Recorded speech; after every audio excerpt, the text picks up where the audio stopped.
Chu Mingzhou was taken aback by Lin An'an's straightforward words. He then smiled and pulled her closer, gently patting her back as if comforting a child, his deep voice carrying a hint of amusement. What you said is true. Lin An'an leaned into his embrace and chuckled softly. Of course, I always speak honestly when I compliment someone. What do you want to do about today's situation? Lin An'an blinked and cautiously replied, our country's laws are sound. Everything should be handled according to the law, so we should follow the organization's guidance. She was referring to the law while also mentioning the organization. This meant she wanted the security department to impose a strict punishment on Jiang Tong for abducting a military family member, rather than handing it over to the police to downplay the matter. Chu Mingzhou pondered for a moment, nodded slightly, and rubbed his chin against Lin An'an's hair. I understand. Lin An'an responded with a soft They embraced like that, quietly discussing what happened today in the dark. Gradually, Lin An'an began to feel sleepy. She yawned, her voice becoming a bit slurred. Mingzhou, I'm tired. Let's sleep. Hearing her sleepy voice, soft and gentle, Chu Mingzhou smiled affectionately. Okay, let's sleep. You worked hard today. As he spoke, he naturally adjusted his position, grabbed a pillow, and lay down beside Lin An'an, allowing her to comfortably nestle in his arms. He placed her feet on his lap to keep them warm, showing no intention of moving them back. Good night. Lin An'an didn't think much of it and let him hold her while he gently patted her back, which was very comforting. Before long, her steady breathing could be heard. The day's fatigue and chaos gradually faded away with the deepening sleep. Chu Mingzhou's eyes flashed with satisfaction as he moved slowly, as if handling a treasure. However, he himself lay awake all night, unable to sleep. The next day, Chu Mingho cried as he rushed into Lin An'an's arms. Sister-in-law, I don't like that sister. She kept pulling me along, and I got so tired. He patted his clothes. My clothes are so nice, but she said they weren't and made me take them off. She said she would always buy me new clothes and wanted me to only wear hers. Lin An'an couldn't help but twitch her lips. It was a bit speechless. She took Chu Mingho's hand, helped him sit on a bench, and gently wiped his tears with a handkerchief, softly comforting him. From now on, no matter what others say, you can't go with anyone else, okay? Except for your brother and sister-in-law. If anyone else tries to take you, you must tell us, all right? Chu Mingho nodded pitifully. I'm so tired. I won't go again. Let my brother celebrate sister-in-law's birthday. Don't invite that sister. She's so annoying. Okay, we won't invite her. At that moment, Lin Zihua hurriedly entered from outside. Seeing the time, Lin An'an realized it was only 6:30 in the morning. Where had he gone so early? Big sister, I'm not going to the art troupe today. I'm going to the security office with brother-in-law. You can't go. Lin An'an's voice was soft but cold. Lin Zihua pressed his lips together and patiently squatted down beside Lin An'an. Sister, I'm just going to take a look. I promise I won't do anything else. Lin An'an's patience with her younger brother was wearing thin, but thinking of his tragic fate in the original story, along with the family's misfortunes, the kind faces of their parents flashed through her mind. Lin An'an bit her lip. The influence of this plot was truly frightening, almost like a forceful push.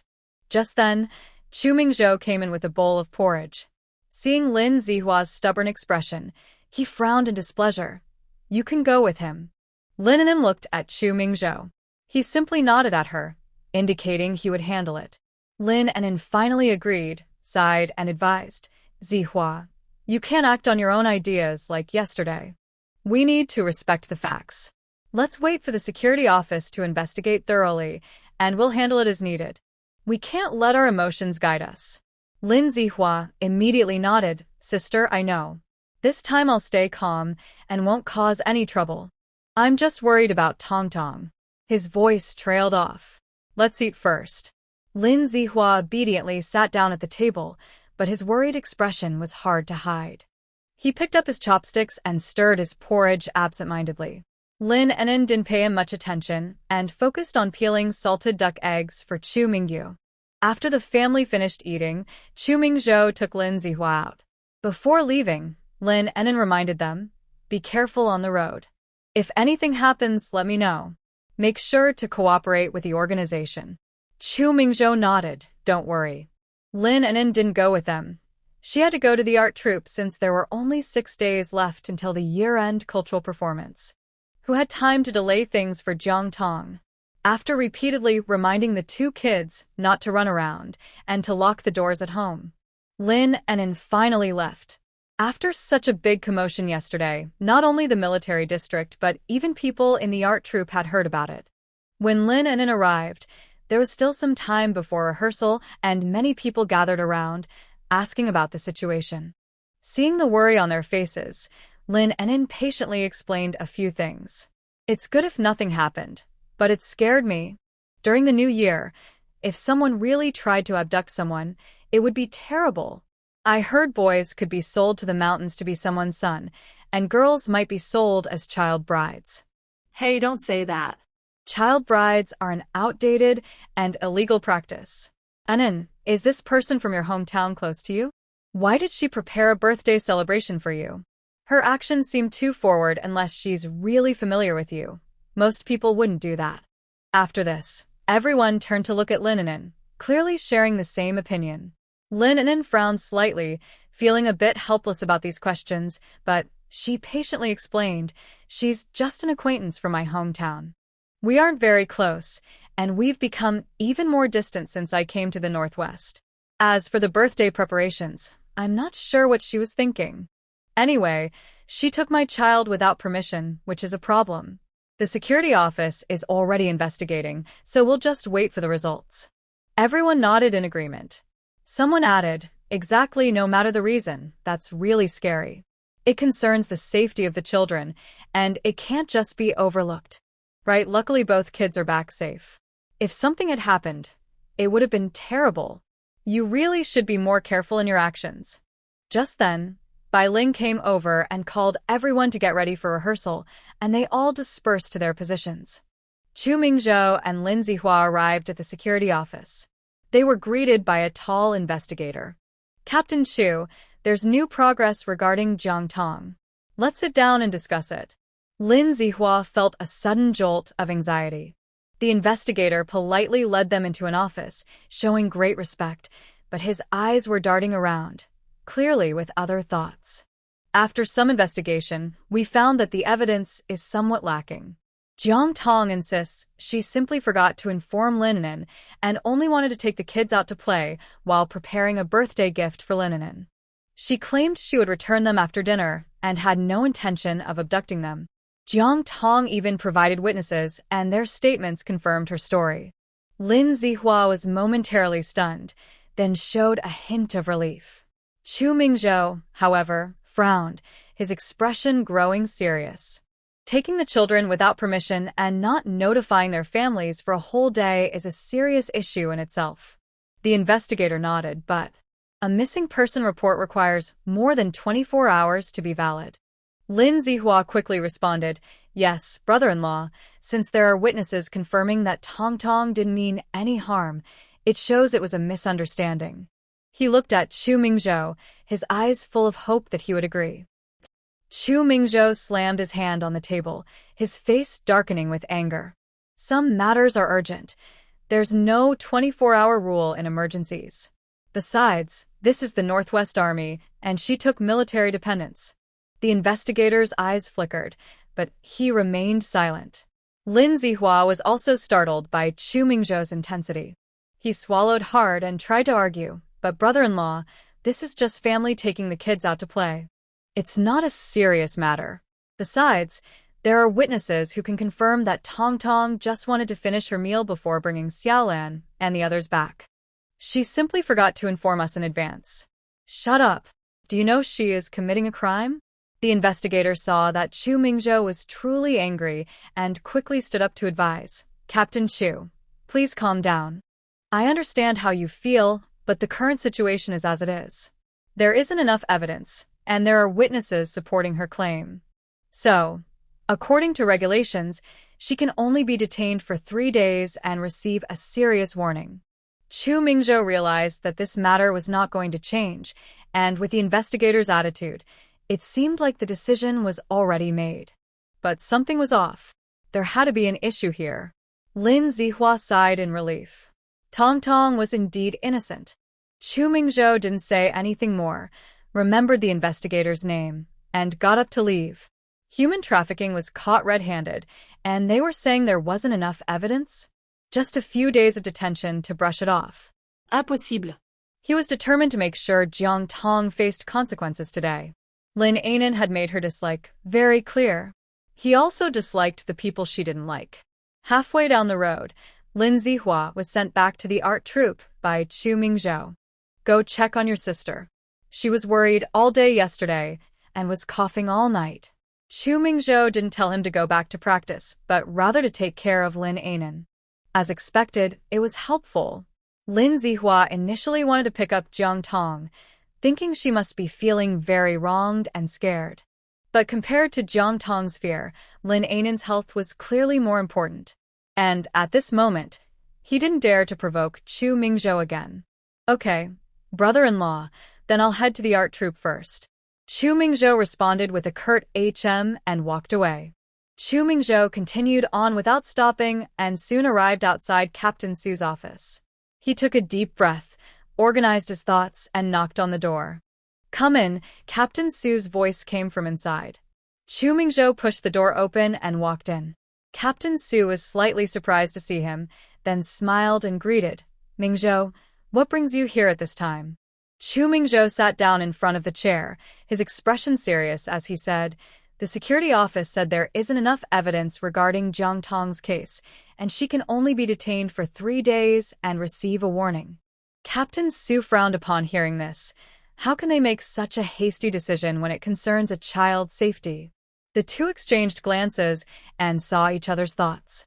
After a moment of contemplation, Captain Su said, Mingzhou, don't rush. Although missing persons cases usually require more than 24 hours for proper assessment, we must be more cautious when it involves military families. Other details don't matter. I just hope this situation is handled fairly and strictly. Captain Su stood up and nodded. I understand your concerns. Let me contact the security office and discuss this further with them to understand the situation better. We need to express our thoughts and worries and urge them to continue the investigation. We can't let this matter go unresolved. Okay. Captain Su patted Chu Mingzhou's shoulder reassuringly. Don't worry, Mingzhou. This issue affects the safety of our military compound and the interests of military families. It must be taken seriously. We can't just brush it off. I'll find out more, and you should go home and wait for updates. I'll inform you as soon as there's any news. Chu Mingzhou nodded, stood up, and said, I'll head back now and wait for your news. After that, he left Captain Su's office and returned to the Special Operations Unit. When Lin Zihua arrived at the art troupe, Lin An'an was sitting nearby, resting. He quickly approached her with a smile. Sister, how are you? Are you feeling okay? Not too tired, right? Lin An'an glanced at him suspiciously and replied with a soft hum, continuing to sip her water. After hesitating, Lin Zihua decided to share the security office's response with Lin An'an. Sister, the security office said there isn't enough evidence. They can only detain Tang Tong for 3 days and give her a warning. I think it was just a moment of carelessness. Upon hearing this, Lin An'an's expression darkened. As expected, the female lead always has good fortune. Even when she does something wrong, the consequences are light. As for Lin Zihua, whatever happens to him is not her concern anymore. Seeing Lin An'an upset, Lin Zihua hurriedly explained, Sister, I know you're not happy, but now we have witnesses. We should trust Tang Tong a little, right? Oh, yes, you're right. Lin Zihua wanted to say more comforting words, but seeing Lin An'an's indifferent attitude left him at a loss. Just go practice. If this performance goes poorly, you'll see how I handle you.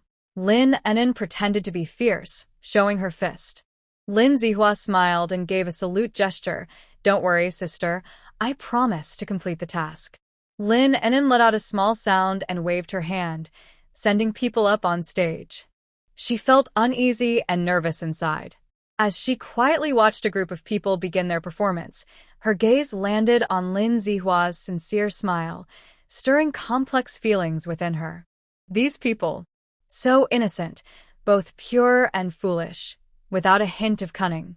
Lin An'an, is Comrade Lin here? A young soldier in uniform appeared at the rehearsal room door and bumped into Lu Qing.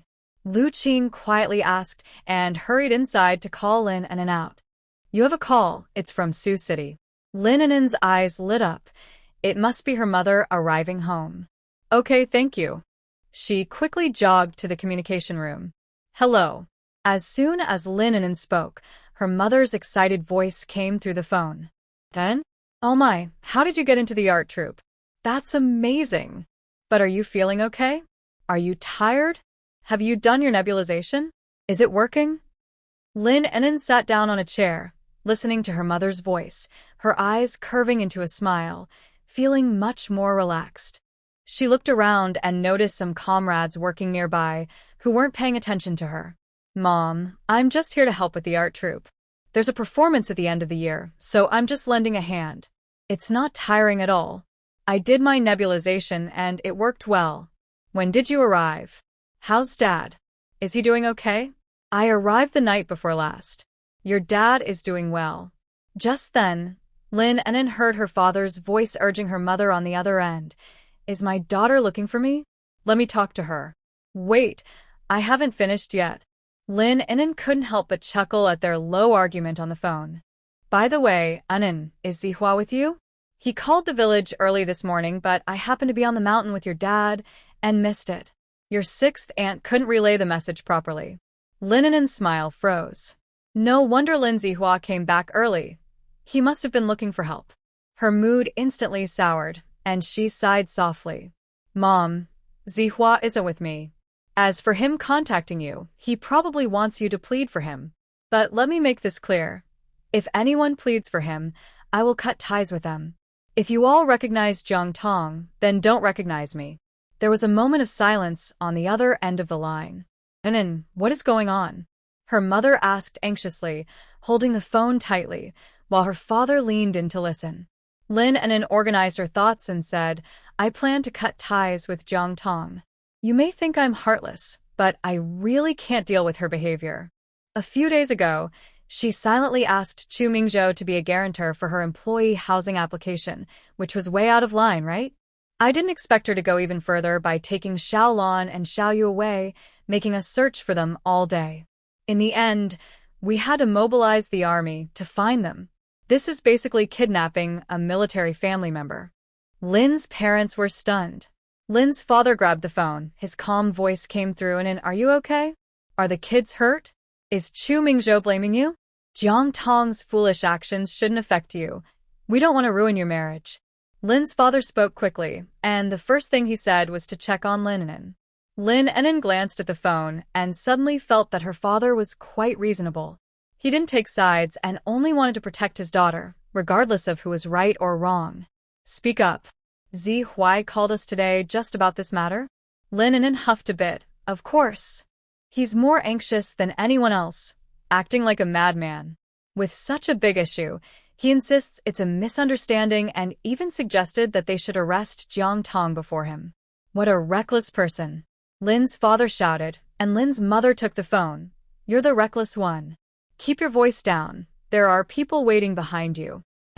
If Tong really loves to cause trouble, then just cut ties with her. Don't make it too messy. You'll see each other often. Lin An'an didn't want to continue this topic. Don't worry, she's quite capable. She can turn a serious matter like this into something minor and be released in a few days. The new year is coming soon. How are you and Mom preparing? We're all good here, but we miss you too. It suddenly feels too quiet. After hanging up, Lin An'an returned to the art troupe. Lin Zihua had just finished rehearsing and was drinking water. When he saw Lin An'an come back, he casually asked, Oh, I just took Dad's call. He said to take care of me, and if you prefer to take care of Jiang Tong, he suggested you change your last name to Jiang Zihua and just live with her, forgetting about me and him. Lin Zihua was stunned. What? Sis, don't joke with me like that. Lin An'an shrugged, indicating she was just relaying the message. That was indeed what their father meant. Lin Zihua's face was filled with disbelief, and the smile he had just moments ago disappeared completely. After a while, he quietly said, "Sister, Tong Tong is just." "Stop, stop, stop. You can read what Dad said a few more times. I mean the same thing." Lin Zihua lowered his head, pressing his lips together, feeling a bit sad. "By the way, even if Jiang Tong gets lucky and avoids legal consequences this time, she has crossed my line. I want to cut ties with her completely. You don't need to say anything on her behalf, just leave it like that." Lin An'an clapped her hands, ready to go on stage. Lu Qing asked her to practice her violin solo for a few ministers to listen and give feedback. As for how her words might affect Lin Zihua psychologically, she didn't really care. People always have to pay a price for growth. If you can't accept what's good for you, then you'll have to face more challenges. Eventually, you'll understand. No wonder people say that those who are overly accommodating are both pitiful and annoying. It's truly frustrating. Lin Zihua watched Lin An'an's determined figure, feeling increasingly uneasy. He didn't understand why things had turned out this way. His sister used to be the closest to Tong Tong, so why had everything changed after coming to the northwest? Sitting there quietly, he felt as if his heart was empty. He realized he couldn't overly protect Jiang Tong, but he couldn't let her go either. Meanwhile, Lin An'an was fully immersed in her violin practice. She played with focus, as if leaving all her worries behind. The music softly echoed in the rehearsal room, beautiful and captivating. Lin An'an's performance was very distinctive, full of emotion and energy. It was quite different from her usual style. Her music was powerful. The ministers listened attentively, occasionally nodding and exchanging quiet comments. Chu Mingzhou stood silently at the door of the rehearsal room. This was his first time hearing Lin An'an play the violin, and it was lovely. He was there to pick her up for dinner. Additionally, he had news about Jang Tong, as there had been new developments. Lin An'an had said that in any situation, she should be consulted first to reassess and see if she would agree. After the rehearsal, Lu Qing smiled and applauded. "An'an, you were amazing. This performance was outstanding, and the ministers are very pleased. Keep up this state, and I believe you will shine at the cultural performance." Lin An'an smiled and nodded. "Thank you. I will keep working hard." Putting down her violin, her gaze accidentally swept to the door, where she saw Chu Mingzhou. She immediately smiled and walked over quickly, greeting Lu Qing and the others, signaling that she was going back to eat first. Chu Mingho reached out his hand to her and made a soft sound. Lin Zihua hurried to catch up. "There's new progress on Jiang Tong's case. I'm here to pick you up, so we can discuss it." The two walked side by side out of the art troupe, and Chu Mingho spoke softly, not avoiding Lin Zihua. Lin An'an's expression also became serious. "Okay, go ahead." Chu Mingho didn't say much, but he was detailed. Because they were persistent and with pressure from team leader Su, the security department expressed their difficulties. In the end, they had to mention the challenges, saying that the one putting pressure was Colonel Tang. Both Chu Mingzhou and team leader Su asked why, and the other party only said that with the new year approaching, the leaders from the capital would come down for inspections. If there were cases of military family abduction, it would cause a lot of trouble. Moreover, since Jang Tong was confirmed to be a relative of military wife Lin An'an, it couldn't really be considered abduction, so they requested that they resolve this matter quickly and not let it escalate. When the colonel spoke, who would dare to disregard it? Lin An'an glanced at him, feeling a mix of emotions that she couldn't quite express. Chu Mingzhou, however, smiled and squeezed her hand gently. Since this isn't considered a crime, the behavioral mistake should still be criticized.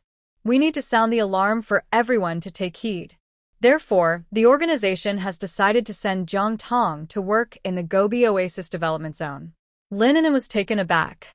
The Gobi Oasis Development Zone? That's an even harsher place than the Great Northern Wilderness. Chu Mingzhou not that family. This isn't a punishment. The Gobi Oasis Development Zone is a land full of hope and an important battlefield for our country's construction. Going there means participating in the great socialist construction effort, which will not only strengthen one's will but also forge a spirit of resilience. What a ridiculous notion of resilience. Lin An'an struggled to suppress a smile. How could he say such funny things with such a serious face and tone? How long will she have to go? Chu Mingzhou held up. Lin An'an blinked. 2 years? Yes. 2 years of working in the Gobi Oasis development zone? That sounded much worse than prison. Lin Zihua, listening nearby, suddenly changed his expression. He widened his eyes and said anxiously, "Brother-in-law, sister, this might not be appropriate. That place is too harsh. How can a girl like Tang Tong endure it? Didn't we agree on 3 days of detention?" Lin An'an shrugged. "Zihua, what are you talking about? This is the organization's decision. How can it be inappropriate? Tang Tong is dedicated to the cause of socialist construction, which is something to be proud of. Building a home with her own hands should not be seen as suffering." Lin Zihua clenched his fists, his eyes turning red with worry. "But sister, Tang Tong really just made a mistake. She never intended to do anything wrong. In those tough conditions for 2 years, how much she must have suffered. What if something happens to her? Then you should go with her?" Lin Zihua was taken aback, actually considering the possibility of that suggestion. Lin An'an couldn't help but laugh in frustration. "Lin Zihua, you can't be serious about going, can you? Can you be a bit more realistic? Don't forget you are a soldier, a communications soldier in the Northwest Army." Lin Zihua opened his mouth to argue, but seeing Lin An'an's angry and disappointed expression, he swallowed his words. Chu Mingzhou frowned, but was no longer angry. Since the situation was set, Lin Zihua couldn't make much of a difference. The Gobi Oasis development area wasn't somewhere anyone could just go. At the bus company's staff housing. "Wenbo, can't we think of another way? I can't go to the Gobi Oasis development area. It's too harsh. If I go, I'm afraid I won't make it back." Jang Tong rested her head on Xu Wenbo's shoulder, crying softly and looking pitiful. This housing was something Xu Wenbo had to pull strings to get for her, and the paperwork wasn't even complete yet. They were just waiting for the stamp after the new year. If she left, she would lose not only her job but also her home. Weren't we supposed to agree that I would be detained for 3 days, and I wouldn't have to spend a single day in jail? You were supposed to get me out. Xu Wenbo stiffened, hesitating with his raised hand as he glanced at the security staff at the door. Tang Tong, I really don't know what happened. This was all agreed upon. Jiang Tong cried even harder, her body going limp as she slid down from his shoulder into his arms. Forget it, Wenbo. If I don't come back, don't worry about me. Xu Wenbo's temples throbbed, but he placed his hand on Jiang Tong's back, first giving her a gentle pat, then quickly wrapping his arms around her as she seemed about to fall. With the soft, beautiful girl in his arms, Xu Wenbo's throat moved as he spoke. Tong Tong, you know, I haven't slept a wink for a day and a night because of this. I've been trying to find a solution and spent over $100. It's all because of your poor relatives. They really are heartless. It's such a small matter, yet they made it so big. It's just taking the kids out to have some fun. Xu Wenbo truly didn't know what else to do. He was using the name of the bus company to ask Hu Xiaomei's great-uncle to handle things. It was fine to fool them once, but doing it twice would expose the truth.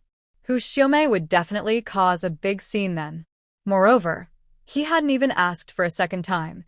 The great-uncle had already come to the company to scold him, saying he was causing trouble and had offended important people above him. Xu Wenbo was also a bit confused. To him, this seemed like a small issue, and he didn't understand how it had escalated so much. Wenbo, I feel so angry. I can't understand why. I treated her like a sister, but she sees me as an enemy. Tong Tong, you're just too naive. People can be unpredictable. It's my fault for being useless. An'an is married to a company commander, a real officer. She probably looks down on me and fears I'm a burden. But I have a job, you know I'm independent. Jiang Tong cried again, struggling to breathe. Xu Wenbo felt uneasy. After some persuasion, he came up with an idea. Okay, I'll go buy some gifts and visit Captain Chu's home. Jiang Tong looked at him with tearful eyes. As long as he's willing to forgive and clarify this matter with the security office, there might still be a chance. But they won't agree. I have a plan. Xu Wenbo leaned closer to Jiang Tong and whispered. After hearing Xu Wenbo's words, Jiang Tong's eyes showed a glimmer of hope. She wiped her tears and looked at him with some expectation. Wenbo, will this work? It's clear they are very upset with me right now. Xu Wenbo smiled confidently and said softly, Tong, just do as I say. I have my own ideas. Captain Chu is an officer. He can't lose face just because his wife is being unreasonable. You are already unwell. Should they really push you to work? I'll say that you took the kids out of kindness but didn't think it through, and you realize your mistake and won't do it again. Plus, if we bring some valuable gifts and say nice things, people can be understanding. Jiang Tong hesitated for a moment, then nodded, glancing toward the door. Taking a deep breath, she suddenly cried out, oh no, Tong, what's wrong? Someone come quickly.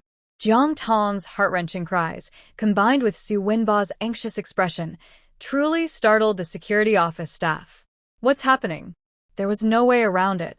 Jiang Tong looked healthy with a rosy complexion and a strong build, so despite her cries, she didn't seem seriously ill. I have a stomach ache. How did you suddenly get a stomach ache? Xu Wenbo quickly added. She seems to be in bad shape now.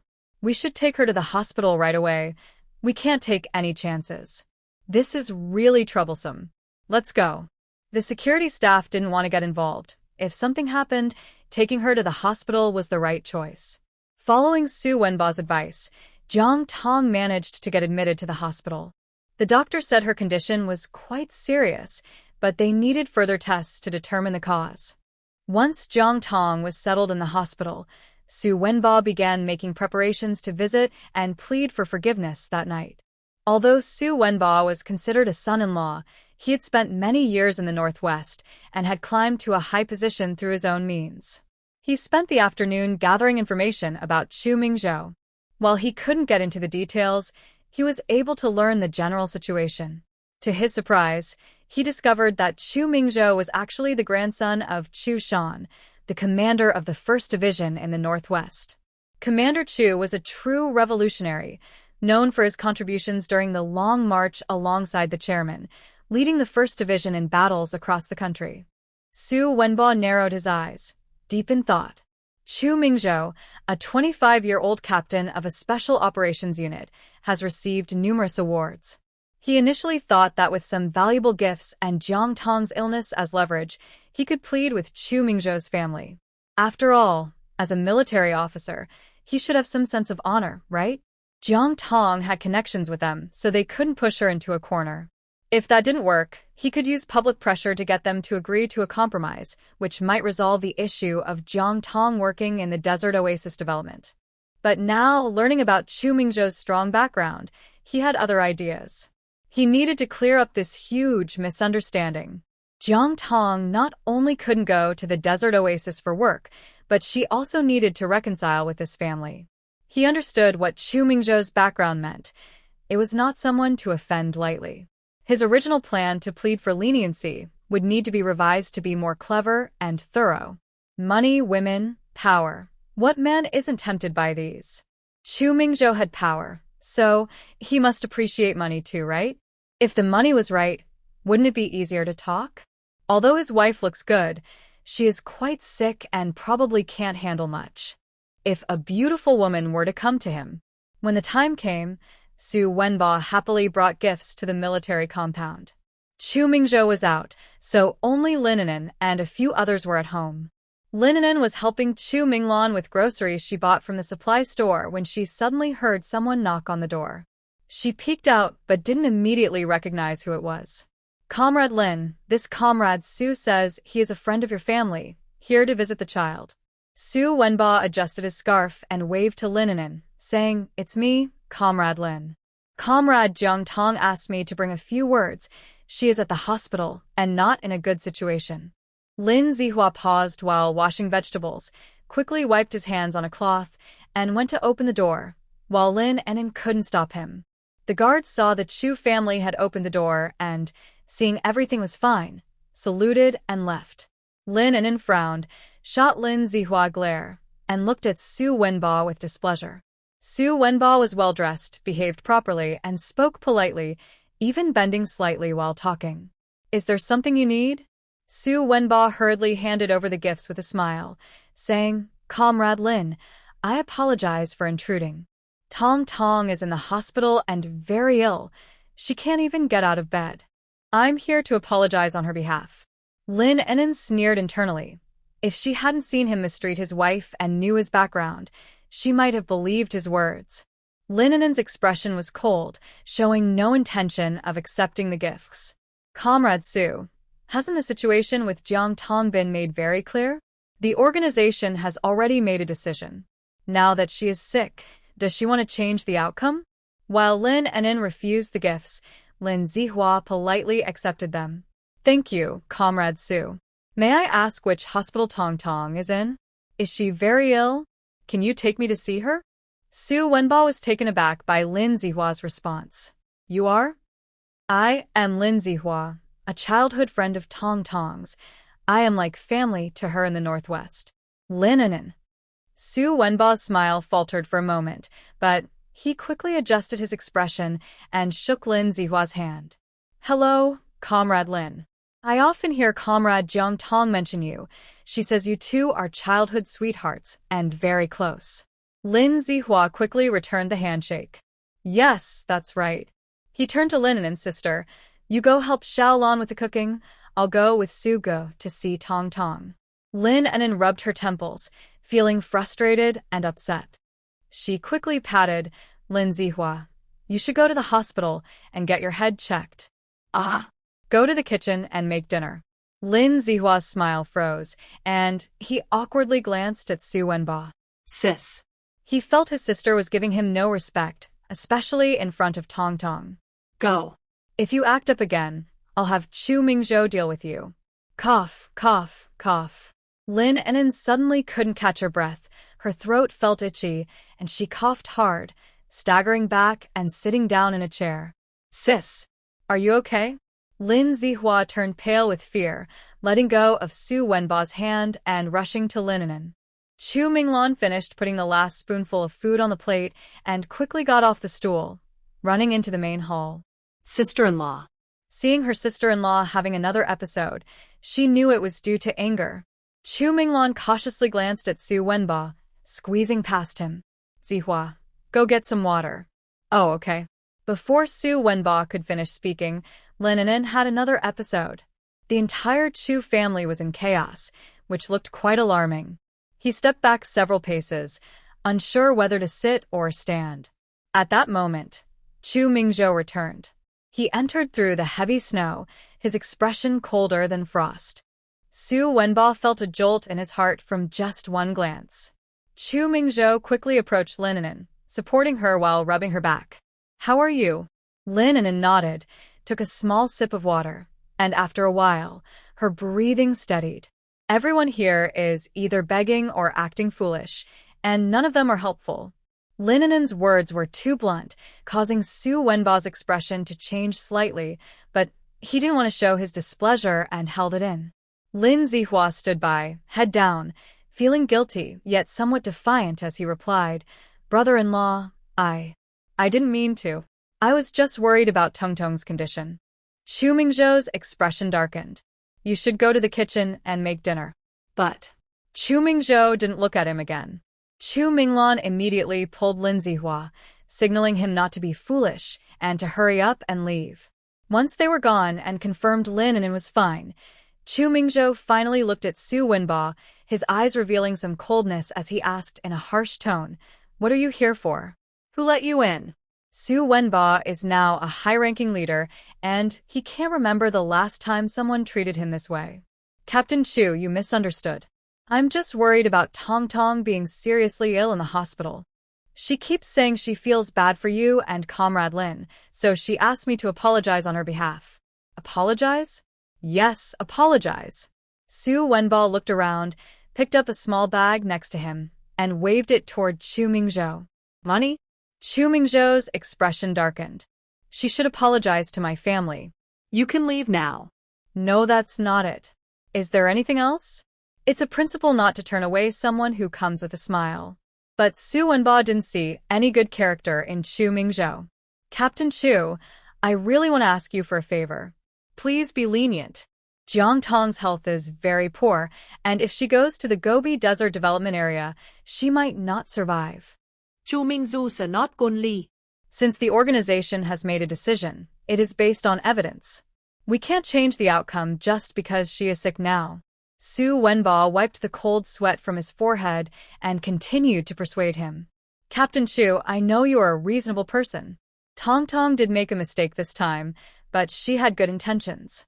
She just wanted to take the kids out for some fun and prepare a birthday surprise for Comrade Lin. She didn't expect such a big misunderstanding. Now that she is seriously ill and truly regrets it, please give her a chance. Chu Mingzhou's expression grew darker as he stood up and walked towards Xu Wenbo. Xu Wenbo felt as if a heavy weight was pressing down on him. Comrade Xu, we will not change our minds. Please take your things back and don't come again. With that, Chu Mingzhou took all the gifts Xu Wenbo had brought and forcefully pushed him out. Captain Chu, I know a doctor who specializes in treating your loved one's illness. As Chu Mingzhou was closing the door, Xu Wenbo nearly shouted. He stumbled to get up, his hat askew, and his pants covered in snow, looking quite disheveled. This did make Chu Mingzhou pause for a moment, but he still slammed the door shut, saying not needed. There was actually another thing he wanted to say, but out of decency, Chu Mingzhou held back. I fear you will harm Lin An'an. Xu Wenbo stood outside, staring at the closed door, his face alternating between pale and flushed, feeling both angry and helpless. He never expected that despite saying all the right things and lowering himself so much, he would still be unceremoniously kicked out by Chu Mingzhou. This made him feel quite embarrassed, especially since he usually held his head high in public. As he adjusted his crooked hat and brushed the snow off his pants, he muttered under his breath, Don't get too arrogant.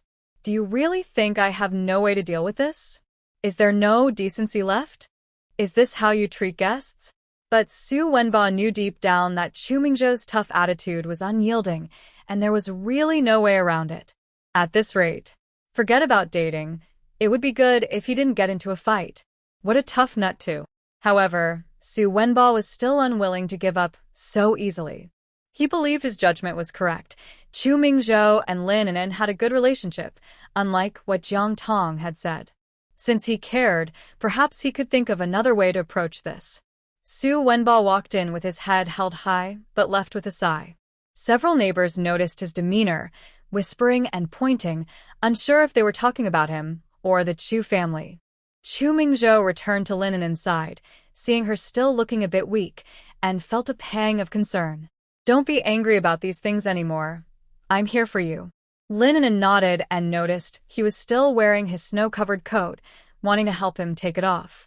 But Chu Mingzhou stiffened and quickly stepped back. I'll go change first. Lin An'an was surprised. Did she just see him avoid her? Was he up to something? The thought crossed her mind, but she brushed it off. Chu Mingzhou quickly returned, wearing a different coat. Lin An'an didn't want to argue with Lin Zihua, so she stayed out of the kitchen and decided to work on her sewing machine instead. The coat she made for Chu Mingzhou was almost finished. She just needed to tidy up a few details before it was ready to wear. Minzhou, try this on, she said.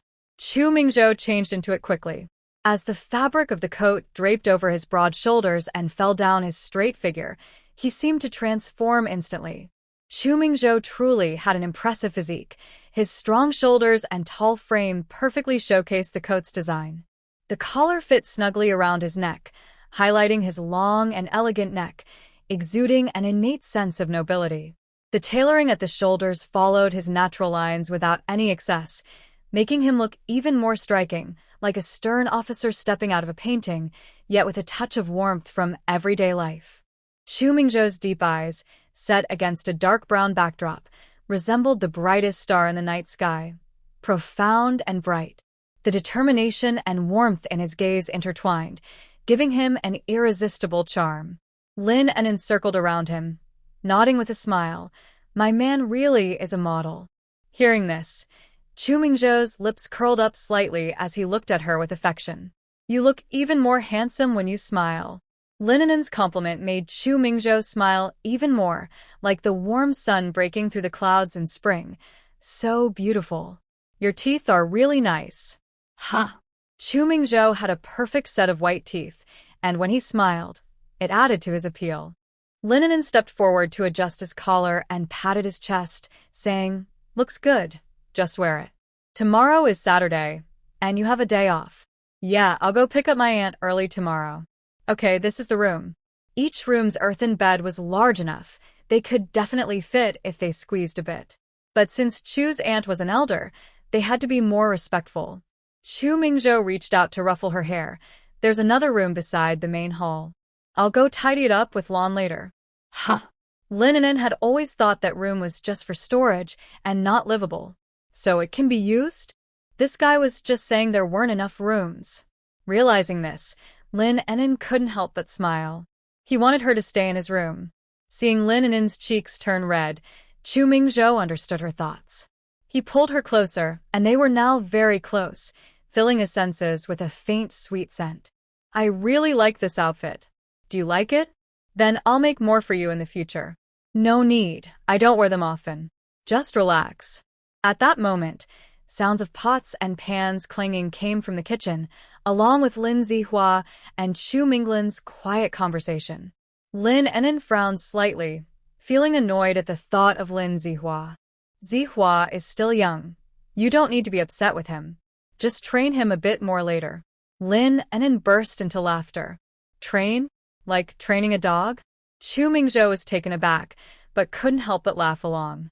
"Brother, sister-in-law, dinner is almost ready. You should tidy up and get ready to eat." "Okay," Lin An'an replied, giving Chu Mingzhou a gentle push.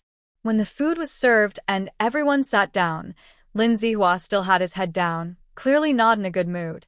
He only greeted Chu Mingzhou in a low voice before falling silent again. Chu Minglan, on the other hand, was all smiles and warmly said, "Brother, sister-in-law, today I made this new dish, braised pork with preserved mustard greens. Please try it and let me know if you like it." Lin An'an smiled and nodded. "Thank you, Xiaolan. It looks delicious."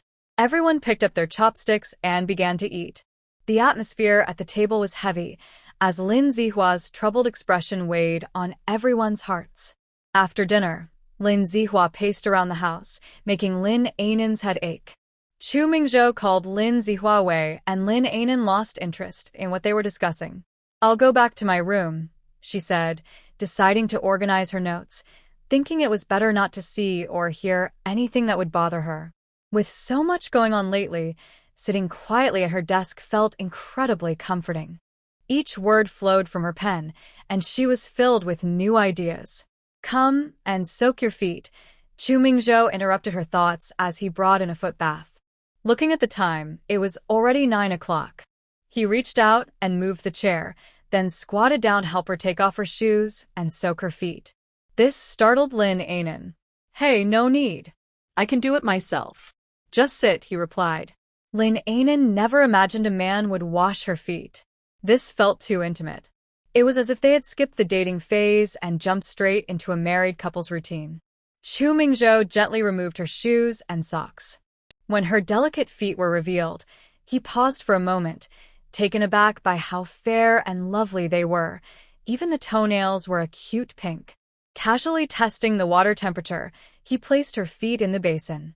His fingers brushed against her skin, and he could feel the softness. Chu Mingzhou pressed his lips together, hiding his emotions. Lin An'an sensed something was off. Her face turned slightly red, and she shifted her feet awkwardly, asking, "What's wrong?" "What?" he replied, focused on massaging her feet, feeling a deep sense of care for her. She had been working hard lately, running around and performing. Yet, the delicate sensation lingered on his fingertips, making it hard for him to stay calm. Lin An'an felt tense and even wished she could disappear on the spot. It was just too embarrassing. "Thank you, Chu Mingzhou," she said, trying to make conversation.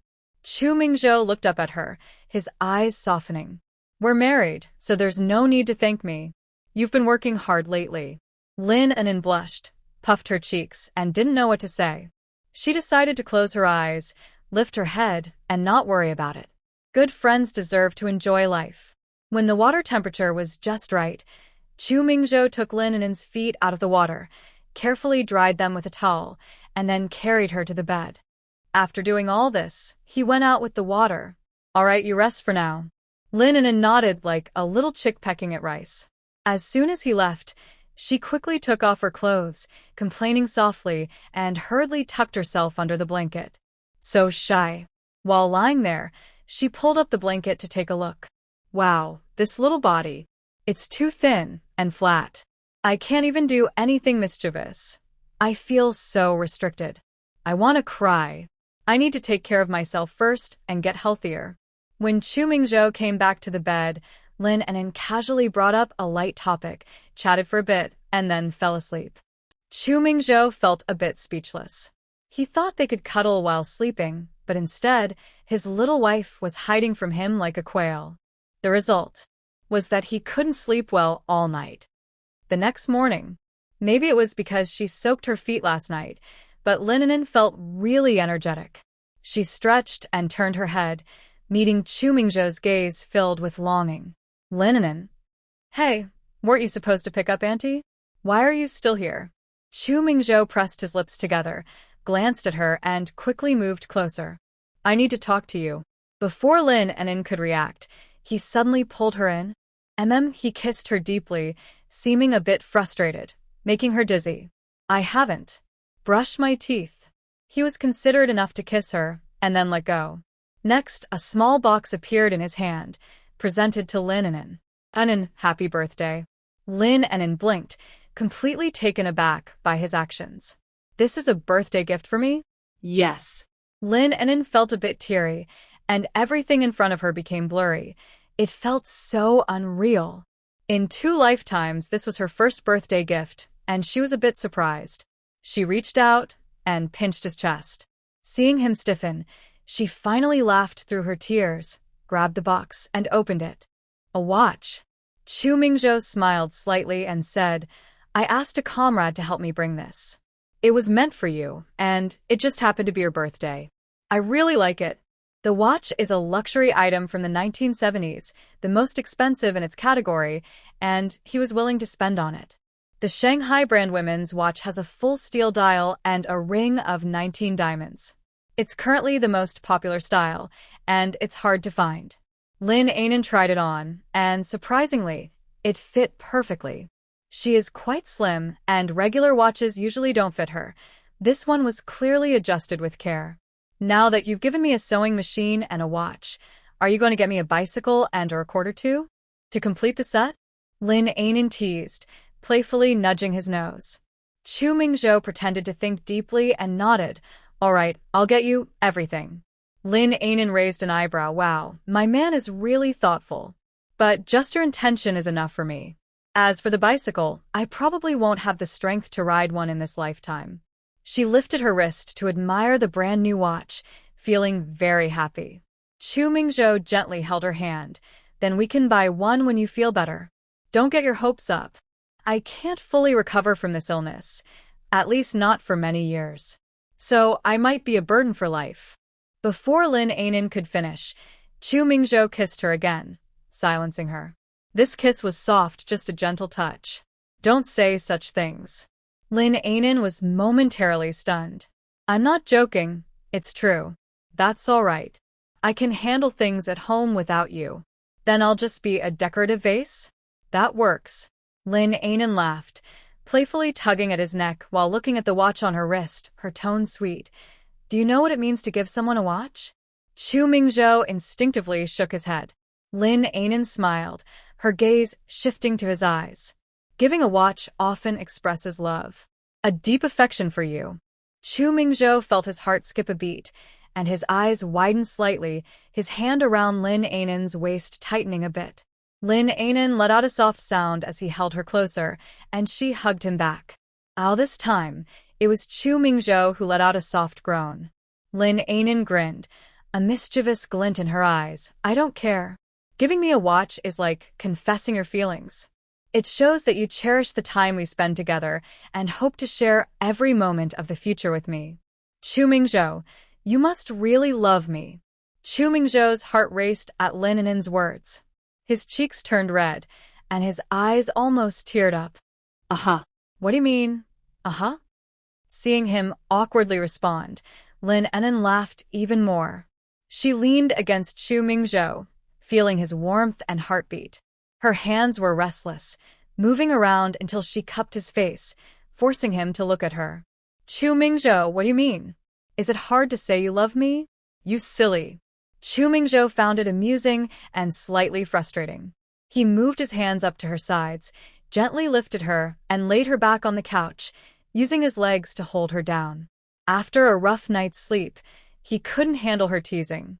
After hesitating for a moment, he leaned down and kissed her passionately. Lin An'an was caught off guard by his sudden move. She widened her eyes, feeling his intense kiss. Gradually, she closed her eyes and instinctively wrapped her arms around his neck, softly responding.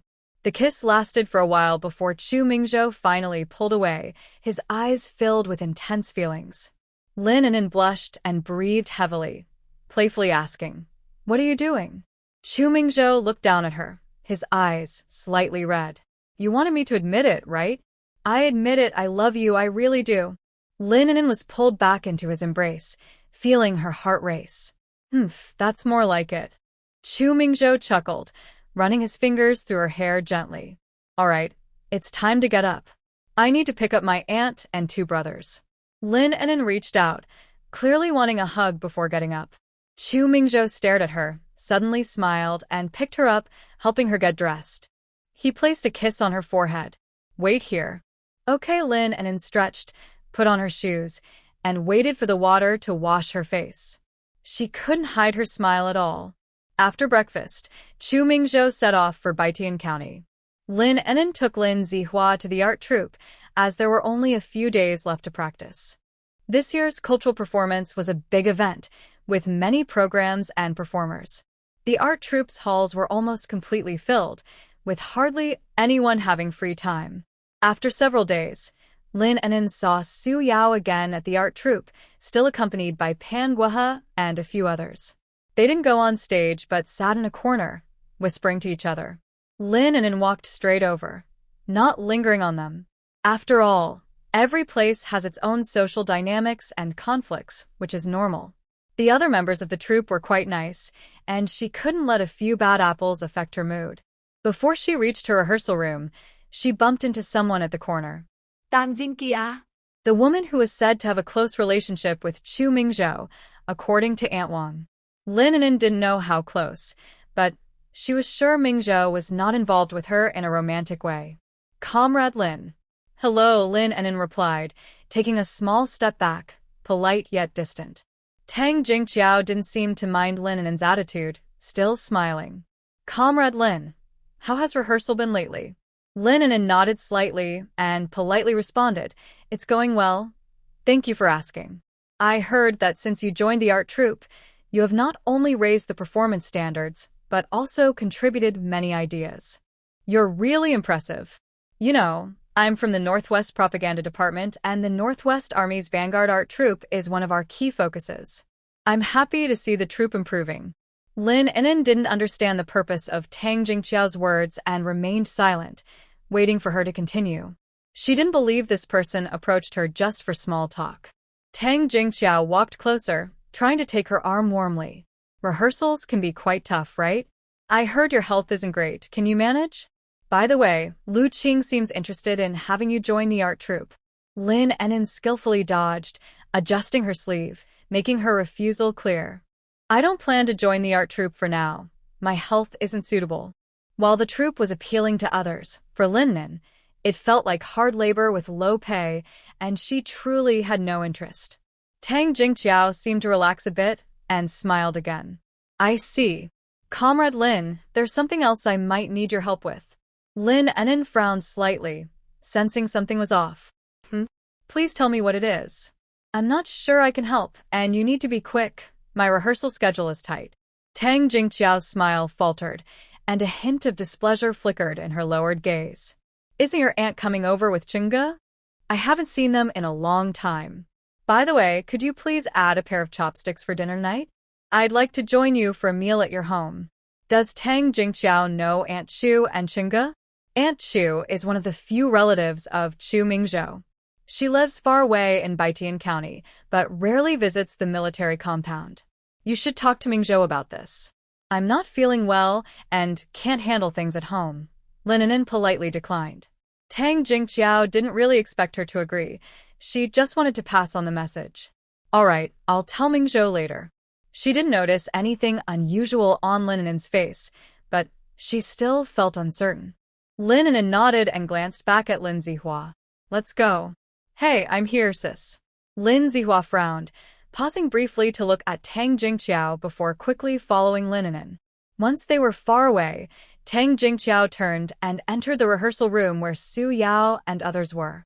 Lin An'an has quite an influence in the art troupe, especially in front of the department heads. She is very much in demand. As soon as she entered the rehearsal room, the others gathered around her. Dang, you're here? We've been waiting for you. We've thought of a few more ideas for the ending of that dance you mentioned last time. Please give us your advice. And about the choir piece, we're wondering if we should make some adjustments. The harmony you suggested is really special. We'd love for you to listen to it. Lin An'an smiled and responded to each of them. Don't rush.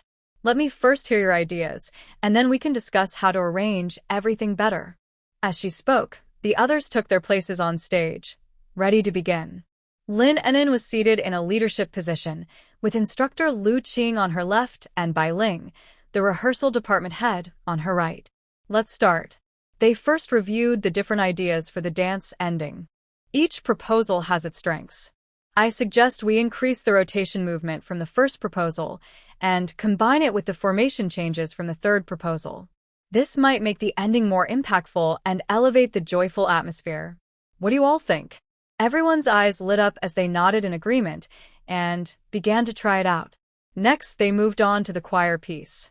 Lin An'an listened as everyone sang the current version again, then picked up the sheet music and said, I think we can lower the harmony a bit to add more depth. In this section, we should strengthen the lower voices a little to create a clearer contrast with the higher voices. This way, the performance will sound fuller and more beautiful.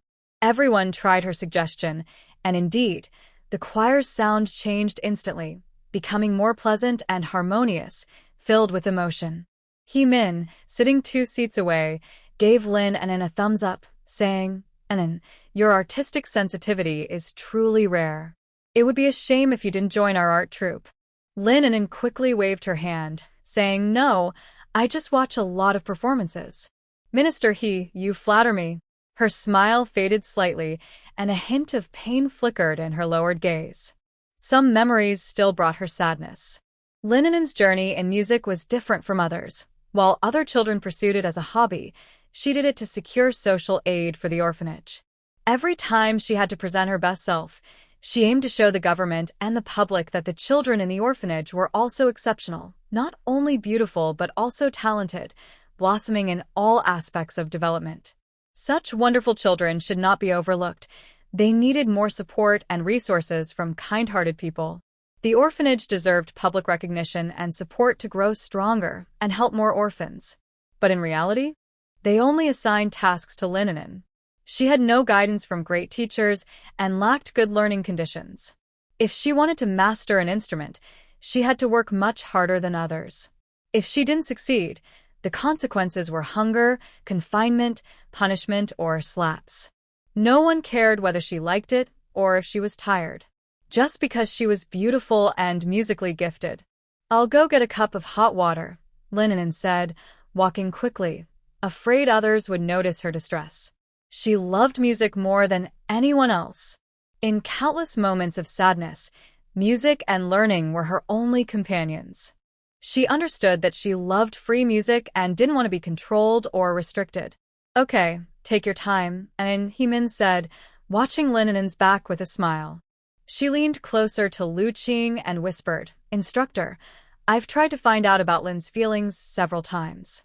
She really doesn't want to join the art troupe, always saying her health isn't good. Lu Qing didn't show any disappointment and continued watching the performance on stage. I see. I think we can still work hard. Talented people can be a bit temperamental. Plus, this cultural performance is a big event, with central leaders coming to observe. Once she really gets involved, the sense of achievement. Hemin was talking nonstop about the pros and cons, but Lu Qing interrupted her with a raised hand and added some cold water to her enthusiasm. The examples you mentioned are invalid. Hemin was taken aback. Why? Lu Qing crossed her arms and smiled slightly. Your partner is from the communications team, right? Hemin nodded. Here's a task for you. Go ahead and make arrangements. As soon as the quota for our art troupe is announced next year, make sure to get Lin Zihua on board first. As for how to write the report, I assume you know how? Hemin followed Lu Qing's gaze and looked at Lin Zihua. Compared to Lin An'an, Lin Zihua had an excellent stage presence. Although he was young, he was tall and stood straight, with a clean complexion and a refined aura that made him quite striking. Instructor, I understand. Lu Qing nodded. No rush. If she doesn't want to join, that's fine. But she has given us many ideas, some of which are quite innovative. After this performance, we should regularly invite her to guide us. That makes sense. Hemin suddenly understood. At that moment, Lin An'an returned, having shaken off any negative feelings. She was smiling and looked very friendly. An'an, it's your turn. Coming. As soon as she took the stage and picked up the violin, she transformed completely. Her movements were graceful, and every note she played was precise and full of emotion. The professionalism and dedication she displayed captivated everyone in the audience. The morning passed quietly in a tense yet fulfilling rehearsal. After the art troupe's rehearsal ended, Lin An'an put away her violin, said goodbye to everyone, and hurried off to the supply and marketing cooperative. Lin Zihua slowly followed behind her. He was present, but his mind was elsewhere. Sis, I want to go to the hospital. Okay. Lin Zihua expected his sister to scold him, but to his surprise, she agreed. He was momentarily taken aback. Sis, you agreed? You really let me go see Tang Tong? Lin An'an didn't even lift her eyelids as she carefully selected fresh vegetables. You're an adult now, and don't need me to take care of you. You have your own choices and thoughts. I won't interfere. After all, it's hard to advise someone who won't listen. Lin Zihua was taken aback. He felt a mix of emotions he couldn't quite describe. Sis, I'm just going to check on Tang Tong, and we'll be back after that. Lin An'an waved her hand casually, as if shooing away a fly. Sis. Lin Zihua felt a bit wronged inside. Lin An'an clicked her tongue lightly. Oh, I forgot to tell you, Tang Tong's illness is 99% fake. Be quiet when you go, you might get to see something interesting. Huh? Seeing his confused expression, Lin An'an patted his arm to push him along. Good luck, kid. Lin Zihua understood, but couldn't process it all. He felt his sister had really changed and was too biased against Tang Tong. Well, I'm going then. I won't come home for lunch. I'll eat with Tang Tong at the hospital. Okay. Lin Zihua jogged away. Lin An'an shook her head and picked out some meat before heading home. Once home, Lin An'an took the vegetables to the kitchen and rolled up her sleeves to help Chu Mingho. Is you still in his room? Yes, this morning you and I took hot showers. Afterward, he even put on new clothes, saying he wanted to show them to Chung. Still being vain, huh? Chu Mingho had been acting mysteriously these days, spending all his time in his room. When Lin An'an peeked in, he was busy fiddling with a bunch of old junk. Before long, Chu Mingzhou returned with several relatives. I'll take over, An'an. You go rest. During the journey, Chu Gupa chatted a lot with Chu Mingzhou and learned about Lin An'an's current situation. Knowing she was unwell and recovering, she naturally didn't want her to work. Gupo, ai fine. I'm just helping a little. It's mostly Lon doing the work. Lin An'an was gently pushed out of the kitchen. You don't need to help. Gupa brought plenty of food for you and you. You both go sit in the main hall. Chu Gupa's visit was mainly to help the children prepare for the new year. The Chu family had lost their parents early, and every new year, only the three siblings, Chu Mingzhou, Chu Minglon, and Chu Mingyu, celebrated together. Once, during the new year, Chu Mingzhou had to go on a mission, leaving 9-year-old Chu Minglon to care for 5-year-old Chu Mingyu, which nearly caused a disaster at home. Fortunately, Chu Gupa arrived just in time to prevent a catastrophe. The Chu family was filled with warmth and joy. Lin Zihua felt it was not good at all. In this age, communication is limited, and when visiting someone in the hospital, there's no way to call ahead to prepare. After Lin Zihua arrived at the hospital, he inquired for a long time before finding out the exact room where Jiang Tong was. Xu Wenbo had good conditions and, to make it seem like Jiang Tong was seriously ill, he booked her a shared room. Since the bed next to hers was empty, it was just like a private room. At that moment, only Xu Wenbo and Jang Tong were in the room. After learning that Xu Wenbo's plea for leniency was unsuccessful, Jang Tong had to place all her hopes on the test results, hoping they would be serious enough to help her avoid the fate of going to the development area in the Gobi Desert. But things didn't go as planned. The security office suddenly notified her that she had to leave for the development area the day after tomorrow. They didn't listen to her request to wait for the test results, only saying they would submit her medical application once she arrived there. Jiang Tong broke down in tears, nearly fainting in Xu Wenbo's arms. Tong, don't do this, Xu Wenbo said, gently wiping away the tears from her eyes, his gaze filled with concern. He shouldn't have said anything, but once he did, Jiang Tong's tears flowed even more. Eventually, as they comforted each other, they ended up in a tight embrace, almost crossing a line. Tong, don't worry. Even if you go, I will make sure to get you back as soon as possible. I will keep your ticket collector position and your housing in the staff area safe for you. Just wait for me to get a divorce. But, Wenbo, won't the divorce affect your job? I have my ways. It won't affect me at all. With Xu Wenbo's promise, Jiang Tong's crying quieted a bit. But where Xu Wenbo couldn't see, her eyes were filled with disgust. Xu Wenbo, however, continued to comfort her, gently kissing her. Room 304. Lin Zihua looked up and saw that the door to room 304 was tightly closed. Tong, I came to see you. Lin Zihua was cheerful and had a good relationship with Jiang Tong, so he entered without knocking. However, he never expected to see two people tightly embracing each other. Lin Zihua thought he had entered the wrong room until the woman gasped and peeked out.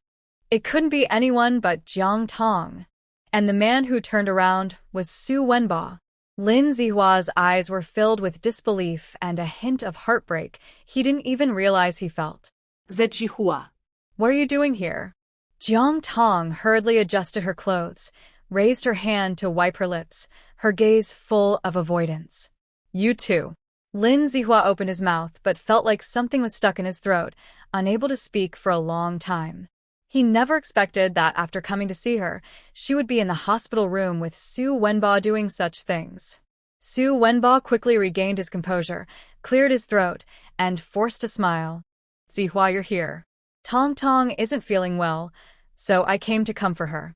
Lin Zihua stared at them, his eyes slightly red, his voice trembling. Comfort? You two are crossing the line. Even Lin Zihua, who is not foolish, understood the situation. Xu Wenbo was married. This was a serious matter. Jiang Tong bit her lip, stood up, and took a few steps toward Lin Zihua. Zihua, don't misunderstand. There's nothing going on, you saw it wrong. Lin Zihua took a step back, looking at Jiang Tong as if she were a stranger. Seeing his reaction, Jiang Tong's face showed a hint of panic. She hurried to explain, Zihua, it's really not what you think. There's nothing between me and Wenbo. Please believe me. Believe? Looking at Jiang Tong's swollen lips, Lin Zihua felt dizzy. Nothing? I'm not stupid. I saw it with my own eyes. How can I believe you? Xu Wenbo stepped forward, trying to mediate. Zihua, listen to me. Today is a special situation. Tong is sick and feeling down. I just wanted to cheer her up. Please don't think too much about it. Lin Zihua glared at Xu Wenbo and walked toward the door. Jiang Tong's tears were welling up in her eyes as she reached out to grab Lin Zihua's arm. Zihua, it's really not what you think. I'm just really scared. I'm very sick. Lin Zihua paused but then forcefully shook off Jiang Tong's hand. Take care of yourself. With that, Lin Zihua turned and left. Jiang Tong anxiously called his name from behind, but he acted as if he didn't hear her. It wasn't that Lin Zihua was decisive. He instinctively wanted to escape. His mind was buzzing. This was a serious issue. The Lin family had always upheld strong values, and even if Lin Zihua was confused, he could not allow such things to happen. But he couldn't bring himself to report Jiang Tong, who was seriously ill. Walking aimlessly down the street, it felt like two little voices were fighting in his head. Everything around him seemed unrelated, and passers-by glanced at him, but he was oblivious. Lin Zihua couldn't understand how Tang Tong, who was like a pure light in his heart, could end up in such a situation. The beautiful moments they once shared, filled with laughter, now felt like sharp blades piercing his heart. At this moment, Lin Zihua was unsure of his true feelings. He thought he was just upset for seeing something he shouldn't have. He didn't even realize this was the beginning of his feelings for someone. Lin Zihua was heartbroken. Luckily, he arrived a bit late today.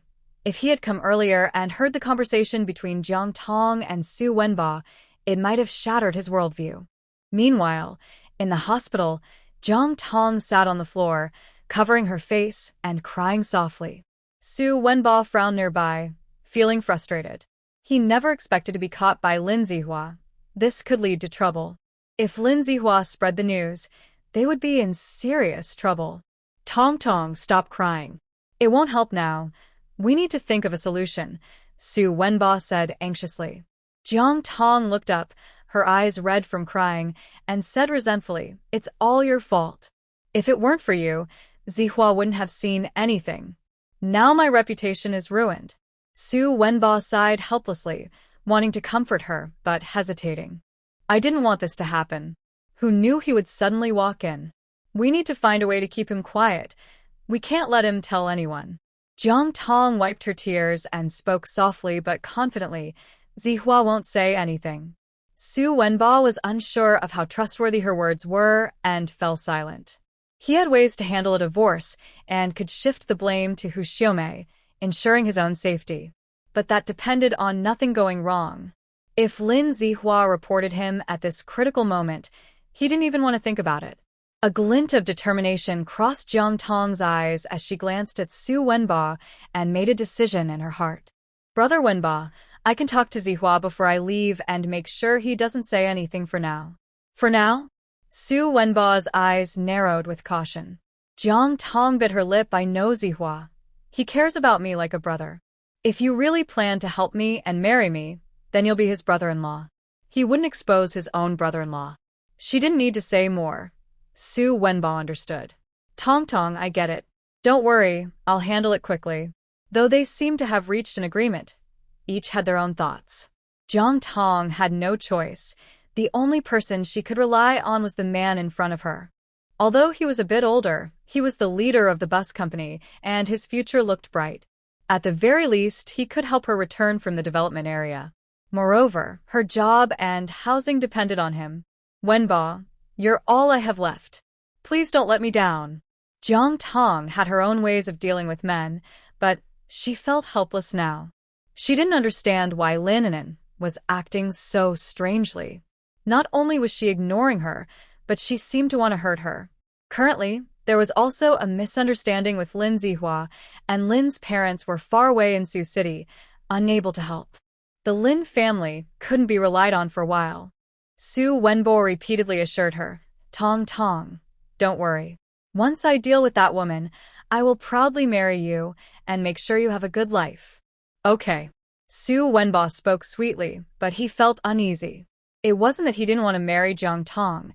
He just felt something was off, as if she was using Lin Zihua to threaten him. But then he thought about it. Being related to Captain Chu wouldn't be bad. He was going to divorce Hu Xiaomei anyway, and if he could marry a young, beautiful, and useful wife. Jiang Tong was about to be sent for labor reform in the development area, and he didn't believe the Lin family would truly remain indifferent. After all, they had raised her for so many years. They wouldn't want to lose her. Fortunately, Lin An'an didn't know their thoughts. Otherwise, they would surely have to rethink their plans. On the Chu family side, everything was warm and peaceful. After dinner, Lin An'an was helping her great-aunt with the sewing machine. I must say, people from her great-aunt's generation were truly skilled. They seemed to know how to do everything. Chu Gu auntie quickly made a pair of sleeve protectors for the children using leftover fabric. And look, now Lan Mei can wear these while working. Isn't that great? They look nice. Taking the opportunity, Lin An'an pulled out some paper and a pen, drew a design for a long-sleeved apron, and handed it over. Great aunt, look at this long-sleeved apron. It would be perfect for working. Oh, this is good. In this era, not many people were interested in pretty clothes or fashionable skirts. But an apron suitable for work was different. It was a necessity. Every household had limited resources, and they barely had enough proper clothes to wear. If they could put on an apron over their clothes, that would be wonderful. Chu Gu auntie was very interested and immediately started making one with more fabric. Lin An'an thought of this on a whim. The apron is easy to make and works well with any fabric. It has 2 big pockets in the front, which makes it very convenient to use. She designed it to please the elderly relative. Sure enough, it brought joy to her great-aunt, making her smile brightly and feel more energetic. When the time came, Lin An'an went to the art troupe. With an elder at home, she felt much more at ease. However, her great-aunt couldn't sit still. As soon as Lin An'an left, she changed all the bed sheets and gave the house a thorough cleaning. The younger ones were kept busy, working hard and with enthusiasm. With Andy here, the house feels different, they said.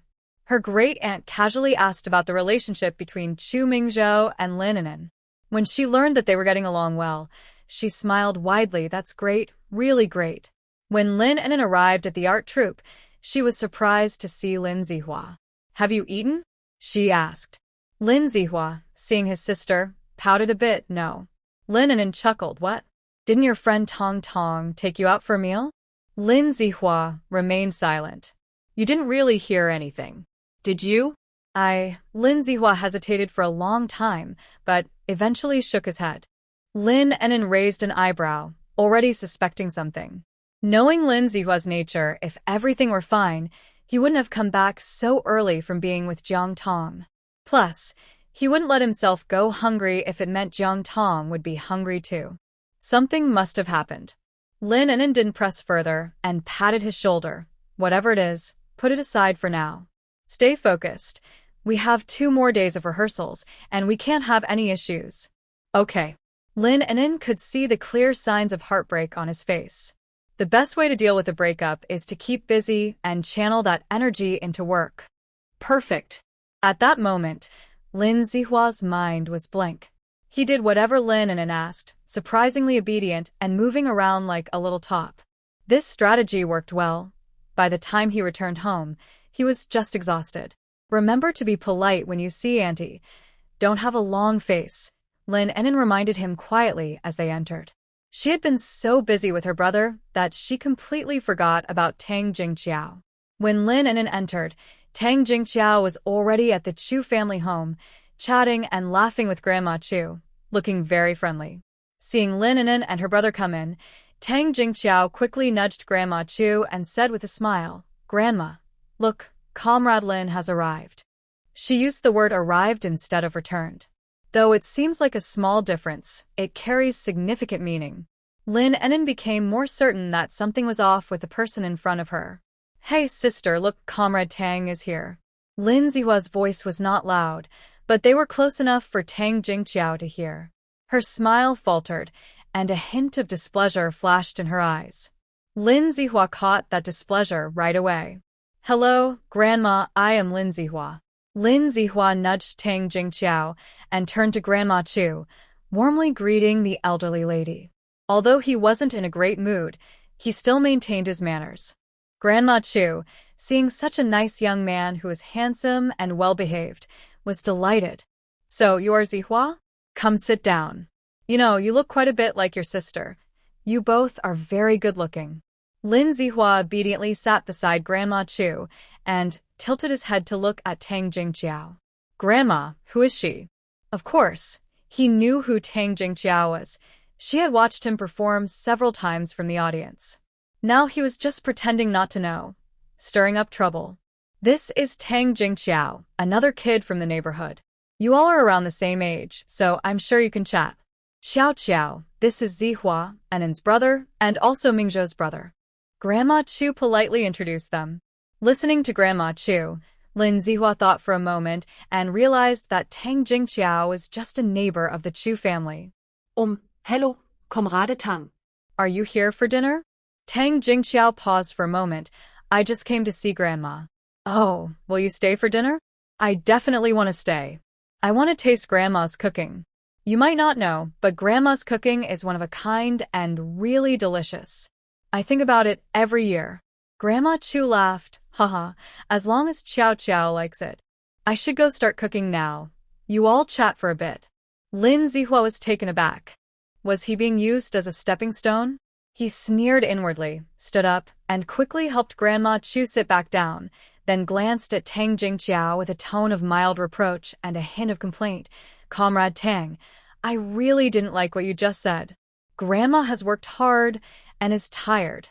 Just because you want to doesn't mean she should be busy. That's not fair. If you care, we care even more. Aunt Chu paused and then smiled so widely that her eyes nearly closed. Oh, dear you child, I'm not tired at all. Tang Jingqiao almost lost her smile, biting her teeth in frustration at Lin Zihua's teasing words. She felt annoyed but couldn't show it, so she forced a laugh. You misunderstood me. I care about Aunt Chu even more than you do. She knows I've always tried to let her do less work and enjoy her life. Aunt Chu shook her head, sighed, and patted Tang Jingqiao's hand. Lin Zihua replied, All right then, what about Xiaolan? I'll call her to help buy some things. Today, let's give the chance to Comrade Tang and let you stay with Aunt Chu to cook. I won't take that from you. He didn't want to help but wanted to take Chu Minglan away. Lin An'an was sitting nearby, happily eating an orange. In today's society, every child knows how to work, and Tang Jingqiao could cook too. However, she hadn't been in the kitchen for a long time since her father was promoted. Who would dare to let her do chores? Tang Jingqiao felt quite upset, but kept a smile on her face. I'm new here and not very familiar with the kitchen. It's better to let Xiaolan help. I'll just keep Aunt Chu company. But Lin Zihua insisted, Comrade Tang, didn't you say you care about Aunt Chu and want her to enjoy life? Then you should take on the cooking. This opportunity is rare. It usually isn't your turn, so don't refuse. Lin An'an, finishing the last piece of orange, wrinkled her nose and pretended to stop him. Zihua, stop teasing. Comrade Tang is a guest. It's not right to make a guest work. Let's go instead. Oh. Lin Zihua looked a bit wronged. Sister, Comrade Tang said to herself, so it's not my fault. I can help Aunt Chu. You should sit since you're not feeling well. Aunt Chu laughed and waved her hand. Oh, you all stop arguing. Cooking isn't hard. I can do it by myself. Just sit and chat while waiting for the food. Tang Jingqiao quickly agreed with Aunt Chu. Exactly. Aunt Chu said she doesn't need help, so let's not make it harder. Lin An'an carefully wiped her fingers with a cloth, glancing at Tang Jingqiao, feeling uncertain. What is she really here for? Sitting there, she looked quite superior, praising Aunt Chu while secretly expressing her disdain. Her words were full of contradictions, yet she seemed completely unembarrassed. When Aunt Chu entered the kitchen, Tang Jingqiao suddenly sighed. Mingzhou has it tough too. Not only does he have to take care of Lon and you, but I heard that Comrade Lin is not well, and on top of that, he has a younger brother. Lin An'an. Lin Zihua was displeased by this and immediately wanted to say something, but Lin An'an held him back. She wasn't angry. Instead, she looked at Tang Jingqiao with a half-smile and nodded. Comrade Tang is right, Mingzhou is willing. Well, living together means supporting each other as a family. My health isn't great, but Mingzhou is strong and capable. Thank you for your concern, Comrade Tang. Tang Jingqiao was momentarily speechless. Comrade Lin, I was just saying that out of concern. I think Mingzhou works too hard, and I meant it sincerely. Lin An'an chuckled lightly. Oh, so, Comrade Tang's concern is indeed sincere. You start by putting someone down, then brush it off as a heartfelt remark. If I argue with you, I'd be petty, but if I don't, I'd seem weak. What should I do? After saying this, Lin An'an peeled an orange with a smile, her sharp words sounding more like casual conversation. Tang Jingqiao gritted her teeth in frustration at Lin An'an's quick wit, but didn't know how to respond. Comrade Lin, you seem to have misunderstood me. I didn't mean it that way. Maybe I didn't express myself well. Please don't take it to heart. I didn't take it to heart. My heart is small. If I let everything in, I'd be overwhelmed. Hearing this, Tang Jingqiao struggled to maintain her smile. Lin Zihua watched Tang Jingqiao's frustrated expression and felt quite relieved, unable to suppress a laugh. Lin An'an shot him a glance, her lips curving up slightly, then turned back to Tang Jingqiao. She had already categorized her as a negative person. Though they weren't close, Lin An'an trusted her instincts. People's malice often reveals their true nature. Just as Tang Jingqiao was about to say something, Aunt Chu returned. Zihua, come here. Lin Zihua responded and immediately went outside. The two of them moved quite a few things to the kitchen, and then they brought rice cakes to the main hall, each wrapped in thick blankets. By the time Lin An'an held them, the rice cakes were still warm. These were made by a friend from Sioux City. You should like them, Chu Mingzhou said as he took off his coat and hat, brushing off the snow. But when he saw Tang Jingqiao, his smile faltered. Tang Jingqiao had already stood up from her chair, looking at Chu Mingzhou with disbelief and a hint of unease. Could he really be so happy? Is this still Chu Mingzhou? Tang Jingqiao felt like someone had pressed play on a recorder in her mind, with Lin An'an's words about Chu Mingzhou being happy buzzing in her head. Why is he so nice to Lin An'an? Aren't they getting divorced soon? Lin Zihua handed Lin An'an a piece of rice cake, urging her to try it. Sister, this rice cake tastes really good, just like what Mom makes. Lin An'an took a small bite and nodded. It's delicious. In Sioux City, making rice cakes for the new year is a must. If there are no rice cakes on the table, it feels like something is missing. It's impressive that he remembers such small things. Mingzhou, you should try some too. It's really good. Okay. Tang Jingqiao tried to keep a smile on her face, but inside, she felt quite uncomfortable. She had been sitting here for a long time, chatting and trying to get closer, yet after Chu Mingzhou returned, he hadn't even looked at her, as if she didn't exist. How could someone with her self-esteem accept that? She cleared her throat and said, Mingzhou, you're back. Only then did Chu Mingzhou seem to notice her, giving a slight nod and responding casually. It's rare for Annie to visit. It must be tiring. I just wanted to help out, she said. There's no need, he replied. Lin An'an watched Tang Jingqiao's slightly awkward expression and couldn't help but chuckle to herself. Comrade Tang is being too polite. She's clearly here as a guest, yet she insists on helping us. No matter how we try to refuse, it doesn't work. Hearing Lin An'an's words, Tang Jingqiao's face turned red and pale. Comrade Lin, we're all from the same neighborhood, so it's only right to help each other. Besides, Mingzhou and I grew up together, so I'm not really a stranger. Oh. Lin An'an took another bite of rice cake and shifted her gaze to Chu Mingzhou. Chu Mingzhou looked startled. We're not that familiar. The cold and heartless 4 words nearly shattered Tang Jingqiao's composure. Ha ha ha. Lin Zihua couldn't hold back his laughter and almost choked on it. He quickly patted his chest, saying, I'll go help Auntie. Tang Jingqiao's face turned extremely ugly. She never expected Chu Mingzhou would say that. Her eyes turned slightly red, feeling both angry and wronged, her voice trembling. Mingzhou, how can you say that? You're still blaming me, right? Chu Mingzhou looked at Lin An'an with a serious expression, as determined as if he were joining a party. What she said was about last year, when Lu Qing messed up an opportunity for the art troupe. She thinks both Lu Qing and I blame her, but I don't. It has nothing to do with me. Lin An'an was about to burst out laughing. This man really knows how to talk. Not only does he speak freely, but he also disregards the feelings of others. Really? Chu Mingzhou, you. Tang Jingqiao intended to achieve something but ended up with nothing, arriving proudly and leaving in embarrassment. She was driven away by Chu Mingzhou, and it was quite a scene. In an era when everyone wore old cotton coats, she dressed fashionably and wore high heels. So, she left in a huff, running and tripping, getting up to cry and continue running. If she thought about asking Chu Mingzhou for help, that was just a dream. Lin An'an was laughing so hard she was almost in tears. She playfully punched Chu Mingzhou's arm, saying, "You really are a true steel man. Now you've offended Tang. She probably won't dare to come back easily." Chu Mingzhou, however, looked unfazed, focusing not on Tang Jingqiao but on the phrase steel man. He thought Lin An'an was complimenting him.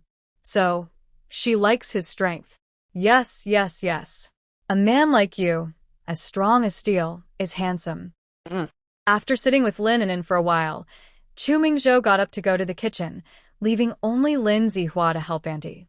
Auntie praised the children for being filial. When he returned to the main room and didn't see Tang Jingqiao, he asked about her. Upon learning she had left unexpectedly, he thought she was just being polite. He never imagined she was driven away by Chu Mingzhou. "By the way, Annie, how do you know Comrade Tang? You seem to have a good relationship." "You mean Xiao Xiao? She's a good child, truly worthy of being the daughter of a brigade commander. She's really something." For years ago, Chu Mingzhou went on a mission as usual, and Auntie came to help take care of the two little ones. By chance, on her way to the market, she lost her money, which was $25, enough for several people's living expenses for a while. When the money was lost, the elderly woman was very anxious and searched everywhere but couldn't find it. In the end, Tang Jingqiao found the money and returned it. Not only did she help her aunt recover the money, but she also caught a thief along the way. After this incident, Tang Jingqiao was praised by the people in the military district and even received a banner of honor. The following year, she was recognized as an outstanding individual. Naturally, her aunt was very grateful to her. Tang Jingqiao also took the opportunity to befriend the Chu family, including Chu Mingzhou. After that, she often visited the Chu family under the pretext of seeing her aunt. Each time she came, she brought some snacks and sweetly called her aunt, making her feel very happy. At first, Chu Minglan and Chu Mingyo liked her, especially since she had helped them so much and was so friendly.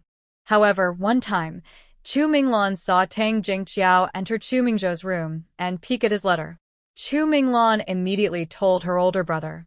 Chu Mingzhou never kept important items in his room, and what Tang Jingqiao was looking at was a letter from Lin An'an. Chu Mingzhou didn't think much of it, just said to let it go and warned her not to be so rude and not to enter his room again, and that was the end of it. Since then, Chu Minglan didn't like her sister anymore and became very cautious whenever she visited.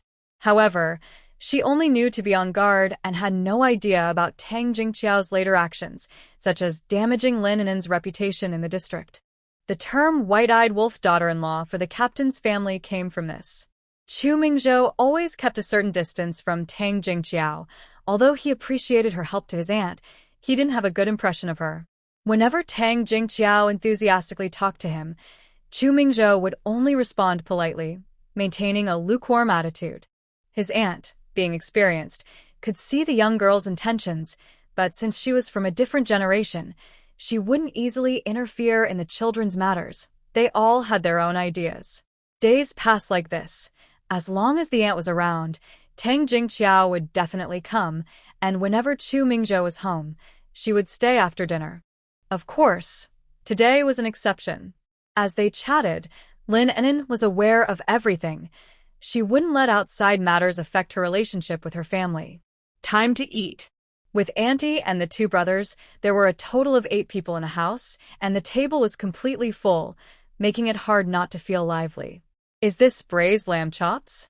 Lamb is rare, and braising it is quite wasteful. Most people wouldn't be willing to do that. This dish is really colorful and smells amazing. You can't ignore it. Yes, sister-in-law, this is lamb, awful noodle soup, and it's really delicious too. So many dishes? This is too lavish. Lin An'an wasn't exaggerating. There were a full 10 dishes, most of them substantial, better than what most people have for New Year. All the lamb was brought by Auntie, and many dishes were brought back by Chu Mingzhou and rice cakes, just to celebrate Lin An'an's birthday. Lin An'an was still in shock when the four little ones stood up first, holding small teacups and pretending to toast, "Sister-in-law, happy birthday." Lin An'an was stunned. This was for her. Birthday? A warm feeling surged in her heart, and her eyes slightly reddened. She rubbed her thighs and quickly stood up. "Thank you. You are so thoughtful." "Sister, happy birthday." "Thank you." Auntie was also smiling widely as she brought out the last bowl of longevity noodles and an happy birthday. This longevity noodle was made by Mingzhou himself. "Try it and see if you like it." "Thank you, Auntie." "And thank you, Mingzhou." Chu Mingho looked at Lin An'an, his eyes full of warmth. "Please sit down." Only then did Lin An'an sit down. She looked at the table full of dishes and then at her lovely family around her, feeling very touched. So this is what a birthday feels like. Lin An'an steadied her emotions, held the bowl, took a small sip of soup, and slurped up some noodles. She felt as if the longevity noodles were warming her heart. "It's delicious. As long as you like it. You're the birthday star tonight, so you should eat more." Chu Minglan smiled as she served Lin An'an more food. "Sister-in-law, these lamb chops are really tender and tasty." "Thank you, Xiaolan." Seeing her enjoy the food, Chu Mingzhou quietly said, "This year was too last minute. Next year, I'll get you a cream cake." This tough guy actually knows about cream cakes? That sounds great. "Thank you, Chu Mingzhou." That night, heavy snow began to fall in the northwest, with snowflakes swirling in the cold wind, making the doors and windows creak. The ground was covered in thick snow, creating a white landscape, shrouded in mist. The Chu family was completely unaffected, enjoying their food and chatting happily, creating a warm and harmonious atmosphere. "Hey, sis, you're almost done with your longevity noodles and haven't made a wish yet? Hurry up and make one. It will definitely come true." Lin Zihua said with his mouth full of lamb chops, speaking unclearly but still reminding Lin An'an to make a wish. Chu Mingho chimed in, "Yes, yes, sister-in-law. Make a wish quickly. Birthday wishes really do come true." Lin An'an felt warm inside from their words and smiled, saying, "All right, I'll make a wish." With that, she closed her eyes, put her hands together, and looked very sincere. "Okay, the wish is made. Let's continue eating. Let's eat." The family was cheerful together.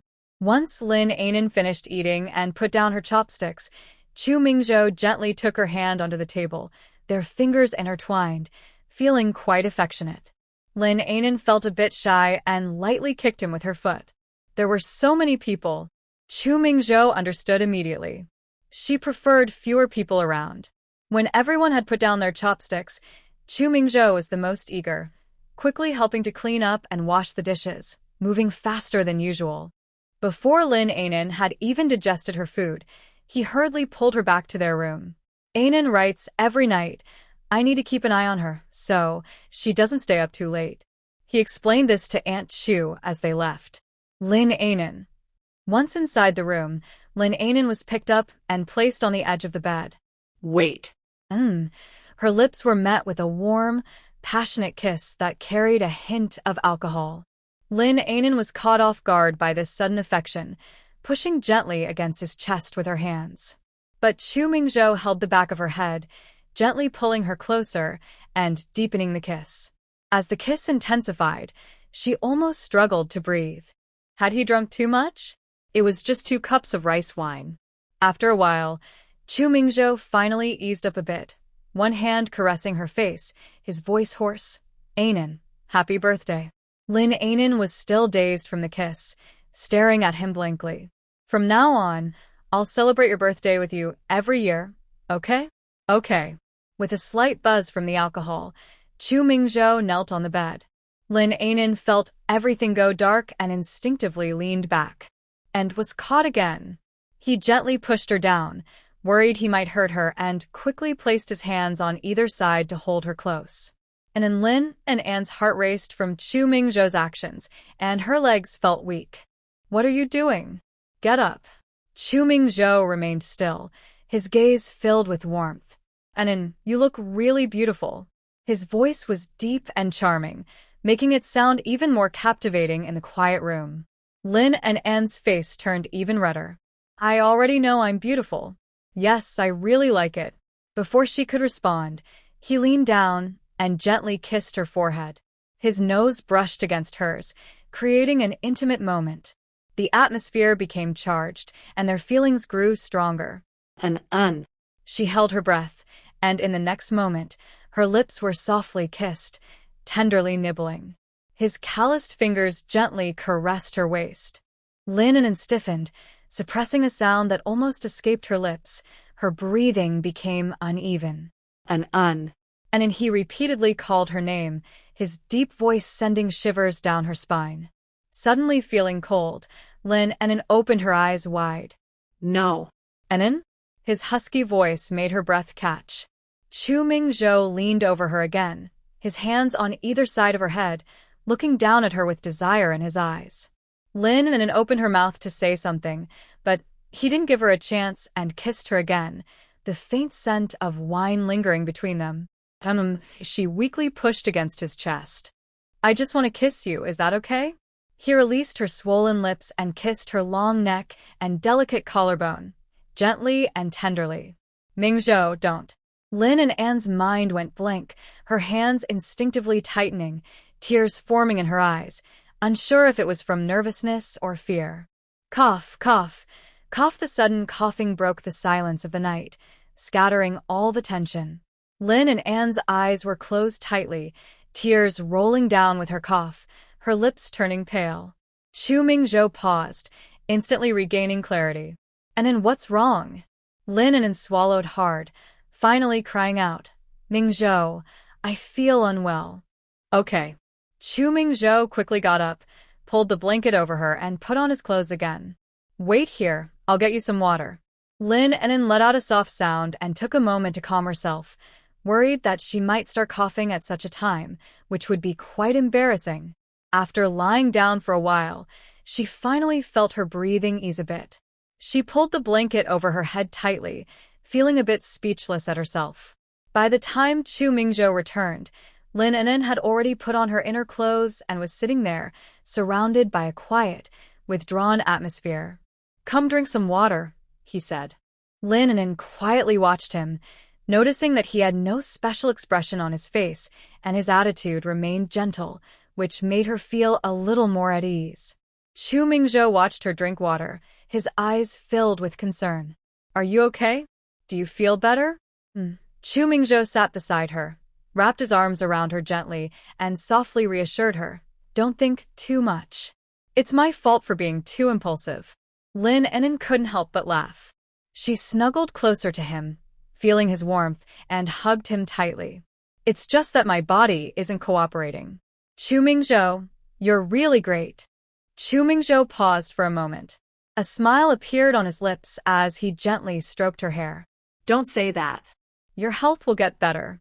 I won't drink alcohol anymore. I'm sorry. You only had a couple of sips. Stop making excuses. Chu Mingzhou chuckled, not saying anything more, just holding her tightly. After a while, Lin An'an's mood gradually calmed down. Thank you for celebrating my birthday today. I'm really happy. Being held by Chu Mingzhou, the blanket felt warmer, which was very comfortable for someone like Lin An'an, who often felt cold. The soft sounds of him soothing her to sleep were genuine.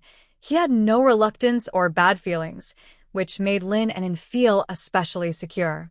Before long, she fell asleep. Chu Mingzhou looked at the little person sleeping in his arms, feeling helpless. He gently adjusted his position to make her more comfortable and carefully pulled the blanket tighter around her. Once she was sound asleep, he quietly got up and went to take a cold shower. The swirling snow and biting cold didn't cool the fire within him. His heart was filled with unfulfilled thoughts, causing him to stay awake all night. As dawn began to break, he still felt no sleepiness. Looking at Lin An'an's peaceful sleeping face, he gently placed a kiss on her forehead. Usually, Chu Mingzhou prided himself on his self-control more than anyone else. But with his lovely wife in his arms, it was hard to remain composed. On one side was desire, and on the other, guilt. She was recovering. As Lin An'an slowly woke up and opened her eyes, she found herself looking into his dark eyes. She was momentarily surprised and then leaned closer to him. You're up so early? Chu Mingzhou smiled and playfully tapped her nose. Yeah, you were sleeping so soundly. Lin An'an squinted her eyes. Why do you have such dark circles? Did you not sleep well? Chu Mingzhou shook his head seriously and pulled her into his arms tightly. You're mistaken. Lin An'an reached out to touch his dark circles, her tone filled with concern. You say I'm mistaken, but you definitely didn't sleep well. Chu Mingzhou held her hand and kissed it. I'll go get some water for you to wash up, and then we can have breakfast. Seeing that he didn't want to answer, Lin An'an decided not to press further. Why did Chu Mingzhou stay up late? It was obvious. Just as Chu Mingzhou was about to get up, Lin An'an bit her lip and pulled him back. Mingzhou, I have a way. What is it? Seeing that she wouldn't let him go, Chu Mingzhou lay back down, thinking she had something to say. Lin An'an simply looked at him deeply, her small hand slipping into his shirt, resting on his firm waistline, mimicking his actions from last night, gently rubbing and kneading. Are you feeling uncomfortable? I can help you. Chu Mingzhou let out a low grunt. He never expected Lin An'an to act this way, and for a moment, he felt a bit flustered, a faint blush appearing on his face. He quickly held Lin An'an's hand to stop her movements, his voice slightly hoarse. You don't need to, I'm fine, please don't. Lin An'an was also feeling quite shy. She was no match for Chu Mingzhou and was quickly restrained. Really, you don't need to, An'an. Fearing she might do something more, Chu Mingzhou held her tightly and gently changed the subject. After the new year, starting from the first day, there will be lanterns at Sanhui Village by Sanhui Lake. Do you want to go see them?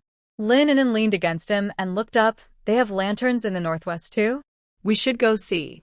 In Sioux City, we light butter lamps and release river lanterns for blessings. The customs are a bit different. I'll take you there and buy you a sheep lantern. Okay. Once they finished washing up and came out, they happened to see a few little ones dancing around, shouting and calling out. What's going on here? Chu Mingho waved at Lin An'an, puffing out his little chest, speaking more confidently than usual. Sister-in-law, come quick. Look how amazing I am. I made a train. Lin An'an was momentarily confused. What train? A very tiny railway was set up in the main hall, with gentle curves. On the tracks was a simple metal object that clearly resembled a train, complete with 3 carriages. It was unclear how Chu Mingho managed it, but the train was now chugging along. Seeing this, Lin An'an's eyes lit up. She quickly approached and crouched down to examine it closely. Xiao Yu, did you make this? Yes, sister-in-law. At first, Cheng Go and Jiga helped me, but later I took everything home and finished it all by myself. Xiao Yu, you are such a little genius. Lin An'an praised with delight. He had used electric power. This was the 1970s, still the era of steam trains. Diesel trains were rare, let alone electric locomotives. Lin An'an quickly looked at Chu Mingzhou, who was also frowning at the little train. Mingzhou, Xiao Yu is so smart. He used the overhead wire to get electric power, converted it with his own little device, and drove the traction motor to make the wheels turn, allowing the train to run. Chu Mingzhou's expression was serious as he nodded. Lin An'an hugged the confused Chu Mingho and continued, this is the most efficient way to convert energy, making the train go faster and be more environmentally friendly. Everyone exchanged glances, clearly not understanding. Aunt Chu smiled and nodded at Lin An'an. An'an speaks so beautifully. She sounds very cultured. An'an, come. I made dumplings today with several flavors. You should try some. Lin An'an's eyes flickered, and she smiled helplessly. All right, I'm coming. It wasn't really appropriate for her to talk about these things with them. However, just based on this little train, Lin An'an knew she had to pay more attention to Chu Mingho. In the future, if he was interested in this area, he should be well nurtured. He could definitely become a talented engineer in train technology with a bright future ahead. Time to eat. Hearing his sister-in-law's praise, Chu Mingho's little face turned rosy, and he stood taller, happily running up to Lin An'an. Sister-in-law, I worked really this. I thought about it for a long time before making it. I'm impressive, right? Nearby, Chu Minglan chimed in with a smile. Sister-in-law, you go made such a mess in the room while making this little train. Ha, that's all right. I'll help Xiao you clean up later. Everyone gathered around the dining table, happily sitting together. Aunt Xu brought out plates of dumplings, and the delicious aroma quickly filled the entire room, making everyone swallow hard. Chu Mingho sat down next to Lin An'an and pointed to the plate of dumplings on the left. Sister-in-law, you must try this dumpling. Aunt specially made it with lamb and carrot filling. It's so tasty. Lin An'an smiled, picked up a dumpling, took a bite, and nodded in praise. This filling is fresh and juicy, and the skin is chewy. It's so good. Aunt Chu, hearing this, smiled so wide that her eyes nearly closed. If it's good, eat more. There are several other fillings too, like chive and egg and pork and cabbage. Give them a try. Chu Mingzhou also added a few dumplings to Lin An'an's bowl, saying nothing more, just waiting to take her to the art troupe after they finished eating. Today was already the 22nd day of the new year, and the Northwest Army had officially begun their holiday. However, the holiday here is different from the outside world. Soldiers still stay at their posts, always on alert. There's no choice. The more festive it is, the more vigilant they must be, just to ensure that the people can celebrate the new year peacefully. As soldiers and their families, they have long been accustomed to this. Lin An'an and Lin Zihua, being newcomers, were completely unaware and thought they were the busiest, along with the art troupe. But currently, the art troupe was indeed the busiest in the entire unit. When Lin An'an and the others arrived at the art troupe, they saw many people gathered together, chattering excitedly about something. What's going on? Our performance costumes have arrived. Violin was leading the group to check the numbers and sign up. Let's wait a bit. We'll start when everyone gets here. This time the performance costumes look really nice, many people praised. The costumes were military green in style, with a sharp cut, but cleverly adorned with bright red flowers that were vibrant and eye-catching, adding a lively touch to the outfit and reducing its seriousness. Upon closer inspection, the embroidery of the small red flowers was exquisite, with each petal looking lifelike, as if freshly picked and carefully sewn onto the uniform. At the collar, a slightly larger red flower bloomed at an angle, with its petals delicately curled, looking particularly beautiful. A few small red flowers were also embroidered on the cuffs and belt, clustered together like scattered petals. On the side of the matching military cap, a delicate red flower was pinned, making the badge shine even brighter against its backdrop, adding a spirited touch. Looking at the pants again, they are also in a military green tone, slightly tighter than regular military trousers, which highlights the figure. This performance outfit is really beautiful. It has the spirit of our soldiers and a strong festive vibe. When we wear it on stage, we will definitely stand out. Yes. I didn't expect the addition of these red flowers to make such a difference. It looks amazing. Exactly, it's perfect for the new year.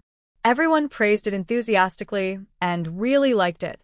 Although Lin An'an and Lin Zihua are substitute performers, they play important roles, so their outfits are custom-made. Sis, how do I look in this outfit? As soon as the clothes arrived, Lin Zihua quickly changed.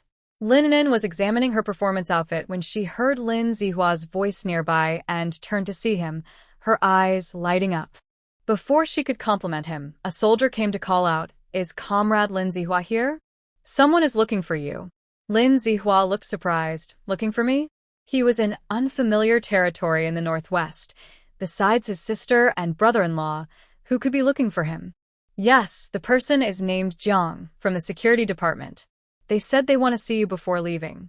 Upon hearing this, Lin Zihua's brows furrowed, and he glanced at his sister. In the end, he said nothing and walked away. Lin An'an smiled slightly, folded her clothes neatly, and followed a few steps behind. The security personnel who came with Jiang Tong were actually there to keep watch. However, they were courteous enough to borrow a small office from the art troupe for the two to talk privately. Lin Zihua's expression was cold, and his steps were hurried. When Jiang Tong saw him, her eyes widened. At that moment, Lin Zihua was wearing a brand new performance outfit. The military green uniform accentuated his tall figure, making him appear even more impressive. He seemed more mature and serious than his usual self. His previously gentle gaze had turned distant.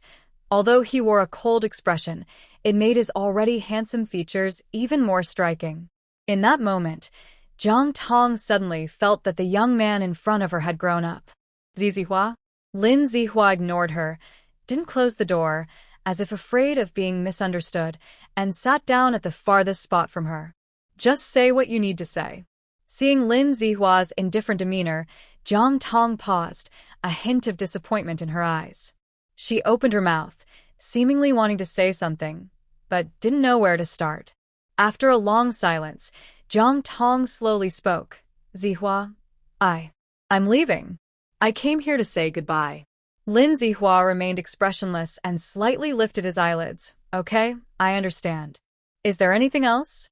Jiang Tong bit her lip, a complex look in her eyes. Zihua, I know you're still angry with me, but I hope you won't let me affect your mood. Now that you're in the army, focus on your future. I believe you will be the best, even though I might not see it. Lin Zihua furrowed his brows tighter, remaining silent. Zihua, goodbye. Seeing that he remained unmoved after her farewell, Jiang Tong felt a bit surprised. I'm seriously ill, and this trip might be our last goodbye. After all this, can't you at least say goodbye to me? Lin Zihua sneered. Did you come here just to say this? If there's nothing else, I'll leave. He stood up, preparing to walk away. Jiang Tong quickly stood up too. Zihua, wait. Her voice carried a hint of urgency. Lin Zihua stopped but didn't turn around, coldly saying, What else is there? Jiang Tong took a deep breath, gathering her courage, and hugged him tightly from behind. Zihua, please don't go. I beg you to believe me. I was just deceived. You know I'm simple-minded and didn't think things through. Lin Zihua stiffened. Seeing he didn't push her away, Jiang Tong held on tighter. At this point, I can't blame anyone but myself for being naive. I hope you can forgive me. Lin Zihua's eyes reddened, almost softening, but when he looked up, he met his sister's half-smiling face. Lin Zihua's expression hardened, and he forcefully pulled Jiang Tong's hands away. You should have thought about the consequences when you did those things. Not reporting you is already showing mercy. Report? Lin An'an raised an eyebrow. Jiang Tong's eyes filled with tears. Zihua, I know I was wrong. I truly realize my mistakes. Her voice suddenly stopped. An'an? Lin An'an smiled at her. Oh, I just happened to pass by. What a coincidence. She shot a sideways glance at Lin Zihua. Lin Zihua felt his mind clear instantly and stepped back several paces, distancing himself from Jiang Tong, his expression growing even darker. Jiang Tong clenched her fists, realizing some things could no longer be said. She had originally wanted to ask Lin Zihua for some money. He could only look at Lin An'an, his eyes filled with pleading. Sister An'an, I know I was wrong. You have to believe me, I really didn't mean any harm. I'm sorry. Lin An'an slightly raised her chin and chuckled softly. Well, you do owe Lin An'an an apology. Her voice was so soft that the other two couldn't hear her clearly. Sister An'an. Jiang Tong stepped forward, wanting to hold Lin An'an's hand.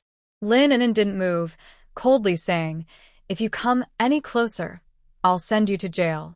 Jiang Tong was taken aback and looked helplessly at Lin Zihua. Lin Zihua pressed his lips together and looked away. Tears finally streamed down Jiang Tong's face. She felt an inexplicable emptiness in her heart, first feeling awkward, then anger followed. Fine, if that's how it is, then I'm leaving. I hope everything goes well for you in the future. After saying that, Jiang Tong turned and walked away, her back filled with loneliness. She walked slowly, especially pausing when passing by Lin Zihua. But Lin Zihua still didn't move. Jiang Tong was a bit surprised. In the past, if she was even slightly unhappy, Lin Zihua would go out of his way to comfort her. Why wasn't he coming forward now, even when she was crying? The security personnel saw that Jiang Tong was done speaking and immediately stood up, nodding towards Lin An'an, urging Jiang Tong to leave. Once they were far away, Lin An'an walked over to Lin Zihua and patted his shoulder. Well done. Lin Zihua nodded and softly replied, still showing a hint of anger and sadness in his eyes. Lin An'an looked at Lin Zihua. feeling a bit relieved. He wasn't completely foolish. Let's go, stop thinking about this. We still have a performance to prepare for. The siblings returned to the art troupe, each getting back to their tasks and continuing to be busy. Jiang Tong's appearance was like a brief interlude, quickly forgotten by them. What they didn't know was that Xu Wenbo was waiting at the entrance of the military base. Jiang Tong's visit to see Lin Zihua was just a formality. She didn't think Lin Zihua would stay mad at her for long. He would just need to comfort her a bit. Her main goal was to show Xu Wenbo that she was taking control of the situation.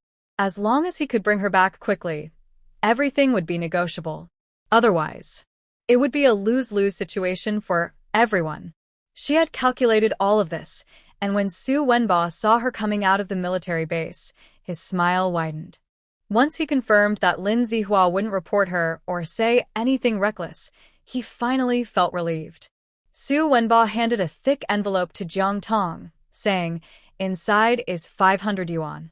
When you get there, you can buy or eat whatever you want, no need to hold back." With this 500 yuan as support, even when she reached the Gobi Desert Development Area, life wouldn't be too hard.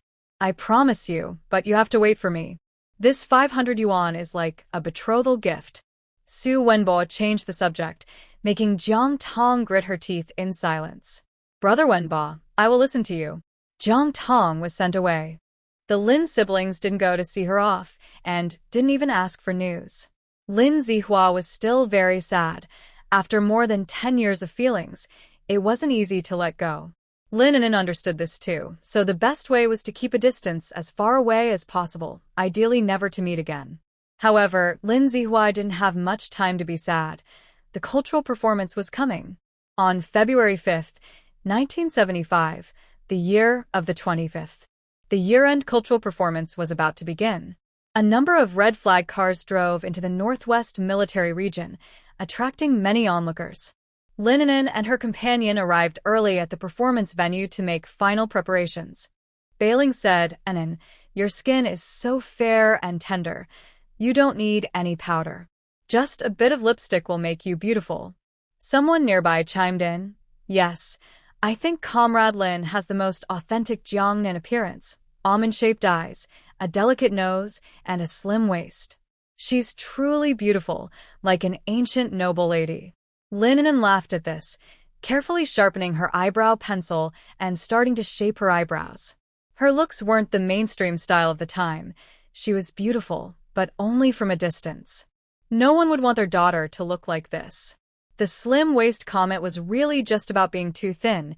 It was more like a weak willow swaying in the wind. In those days, there weren't many makeup artists. Everyone basically did their own makeup. There were 2 women helping with makeup, but they were too busy to assist Lin An'an. As for makeup skills, probably no one here could match Lin An'an, a modern girl. Lin An'an finished quickly, shaping her eyebrows, applying a bit of blush, and putting on lipstick. With a natural look, her beauty shone through without appearing overly made up. "Hey, An'an, how did you make your eyebrows look so good? Do you need help?" Can I? Lin An'an smiled and walked over, lifting the little girl's chin, comparing with the eyebrow pencil, and started drawing. The little girl turned red and didn't dare to move. "Oh, An'an's eyebrows are so beautiful. Look how well she did them for Duan." The people nearby exclaimed in surprise and quickly asked Lin An'an to help them with their eyebrows too. Lin An'an was already finished with her preparations, just needing to braid her hair. Since her performance was later, she wasn't in a hurry and agreed to help them. Eyebrows are actually shaped according to the face, so it's not just about how others draw them. You can draw them well too, and having uneven eyebrows is completely normal. At 6 in the evening, the audience was filled with soldiers and their families. With a few light sounds, bright lights illuminated the stage, and pleasant music echoed in the venue, instantly igniting the atmosphere. Respected leaders and dear comrades, good evening. On this joyful and hopeful day, I am delighted to gather with you all. We will witness the outstanding performance of the Northwest Theater Army's Vanguard Art Troupe. The performers will express their love for life through song, showcase the vitality of life through dance, and play instruments to create a melody of hard work. As the host finished speaking, the lights changed, and the prelude of the shining red star began to play. A series of wonderful performances unfolded on stage. The actors wore stunning costumes, pouring their enthusiasm and skill into the performance. Their singing was loud and beautiful, the dancing graceful, and the instrumentals captivating. The audience was drawn in by the exciting programs, frequently erupting in warm applause and cheers. Lin An'an watched from backstage, a smile on her face. Lin Zihua performed excellently today, with no mistakes, showcasing his strengths to the fullest. He seemed to be glowing.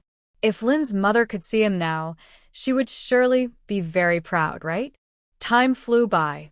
During this time, Lin An'an only went on stage once to accompany, spending the rest of the time adjusting her state and preparing for her final violin solo. Finally, as the program neared its end, it was Lin An'an's turn to perform. She took a deep breath, smiling as she stepped onto the stage, standing in the center as the lights fell like a golden curtain around her, making her delicate face even more radiant. Next, Comrade Lin An'an will present a violin solo, The Happy Female Warrior, a piece from The Red Detachment of Women.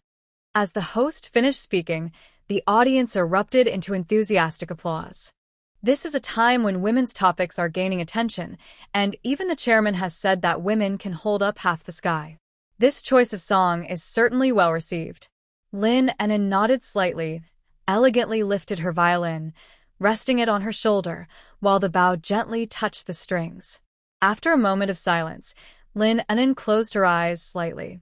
As her arm moved gently, a joyful and passionate melody flowed out instantly. The music was full of emotion, as if it wanted to take the audience through time to witness the battles of the Red Army women. Her body swayed slightly with the rhythm, each note filled with strength and feeling. Her performance was purposeful, perfectly conveying the courage, strength, and optimism of women to the audience. As the last note faded, Lin An'an slowly opened her eyes, smiled, and gave a slight bow to thank the audience. The applause from the audience erupted like thunder, lingering for a long time. This violin solo marked a perfect conclusion to the cultural performance. An'an, your performance today was amazing. Yes, An'an, you played even better than during rehearsals. Lin An'an smiled in response to the compliments, feeling genuinely happy at the sincere faces around her. She glanced toward the backstage entrance, searching for Chu Mingzhou's figure. He should have arrived by now.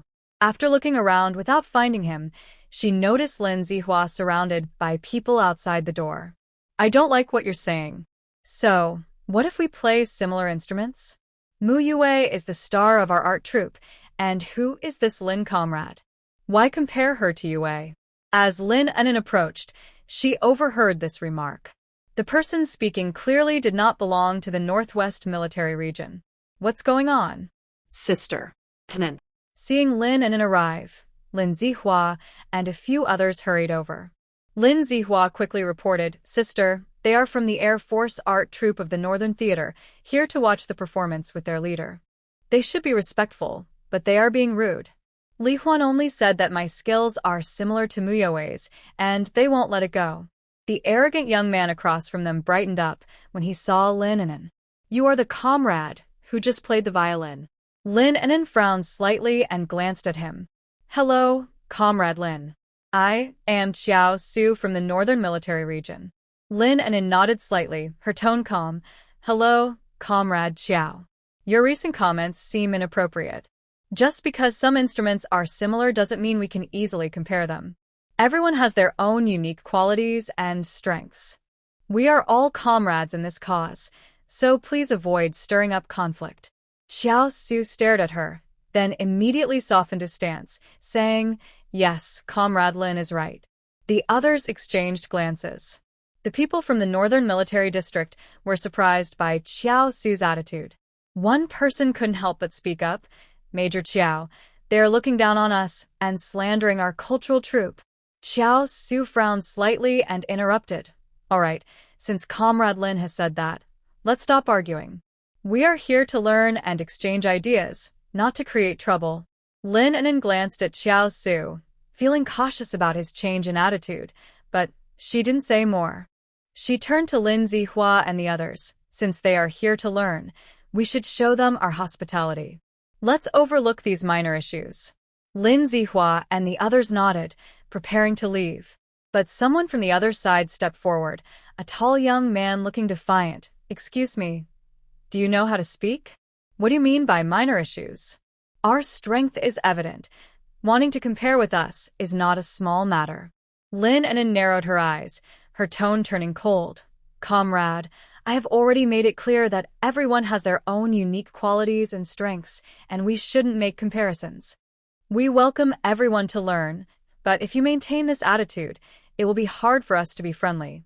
Lin Zihua added, exactly, your understanding is lacking. You claim to want to learn, yet you don't even show basic respect. Seeing the tension rising again, Xiao Su quickly raised his hand. All right, everyone, let's stop arguing. We are indeed here to learn. We were wrong earlier. He nodded at An'an. I apologize on their behalf, Comrade Lin. He then glared at the others behind him. Everyone, please say less and avoid causing more trouble. The people from the Northwest Military District still felt dissatisfied, but under Xiao Su's gaze, they didn't dare to say more. Lin An'an looked at them seriously. I hope you will not act impulsively. We are all comrades and should understand humility and respect. Use your energy to contribute to the cultural development of our forces. Xiao Su's eyes brightened, and he quickly nodded. Absolutely, Comrade Lin is right. Lin An'an and Lin Zihua ignored him and turned to leave. Comrade Lin, are you a violinist from the Northwest Art Troupe? As they were about to leave, Xiao Su hurriedly asked. Lin An'an paused, turned back, and looked at him impatiently. No, our violinist is Song Quan. He has some health issues, and I'm just a substitute. As Lin An'an finished speaking and tried to leave again, Xiao Su quickly ran a few steps to block her path. But I think you play really well. Didn't you join the Northwest Art Troupe? Then. Are you a military spouse? Whose wife are you? Are you married? Lin An'an. As soon as Xiao Su said this, not only was Lin An'an stunned, but both groups of people were also taken aback. She is married. She is a military wife. A deep voice broke the awkward silence. Chu Mingzhou appeared at the door, standing tall in his military uniform with a stern expression. Seeing Chu Mingzhou, Lin An'an immediately smiled and hurried over. Mingzhou, you're here. In front of Lin An'an, Chu Mingzhou relaxed his demeanor and, without avoiding anyone, directly took her hand, giving it a gentle but firm grip. I was delayed by something. What happened? Lin An'an leaned closer to him and briefly explained the situation. After hearing this, Chu Mingzhou shot a cold glance at Xiao Su and the others. Xiao Su, with his mouth slightly open, still couldn't process what was happening. Why was she so close to that man? She is married? Xiao Su was a major in the Northern Air Force, not part of the art troupe. He was only stepping in for his good friend Mu Yue. He was dragged here by his grandfather, who wanted him to see the world and understand the hardships and efforts of the Northwest military, hoping he would learn something. But in Xiao Su's mind, people from the Northwest were just simple country folks, and he thought there was nothing to learn from them. However, just moments ago, he saw Lin An'an on stage. At first, it wasn't her solo that caught his attention. She was quietly sitting in the corner, serene and gentle, beautiful like a white jasmine. After enjoying her violin solo, Xiao Su felt his heart racing. His grandfather's words echoed in his mind. You should marry a Northwest girl and learn to manage your wild nature. Now he had met her in person. Ignoring the commotion around him, Xiao Su gathered his courage and approached her. Feeling the gaze of Chu Mingzhou, Xiao Su's heart tightened, and he felt a bit lost, unable to express his feelings. We just had a misunderstanding, but everything is fine now. Chu Mingzhou frowned, his tone serious. This is the Northwest Military District. It's not a place where anyone can act recklessly. Please be careful. A few people behind Xiao Su immediately wanted to argue, but he raised a hand to stop them. Even a fool could see what was happening. Major Qiao actually had thoughts about someone else's wife. The precious child of the Qiao family was interested in this? Everyone fell silent. Chu Mingzhou didn't want to waste time with them. He was feeling quite angry. But today was a special day, so he had to keep his composure. Let's go. He took Lin An'an's hand and walked out. Lin Zihua quickly said goodbye to the performers. The two walked side by side, and the atmosphere felt oddly heavy. Lin An'an sensed his mood wasn't right, gently shook his hand, and softly said, Mingzhou, don't be angry. It was just a small incident. Don't take it to heart. Chu Mingzhou paused for a moment and replied softly, stay away from those people. They don't have good intentions. Lin An'an laughed, I know. With you here, I'm not afraid of them. Right. Lin An'an shook his hand again, this time more vigorously, showering him with sweet words, with my man protecting me. I'm not scared of anyone. My man is the best. Seeing her acting like a little flatterer, Chu Mingzhou smiled and tightened his grip on her hand. Lin Zihua followed behind, unsure whether to speak or remain silent. Once they got home, their aunt immediately served them food. You must be starving. The timing of the performance was off. You didn't even have a bite for dinner, which isn't good for your stomach. Lin Zihua nodded in agreement and sat down to eat. Hey, did you all see my performance? How was it? Lin Chonglon enthusiastically gave 2 thumbs up. Zihua, you were amazing. We were clapping for you the whole time. Did you see? Lin Chongyu nodded vigorously beside him. Chenggo was the funniest. I almost drooled. Yeah. Gao Cheng protested, quickly covering his mouth. Ha ha ha. Lin Zihua laughed so hard his eyes squinted, turning to Chu Mingzhou and Lin An'an, brother-in-law. Sister, what do you think? Chu Mingzhou's expression softened a lot. You did very well. Lin An'an nodded and placed a piece of food into Lin Zihua's bowl. Zihua, you did really well this time. It's the level you should have. Keep it up in the future. Zihua blushed from the compliment, eating a bit faster. Of course. I need to work harder and aim for a bigger stage next time. He paused mid-sentence. He wasn't part of the performance group, so where would the next time come from? Thinking of this, Lin Zihua's smile faded a bit as he lowered his head and focused on his meal. Lin An'an exchanged a glance with Chu Mingzhou, said nothing more, and naturally changed the topic. Aunt Chu and the others had already finished eating and were chatting nearby, occasionally serving more food. Take your time eating, there's more in the pot. If it's not enough, we can get more. Just as Lin An'an was about to respond, she couldn't help but yawn softly. Chu Mingzhou noticed and gently patted her head. Are you tired? After dinner, you should rest early. A little, but today's performance was quite successful, so I'm happy even if I'm tired. Lin An'an smiled and took another bite. Perhaps she was really tired. Despite the delicious food on the table, Lin An'an didn't have much appetite and looked a bit unwell, relying on her makeup to hold up. After finishing half a bowl, she put down her chopsticks and got up to wash up first. Captain Chu, the meat has arrived. Okay, wait a moment. Today, besides the cultural performance, it was also the day for the army farm to slaughter cattle and sheep. Chu Mingzhou had to watch Lin An'an's performance and host leaders, so he didn't have time to go get it himself and had to ask a soldier for help. Chu Mingzhou quickly walked to the door. The soldier carried a large basket of fresh beef and lamb, smiling warmly. Captain, this meat is really fresh. It was just slaughtered and brought to you. Chu Mingzhou took it, thanked him, and brought the meat inside. Lin Zihua's eyes lit up at the sight of so much meat. Brother-in-law, the army is really great. Do we get this much for the new year? Yes, a few days ago there was pork too. If you work hard, you'll get your share in the future. I know, brother-in-law. Aunt Chu cheerfully stepped forward to help, taking the meat and sending Chu Mingzhou back. I'll handle this, Mingzhou. Hurry and finish your meal. This meat is really good. If you want anything, just tell Auntie, and I'll make it for you. Lin Zihua was not shy at all, counting on his fingers. I want braised beef, stir-fried lamb with scallions, and grilled lamb skewers. Chu Mingho chimed in, Auntie, I want lamb soup with bread and beef with potatoes. Chu Minglon nodded vigorously beside them.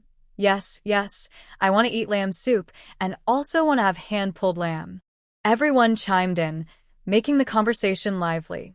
Chu Mingzhou looked at the excited little ones and couldn't help but smile. All right, stop thinking about it. Go to bed early tonight, and tomorrow let Andy make it. Everyone agreed. Lin An'an was busy removing her makeup, washing her hair, and taking a shower. The glitter and hair gel in her hair were particularly difficult to deal with. After a while, she finally came out, but as soon as she opened the door, she was startled by Chu Mingzhou. She jumped in surprise and lost her balance, stepping right into a snowdrift and bumping into him. Chu Mingzhou was taken aback and quickly reached out to hold her gently. Are you okay? I waited for a long time and came to check on you. Lin An'an took a deep breath, her eyelashes fluttering. I think my shoes are wet. Chu Mingzhou glanced down, squatted slightly, and pulled her onto his lap, helping her take off her shoes and socks. Take them off first, the snow water is cold. Be careful not to catch a cold. I'll help dry your shoes later. Lin An'an stiffened, coming back to her senses from the shock, feeling shy as her toes instinctively curled up. She heard Chu Mingzhou chuckle softly, and then he picked her up in a horizontal hold. Lin An'an gasped again. Suddenly feeling weightless, she instinctively wrapped her arms around his neck. With one arm holding her and the other carrying her shoes, Chu Mingzhou walked into the house. Lin An'an's eyes widened slightly as she glanced toward the kitchen, worried about being seen. Chu Mingzhou quickly understood her concern. Everyone is busy, don't worry. Even if someone sees us, it's fine. You're my wife. Hearing this, Lin An'an blushed and buried her face in Chu Mingzhou's embrace, mumbling, there are so many people. It's a bit embarrassing. Chu Mingzhou steadily carried her into the room, heading straight to the warm area, gently placing her down on the bed, and then took a towel to dry her feet. Lin An'an instinctively shrank her feet back. I can do it myself. But Chu Mingzhou didn't respond, continuing to gently and carefully dry her feet. His fingers occasionally brushed against the top of her foot, sending a slight shiver through her, making her face turn even redder. After drying her feet, Chu Mingzhou took the towel away and held her small, pale feet in his large hands. Lin An'an quickly pulled her foot back, leaning back a little. Chu Mingzhou stood up, the fire crackling in the stove, casting a tall and elegant shadow of him. Hello. Chu Mingzhou moved quickly, leaning in with his hands on either side of her, trapping her in a small space. You need to learn to say no. His voice was low, his gaze locked onto Lin An'an's eyes. What? Lin An'an was momentarily stunned, not understanding. Thinking of Xiao Su's eager expression, Chu Mingzhou felt a surge of jealousy. The way he looks at you is not right. Who? Before Lin An'an could say more, Chu Mingzhou suddenly leaned down and kissed her firmly, with an unusual intensity. The kiss was urgent and warm, as if he wanted to express all his jealousy and possessiveness through it. Lin An'an, dizzy from the kiss, began to realize. Is he jealous? Feeling her distraction, Chu Mingzhou instinctively tightened his hold, pulling her closer, and the kiss grew even more passionate. The warm air in the room seemed to ignite, leaving only their hurried breaths intertwined. After a long while, Chu Mingzhou slowly released her, resting his forehead against Lin An'an's, his breath still unsteady. You are mine. No one else can have you. Lin An'an's cheeks flushed, her eyes sparkling as she lightly panted and teased. I never expected our Captain Chu to be so jealous. Chu Mingzhou paused, staring at her for a moment. His expression didn't soften. It became even more intense. Chu Mingzhou leaned down again, this kiss even more fervent than the last. One hand wrapped around her waist, pulling her tightly against him, while the other gently cradled the back of her head, preventing her from escaping. Lin An'an was taken aback by this sudden affection, but soon found herself drawn in, wrapping her arms around Chu Mingzhou's neck and tilting her head to meet him. The warmth from the heated bed and the intense atmosphere between them made the air feel charged with tension. After what felt like an eternity, Chu Mingzhou finally pulled back slightly, looking at the woman whose lips were now red and swollen, her eyes dreamy. His possessiveness finally calmed, his voice hoarse yet satisfied. Are you still going to laugh at me? Lin An'an, breathless, replied, I barely know him. We just exchanged a few words. A few words are still not okay. Chu Mingzhou pulled her into his embrace, resting his chin on her head and gently nuzzling. Not aloud. Nestled in his arms, Lin An'an's lips curled into a smile. Got it, Captain Chu. My heart only belongs to you.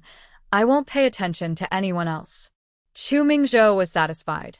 He adjusted Lin An'an's position on the bed and pulled the blanket around her, saying, You've had a long day. Go to sleep. I'll keep watch over you. Lin An'an softly replied. Since Chu Mingzhou said he would watch over her, Lin An'an hugged him and slept soundly through the night. She didn't wake up until noon the next day, and when she opened her eyes, she met his deep, gentle gaze. Still a bit dazed, Lin An'an instinctively snuggled closer to his warm embrace and asked softly, What time is it? Chu Mingzhou gently brushed her messy hair aside and smiled. It's almost noon. Are you hungry? Lin An'an finally woke up completely, her face flushed. She buried her face in the blanket and mumbled, Why didn't you wake me? I overslept. Chu Mingzhou laughed and pulled back a corner of the blanket to let her breathe, saying, It's my fault. You looked so peaceful sleeping that I didn't want to wake you. Aunt made a lot of delicious food. You should get up. As soon as she heard about the food, Lin An'an's stomach let out a soft growl. Blushing, she sat up to get dressed. Turn around. Chu Mingzhou was momentarily surprised. Wait a minute. He quickly got out of bed and dressed, saying, I'll go get you some water. Lin An'an opened her mouth. Chu Mingzhou didn't bother to hide his well-built physique while getting dressed. It was quite obvious. After he left, she looked at her own hands. Wow. That waistline, those abs. They had spent the whole night together? She couldn't help but smile, and her movements to get dressed became a bit quicker. When she was ready and came out, the dining room was lively. Lin Zihua, a grown man, was actually competing with Chu Mingho for a leg of lamb. Sister-in-law, Zihua, is so mean. He tricked me, saying eating lamb will make me dumb. Lin An'an. With his mouth full, Lin Zihua called out, Sister, you finally woke up. Brother-in-law said we shouldn't wake you until you were well-rested. Lin An'an chuckled awkwardly, feeling a bit shy as she greeted Aunt and shot Lin Zihua a glare. Aren't you too old to be fighting with Mingyu over food? Aunt smiled and served Lin An'an a bowl of hot soup, saying, Drink this to warm up. You must be tired from last night. You're too thin. You need to eat well. Lin An'an's face began to heat up again. Aunt was talking about last night, not yesterday. The implications were all misunderstood. But how could she explain this? Lin An'an picked up the soup and took a sip. The delicious flavor spread across her tongue, warming her inside. She turned to look at Chu Mingzhou, who was also looking at her. Eat more, he said. Okay. After lunch, Chu Mingzhou hurried back to the army, saying that the leaders wanted to meet with the Special Forces soldiers to offer some encouragement. Lin Zihua performed well at the cultural performance, and Chu Mingzhou specifically went to greet him, allowing him to report back to the communications unit after the new year. There are only 4 days until the new year, and there's a lot to prepare. Help out at home a bit more. I know, brother-in-law. Hearing that he didn't have to return to the army made Lin Zihua very happy. With some free time, Lin An'an cut more red paper and started to make paper-cut decorations. Lin Zihua leaned closer to her. Sister, is there anything you need me to do? I can help with errands or heavy work. Lin An'an smiled and gave him a sideways glance. You should see what needs to be done yourself. Why should I have to tell you? Lin Zihua quickly looked at Aunt Chu. Aunt Chu smiled and waved her hand. There isn't much heavy work. You young ones should just relax and enjoy the new year. By the way, An'an, we still need to go to the supply store to buy some New Year goods. Can you come with me this afternoon? Sure, Lin An'an replied. Going out to shop and experiencing the festive atmosphere of the season is quite nice. We need to get some common items, and we should add some sunflower seeds and peanuts. When neighbors come to visit, it's nice to have something to snack on. Aunt Chu wiped her hands and hurried back to the kitchen. Oh, I'll make some rice paste. Zihua is tall, so he can help put up the couplets. Okay. The afternoon sun shone on the snow, making it sparkle. People were adding a bit of red to the white snow in preparation for the new year. The Chu family's front door had been cleaned thoroughly, and there were 2 marks on either side from past couplets. Lin Zihua brought out a stool and picked a pair of couplets, starting to measure where to place them. Zihua, move it a bit to the left. No, that's not right. Come a bit closer. Yes, just like that. Warm rice paste was spread on the couplets and stuck to the front door, quickly adhering in place. After Lin Zihua finished putting up the couplets, he stepped back, tilted his head to admire them, and muttered, "The first line is spring arrives with vibrant flowers. The second line is festivals bring new wonders. And the horizontal inscription is everything goes well." This is the most festive pair. Just as he finished, a window next door opened, and a man poked his head out to take a look. After a moment, he waved to Chu Minglan's sister Lan. "Are you putting up couplets?" "Coincidentally, the pair I had your brother write hasn't been picked up yet. Can you bring it to me?" "Today is a good day, and it's just the right time to put it up." Chu Minglan was taken aback, but quickly smiled and nodded. "Uncle Zhang. Yes, my brother wrote it a long time ago. I'll get it for you." Uncle Zhang, hearing this, rubbed his hands happily. "That's great. Mingzhou's writing is famous for being good in our neighborhood. Your aunt was just talking about it yesterday." At this moment, most of the neighbors were at home, and when one person saw, several others hurried over to get theirs too. Lin An'an heard the commotion at the door and stood up to see what was happening. She saw 5 or 6 people gathered at the entrance. When they saw Lin An'an, they were a bit surprised. "Is Mingzhou's wife at home? Have you eaten? And we rarely see you out. Come visit us sometime." Lin An'an didn't know them, but they all recognized her. If this had been before yesterday, these neighbors would have avoided her, looking down on her because of her reputation and her impending divorce, making it unnecessary to interact.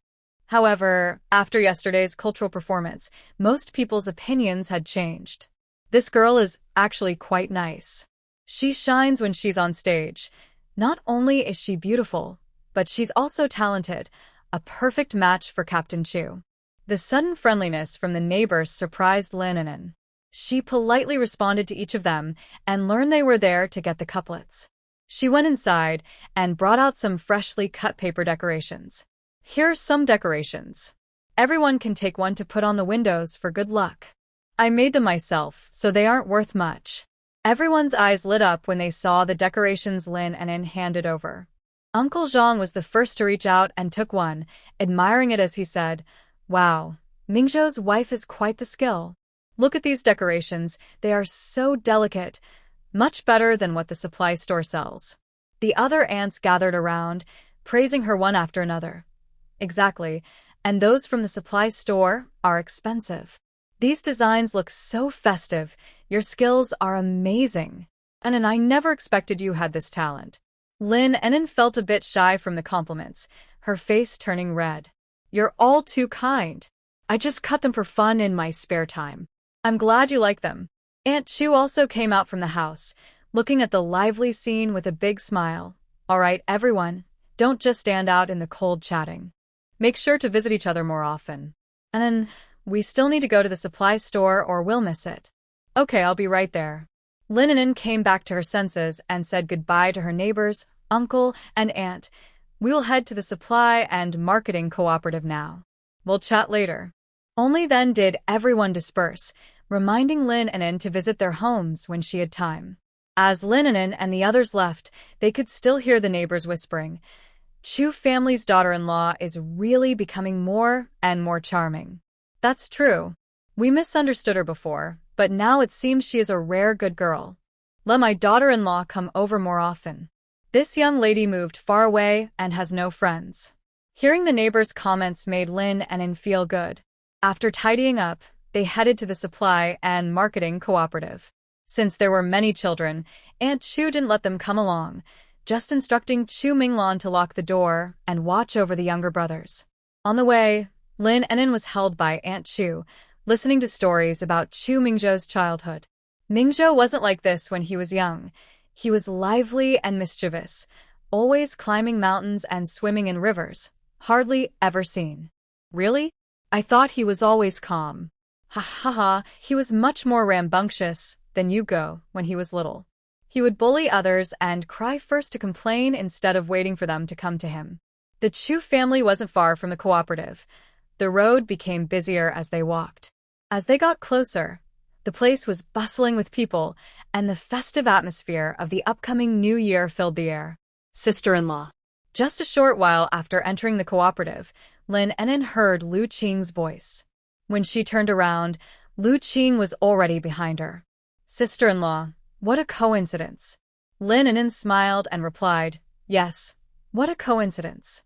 Are you here to buy New Year supplies? Yes, a friend came from the north and insisted on staying to celebrate the New Year with me, so I'm here to get some things for the celebration. As she spoke, another person walked up behind Lu Qing, and Lin An'an looked up to see Xiao Su. Xiao Su seemed indifferent at first, playing with a cigarette in his hand. But when he looked up and saw Lin An'an, his eyes lit up. Comrade Lin.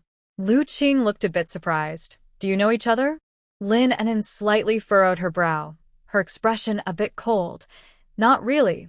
We just met yesterday. Lu Qing didn't notice anything unusual and warmly introduced. Oh, I see. Let me introduce you. This is my friend from my hometown, Xiao Su, currently the commander of an anti-aircraft artillery battalion in the northern military region. Ah, Su, this is Lin An'an, Comrade Lin. I'm sure you saw her wonderful performance yesterday. Yes. Xiao Su quickly crushed the cigarette in his hand and put it in his pocket. He instinctively brushed his hair and smiled at Lin An'an, saying, Comrade Lin, nice to see you again. Lin An'an nodded slightly and replied with a soft tone. Xiao Su seemed unaware of her attitude and continued enthusiastically, Comrade Lin, I didn't expect to see you so soon. Your performance yesterday was amazing and left a deep impression. Lin An'an didn't want to engage further and politely replied, Thank you. Lu Qing seemed to remember something. Sister-in-law, you helped me a lot this time. I should have come to thank you this morning, but I got held up with something. Lin An'an politely declined. It was nothing special. There's no need for a special thank you. As a military sister-in-law, I'm happy to contribute to the organization. Xiao Su's expression darkened a bit. Hearing her refer to herself as a sister-in-law made him feel somewhat disappointed. Hey, sister, come look at this. Lu Qing wanted to say more, but Lin An'an excused herself first. My brother is calling me. I need to get going. Enjoy your time. All right, I'll talk to Mingzhou later. Okay. Lin An'an bought quite a few things, and Aunt Chu was quick and efficient, managing to gather everything they needed in less than half an hour. They packed the items into a basket for Lin Zihua to carry. As the three of them left the supply and marketing cooperative, Tang Jingqiao arrived right after. Xiao Su, what are you looking at? She noticed Xiao Su staring blankly in one direction and followed his gaze. Lin An'an? Lin An'an was easy to recognize. Even in a thick cotton coat, her slender figure stood out. Her way of walking was completely different from the other women around, graceful and delicate. Moreover, she was accompanied by Aunt Chu. Xiao Su clicked his tongue. It's nothing, just a bit of a pity. Tang Jingqiao withdrew her gaze, a hint of disdain flashing in her eyes. After finishing their shopping, the group headed to Lu Qing's yard. Lu Qing and Xiao Su were from the same military district and had grown up together, so they knew each other well. However, after Lu Qing moved to the northwest, they had little chance to meet. As for Tang Jingqiao and Xiao Su, they were classmates in middle school. Both of their fathers were senior officials, which made their families closer, and there were attempts to arrange a marriage between them. But things didn't go as planned. They simply didn't get along. Furthermore, Tang Jingqiao didn't perform well in school and only went to Kyoto to enhance her credentials. After graduating from middle school, she returned to the northwest and joined the local propaganda department. A few people entered the yard, and Lu Qing placed the New Year's goods on the table with a sigh of relief. Finally finished shopping. You all could have stayed in beautiful Kyoto for the New Year, but you chose to come here and make things difficult for me. In Lu Qing's yard, there were two other people, Mu Yue and Xiao Su's assistant. Xiao Su insisted on spending the New Year in the Northwest, and since they were used to supporting him, they naturally had to accompany him. As soon as Xiao Su entered the room, he slumped onto the sofa, lit a cigarette, and lay back lazily, still lost in thoughts about his recent encounter with Lin An'an, feeling a bit down. Tang Jingqiao noticed his distracted expression and pondered for a moment. Mu Yue poured tea for Xiao Su. Ah, Su, thank you so much this time. If you hadn't brought me along, I wouldn't have met so many important leaders. By the way, our art troupe will be touring the border in the spring. Mu Yue was quite handsome, with a gentle demeanor and a polite, warm presence that didn't come off as feminine. Even Tang Jingqiao glanced at him several times. Xiao Su merely responded with a casual flicking away some ash from his cigarette, clearly uninterested in what Mu Yue was saying. Su, I heard you got into an argument yesterday. Was it because of me? Mu Yue asked. Xiao Su frowned slightly. No. But the people from the Northwest Art Troupe are quite talented. Are you talking about that violinist? Yes, she's the most special. Mu Yue nodded. That young lady is indeed very talented. It would be great to get to know her. I heard she's not part of the Northwest Art Troupe, but someone like her will surely be recruited eventually. Tang Jingqiao narrowed her eyes and tentatively asked, Xiao Su, are you saying Lin An'an is special? Xiao Su didn't expect Tang Jingqiao to suddenly ask, and he paused for a moment. So what? I just admire her talent. Although he said that, an unnatural look flashed in his eyes. Tang Jingqiao, being sensitive as always, pressed further. Is it really just admiration? I've never seen you show this kind of interest in a woman before. Xiao Su irritably extinguished his cigarette. What? Do you know me so well? Why are you acting like a nagging mother? Mu Yue signaled Tang Jingqiao with his eyes to stop. However, Tang Jingqiao smiled and changed her approach, surprisingly saying something nice about Lin An'an. Lin An'an is not just talented, she's very skilled. You might not know, but she did the Japanese translation for the International Report of the Northwest Army's Special Operations Unit. Oh? She can speak Japanese. I heard she can speak several foreign languages. Xiao Su smiled slightly. She really is talented. Tang Jingqiao poured herself a cup of tea, but was watching Xiao Su's expression from the corner of her eye. Yes, she is also a student from a worker-peasant-soldier university and quite capable. It's just a pity. What a pity. It's a pity she's not in good health. Mu Yue frowned slightly. I noticed she was very thin. So, her health is poor? That is indeed a pity. Tang Jingqiao sighed. Maybe that's the reason. She's had a tough time. Captain Xu wants to divorce her, and the divorce application has already been submitted. She left it at that. She had cast the bait. Xiao Su suddenly sat up straight. What did you say? Tang Jingqiao pretended not to understand, I said her health is poor, and Captain Xu wants to divorce her. Xiao Su's gaze sharpened, staring intently at Tang Jingqiao, as if trying to see through her. Are you serious? His voice unconsciously rose, revealing his urgency. Tang Jingqiao felt a thrill of joy inside. She had guessed right, but she maintained an innocent expression, shrugging lightly. I heard it from others. This has been circulating in the military compound for a while. But it's understandable. Captain Xu has no elders to manage things, and he has two younger ones to take care of. Someone like Lin An'an really isn't suitable for daily life. As she spoke, she watched Xiao Su's expression, noticing his frown deepening, knowing she had hit a nerve. For more details, you can ask Lu Qing. He has a good relationship with Captain Xu. Before Tang Jingqiao could finish, Xiao Su suddenly stood up. Lu Qing was coming out of the kitchen, holding a plate of sunflower seeds.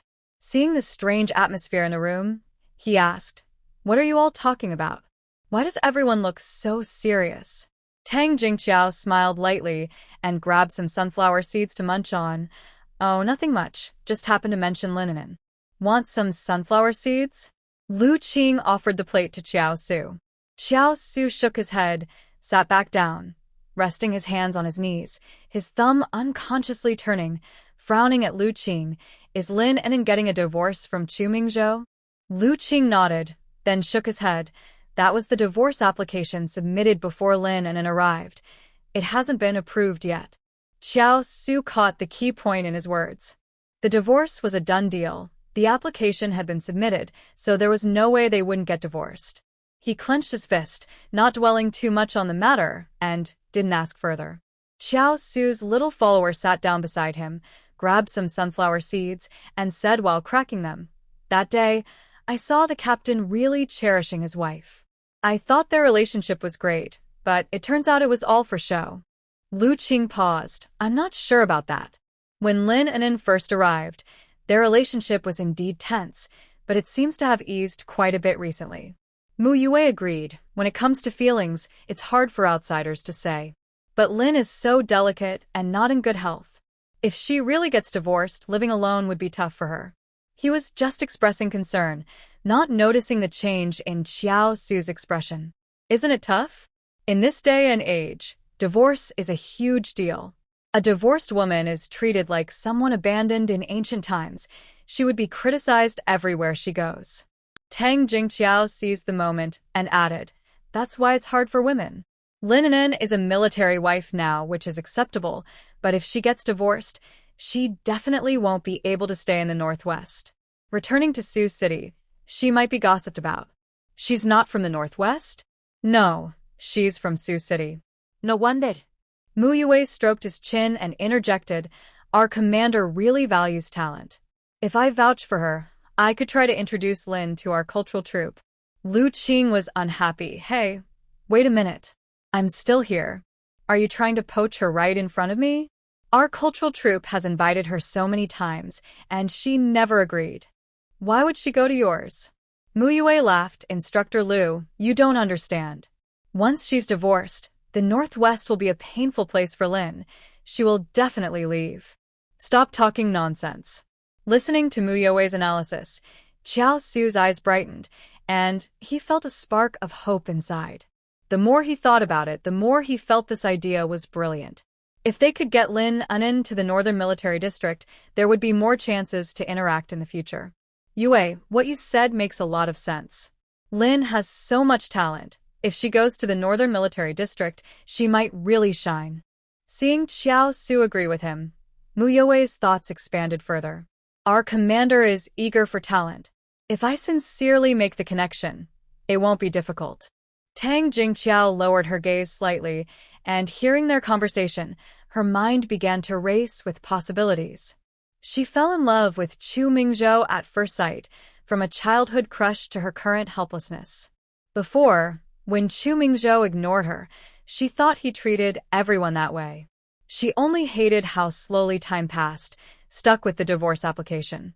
But now, seeing how he cares for Lin An'an makes her heart ache like a thorn.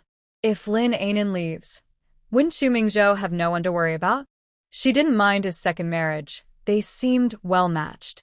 What reason could he have to refuse?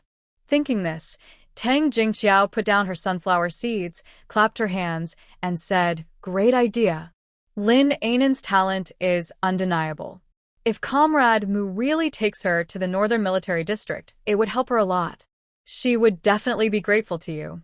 Lu Qing, listening nearby, shook his head and laughed. You guys are overthinking.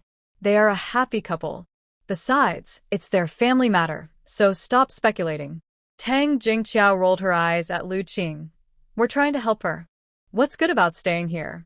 Going to the Northern Military District would be a fresh start. You don't understand.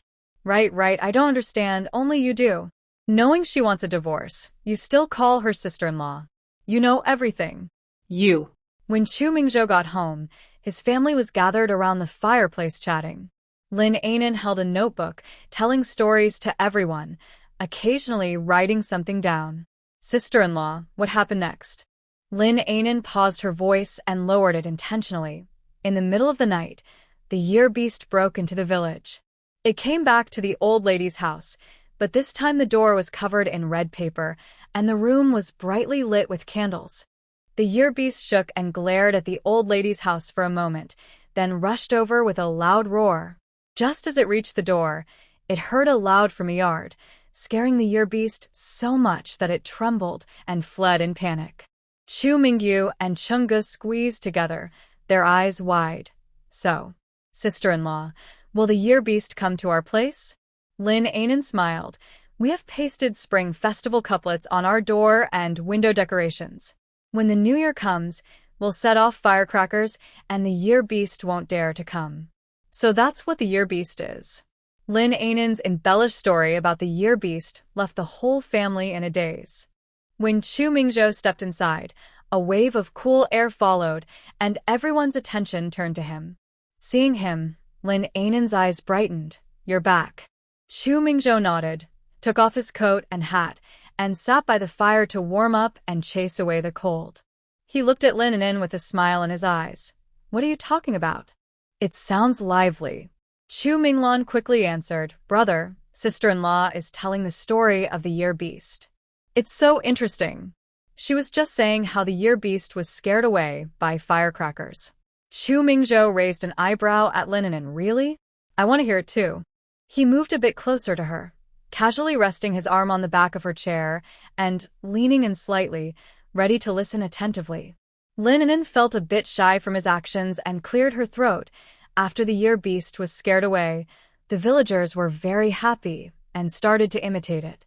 Since then, every New Year's Eve, every family puts up red couplets and sets off firecrackers, with lights on in every home, waiting for the new year. These customs have been passed down year after year to keep the year beast away and bless the family with safety. Chu Mingho rested his chin on his hand, looking hopeful. "So this year during the new year, we can definitely keep the year beast far away, and our family will be safe." Cheng Go nodded vigorously in agreement. "Yes, keep it far away." Aunt Chu laughed from the side. "An'an tells the story so well." Lin An'an smiled shyly. "Auntie, you're too kind. I'm just sharing from my book about real rural life, looking for inspiration. An'an is really amazing, knowing so much, and even writing a book." After chatting for a while, they realized it was getting late, and each went to their own rooms to sleep.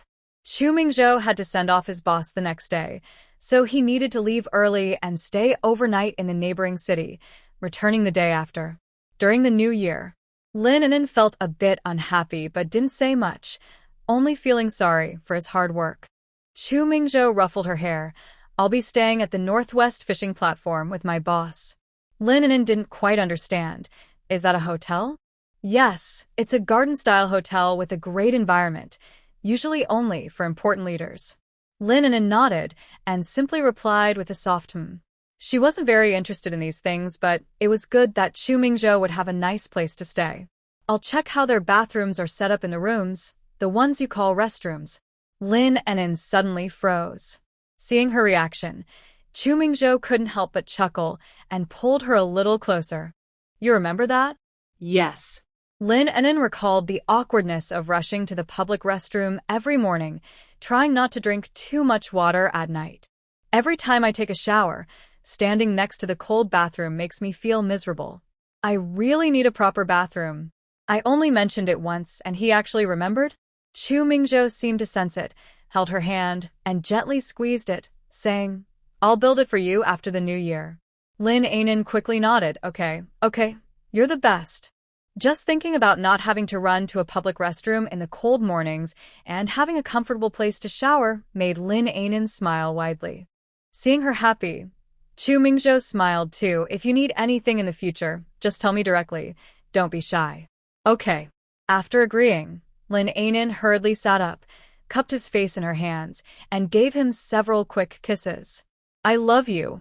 Good night." She left a kiss on his lips, then quickly rolled over to her side to sleep. Chu Mingzhou was momentarily surprised, raised his hand to touch his lips, and couldn't help but chuckle. Before they knew it, the night had grown deep. The next day, Lin An'an slept well. As soon as she opened her eyes, she heard Dai Lihua's voice. Dai Lihua had returned from a mission and immediately came to call Lin An'an, wanting to take her to the clinic. She hadn't done her nebulization yet, and that day was the cultural performance, which was indeed inconvenient. "Sister Lihua." This nebulization was delayed by 2 days, but it wasn't a big problem. Lin An'an was taking her medication on time, and her condition was well controlled. Her episodes had decreased significantly from several times a day to just once. Her recovery was better than expected. Lin An'an casually ate a few bites of breakfast and then went with Dai Lihua to the clinic. While preparing the nebulization equipment, Dai Lihua asked, "How have you been feeling lately?" "You look good." "Much better. I've been taking my medicine on time." "I heard your performance was amazing this time. It's a pity I missed it." "I just did my part." Sister Lihua, you work your missions too, especially during the New Year. Dai Lihua waved her hand dismissively. I'm used to it. Once Lin An'an started her nebulization, Dai Lihua sat beside her. By the way, I heard you took your relative to the Gobi Oasis development? Lin An'an found it hard to speak, so she blinked and shook her head. Jiang Tong had gotten into trouble herself, and sending her for reform was the organization's decision. Really? I ran into Aunt Wang on my way to find you today. She hasn't changed at all, always talking nonsense. It's so annoying. Lin An'an raised an eyebrow, feeling speechless inside. However, she admired Aunt Wang, who seemed to be a gossip machine, talking about everyone wherever she went. By the way, Dai Lihua looked at Lin An'an again. I heard you bullied the young girl from Captain Tang's family. Is that true? With your small arms and legs, how did you manage to bully everyone? Lin An'an innocently shook her head. That wasn't true. Tang Jingqiao was driven away by Chu Mingzhou. I knew it. They should really be taught a lesson for making up stories without any basis, Dai Lihua said. After Lin An'an finished her nebulization and briefly explained the situation, Dai Lihua was stunned. So, Aunt Wang wasn't wrong. Tang Jingqiao was scared away by you too. This could lead to trouble. That girl is not easy to deal with. As for Jang Tong, she is somewhat related to you, but they really twisted the truth. Clearly, they were in the wrong, and you were just decisive and fair. How did it end up being your fault? Lin An'an quickly nodded, putting on a pitiful look. Sister Lihua, maybe that's just how it is. Good people get taken advantage of. Dai Lihua laughed at her, tidied up, and offered to take her home. Dai Lihua and Lin An'an chatted and laughed all the way home. Dai Lihua sighed. An'an, don't take those rumors to heart. You're doing the right thing. If you are upright, you have nothing to fear. One should be clear about public and private matters. I know, Sister Lihua. I won't let this affect my mood. When they reached the door, Lin An'an invited Dai Lihua inside. Dai Lihua waved her hand. No, Jiamin is waiting for me at home. You should rest well, and remember to take your medicine. Lin An'an nodded and watched Dai Lihua leave before turning to go inside. Comrade Lin. Lin An'an looked toward the voice and saw Xiao Su behind a tree. He was leaning against the wall, smoking, looking tired and relaxed, but there was a rebellious spark in his eyes. Lin An'an was taken aback. What are you doing here? She frowned slightly, clearly not pleased. Xiao Su stayed behind the tree, quietly watching her, with a hint of concern in his eyes. I just passed by, and heard you weren't feeling well. Lin An'an felt cautious and responded more distantly. Thank you for your concern, but I'm fine. If there's nothing else, I'm going inside. Xiao Su nodded, dropped the cigarette on the ground, and stepped on it. I will be at the Northwest Military District until the 16th of the first month. If you need help, feel free to find me anytime. Lin An'an found this person strange and didn't respond. She quickly hurried inside. With a loud, she closed the door.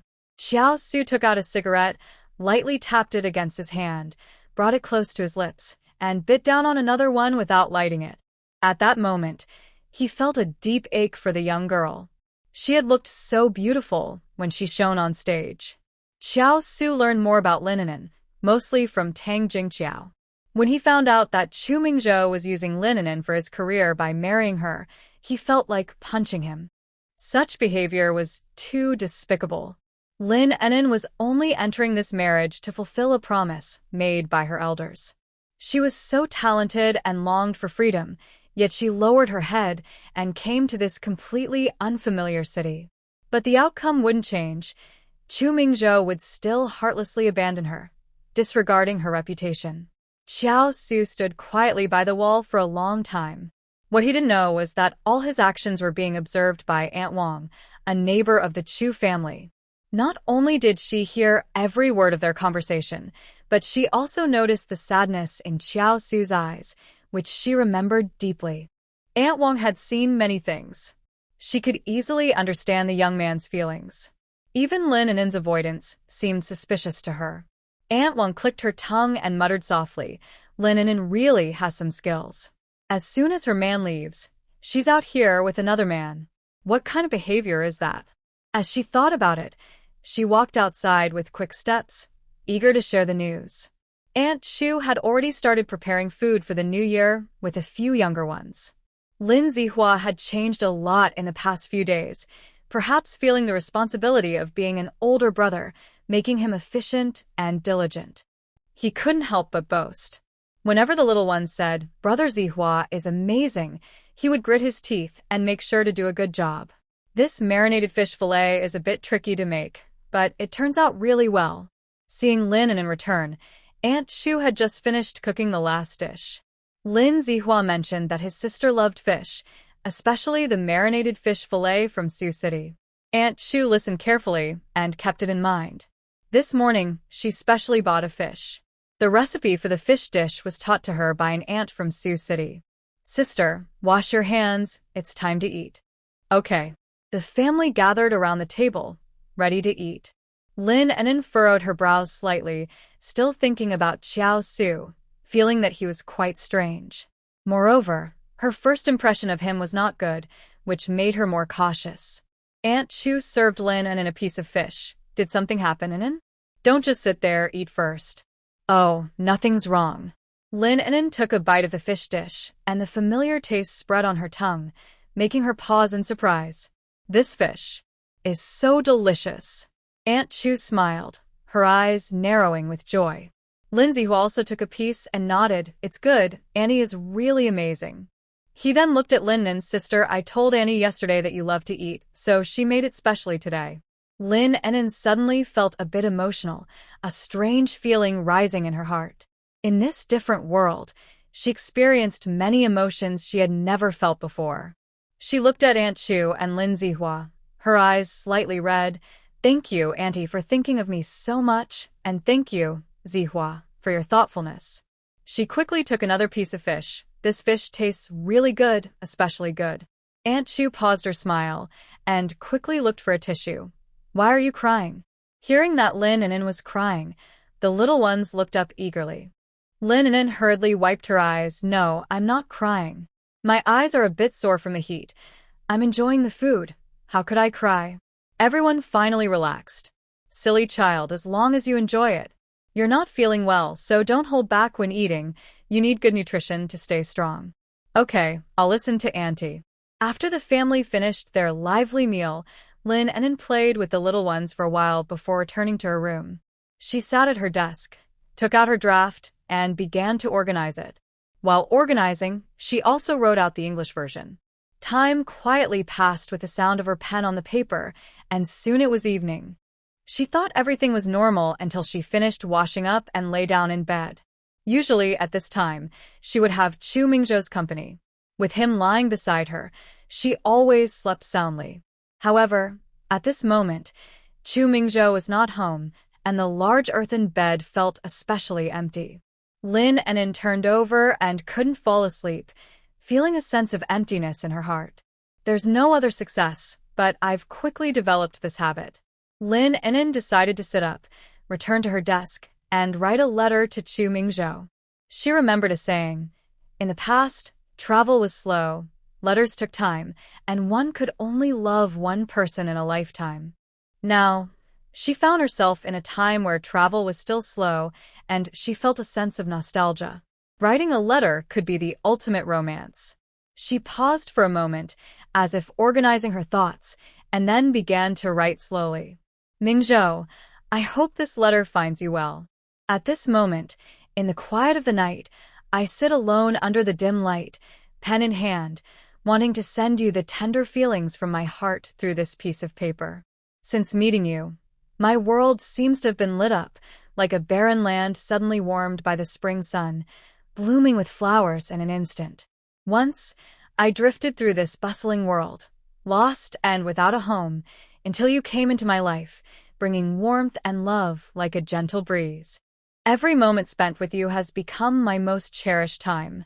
Those accidental glances, the gentle touch of fingertips, and your soft words in my ears are like threads that tightly bind my heart to yours, making it impossible to let go. I often feel grateful that fate brought us together. The paper is short, but my feelings are deep, and I cannot express all the thoughts in my heart. With love, Lin An'an, February 7th, 1975. After finishing the letter, Lin An'an gently set down her pen, her gaze lingering on the paper for a moment, a smile appearing on her lips. She carefully folded the letter and, after a moment of thought, tucked it into a book. Outside the window, snowflakes fell softly, covering the ground with a white blanket, making the scene particularly lonely under the cold moonlight. Lin An'an glanced at the snowy view, got up to close the curtains tightly, returned to her bed, found a comfortable position, and soon fell into a deep sleep. The next morning, the snow in the northwest was even heavier, as if the earth was still lost in a sweet dream, a gentle white veil quietly covering everything. The houses looked especially beautiful adorned with snow, the thick layer on the rooftops resembling soft cotton candy, and a wisp of smoke rising from the chimney added a touch of life to the quiet snowy scene. In the yard, the red plum blossoms bloomed proudly in the snow, their bright red contrasting beautifully with the white flakes. Knock, knock, knock. Sister-in-law, Brother Lu Qing is here with many gifts. Lin An'an heard Chu Minglin's voice as she knocked on her door. I know, I'll get up right away. Lin An'an slightly opened her sleepy eyes, shook off her drowsiness, and got dressed. When she opened the door, the cold wind instantly woke her up. She hurried to wash up and headed to the main hall. It was already the 28th day of the new year, and it was thoughtful of Lu Qing to come by at this time to express his gratitude. Unfortunately, Chu Mingzhou had not returned yet, so Lin An'an had to welcome him herself. Sister-in-law. Lu Qing smiled as he sat in the main hall, chatting with Aunt Chu. When he saw Lin An'an come out, he immediately called out to her. He pointed to the large and small bags on the table and said, I went to the city with some friends yesterday and bought some snacks and little items as a thank you. Lin An'an quickly waved her hand. I told you, there's no need for thanks. Zihua, and I just helped a little, it wasn't a big deal. You're mistaken. It may not be a big deal for you, but it was a huge help for the entire art troupe. Without you, this cultural performance wouldn't have gone smoothly. Lu Qing hesitated for a moment, but continued. I have good news to share. Our art troupe has been nominated and will be recognized at the central level early next year. If all goes well, we might be sent to perform for the troops at the border or on an island next year. We really owe this opportunity to you. Lin An'an exchanged a surprised glance with Lin Zihua. When Aunt Chu looked over, Lin Zihua instinctively straightened his back and couldn't help but smile proudly. That's wonderful. Congratulations to you all. This is a collective effort from the art troupe, and you deserve this honor. Lu Qing shook his head with a smile. No, we owe it all to you. Several leaders praised you, saying you are a rare musical talent, and they said Zihua is just as good as Mu Yue, with a limitless future. Lin An'an raised an eyebrow, feeling something was off about that statement. However, she noticed her younger brother was listening intently, his fingers writing something in his palm. Honestly, you are both exceptional talents. Are you really not considering joining the art troupe? This was Lu Qing's first serious invitation. Lin An'an paused. Lin Zihua's eyes sparkled with excitement, and his happiness was almost overflowing. But he didn't dare to say much and just looked at his sister with anticipation. Lu Qing observed the expressions of the two people and was pleased with Lin Zihua's reaction, but he had some concerns about Lin An'an. If it weren't for the urgent situation, Lu Qing wouldn't have spoken up at this moment. He had initially planned to take his time and use enough sincerity to persuade Lin An'an. However, after being surrounded by a few people yesterday, Lu Qing felt a bit anxious. After the divorce, would Lin An'an still stay in the Northwest Military District? The answer was clear. She would not. To keep such talent, he had to act quickly and bring her into the art troupe before the divorce application was approved. Even if Lin An'an later divorced Chu Mingzhou, she would still be part of the troupe. He could even apply for special housing for her and her brother, ensuring they wouldn't leave. Lin An'an didn't refuse immediately. She glanced at Lu Qing and then at the hopeful Lin Zihua, feeling a bit hesitant. She knew that joining the art troupe was a rare opportunity for Lin Zihua. He loved music and longed for a bigger stage to showcase himself, especially since Jiang Tong had already left. To others, Jiang Tong might just be someone who made a mistake and was sent away for reform, but Lin An'an understood that she was the original main character, someone with great potential, and a person who could influence the storyline. But Jang Tong was really gone. This meant that everything could be changed, and hard work could pay off. If that was the case, why not give Lin Zihua a bit more chance? Lin An'an bit her lip, hesitating on how to respond. Lu Qing interrupted with a smile. Don't rush to refuse me. Think it over. We are friends, and you know that if you join the art troupe, I will take good care of you. Lu Qing adjusted his tone, speed, and attitude to the best he could. Lin An'an couldn't help but smile. Sister? Lin Zihua said, glancing at her. Lin An'an ignored him and turned to Lu Qing, straightening her expression and speaking seriously. Instructor Lu, thank you for your support. As for joining the art troupe, I will let Zihua think about it carefully. Lu Qing's smile faltered. And what about you? I'll pass. My health is really poor, and I need to rest properly. Lu Qing's smile faded, and he sighed deeply. Lin An'an quickly added, if there's anything I can help with later, I will definitely do my best. If this had been in the past, it would have played right into Lu Qing's plans, and he would have been very happy to hear it. But now his thoughts had changed. He felt that Lin An'an was just being polite.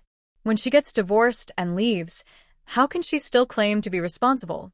Don't rush. You all think it over. I'll wait for your good news. Aunt Chu gave a knowing look to Chu Mingho and politely said to Lu Qing, stay for lunch, Lu. I'll make your favorite braised pork with potatoes. Sure. I'm here for your cooking. I even brought some wine to share with Mingzhou, but I didn't expect him to personally send the leader off.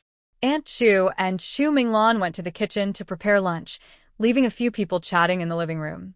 How are you all adjusting to life in the Northwest? When I first arrived, I faced a lot of challenges. The food, living conditions, and weather were all hard to get used to. I had a tough time. Lu Qing always smiled at everyone and seemed very friendly. However, he was actually quite difficult to connect with on a deeper level. Listening to Lu Qing, Lin An'an nodded slightly. It was a bit hard to adjust at first, but I've gotten used to it slowly. Lin Zihua chimed in, yeah, at first the conditions here seemed tough, but now that I've adapted, everything is fine. You're adjusting quickly, which is great. Although the Northwest has tough conditions, the people here are kind and genuine. When spring comes, the scenery will be nice too. But speaking of competitiveness, if Zihua were a local, he wouldn't need my encouragement to join the art troupe. Lin Zihua was confused. Why? Why? Lu Qing looked Lin Zihua up and down, then popped a peanut in his mouth. Muyue is still in our Northwest military district. Over the years, many have compared themselves to him, but none are from our art troupe. If there were even one, they would definitely be eager to compete. Lin An'an. So, it seems the Northwest art troupe has never produced anyone outstanding? Lin Zihua understood.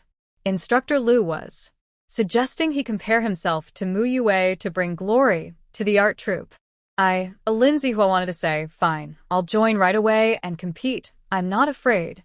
But he glanced at his sister and swallowed his words. It's not just the Northwest people who are competitive. At Lin Zihua's age, who isn't? Lin Zihua was caught, but Lin An'an remained calm and steady, saying, that's not quite right. We're all good comrades contributing to the military culture. It doesn't matter who is better or worse. That's an outsider's perspective. Lu Qing raised an eyebrow, feeling even more admiration for Lin An'an.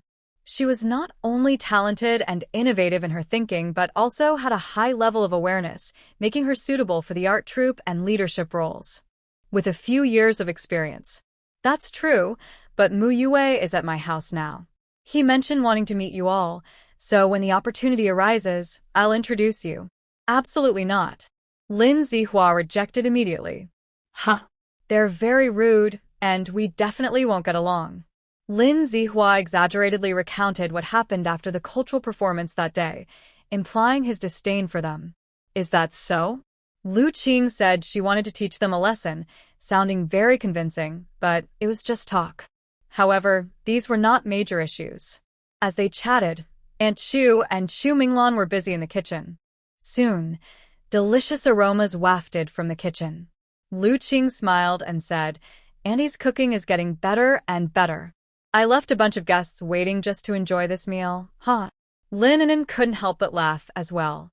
When the food was almost ready, Chu Mingzhou returned just in time.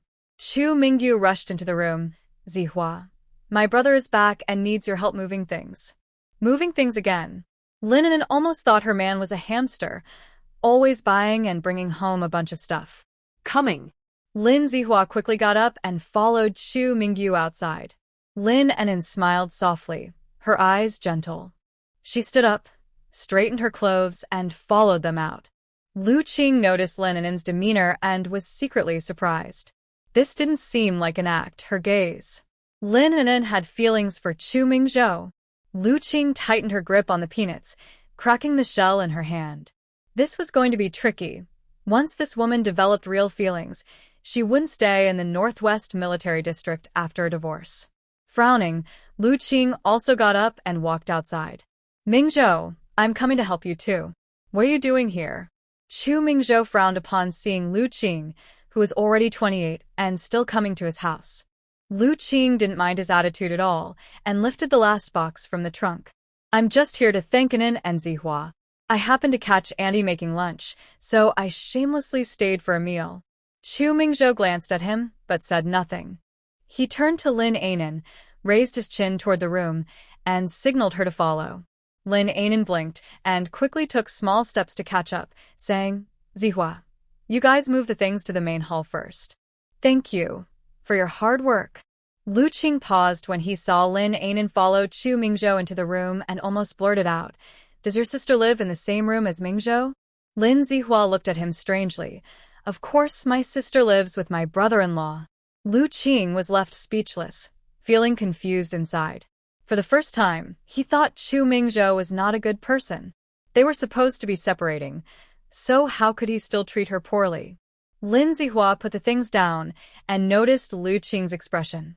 He scratched his head and asked, Is there a problem? Lu Qing snapped back to reality and forced a smile. No problem.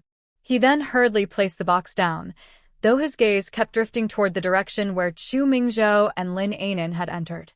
Inside the room, Chu Mingzhou had Lin An'an stand still and gently brush the snow off her shoulders. I bought you a tape recorder. Ah? In this time of scarcity, a tape recorder was a rare item, and she never expected Chu Mingzhou would buy her such an expensive gift. Seeing her reaction, Chu Mingzhou couldn't help but smile and gently tapped her nose. It was a quota given to me by the leader. It would be a shame not to buy it. After the new year, I'll set up an antenna on the roof so you can listen to the radio at home. He opened the packaging to reveal an old-fashioned long tape recorder, showcasing the industrial feel of that era. The shell was made of thick, shiny dark brown plastic, with a metal speaker grill on the front, featuring neatly arranged fine mesh. On either side of the grill were two metal knobs, one for adjusting the volume and the other for tuning the frequency, allowing precise tuning to different bands.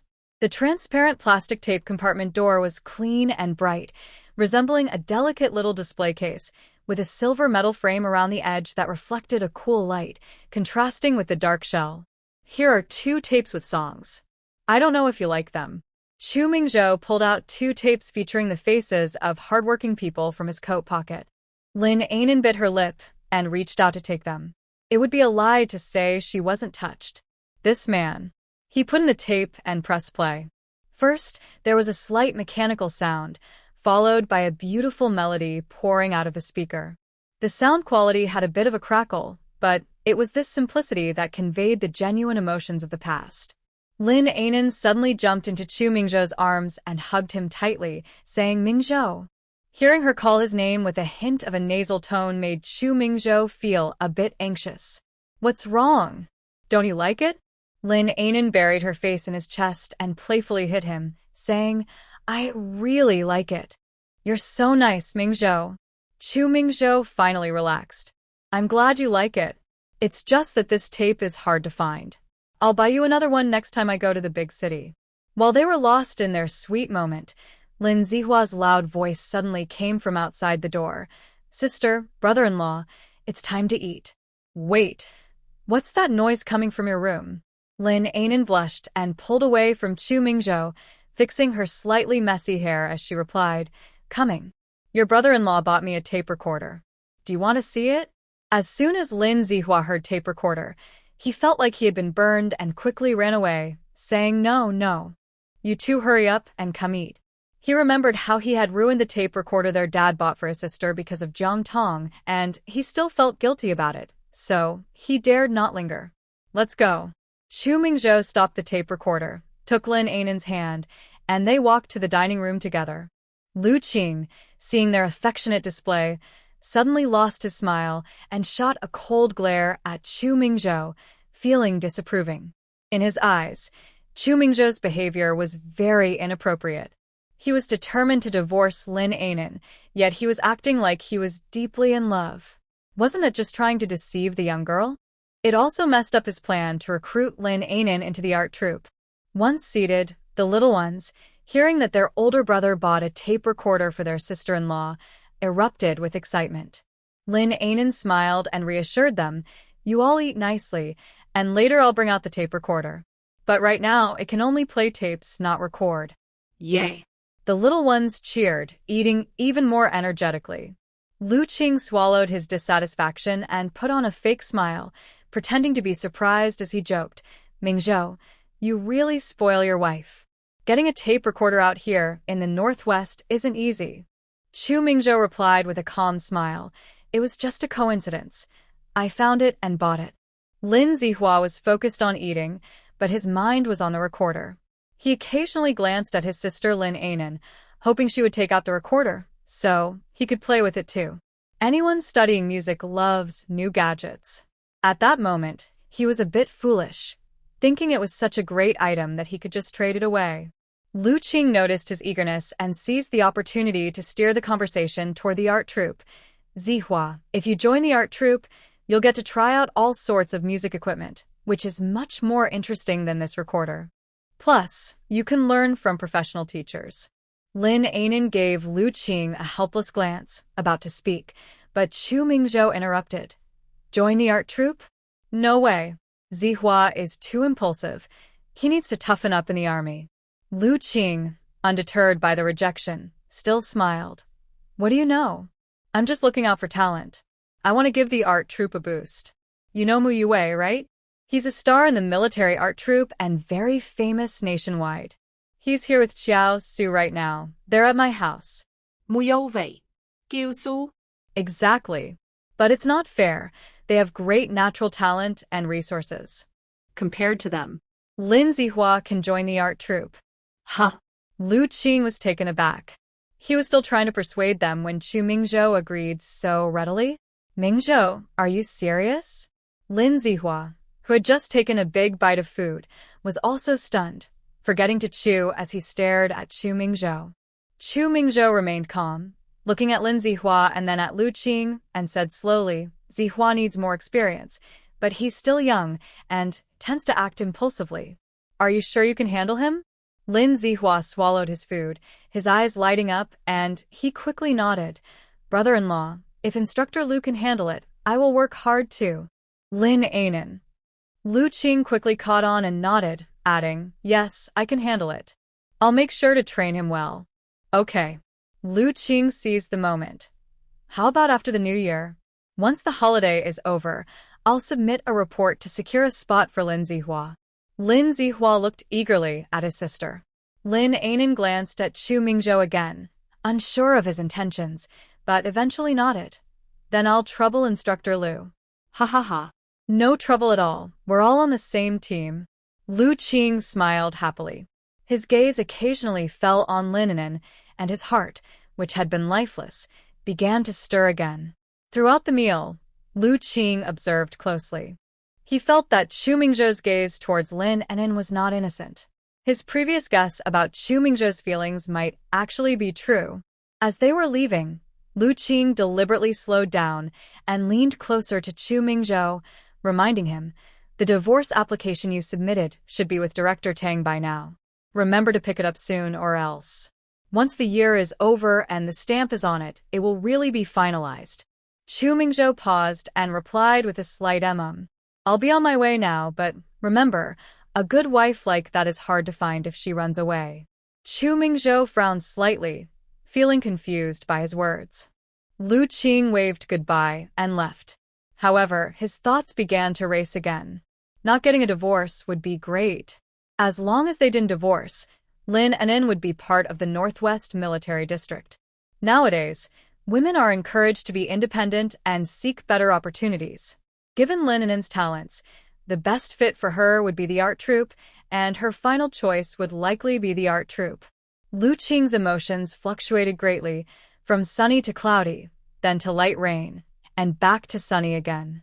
Chu Mingzhou returned to the room to move the tape recorder. Lin An'an followed, biting her lip. Why did you suddenly agree to let Zihua join the art troupe? This is too rushed. We aren't ready yet. It has to happen eventually, so it's better to take the opportunity now. The art troupe will undergo major reforms next year, and getting in early means more chances. Chance? Reforms? Yes, and he likes it himself. Now that it had come to this, there was no other choice. The tape recorder was brought out. Chu Mingzhou gently pressed a button, and the melody flowed softly, instantly filling the entire room. It was an uplifting, revolutionary song, with lively notes dancing in the air. The little ones listened happily, moving to the rhythm. Lin Zihua also scooted over to the tape recorder, squatting down to examine it closely, touching this and peeking at that, eager to keep his eyes glued to it. Lin An'an shook her head lightly, poured herself a cup of tea, and sat down on the sofa. At that moment, Aunt Chu brought in a bamboo sieve filled with various ingredients and herbs, smiling as she said, "Mingzhou, let them listen for a while, and then put it away. This afternoon, the neighbors are coming over to fry spices, and I'm worried it might get damaged with too many hands around." Okay, I understand. Lin An'an leaned closer to the bamboo sieve and asked, "Auntie, what spices are you going to stir-fry?" Seeing her interest, Aunt Chu teased her. "Long girl said your braised meat spice mix is really delicious. Can you tell what these spices are?" Lin An'an became curious, took a small handful, examined it closely, and then sniffed it. The rich and unique aroma instantly filled her senses. "I really can't guess. It should be for braised meat, right? But, Auntie, this mix seems stronger and better at removing the gamey smell. Is it for braising beef or lamb?" Aunt Chu praised her. "Exactly. This is the spice mix for stewed lamb, and it's our family recipe from Sheep County." I see. It includes bay leaves, cinnamon, star anise, and Sichuan pepper, plus a bit of fennel and grass fruit. The proportions are very important. If it's off, the taste won't be right. You stir-fry these spices together, then use them to stew lamb. Wow, the flavor is so good it can take your soul away. Seeing Lin An'an's interest, Aunt Chu shared the ingredient proportions without holding back. "Every time I come here, I always prepare extra. During the new year, it's lively when neighbors come to stir-fry together." It turns out that what Aunt Chu referred to as stir-frying spices is also a Northwest custom. Typically, if there's an elder in the family who is skilled at cooking, they will invite neighbors over to stir-fry spices on the 28th day of the lunar year. The elder will showcase their skills by preparing a special dish, ensuring there is plenty and that it tastes good, so everyone can take a small portion home as a New Year's dish for good luck. However, nowadays, many families are struggling, and they can't even share rice or flour, let alone meat and vegetables, so they have switched to stir-frying spices instead. These days, spices are inexpensive, mostly grown by farmers themselves, so they don't cost much at all. But when good spices are stir-fried and taken home to stew meat, it makes a big difference. Of course, the neighbors wouldn't let the spice stir-fryer go without something in return, usually bringing gifts when they come over. Lin An'an was listening intently, realizing how local customs reflect the people and their culture. Before long, a neighbor's aunt called from outside. "Aunt Chu, we're here." Aunt Chu quickly responded and got up to greet them. Lin Zihua had already moved the coal stove to the main hall as Aunt Chu instructed, heating the iron pot, and brought out the other bamboo sieves with spices, arranging them neatly. The spices were mixed according to an old recipe. They were given as gifts, but no one would let the knowledge go to waste. One by one, several aunts and neighbors entered the room, each carrying light gifts like homegrown eggs, sweet potatoes, and homemade noodles. The room quickly filled with lively chatter. Everyone chatted casually, occasionally glancing curiously at the recorder, their eyes full of wonder. The music was still playing, and Chu Mingzhou signaled that it was fine. They were all neighbors, so letting everyone listen was no problem. Chu Minglan sat nearby the recorder, taking on the role of a caretaker.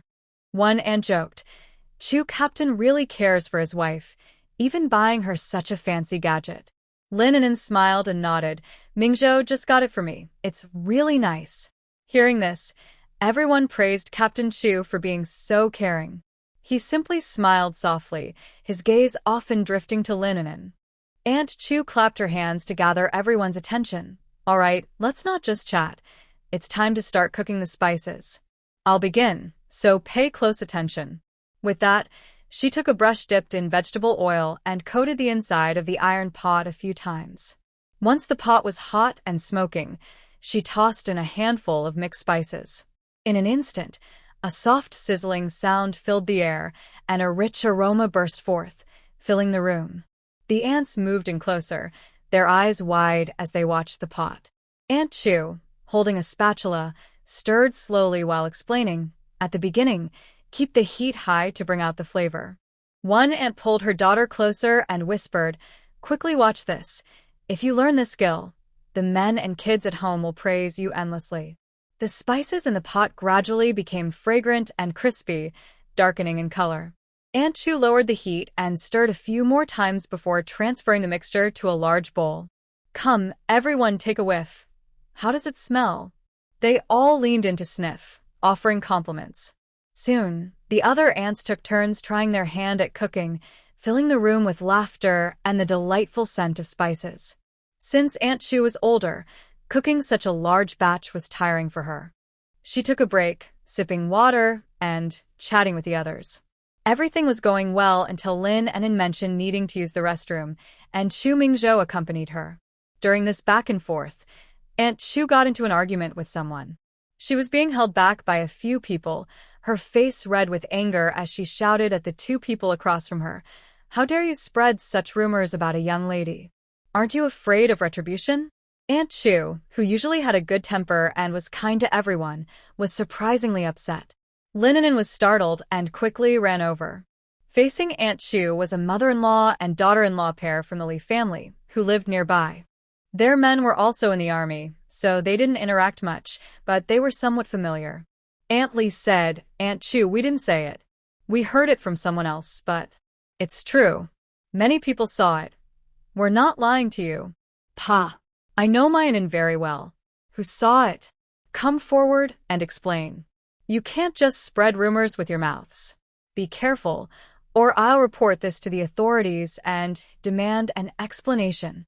Chu Mingzhou entered with a stern face, and those holding Aunt Chu immediately let go. "What's going on?" When Chu Mingzhou arrived, everyone fell silent. Aunt Chu sighed heavily and quickly ran to Lin An'an, pushing her behind her. Lin Zihua took a few kids back to the house. "You should go over and help keep an eye on them." Lin An'an already had an idea of what was happening. Someone must have been talking behind her back, which was why Aunt Chu was so angry. Lin An'an didn't move her feet. She gently held Aunt Chu's hand and gave her a reassuring look, then turned to the mother-in-law and daughter-in-law, speaking calmly, "Aunt Li, if you have something to say, let's clear it up face to face. This shouting is unnecessary and makes everyone uncomfortable. I believe I haven't done anything wrong to you." Aunt Li looked embarrassed, avoiding eye contact, and stammered, "Well." Aunt Li seemed a bit guilty, but her daughter-in-law stood her ground, insisting, "We don't have any issues with you, so why would we offend you? Besides, flies don't buzz around an empty egg. If you hadn't done anything, why would so many people be talking about you?" Lin An'an found it amusing. "Is there a theory that blames the victim?" "Victim?" The Li family's daughter-in-law stepped forward, looking at Chu Mingzhou. "Captain Chu, don't blame me for speaking harshly. Just the other day, a man was seen pulling and tugging at your wife in front of your house. It didn't look good. Many people witnessed it." "A man?" Lin An'an was momentarily taken aback. "You even pretended. It's just a guy, tall and handsome, younger than Captain Chu." Lin An'an suddenly remembered. It was Xiao Su. Xiao Su was seen squatting at his own doorstep. Lin An'an took a deep breath and calmly said, "So that's what happened. Comrade Xiao is here from the Northern Theater for training. He just came to deliver a message. I don't know him well, and there's nothing inappropriate." Li's daughter-in-law rolled her eyes, clearly unconvinced. "Captain Chu treats you so well, and as soon as he goes on a business trip, you start flirting around, yet you dare to deny it." Chu Mingzhou's expression darkened, and he looked at Lin An'an intently. Lin An'an was unbothered. She wasn't afraid of anyone for things she hadn't done. Chu Mingzhou scanned the crowd. "Is this little gossip really worth all your effort to spread rumors? Some people must be too idle and love to stir up trouble." The crowd exchanged glances. Aunt Li wanted to argue a bit more. "We just meant well. Worried your daughter-in-law might learn bad habits." "Enough." Chu Mingzhou scolded. "I know exactly what kind of person An'an is. I will get to the bottom of this. If anyone spreads rumors again, don't blame me for being harsh." Aunt Chu nodded in agreement. "Exactly. As neighbors, we should support each other, not create these troubles. How can we get along in the future?" The mother-in-law and daughter-in-law were left red-faced. Aunt Li hurriedly apologized. Yes, it's all our fault for listening to rumors. Captain Chu, please forgive us and don't hold it against us." Saying this, she pulled her daughter-in-law away quickly, afraid she would say another word. Others chimed in to ease the tension, and the atmosphere in the room finally relaxed. "Aunt Chu, it was Aunt Wang who said it. She claimed to have seen and heard it herself, so we were half believing." Aunt Chu rolled up her sleeves and put her hands on her hips. "What's up with that Wang's daughter-in-law? I've heard she has targeted An'an several times. If she continues to make up stories during the new year, I will make sure she has a terrible time." Lin An'an quickly reassured Aunt Chu. "Please don't get upset, Aunt." Chu Mingzhou's brows furrowed even tighter, his lips pressed together. "I need to step out." Without caring about the crowd's expressions, he headed straight to the Wang family. Chu Mingzhou was usually calm and composed, and it was rare for him to be this angry. Aunt Chu sighed, took Lin An'an's hand, and gently patted it. "Don't worry, dear. Mingzhou has already gone to handle it. He won't let anything happen to his wife." Lin An'an felt warm inside. With Aunt Chu's protection and Mingzhou's unwavering support, the rumors really didn't seem like a big deal. "Aunt, I'm not upset. The truth will come out. Yes, don't dwell on this. Let's just enjoy the new year." Okay. The ingredients were almost ready, but with the commotion, Aunt Chu lost her focus. She sent Lin An'an back to her room and took care of the situation herself, sending away those who needed to go, advising others, and reprimanding where necessary. Mingzhou went directly to the Wang family and brought Aunt Wang to the security office. Upon arrival, the scene startled the security staff. After explaining the situation, they quickly arranged for an interrogation room. The atmosphere in the interrogation room was tense, as if it could squeeze out water. Mingzhou crossed his arms, his gaze sharp and cold, staring directly at Aunt Wang. The pressure in his eyes made her shrink back even more. "I don't have the patience to beat around the bush. Why do you keep targeting my wife? You better tell me everything clearly." Mingzhou's voice was deep and carried an undeniable threat. Aunt Wang was so scared her legs felt weak. She stammered, "Captain Chu, I really didn't mean any harm. Just the other day, I saw that man waiting at your door in the freezing cold. He even said he would wait until the 16th day of the new year to take her away after your divorce." Aunt Wang wasn't lying. She had seen Xiao Su by her window, and she heard bits of their conversation clearly. "I was just worried and making things up?" Mingzhou raised his voice suddenly. "Xiao Su is a comrade from the Northern Theater. He asked my wife to pass a message for me. How did it turn into something dirty in your mouth? With your fabrications, how will my wife live in the compound?" Aunt Wang felt wronged by Mingzhou's shout. "How was I supposed to know? You took my little tiger to see the leaders, and right after you left, that man showed up, standing there in the cold waiting for your wife." Aunt Wang added more details, exaggerating the story of Xiao Su waiting for Lin An'an that day. Mingzhou interrupted her, his tone stern. By distorting the facts and spreading falsehoods, You have caused great harm to my wife. I will not forgive you. Aunt Wang felt a sudden jolt in her heart and quickly shook her head, muttering, Captain Chu, I really didn't know. I wasn't thinking at the time. Some colleagues from the security department showed their dissatisfaction, and one couldn't help but comment, Aunt Wang, you talk too much. You've disturbed the atmosphere in the neighborhood. We should be living in harmony, but you keep causing trouble. Just then, Wang Hu rushed in, panting heavily, clearly in a hurry. Captain. He saluted and secretly glanced at his mother, feeling uneasy. Chu Mingzhou didn't even look at him and directly ordered, this matter will be handled by the security department according to the rules. Wang Hu, you can't stay out of this. Submit a report to the camp before the new year and reflect on your mother's tendency to spread rumors. You also have a responsibility for not managing her behavior. Wang Hu replied with a pained expression, yes. He silently blamed his mother, thinking they could have a peaceful new year, but now everything was ruined. When Aunt Wang heard she would be dealt with by the security department, she panicked and cried out, Captain Chu, I was wrong. I truly realized my mistake. Please spare me this time. I won't do it again. She tried to grab Chu Mingzhou's sleeve, but he stepped aside to avoid her. Chu Mingzhou remained unmoved, his expression cold. Now you want to beg for mercy? It's too late. After saying that, he ignored Aunt Wang's cries and strode out of the security department. At that moment, Chu Mingzhou was filled with anger. He had intended to go home, but instead, he turned and headed to Lu Qing's house.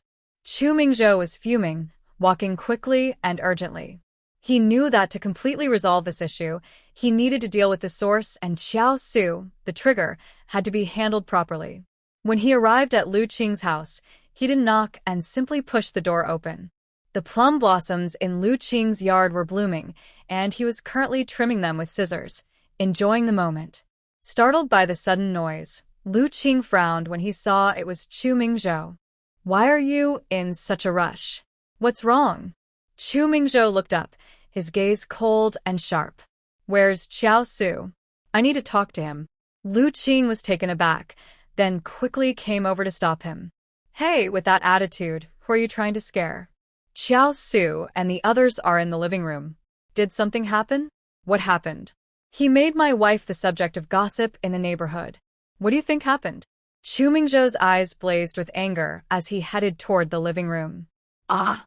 Lu Qing looked confused. Once he realized what was happening, his heart sank, and he quickly chased after Chu Mingzhou, urging him, Hey, don't be impulsive. Let's talk this out.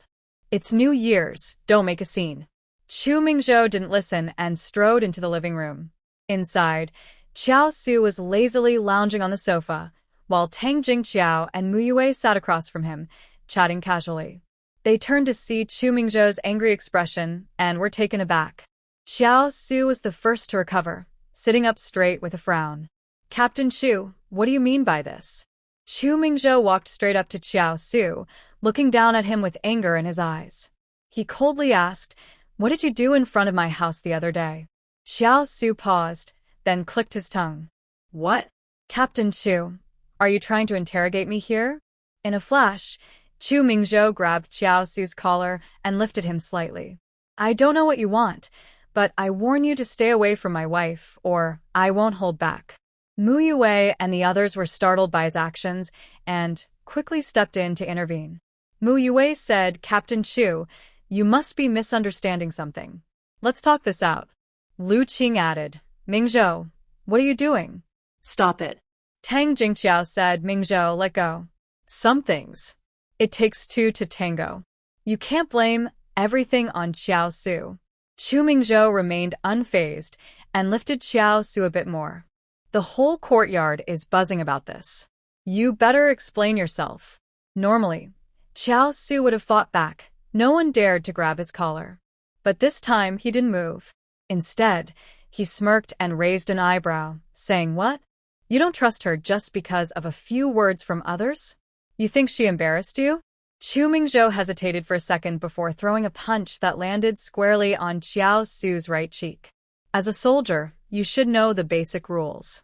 Deliberately harming or insulting military families is a serious crime. Xiao Su winced, blood immediately appearing at the corner of his mouth, but he laughed instead. Ha! So, what does that make your actions towards me now?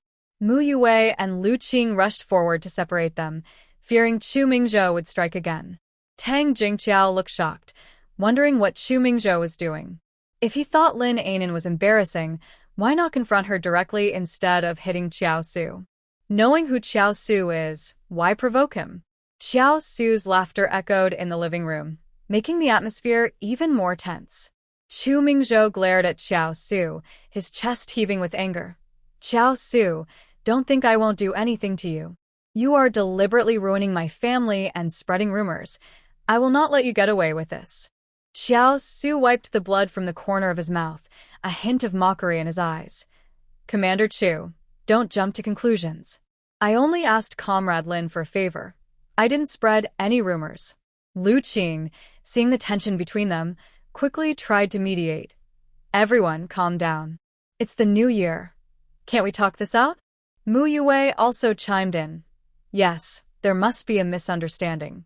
Commander Qiao is not that kind of person. He wouldn't spread rumors about a female comrade.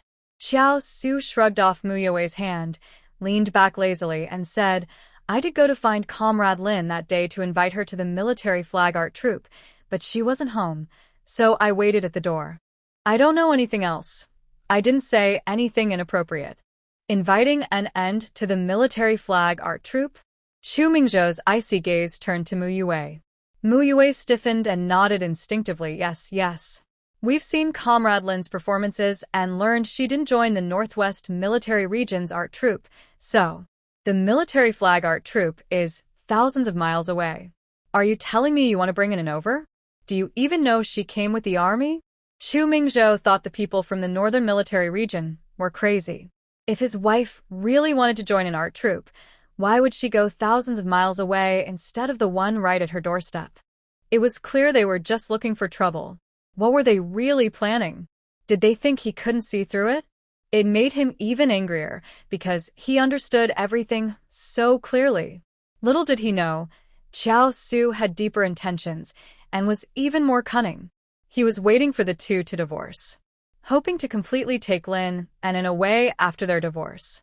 Chu Mingzhou's anger burned even hotter. He glared at Xiao Su and Mu Yue, his voice cold and firm. Remember this.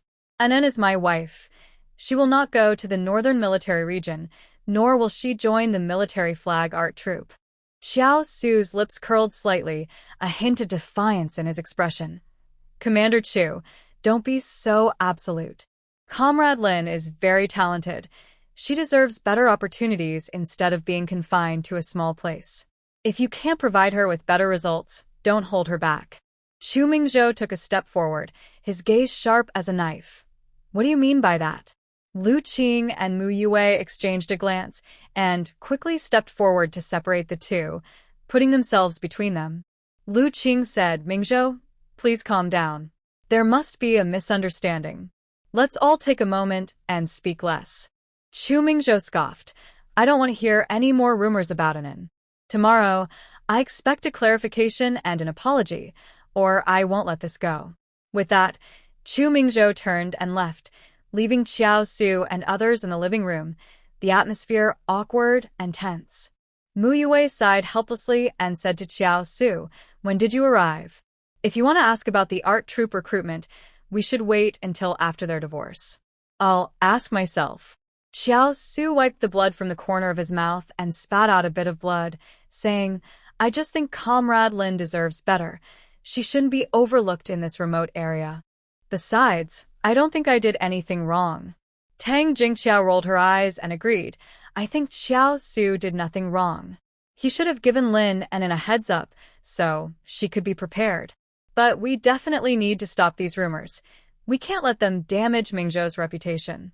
Mu Yue opened his mouth. Are you saying that Captain Chu is so angry just for his reputation? Otherwise, isn't it for Comrade Lin? Tang Jingqiao shot him a look. If Mingzhou truly cared for Lin An'an, he should confront the people spreading rumors and stay by her side to comfort and protect her. but he immediately came to Xiao Su instead. For such a small matter, he wants Xiao Su to explain, which is just for his reputation.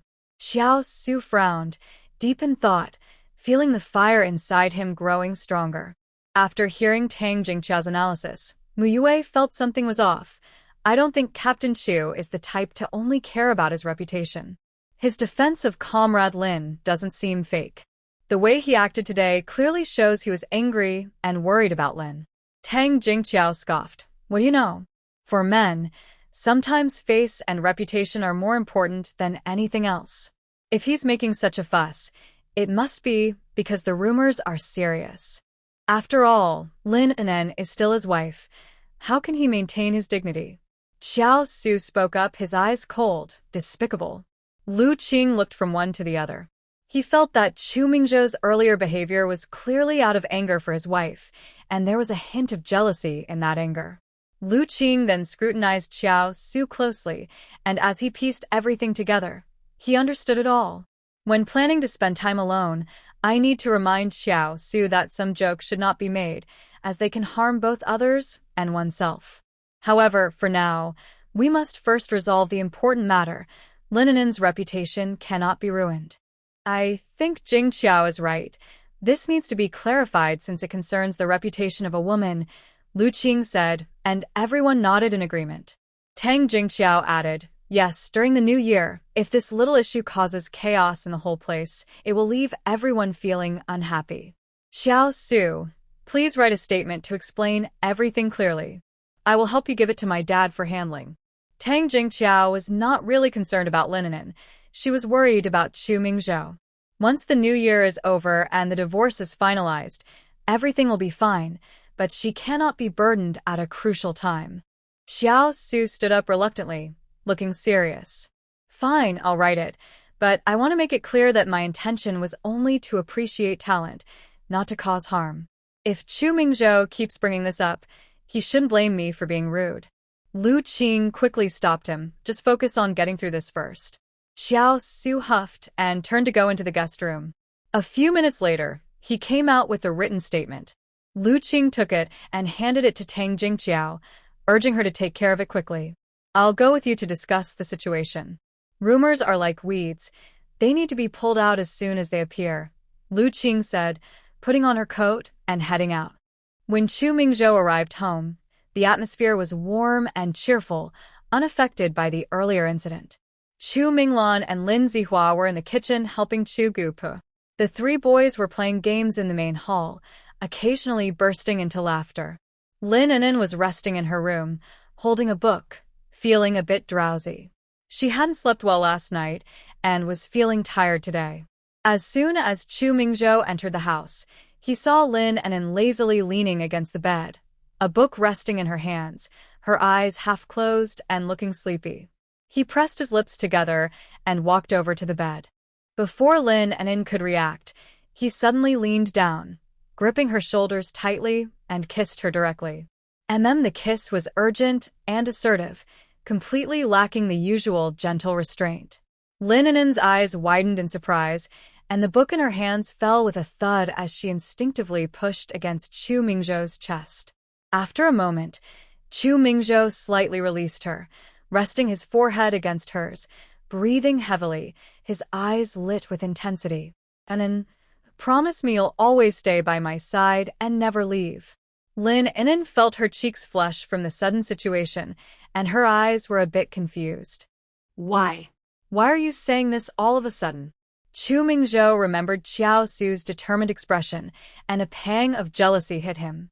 He unconsciously tightened his grip. Say you love me. He didn't give Lin An'an a chance to respond. He turned his head and kissed her deeply.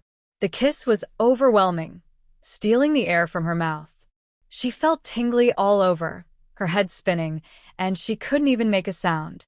Lin An'an, say you love me. Chu Mingzhou wrapped his arms around her, his deep eyes glistening with emotion. Lin An'an was taken aback. Surprised by his expression, she took a moment to realize the insecurity, hurt, and jealousy hidden in his gaze. Her heart softened instantly. She gently touched his face, her fingers tracing his strong features, her voice soft from the kiss. I love you, Mingzhou. Chu Mingzhou shivered slightly, tightening his embrace, as if he wanted to meld her into him. He buried his face in her neck and murmured, You can only stay by my side.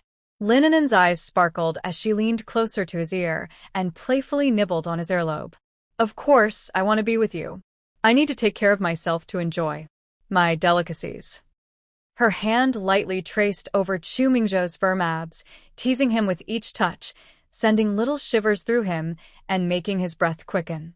Feeling her rare initiative, the jealousy in his heart was slowly replaced by sweetness, but her teasing made it hard for him to control himself. And don't.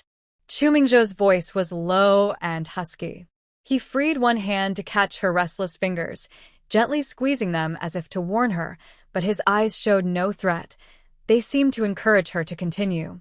Lin An'an let out a soft hum, looking up at him with sparkling eyes. I'm just taking a little interest, that's not too much. As she spoke, she exerted a bit of force, freeing her hand from his grip and playfully drawing circles on his chest. Chu Mingzhou felt all the blood rush to his face. He gritted his teeth and suddenly pushed Lin An'an onto the bed, looking down at her with intense eyes. If you keep moving around, your health might not be so good.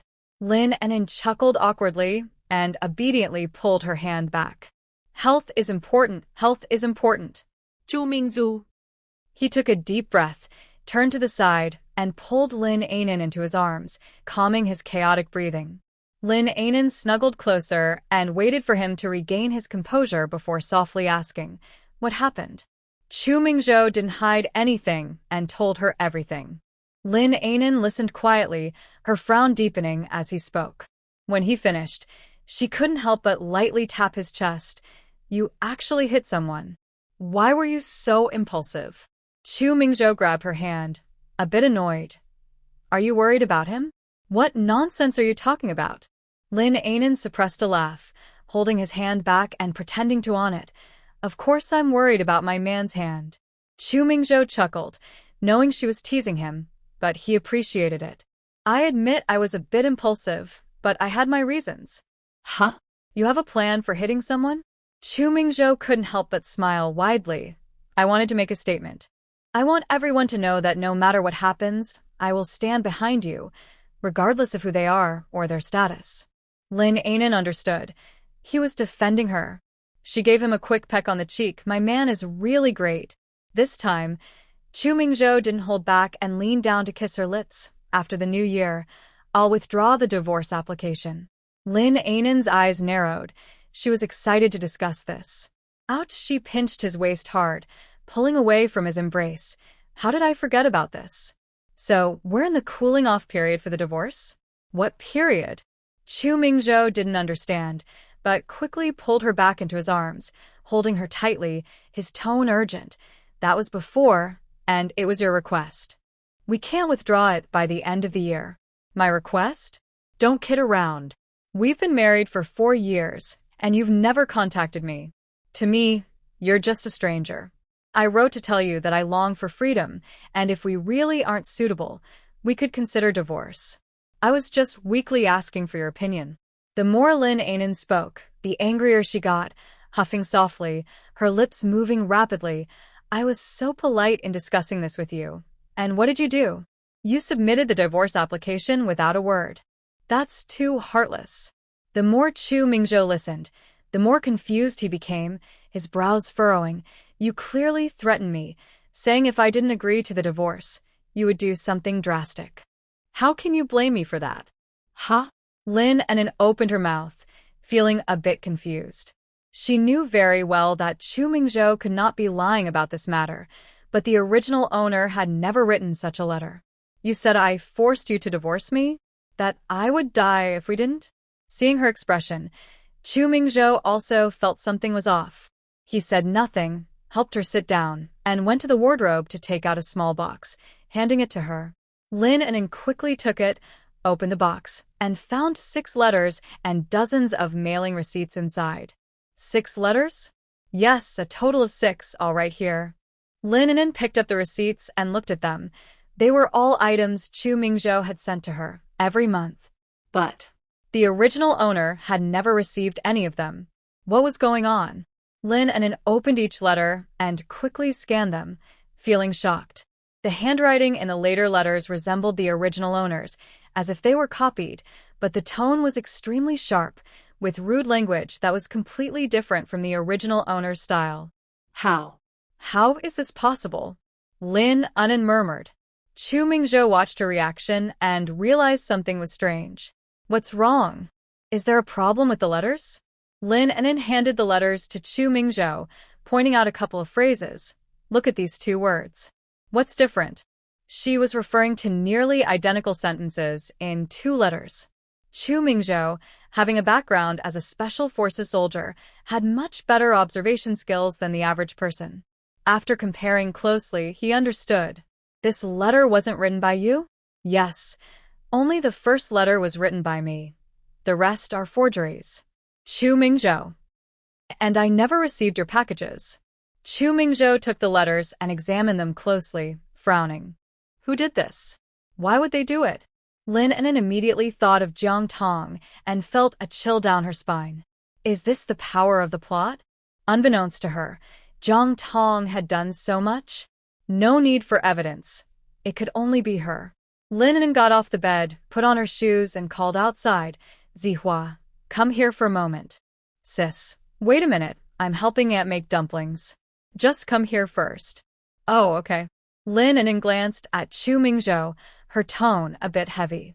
The first letter was sent by Zihua for me. I was busy studying afterward, and since you didn't reply, I didn't send any more. Before long, Lin Zihua rushed in. Sis, what's up? Lin An'an pulled Lin Zihua to sit down and asked seriously, Zihua, do you remember helping me send that letter? Sent to your brother-in-law. Lin Zihua scratched his head and thought for a moment. I remember, I sent it myself. Lin An'an took out 6 letters and pointed out that the first one was written by her, while the other 5 were written in a style that imitated her handwriting. Lin Zihua's face suddenly turned pale.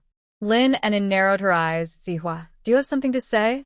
Lin Zihua swallowed hard, cautiously glanced at Chu Mingzhou, and stammered, Sister, the last 5 letters were also sent by me. What? Sister, let me explain. Chu Mingzhou's expression also turned cold. Speak clearly. Sister, wait a moment. Lin Zihua hurriedly skimmed through the letters again, becoming more alarmed with each glance. These 5 letters were indeed sent by me. They were written by Jang Tong, but what? I didn't expect her to write these. Lin An'an couldn't help but slap the back of his head. You sent them without knowing the content? I saw you looking worried every day, so I was worried too. Later, Jang Tong suggested writing to your brother-in-law in your name to clarify things and help you get out of trouble. Lin Zihua didn't dare to hide anything and explained everything. The moment he realized the content, his heart sank. The letters were not helpful ideas, but harmful.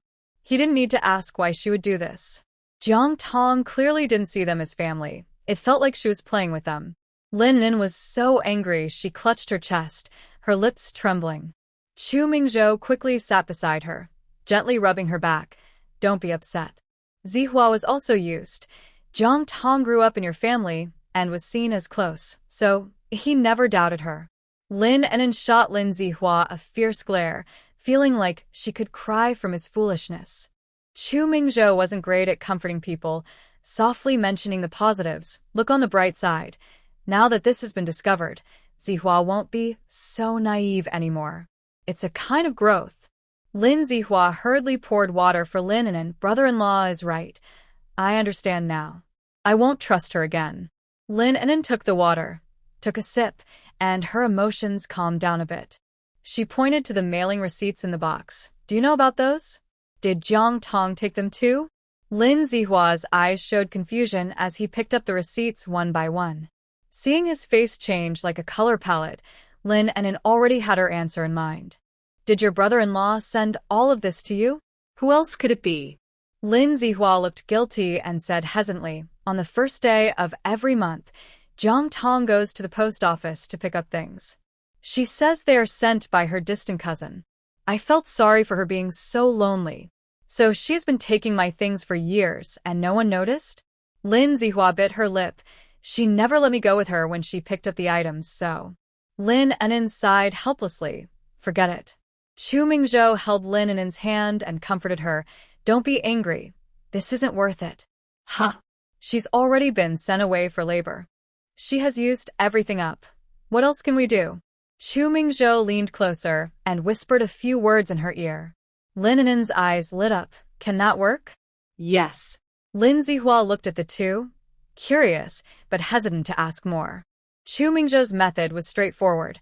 He planned to contact the post office as the sender and request proof of Lin An'an's pickups. Why was she never notified to sign for her items? How could someone else sign for them for so many years?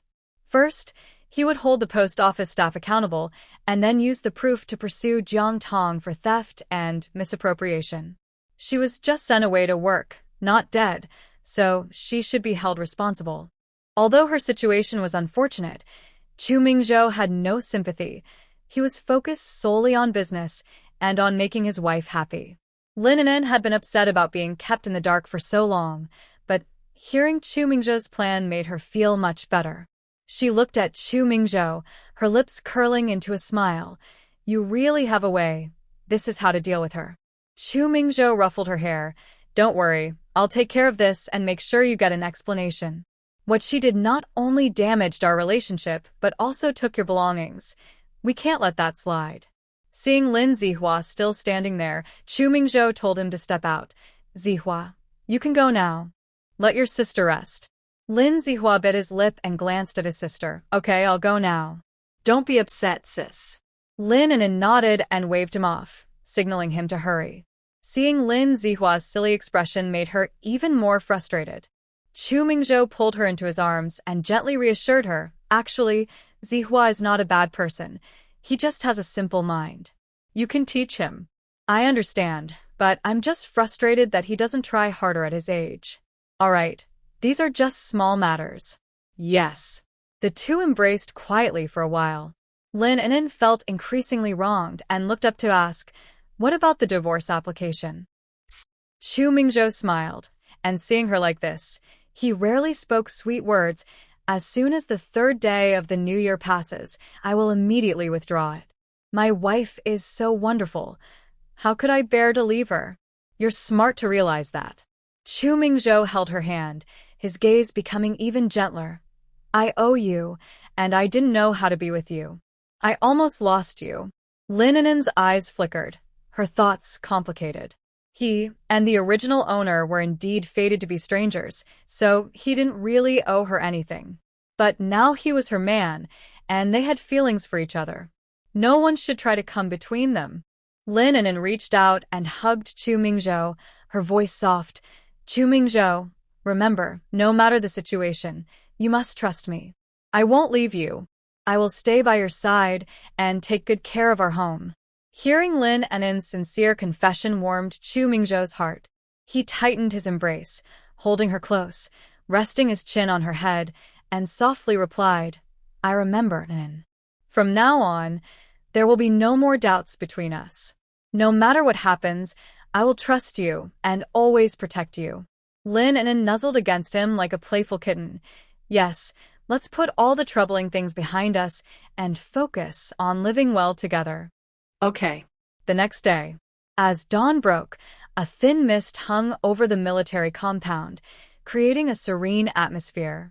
Usually, at this hour, everyone would still be lost in their dreams, enjoying the warmth of their blankets.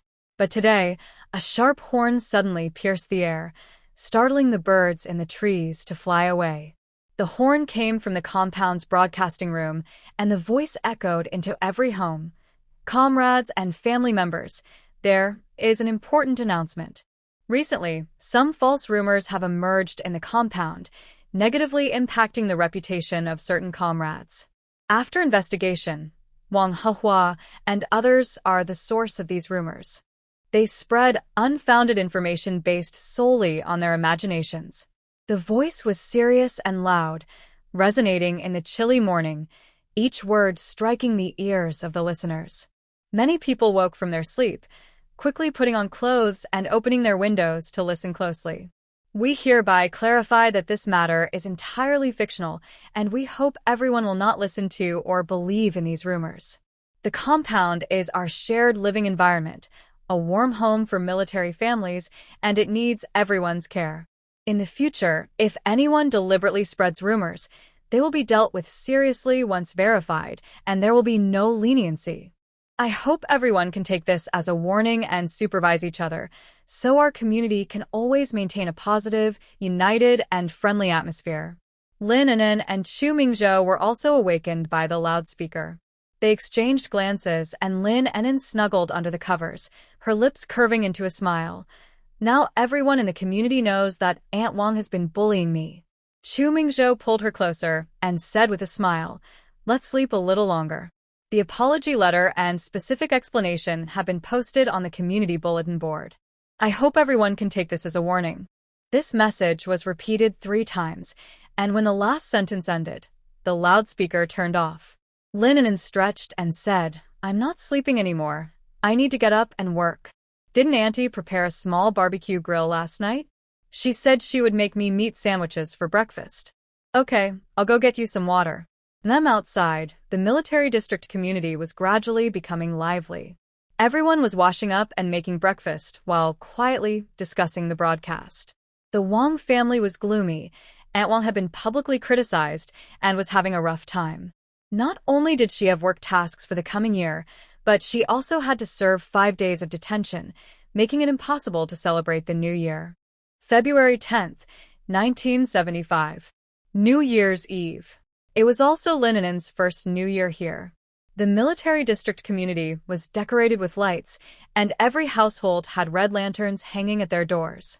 The warm yellow light flickered in the night, creating a festive glow. The aroma of food wafted from every home, mixed with laughter, making the New Year atmosphere even more vibrant. The Chu family had started their preparations early. Aunt Chu was directing everything smoothly at the stove, while Chu Minglan followed closely, occasionally sneaking bites of freshly fried meatballs.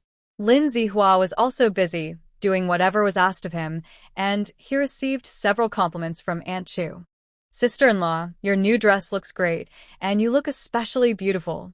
Lin An'an had dressed up a bit today, not only putting together a simple outfit but also applying light makeup, making her look very pretty. "Xiao Yu, Ching Cheng, Xiao Ji, you all look great too." The kids were all good-looking, and today, dressed in new clothes, they were especially adorable. "Sister-in-law, the meatballs Auntie fried are so delicious." Lin An'an smiled and pinched Chu Mingho's cheek, saying, "Eat less, save room for the New Year's dinner. Your little tummy won't be able to handle it." At that moment, Chu Mingzhou was changing a light bulb, listening to their playful banter with a smile on his face. Once everything was ready, the table was filled with delicious dishes that made people drool. The braised pork was shiny and tender, the steamed fish was fresh and tasty, and there was also the lamb spine hot pot that Lin An'an had been thinking about. Not only did it look and smell great, but there was also a lot of it, piled high like a small mountain. It was almost time, just around 6 in the evening. Minzhou set off the New Year firecrackers. "Okay," Chu Mingho replied, and went to the yard to get the firecrackers. Before long, the sound of firecrackers crackled outside, marking the start of this lively New Year's Eve. The children covered their ears, but couldn't help peeking through their fingers, their little faces glowing red from the firecracker lights, full of excitement. As soon as the firecrackers went off, Aunt Chu lit 3 incense sticks. She first bowed 3 times to the east, then walked around the yard and finally placed the incense in the gap of the stone pillar at the entrance. This was supposed to be a step for ancestor worship, but in this day and age they couldn't engage in superstitions, so they could only go through the motions. Aunt Chu called everyone to the table. "Don't just stand there, come on, sit down. The New Year's dinner is about to start." Chu Mingzhou closed the main door, leaving a small gap. Inside, the stove was burning brightly, and the lamb spine hot pot was bubbling. Everyone took their seats around the steaming dinner table. Aunt Chu raised her glass first, smiling. "This year, our family has welcomed An'an, which is a great blessing. Although this year had its ups and downs, having the whole family together is the greatest happiness. Let's toast to a safe and smooth year ahead, with everything going well. Cheers! Wishing Aunt a safe and smooth year. Wishing my brother and sister-in-law all the best. Aunt Chu was very perceptive. Even when Lin Zihua momentarily spaced out, she noticed, Zihua, you are also part of this family. Mingzhou is lucky to have such a thoughtful and caring younger brother. Lin Zihua was surprised. He was included too? He glanced around the table at everyone's expressions, finally landing on Chu Mingzhou's face. Thank you, brother-in-law. And thank you, Aunt, for all your hard work. Come on, let's toast together. Everyone responded in unison, the cheerful clinking of glasses mixed with laughter, filling the room with a strong festive atmosphere. Let us. The elders started first, followed by the younger ones. Lin An'an picked up a piece of tender braised pork and placed it in Chu Mingzhou's bowl, softly saying, You've been busy all day, eat more. Chu Mingzhou lightly hummed and returned the favor with a piece of fish, saying, You should eat more too. Fish symbolizes abundance and prosperity for the year ahead. Lin Zihua, with his mouth full of lamb spine, mumbled, Sister, brother-in-law, this lamb spine is so delicious. I want to eat it again next year. Is he already thinking about next year, when this year's celebration isn't even over? Everyone burst into laughter at his antics. Halfway through the meal, the conversation naturally shifted to funny stories from the past year. Chu Minglan said, Since my sister-in-law came to our house, it feels like good things have followed. My brother isn't so serious anymore, and the atmosphere at home is much lighter. Chu Mingho added, Yeah, my brother used to have a grumpy face every day, but now he smiles widely. He's like a different person. Ha ha ha. Everyone laughed again. Chu Mingzhou paused while serving food, his smile fading as he put on a serious face, saying, Don't talk nonsense. Chu Mingho quickly pointed at him to complain, Sister-in-law. Look, he used to be like this every day, so fierce that I was scared of him. Lin An'an smiled with her eyes squinting. Xiaoyu isn't scared. Your brother just has a soldier's authority. Chu Mingzhou cleared his throat, trying to restore his image. I'm not fierce. I just have higher expectations of them. Chu Minglan laughed. Brother, stop being stubborn. You've changed a lot since sister-in-law came. Our home has never been this lively before. It's great now. Aunt Chu nodded in agreement. An'an is a lucky girl. Mingzhou, you must treat her well from now on. Chu Mingzhou nodded and continued to serve Lin An'an more food. Before long, Aunt Chu got up and went to the kitchen, bringing back a large plate of dumplings. Come, eat dumplings, and let's see who has the best luck. Lin An'an looked confused and glanced at Chu Mingzhou. Chu Mingzhou filled a small bowl for her, saying, Try it and see what you find. Huh? Before Lin An'an could take a bite, Lin Zihua exclaimed, I found a chestnut in my dumpling. Chu Mingho excitedly shouted, My dumpling is sweet. Aunt Chu explained, These dumplings have different fillings that represent different meanings. Chestnuts symbolize smooth sailing, so Zihua will have a smooth year ahead. And Xiaoyu's sweet dumpling represents a sweet and happy life in the new year. Lin An'an suddenly understood, took a bite of her dumpling, savored it, and her eyes lit up. Oh, mine has red dates. Red dates symbolize having children early. Lin An'an's face turned red, and she fell silent, lowering her head to finish the entire dumpling. Aunt Chu laughed heartily. This is a good sign. In the new year, our family will surely get better and better. Once the meal was nearly finished, the sound of fireworks soaring into the sky echoed from outside. The children, unable to sit still, dropped their bowls and ran outside, shouting, Let's go see the fireworks. The adults exchanged smiles and also got up to stroll into the yard. In the night sky, the fireworks burst into bloom, casting colorful lights that brightened everyone's faces. Lin An'an looked up, the clusters of bright lights reflecting in her eyes and imprinting on her heart. Chu Mingzhou quietly held her hand, their fingers intertwined, as if silently expressing a promise. At that moment, all the gloom was dispelled by the fireworks, leaving only the warmth of family reunion and a full expectation for a new life. After the fireworks ended, everyone walked back inside. The kids chattered excitedly, and a single firework could keep them happy for a long time. The room was still filled with a strong festive atmosphere. Aunt Chu smiled and said, "Tonight, we will stay up together to welcome the new year." In those days, there were no mobile phones, and even televisions were absent. The Spring Festival Gala would not be a program for another 8 years. Even the games like mahjong and card games that Lin An'an remembered for staying up were strictly forbidden here. The soldiers and their families held themselves to strict standards. They avoided what should not be touched, and staying up was more about sitting together as a family and chatting. After the meal, Aunt Chu brought out a variety of seeds and candies, placing them on the table while everyone ate and chatted. The younger ones eagerly urged Aunt Chu to tell stories. Aunt Chu smiled and held the little boy in her arms, saying, "All right, let me tell you stories from your grandpa's time." Aunt Chu began slowly, her voice seeming to carry the weight of years. "Life is much better now, but many have forgotten the hardships of the past. Back in 1931, your grandpa and I were just in our 20s, newly married for only a few years. At that time, the country was in great danger, and your grandpa and uncle did not hesitate to join the fight against the war." Lin An'an popped a candy into her mouth, sweet and delightful, but her heart felt heavier as she listened. That long 14-year war was like a mark on the souls of the Chinese people. No one could forget, and no one could forgive. Aunt Chu continued, "Life was very hard back then. We couldn't eat well or stay warm, and we faced life-threatening dangers at any moment. But everyone stood firm, united by one belief: to drive the invaders out of our country. Not only the men fought the battlefield, but the women also played their part. The women in the village organized themselves to fight guerrilla warfare against the enemy.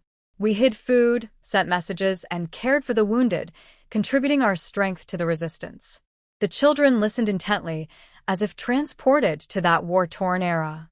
"We are not afraid of sacrifice for our country, so that you children can have a better life," said Aunt Chu. Her voice slightly choked at the end. Lin An'an leaned against Chu Mingzhou, listening quietly. As Aunt Chu shared her stories, time passed unnoticed. After recounting the past, the conversation shifted back to the Lin siblings. Aunt Chu asked many questions, and even Chu Mingzhou occasionally chimed in, clearly wanting to know more about Lin An'an. Lin An'an was not shy. With the opportunity before her, she decided to share some things openly to avoid misunderstandings later. "Well, most people in our village have the surname Lin. We are all relatives from the same family. My dad is well-liked and respected in the village, and he does a good job as the team leader. My mom is also very capable, known for her excellent cooking throughout the area. Thanks to my parents' open-mindedness, my brother Zihua and I have received a good education.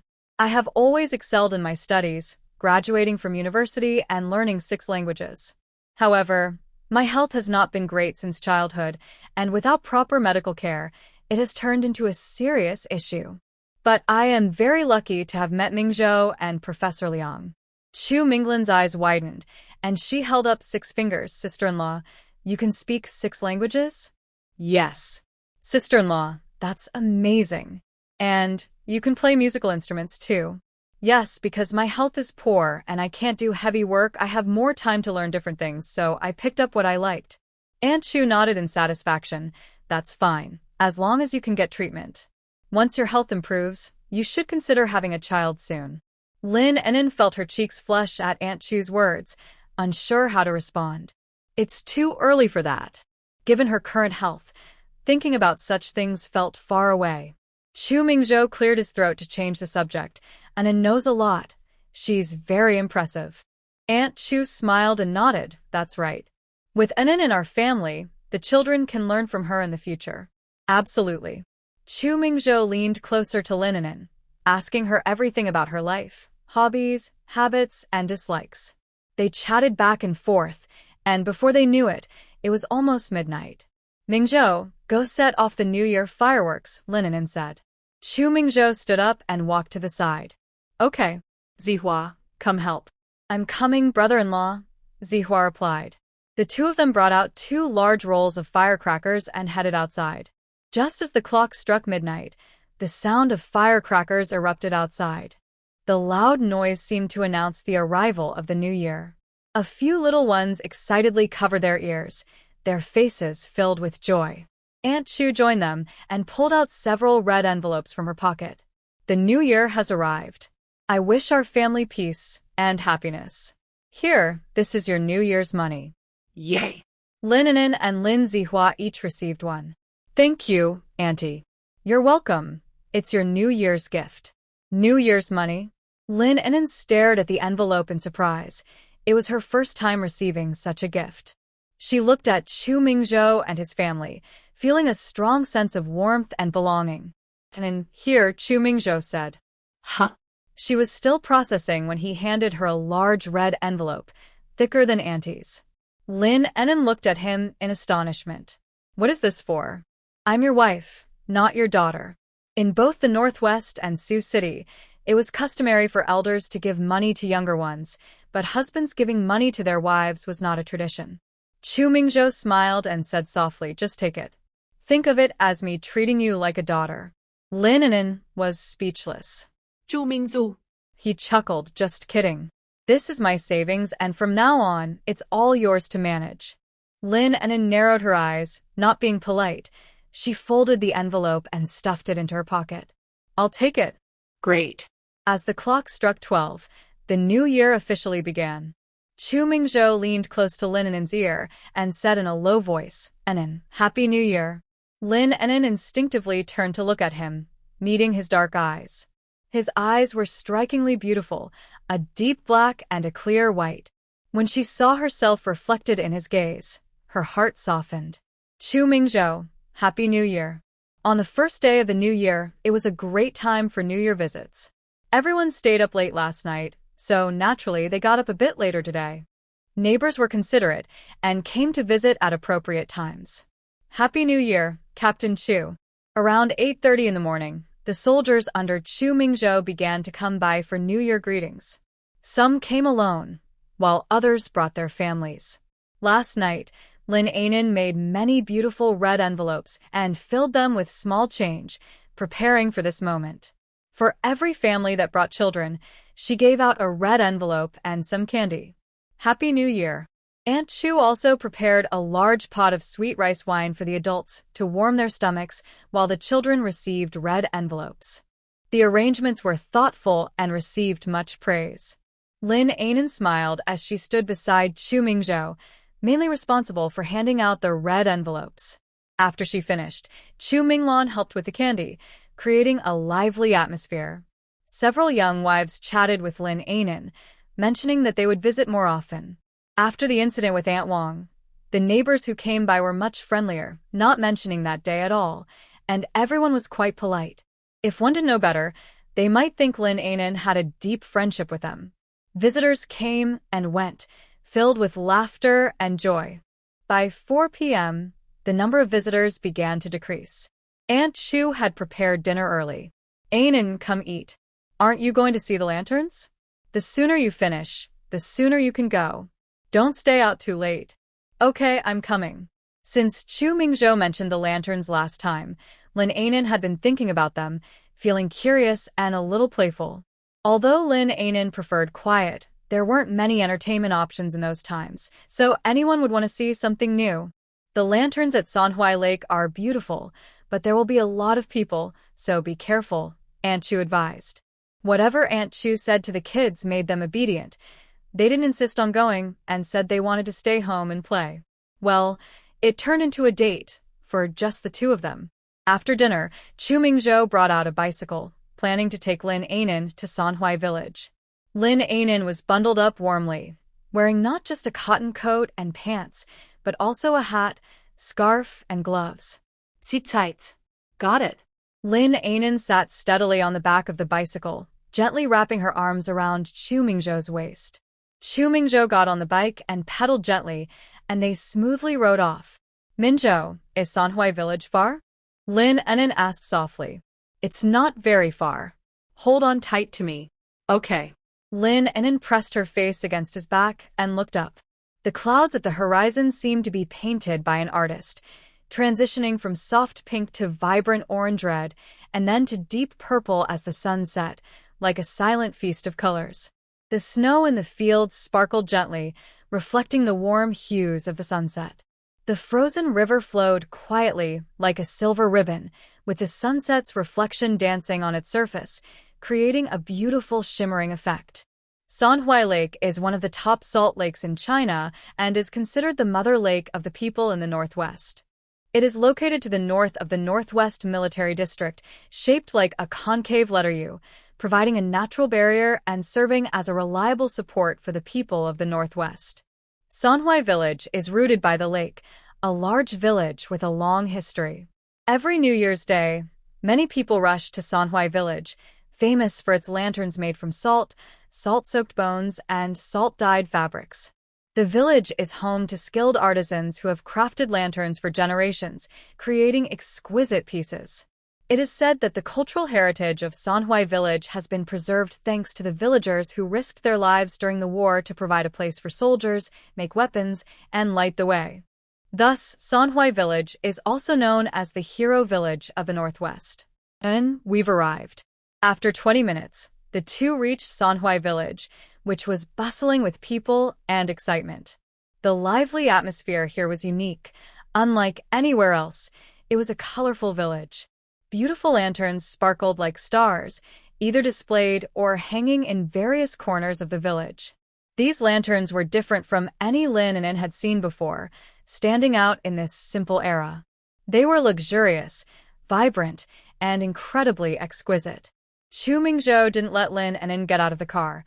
She remained in the back seat while he pushed her along. With their striking appearance and the eye-catching bicycle, they quickly attracted a lot of attention. Lin An'an felt a bit shy and gently tugged at Chu Mingzhou's shirt. So many people are looking at us. Don't be afraid. Chu Mingzhou paused, changed direction, and walked down another path to find an old soldier's home to store the bicycle. Captain Chu, today our village has a lantern show called The Rabbit Invites the Moon, which is really good, the old soldier said with a smile. Yes, I was just thinking of taking my wife to see it. The old soldier politely saw the two out and made sure to park the car in his yard, assuring them to not worry. Chu Mingzhou held Lin An'an's hand and walked toward the lights. Since entering the village, Lin An'an's eyes had been wide open. This village is truly beautiful. The entire village is incredibly clean, with tidy houses, and even the ground they walked on was smooth and neat. Every so often, villagers held up lanterns to guide the way, and despite the large crowd, everything was organized. Mingzhou, what is the lantern show like? Is it beautiful? Even though Lin An'an was knowledgeable, this lantern show involved niche cultural knowledge that was a blind spot for her. Chu Mingzhou smiled and explained, the lantern show is a unique performance from Sanhui Village, combining lanterns and drama.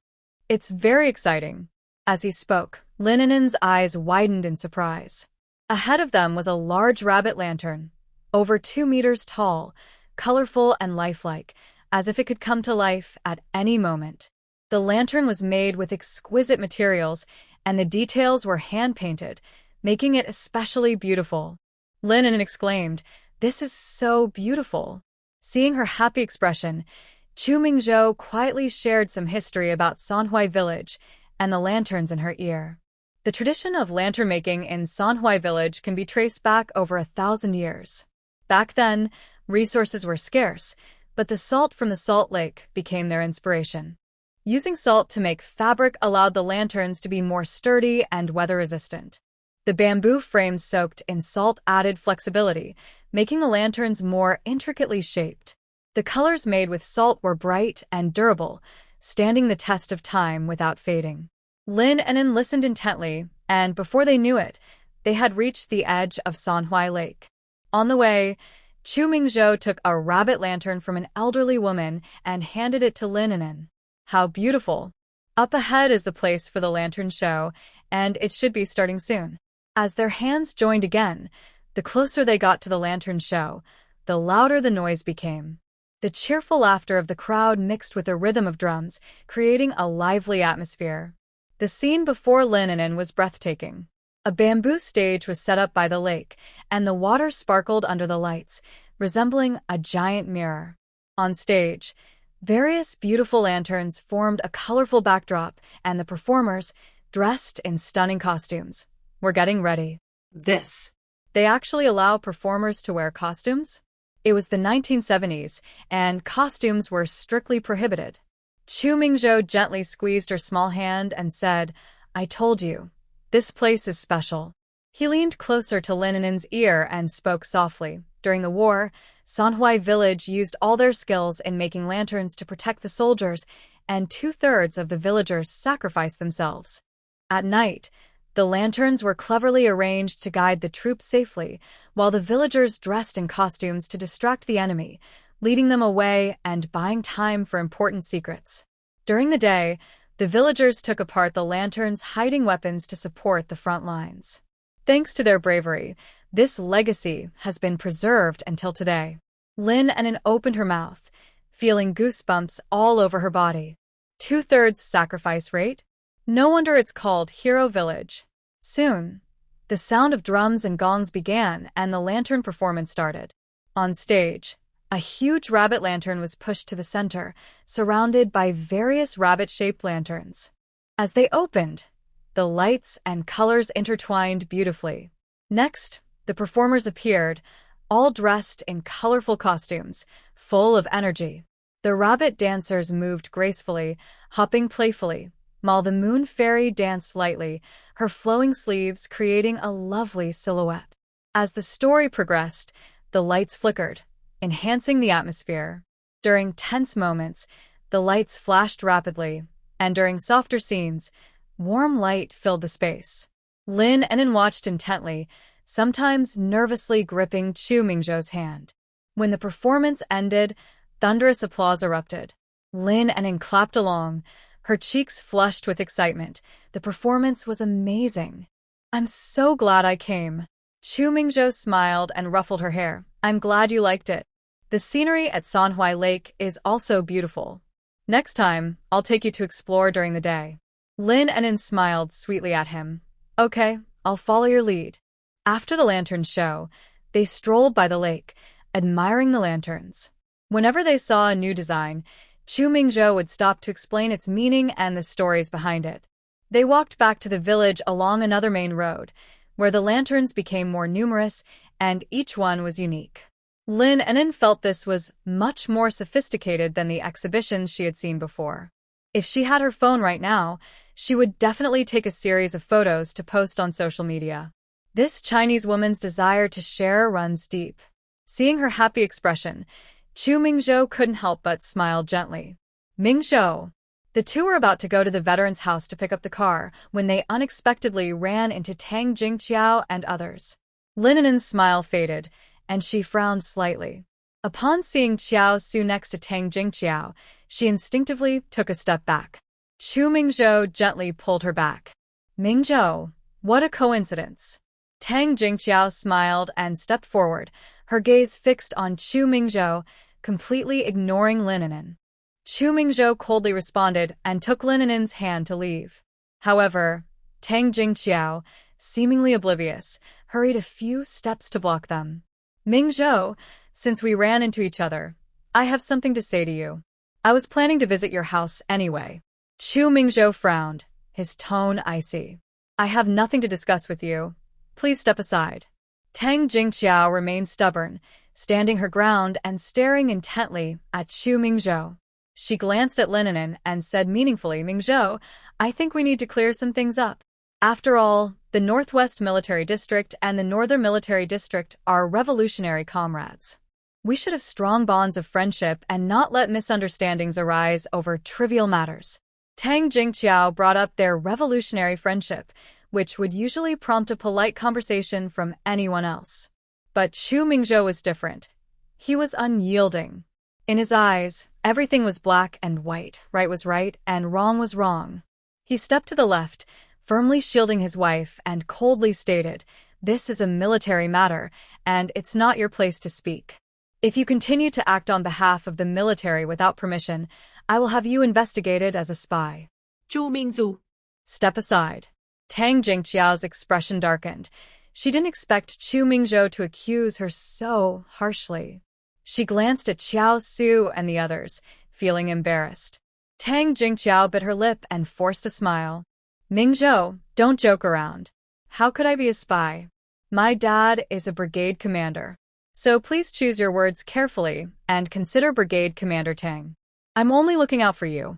No need, we're not close. You. At that moment, Xiao Su, who had been silent, finally spoke up. Jingqiao, stop talking, let's go. But The last incident had nothing to do with you. It's just that Lin An'an's character is questionable, which led to misunderstandings. You invited her to the military art troupe because you think highly of her. Enough. Xiao Su was visibly annoyed, not even glancing at Tang Jingqiao, and walked away, not wanting to hear another word. Chu Mingzhou lifted his eyelids and coldly glanced at Xiao Su's departing figure. The announcement in the courtyard just stated that we must not spread falsehoods or slander.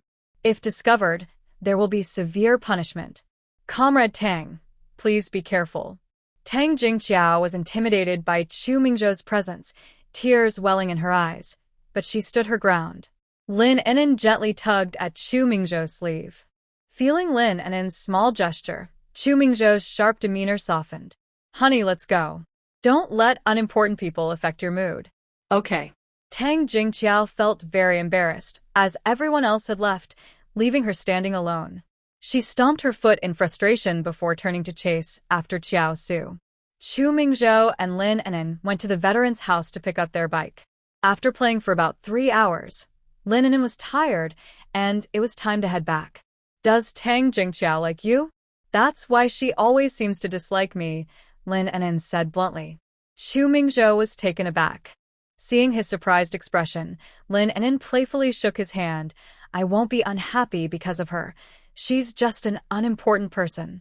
Today, I got to see such beautiful lanterns, and I have you by my side. I'm very content. Okay. After picking up the bicycle from the veteran's house, they set off for home. The night breeze gently blew, carrying a chilling coolness. Lin An'an leaned against Chu Mingzhou's back, holding on tightly. By the time they reached the military compound, it was nearly 9 o'clock at night. Coincidentally, neighbors were setting off firecrackers, forcing Chu Mingzhou to stop the bike. Lin An'an shrank her neck and quickly covered her ears. Chu Mingzhou turned around, saw her like this, and placed his large hand over hers to help cover her ears, silently mouthing, "Don't be afraid." Lin An'an couldn't help but laugh.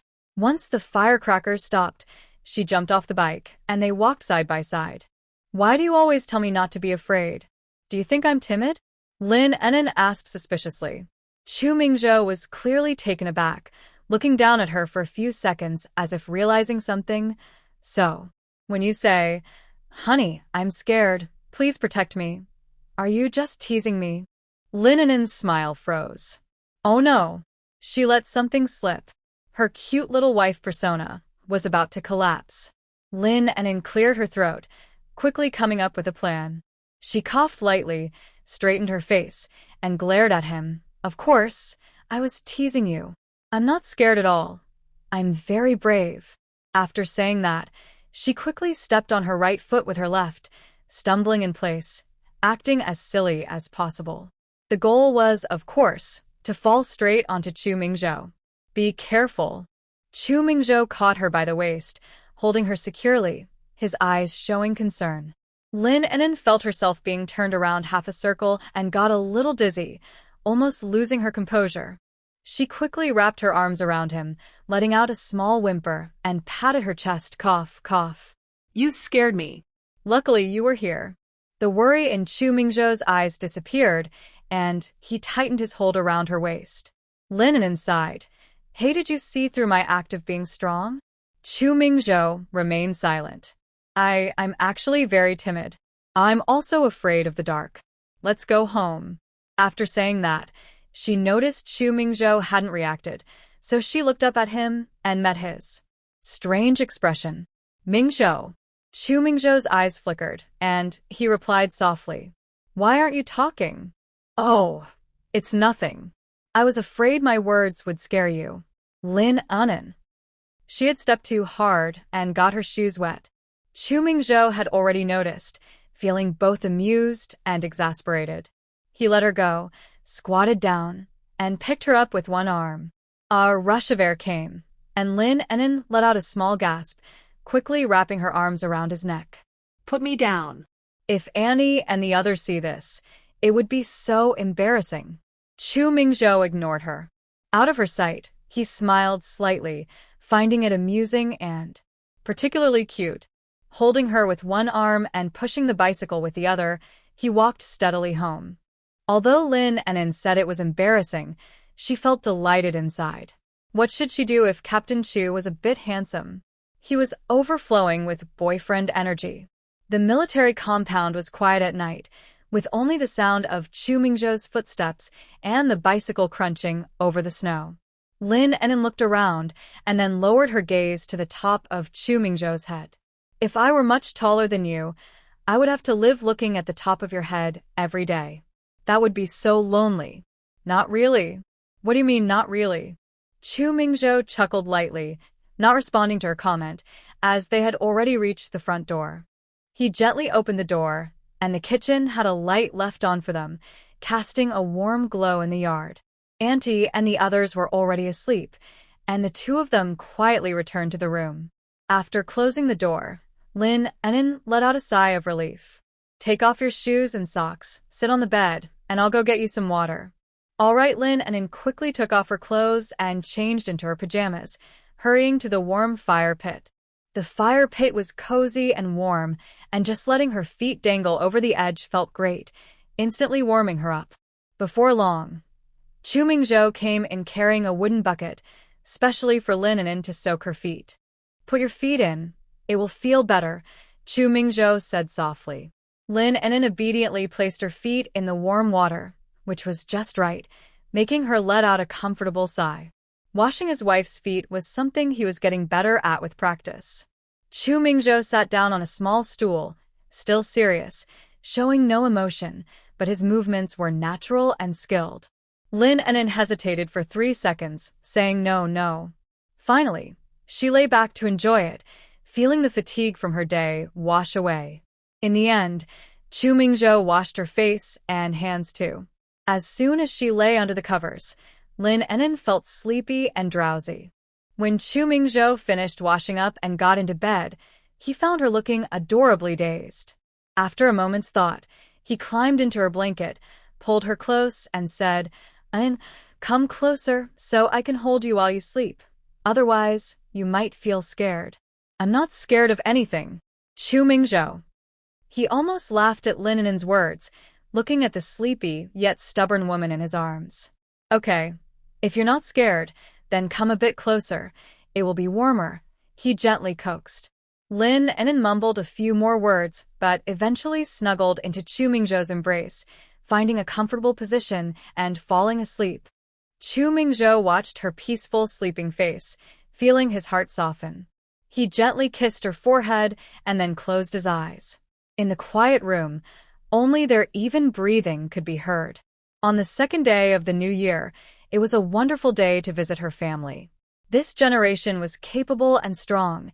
Every year on this day, married women were eager to return home, wanting to visit their parents and show the locals that their lives were thriving. If anyone fell behind, they would hear gossip about it for a year. The military families in the compound were no exception.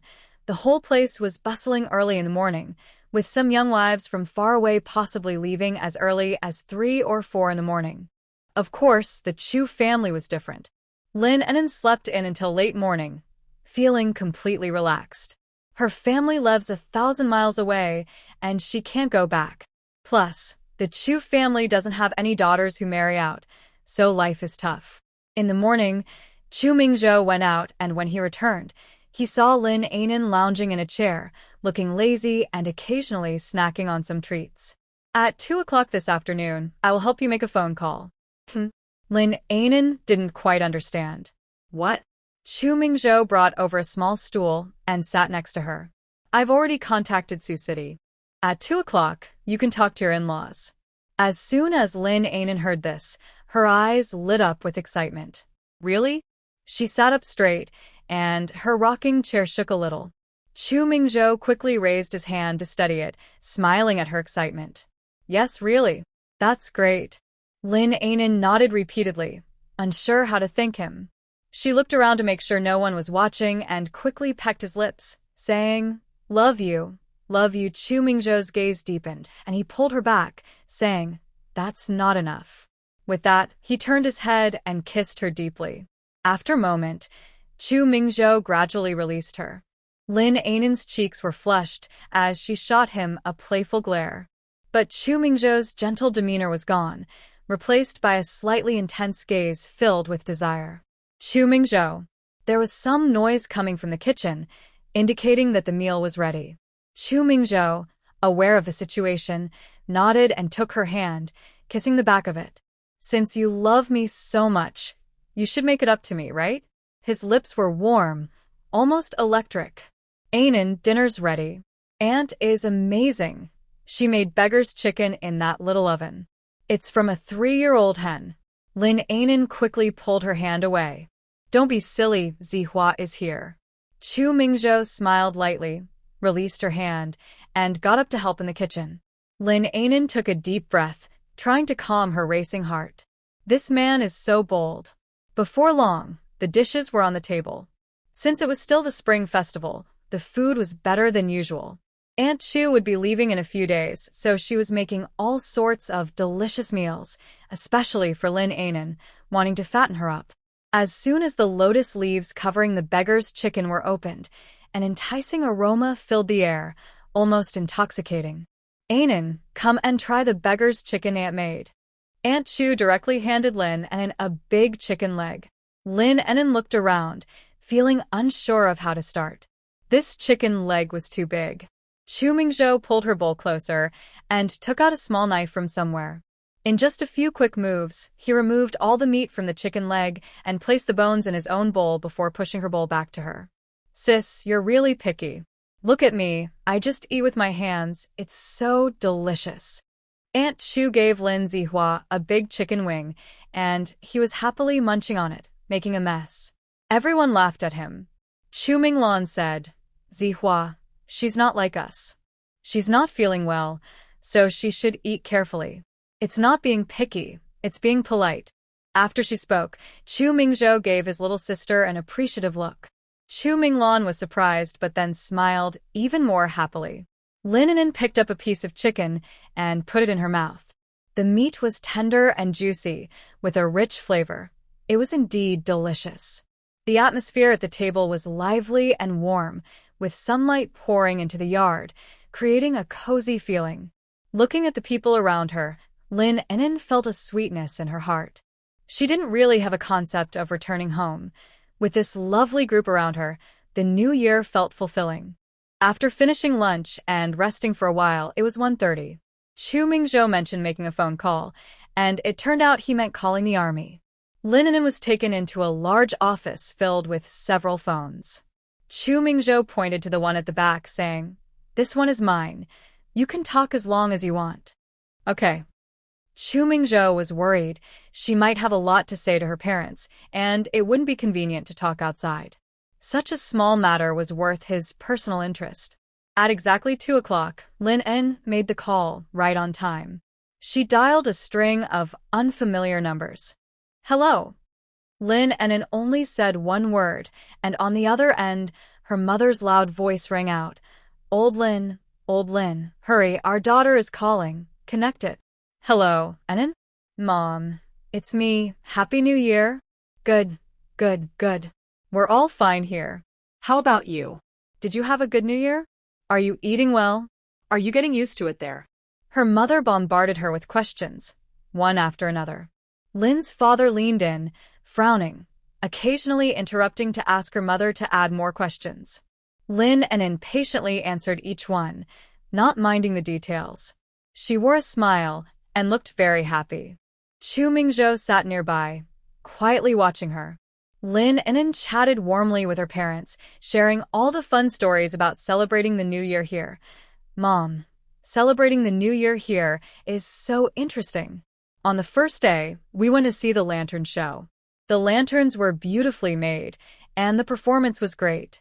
When you come down, I definitely want to take you to see it. Really? That sounds exciting. Have you been treated well? Is Mingzhou good to you? Lin's mother quickly asked. Yes, everyone is good. Mingzhou treats me very well, and my aunt is also nice to me. She made a lot of delicious food and takes care of my health, so don't worry, Lin An'an quickly reassured her. Lin's father couldn't help but ask, An'an, how is your health? Are you feeling okay? Dad, I've been taking my medicine on time, and I'm feeling much better. I hardly have any issues now. Plus, Mingzhou takes great care of me, so you both can relax, Lin An'an replied. After chatting about family matters, the conversation shifted to Lin Zihua. How is Zihua doing over there? Is he causing any trouble? Lin's father asked. Talking about Lin Zihua inevitably brought up Jiang Tong, and Lin An'an spoke about it objectively. That's right, but he seems to understand now. If they really considered us family, they wouldn't have taken things from me all those years, nor would they have forged my handwriting to write that kind of letter. Lin's parents were shocked. Are you saying Mingzhou has been sending you things and she took them? She even pretended to be you to write a letter that caused you two to fight? Yes. On the other end of the line, Lin's father shouted angrily, how dare she call us to complain? How can she ask us for money? Did Jiang Tong ask you for money? How much? Did you lend her any? Lin An'an quickly asked. As soon as Lin An'an asked this, even Chu Mingzhou stood up. She asked us to lend her 200 yuan, saying she was seriously ill and needed help. We didn't know about this, so. Your dad agreed. Lin An'an felt a tightness in her chest, almost unable to breathe. How shameless could someone be? But the money hasn't been sent yet. It's the end of the year, and we haven't had the chance. Chu Mingzhou stepped in to help her calm down. Let me talk to them for a moment. Chu Mingzhou indicated that he would handle this, allowing Lin An'an to rest for a bit. Okay.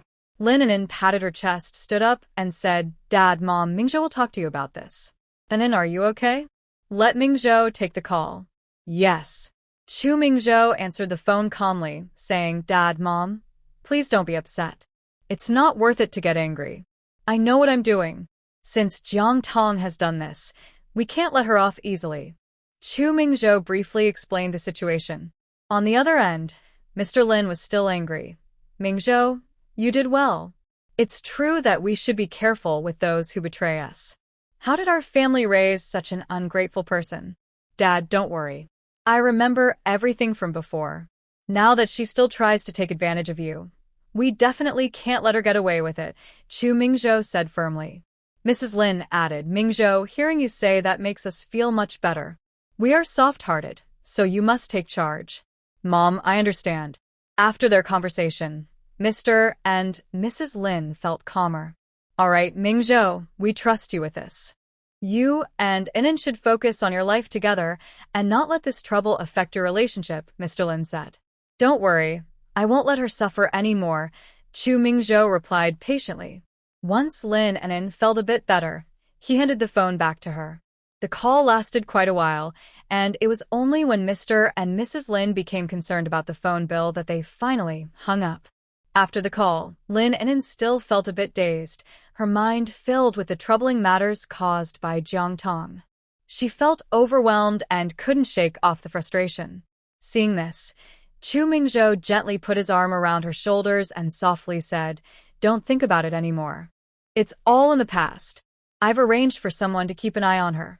She won't cause any more trouble. Lin An'an looked up at him and replied softly, I know. I'm just a bit upset, but I'll be fine. Chu Mingzhou gave her shoulder a light pat, comforting her like a child, and continued to reassure her.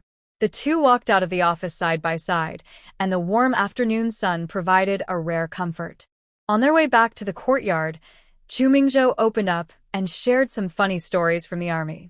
By the end, Lin An'an was laughing, and the gloom finally lifted a bit. As they entered the courtyard, Lin Zihua came over and asked, Sister, are you done with the call? How did it go with Mom and Dad? It went well. They even mentioned you, telling you to be more responsible. Of course. After my training in the army, I'm definitely not the same as before, Lin Zihua said proudly.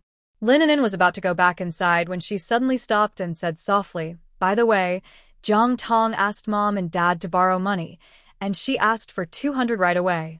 Lin Zihua's smile instantly froze, and disbelief filled his eyes. What? She has the nerve to ask Mom and Dad for money?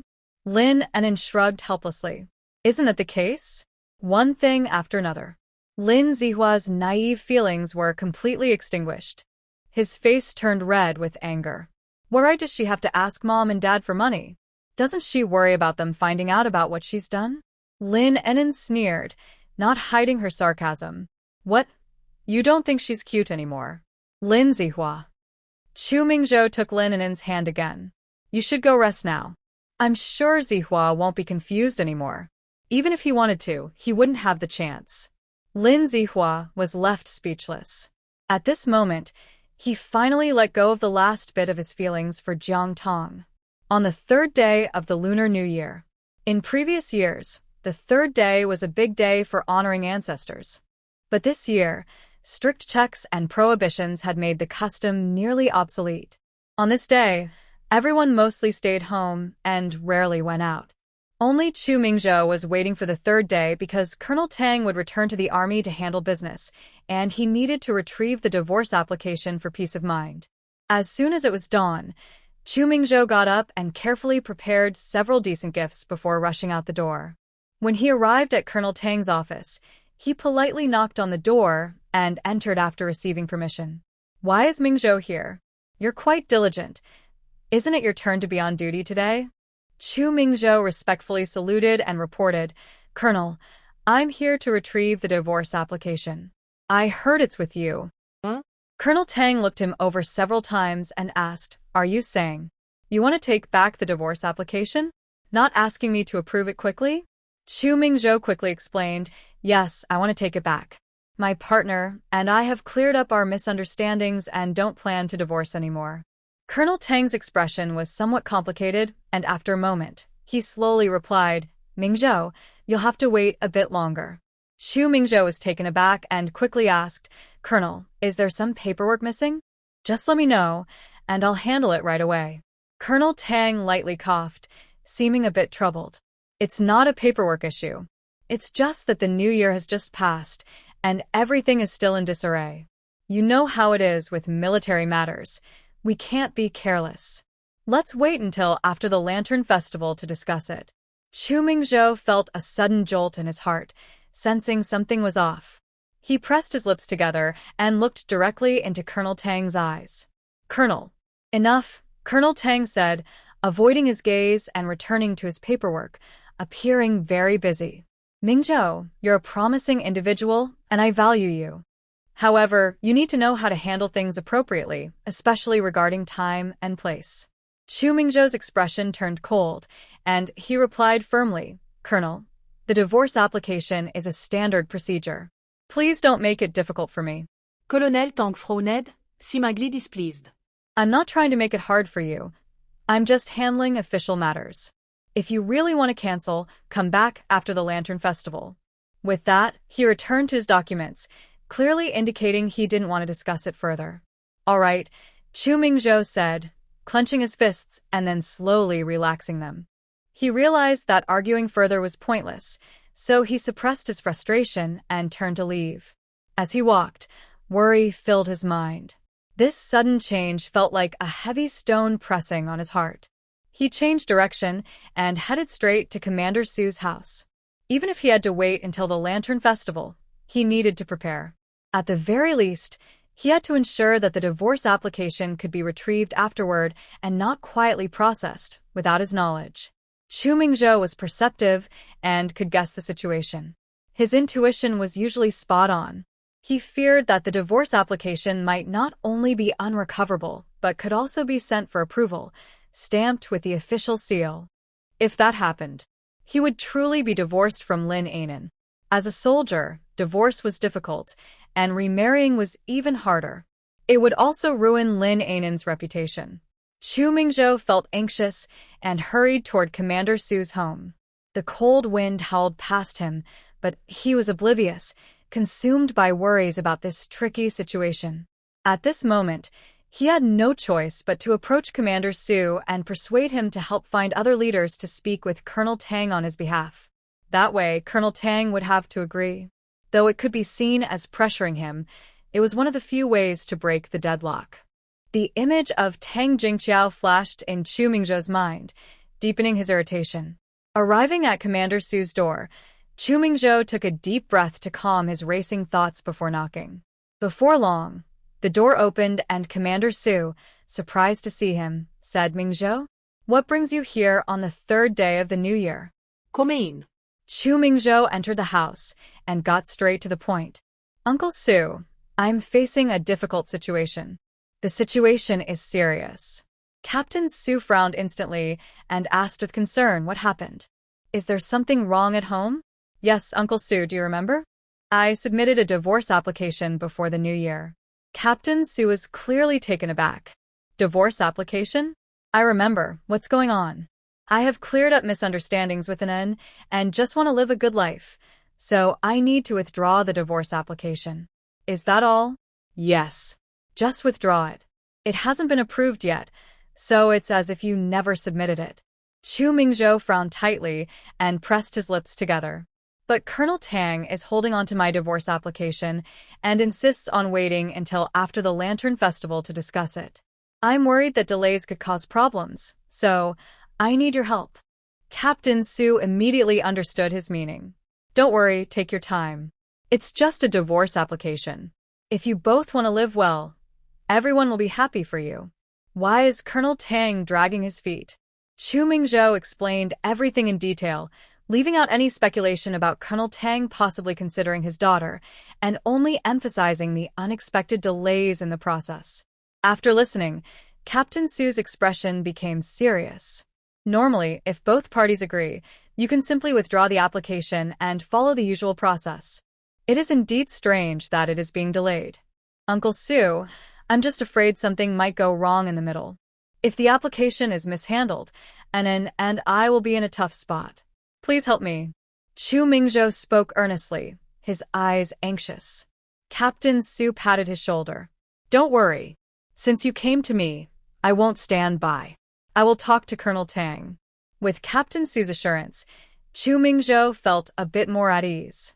"Uncle Su, what about Uncle Li and the others?" Captain Su laughed. "You kid. You want us all to go talk to Colonel Tang about such a small matter?" "Thank you, Uncle Su." Chu Mingzhou didn't respond to that, just expressed his gratitude. "All right, I understand. I'll talk to him for you, so don't worry." After leaving Captain Su's house, Chu Mingzhou felt slightly lighter. When he got home, Lin An'an immediately noticed something was off with him. "Mingzhou, what's wrong?" Chu Mingzhou didn't want to worry her too much and forced a smile. "It's nothing. I can only get the divorce application back after the Lantern Festival, so just wait a bit longer." Lin An'an frowned slightly, but she wasn't familiar with the rules here and didn't understand the military marriage process of this era. "It's fine. A few more days won't make a difference." Chu Mingzhou held her hand and softly said, "Don't worry. I won't divorce you." "And come here quickly," Aunt Chu called from the kitchen. Lin An'an immediately got up and didn't dwell on the issue. "I'm coming." Chu Mingzhou opened his mouth but decided to set the matter aside for now and went to help. Aunt Chu was making fermented tofu, with rows of moldy tofu neatly arranged, each piece covered in a layer of white fluff, looking plump and white. Aunt Chu pointed to a pile of seasonings and smiled at Lin An'an, saying, "People in the Northwest love spicy fermented tofu, so I made a spicy version. But don't worry, An'an, I'll prepare a separate jar for you that won't be spicy." As she spoke, Aunt Chu moved a tray of moldy tofu into a large bowl, sprinkled on the seasonings evenly, especially a lot of chili, and added some white wine for sterilization. "This needs to be shaken well. After sealing it, it will be ready to eat in 15 days. Lin An'an watched with great interest. "I see." The kitchen was filled with the aroma of the seasonings. Just as they finished, there was a knock at the door. It was Dai Lihua. "I was just about to go to the clinic to take in for her booster shot and do some nebulization. Last time we delayed it, so from now on it will be every Thursday, and we need to stick to it." Aunt Chu quickly washed her hands. "Lihua, is that you?" It's rare for you to come and take someone for a shot on the third day of the new year. Dai Lihua joked, of course, and then probably fears me. And hurry up and get ready to go with your sister Lihua. We can't delay your treatment. Okay. Lin An'an cared most about her health. With Dai Lihua's attentive reminders, she felt grateful and had no reason to refuse. She quickly got ready without letting Chu Mingzhou come along and left with Dai Lihua. This was just a shot. She didn't need him to accompany her. It's not far, I'll be back soon. Okay, be safe. I will. She waved goodbye to Chu Mingzhou. Not long after, they unexpectedly ran into Tang Jingqiao, who was followed by a few unfamiliar faces. Lin An'an didn't recognize them. As soon as Tang Jingqiao saw Lin An'an, her expression turned unfriendly. She leaned closer to the people behind her and whispered something. Dai Lihua was chatting with Lin An'an when she was suddenly interrupted. Isn't this Dr. Dai? Where are you headed? One round-faced girl spoke first, stepping forward to block their way. Dai Lihua was taken aback. Once she recognized the person, she nodded slightly and said, Sure, lady. I'm just bringing a friend back to the health unit. Do you need something? Sure lady didn't answer but asked, Dr. Dai, who is this beside you? Sure lady was also from the military district, and everyone had seen Lin An'an at the cultural performance. Plus, with a recent incident involving Aunt Wang, she surely knew who Lin An'an was, so her question was just for show. Dai Lihua didn't think much of it and raised her hand to introduce. This is Comrade Lin An'an, the wife of Mingzhou. Sure lady looked Lin An'an up and down and said, Oh, so you are the wife of Captain Chu? Before Lin An'an could respond, two more people came up behind Sure lady and immediately started talking negatively. Who? You mean? She's that ungrateful wife of Captain Chu? Look at her. She seems so weak, like she's about to collapse. I don't understand what Captain Chu sees in her. Dai Lihua's expression darkened instantly. What nonsense are you two talking about, Hu Yuqin and Chen Zhaoxia? It was clear to anyone that they were looking for trouble. Dai Lihua glanced behind them and met Tang Jingqiao's smirking gaze. Chen Zhaoxia said, As the saying goes, one who stays close to vermilion gets stained red, and one who stays close to ink gets stained black. Dr. Dai, you usually have such a good reputation, but why are you acting so poorly now? Hu Yuqin added, Exactly, last year the army even praised Dr. Dai publicly. I didn't expect her to be so rude. Dai Lihua had a quick temper and, unlike Lin An'an, who remained calm, she almost exploded immediately. With her hands on her hips, she pointed at the two and shouted, Quality is something you earn through character, not something you can claim. Do you think I won't go find your leader right now and see if they can control your mouths? She turned her finger towards Sure Lady and said, And you, Sure Lady, what are you meddling for? Step aside. Sure Lady was intimidated by Dai Lihua's anger and took a step back. Hu Yuqin and Chen Zhaoxia paused for a moment. Chen Zhaoxia still had an attitude, Dr. Dai. Don't think you can bully others just because you have a bit of status. Lin An'an's situation isn't something we made up. Everyone in the compound knows. People aren't talking now because they're afraid, not because she has changed. Dai Lihua sneered. You foolish people think I don't see through your thoughts? An'an is kind and gentle, and she has a good relationship with Mingzhou. Where does this talk of ungratefulness come from? You're just jealous. If you can, go find a good man like Mingzhou for yourselves. Tang Jingqiao, don't think you can laugh behind their backs. If you have the ability, stop thinking about other people's men and stop making trouble. It's shameful. When Tang Jingqiao was called out, her expression darkened. She stepped forward and said, Dai Lihua, mind your own business. Lin An'an doesn't deserve Captain Chu, that's a fact. Dai Lihua stood her ground. Then who does? You? Just look at yourself. With your looks, it's surprising that Mingzhou would even notice you. You.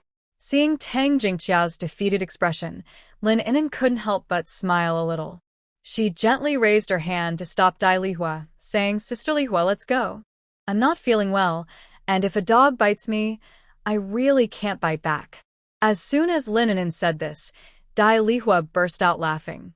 She shot a glare at Tang Jingqiao and the others, saying, Fine, Let's not argue with these crazy dogs. Let's go. With that, she linked arms with Lin An'an and marched forward. Tang Jingqiao was so angry that her chest heaved. After standing there for a while, she shouted at Lin An'an and the others' backs, "Lin An'an, don't get too proud. This isn't over." All that responded to her was the sound of their fading footsteps. Along the way, Dai Lihua continued to grumble. What's wrong with these people? They used to be fine, and now they're all acting like bitter ghosts, looking for trouble. If I see them again, I will teach them a lesson. Sister Lihua, don't be upset, Lin An'an said with a slight smile, softening her tone. Thanks to you protecting me, I really don't know what I would do. Hearing this, Dai Lihua's expression softened a bit. How could I just stand by and watch them bully you? But An'an, don't take their words to heart. They're just jealous of you. I'm not taking it to heart. Actually, I'm not that close to Tang Jingqiao, but her hostility towards me is really strong. Before long, the two arrived at the medical unit. During the injection, Lin An'an gritted her teeth and didn't make a sound. The shot was incredibly painful. Fortunately, Dai Lihua was skilled and precise. After finishing the injection and taking some time to recover, Dai Lihua operated the nebulizer for Lin An'an. On the other hand, Tang Jingqiao was not doing well. After being embarrassed in front of her friends, she certainly wouldn't let it go easily. After sending away Lady and the others, she went straight to the unit, storming into Colonel Tang's office with red eyes and a face full of grievance. Colonel Tang was reading documents and frowned when he saw his daughter, looking like this. What happened? Who upset you? Colonel Tang put down the documents, his brows furrowed. Tang Jingqiao sat down across from him and slammed her hand on the armrest. It's that Lin An'an again. I've never met such an annoying woman. Colonel Tang's expression changed when he heard Lin An'an's name. He pondered for a moment. Is it worth it for Chu Mingzhou? Tang Jingqiao felt even more wronged upon hearing this. Dad, why are you saying that too? This is a different matter. A different matter? If it weren't for Mingzhou, would you be so harsh on that girl? What can I say to you? Say what you want, but this is a different matter. I do like Chu Mingzhou, but I really can't stand Lin An'an. What good is she? Poor character, poor health, poor manners. Why does she deserve to be with Chu Mingzhou? Colonel Tang sighed. You can't force matters of the heart.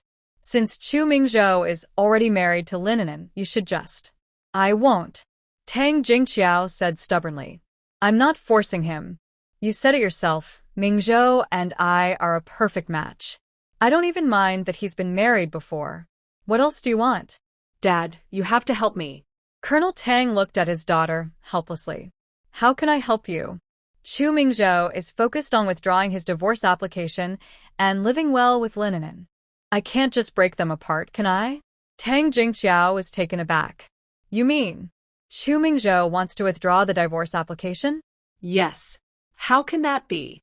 Confusion flashed in Tang Jingqiao's eyes, then she became determined again. It must be because of last time. It made such a big scene that he can't get divorced now, or it will hurt his reputation. Dad, you can't let him withdraw his divorce application. Colonel Tang's face tightened. That's not how things work. Stop causing trouble and go home. Don't make this any harder. Dad. Go home. Fine, you all support that woman and won't stop until you drive me crazy. Seeing her father not agreeing, Tang Jingqiao was both angry and anxious, but there was nothing she could do. She stomped her foot, left a harsh remark, and turned to leave the office. Meanwhile, Lin An'an finished her appointment and decided to head home. Remembering that Aunt Chu mentioned they were running low on vinegar, she stopped by the supply store to buy a bag. You stubborn girl. Your uncle already talked to your mom, and you still aren't happy about it? What right do you have to be unhappy? If you don't get married, how will you afford a car for your brother? Let's go. Go tell your mother about this. Look at what you've done to me. I'm your aunt, and I came all this way to bring good news. Why should I have to deal with your attitude? A middle-aged woman was shouting nearby, instantly drawing everyone's attention. Lin An'an had just come out of the supply and marketing cooperative and caught sight of the scene. Sure, lady? Lin An'an paused, unable to help but glance a few times. She recognized Lady's outfit. It was the same gray floral jacket she had worn when she had been sarcastic to Lin An'an just moments ago. The situation was chaotic, with the middle-aged woman continuing to yell at Lady. Lady was in tears, struggling and fighting back without holding back. People around began to whisper and point, and a couple of kind-hearted women tried to step in to mediate but were pulled back. Hey, don't go over there. That's the Shi family's girl. If you go, not only will you not be able to stop it, but you might also get blamed. Exactly. Ever since old Shi passed away, that woman has been getting worse.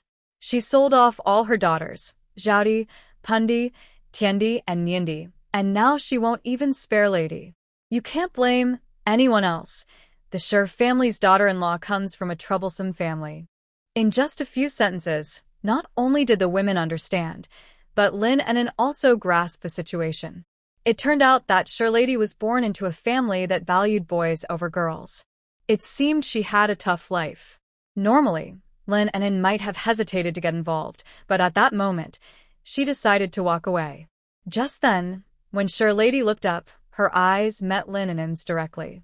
A flash of panic and embarrassment crossed her face. What are you doing? Let her go. Dai Lihua's voice came from nearby. Lin An'an frowned, stopped again, and turned to look. It was indeed Dai Lihua. She rushed over, grabbing the middle-aged woman and pulling her away from Lady. Without saying a word, the middle-aged woman fell to the ground, exclaiming, "Oh no, you're going to kill me. Lady, you worthless girl. You just watched while I was being attacked?" Lin An'an was stunned. Was she really trying to blame Lady right in front of everyone? Lady quickly hid behind Dai Lihua. Dr. Dai. Don't be afraid. I'm here. Lin An'an bit her lip, feeling unsure about whether to stay or leave. Her eyes filled with confusion about why Dai Lihua was protecting Lady. Doctor? You're a military doctor, right? I want to report you to the military. You seriously injured me, and I need to go to the hospital now. A lot of noise, but it's just an attempt to extort money. Dai Lihua sneered. Stop making a fuss. I didn't hit you, you fell on your own. The middle-aged woman insisted. You did hit me. I'm in pain all over, and you have to take responsibility. Dai Lihua's face turned red with anger. If you keep this up, I won't hold back. Lin An'an sighed helplessly and stepped forward. Aunt, please get up. You look strong enough to lift 10 cows, so stop pretending. Dr. Dai is a professional military doctor who assesses injuries. If you really go with her, it won't be you extorting money anymore. You'll be punished according to military rules. Military doctor for injury assessment? The middle-aged woman was intimidated by Lin An'an's words. She didn't understand military matters. If she couldn't get money, she didn't want to get into trouble herself. The woman stood up, brushing off the topic of extortion. Lady, why are you hiding? Come on, let's go. Lady clung tightly to Dai Lihua's arm, terrified. I won't go with you. I don't want to marry that fool. The middle-aged woman glared. You stubborn girl. You have no choice. Your mother agreed, so you must marry. Dai Lihua protected Lady. Don't force her. Marriage is a big decision that she must make willingly. The middle-aged woman scoffed. What does she know? She's just a girl marrying for a better life. I'm her aunt. I wouldn't harm her. Lin An'an sighed and spoke lightly. And it's a different time now. Forcing someone is against the law. Even if you think it's a good match, Lady has to agree. The middle-aged woman glared at Lin An'an and spat. Mind your own business. This is our family matter. Lin An'an smiled without anger. I'm just looking out for you. Lady is the daughter of a martyr. If she agrees, that's fine, but if she doesn't, and this goes to the authorities, you'll be the one facing the consequences. The middle-aged woman was confused by Lin An'an's words. She wants to. She just hasn't thought it through. I'll take her home to talk to her mother. No. I don't want to. Lady came back to her senses and looked deeply at Lin An'an. She is hinting at me. Lady gathered her courage and shouted, Aunt, I never agreed to this. Stop making decisions for me. I won't go with you. My mom's promise doesn't count. This is my life, and I have the right to make my own choices. The middle-aged woman, hearing Lady shout such rebellious words, began to scold her. You ungrateful girl. Think you're all grown up now? How dare you talk back? Your mom worked hard to raise you all. You should help your family instead of resisting. Dai Lihua exchanged glances with Lin An'an. Lin An'an frowned slightly but nodded. Stop using her mom as an excuse. If her mom truly cared for her, she wouldn't push her into a situation against her will. You keep saying it's a good opportunity, but Shirlai D doesn't want it. You can't force someone to accept something they don't want. The middle-aged woman turned pale with anger, her eyes glaring at the group as if she could devour them. Before she could react further, Lin An'an quickly pointed in the distance and said, "The security team is coming. I'll go call them over to sort this out. My boyfriend knows them well. They are easy to talk to. Oh, and let's call Shirlai's mom too, so we can clarify everything face to face." What? The security team is coming? The middle-aged woman panicked at the mention of security, her eyes darting around as she forgot about dragging Shirlai D away. She knew that if this escalated to the security team, regardless of who was right or wrong, she would be in trouble. Lin An'an's words were few, but they had already influenced her. With talk of martyrs' children, acquaintances, and military involvement, the middle-aged woman realized that if this issue was pursued, she wouldn't gain anything. Wait. Don't call them. The middle-aged woman reached out to stop Lin An'an, her voice rising without her realizing it. We can talk this over. There's no need to involve the security team. Lin An'an ignored her and turned to leave. Dai Lihua then spoke up. Let it go. After all, you are Shirlai D's aunt. Just leave. It will look bad if this escalates. Besides, An'an is straightforward and says whatever comes to mind. If this goes to the security team, you might end up with a serious accusation. The middle-aged woman turned pale at the mention of serious accusation, her legs feeling weak as she hurriedly waved her hands. Don't say such things. How could this be about selling people? I'm doing this for her and for my family, she said, glancing nervously into the distance. Dai Lihua didn't respond but wrapped her arms around Shirlai, softly comforting her. The middle-aged woman saw Lin An'an walking further away and, feeling anxious, decided to leave. Before she left, she said harshly, I have things to do at home, so I'm going back. In a few days, I'll talk to your mom about you being a burden. You can't hide forever. Watching the middle-aged woman walk away, Shirlai let out a long sigh, finally relaxing her tense body. After a while, Lin An'an returned. Many onlookers turned their attention to her, thinking that this frail-looking girl was quite clever. Some wanted to follow her to see what would happen next. Dai Lihua quickly sent everyone away and hurriedly took Shirlai with her. Shirlai was crying the whole way. Lin An'an occasionally frowned at her, worried that in the cold weather, her tears might freeze. Shirlai, unaware of Lin An'an's thoughts, assumed she was still blaming her. After hesitating, she finally spoke. Comrade Lin, I'm really sorry. Huh. What? Shirlai raised her voice slightly, but stumbled over her words. I'm really sorry and... Thank you. Oh, are you talking about how you teamed up with Tang Jingqiao to exclude me? Shirlai was taken aback. That was too blunt and made her tears well up again. Lin An'an waved her hand. It's fine, I'm used to it. This doesn't bother me. It's not a big deal. Shirlai was stunned. Even Dai Lihua paused her steps. An'an. They thought Lin An'an had been bullied since coming to the military compound, which was why she had this attitude. But the truth was, Lin An'an had seen many ups and downs in life. Being ignored or talked about was nothing to her. I accept your apology and your thanks. But these things aren't worth my concern. We're all girls. It's not easy for any of us. So why create malice and make things difficult for each other? After hearing Lin An'an's words, Shirlai's face turned red and pale, and she lowered her head even more, filled with shame. She hesitated for a long time before managing to say, Comrade Lin, I know I was wrong. I was confused and followed Tang Jingqiao and the others without thinking. Dai Lihua gently patted Shirlai's shoulder and said, It's good that you realize your mistake. Just don't let it happen again. We're all from the military district, and it's better to get along peacefully. Shirlai quickly nodded. I understand, Dr. Dai. It won't happen again.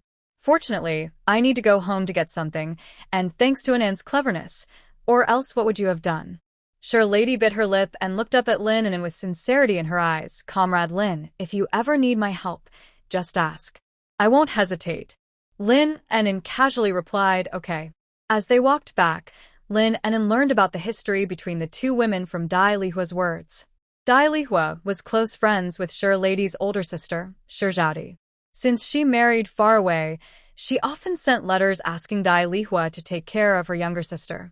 Dai Lihua was kind-hearted, but she couldn't change Shi's mother's stubbornness. For the sake of her son, she hardly treated her daughters as people. Despite this, the daughters were all beautiful. The 5 daughters of the Shi family became tools to be sold off, one after another, and no one could stop it. Even the Women's Federation leaders who visited to discuss the matter were unsuccessful. Direct intervention was also difficult because Shi's mother was a martyr's widow, and the family was made up of elderly and vulnerable women and children who could force her to comply. As a result, as long as the family's finding partners for the Shi daughters were decent and could provide food, the neighbors didn't dare to speak out, and even the organization felt helpless. Listening to Dai Lihua's account, Lin An'an felt sympathy for Lady and the others. Isn't there any other way? Dai Lihua sighed. There really isn't a good solution. Shi's mother is stubborn, and even the Women's Federation and the organization can't do anything about her. If pushed too hard, she might even threaten to jump into the river with her son. Now, several of the Shi sisters had already been married off, leaving only Lady. However, she was stronger than her sisters. Today, standing up to her aunt was a good start.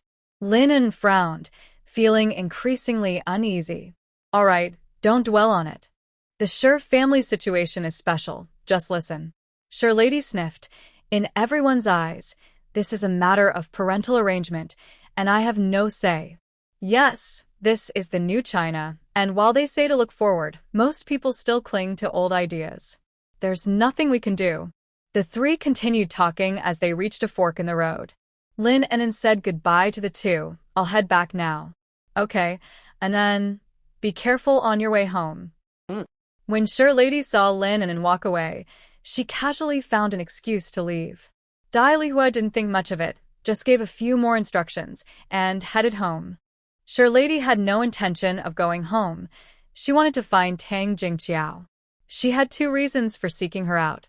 First, she hoped Tang Jingqiao could help her out of her predicament. If Tang Liyuan or Tang's mother intervened, the marriage could easily be cancelled, as her own mother held the Tang family in high regard and wouldn't dare offend them. Second, she wanted to resolve the conflict between Tang Jingqiao and Lin An'an. Having interacted with Lin An'an, she found her to be a clear-minded and kind girl, and there must be some misunderstanding between them. If she could bridge the gap, it would be a win-win situation. They all lived in the same compound, so they would inevitably become friends in the future. Lady walked quickly and soon arrived at the Tang family home. Jingqiao, are you there? When she called out and received no response, she noticed the front door was open and stepped inside. As soon as she entered, a porcelain cup flew down from the second-floor window, nearly hitting her on the head. Ah! Lady gasped in shock. From the second floor, Tang Jingqiao's voice cried out, Mom, I won't. We agreed on this, so why back out now? This divorce application cannot be withdrawn. You need to get Dad to sign it quickly and send it for stamping. You foolish girl, for a man. Always talking about ending it all, you're really driving me crazy. Still recovering from her shock, Lady looked up and met Tang Jingqiao's gaze at the window. They both froze for a moment. Jingqiao, what are you doing? Come down, it's dangerous. Lady exclaimed, glancing around before rushing inside, intending to go upstairs to pull her back. Tang Jingqiao was about to jump. The Tang family lived in a 2-story house. While it wasn't very high, jumping could still lead to injuries.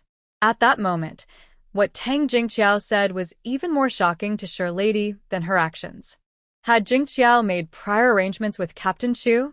Did they have an inappropriate relationship? Did Lin An'an know about this? Lady felt her head buzzing, completely flustered. Tang Jingqiao, unaware of Lady's thoughts, became more energized upon seeing her friend, leaning further out of the window. Sure Lady rushed upstairs in a panic.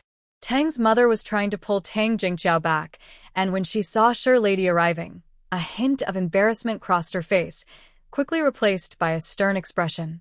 Lady, you've come at a bad time. Jingqiao is throwing a tantrum. You should go back and come another day. Tang's mother attempted to send Sure Lady away. Sure Lady was anxious and said, Aunt, what's wrong with Jingqiao? Be careful. Don't hurt yourself. She stepped forward to help and, together with Tang's mother, pulled Tang Jingqiao back from the window. Tang Jingqiao was pulled back, still crying, Mom. Don't worry about me. I don't want to live anymore. How could Chu Mingzhou do this to me?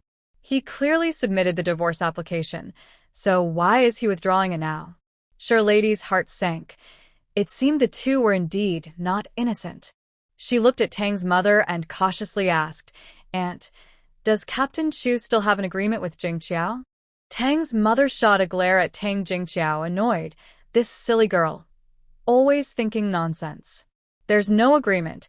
It's just her wishful thinking. Mom. Upon hearing this, Tang Jingqiao felt embarrassed and cried even harder. Mom, how can you say that? You know I've waited for him for 3 years. If it weren't for Lin An'an interfering, we would have definitely gotten married as planned. Sure Lady believed Tang's mother. It seemed Tang Jingqiao was just overthinking. After all, they spent time together every day, and Captain Chu never had any private interactions with her. Sure Lady thought for a moment and decided to advise her. Jingqiao, don't be so upset. Captain Chu is already married to Lin An'an.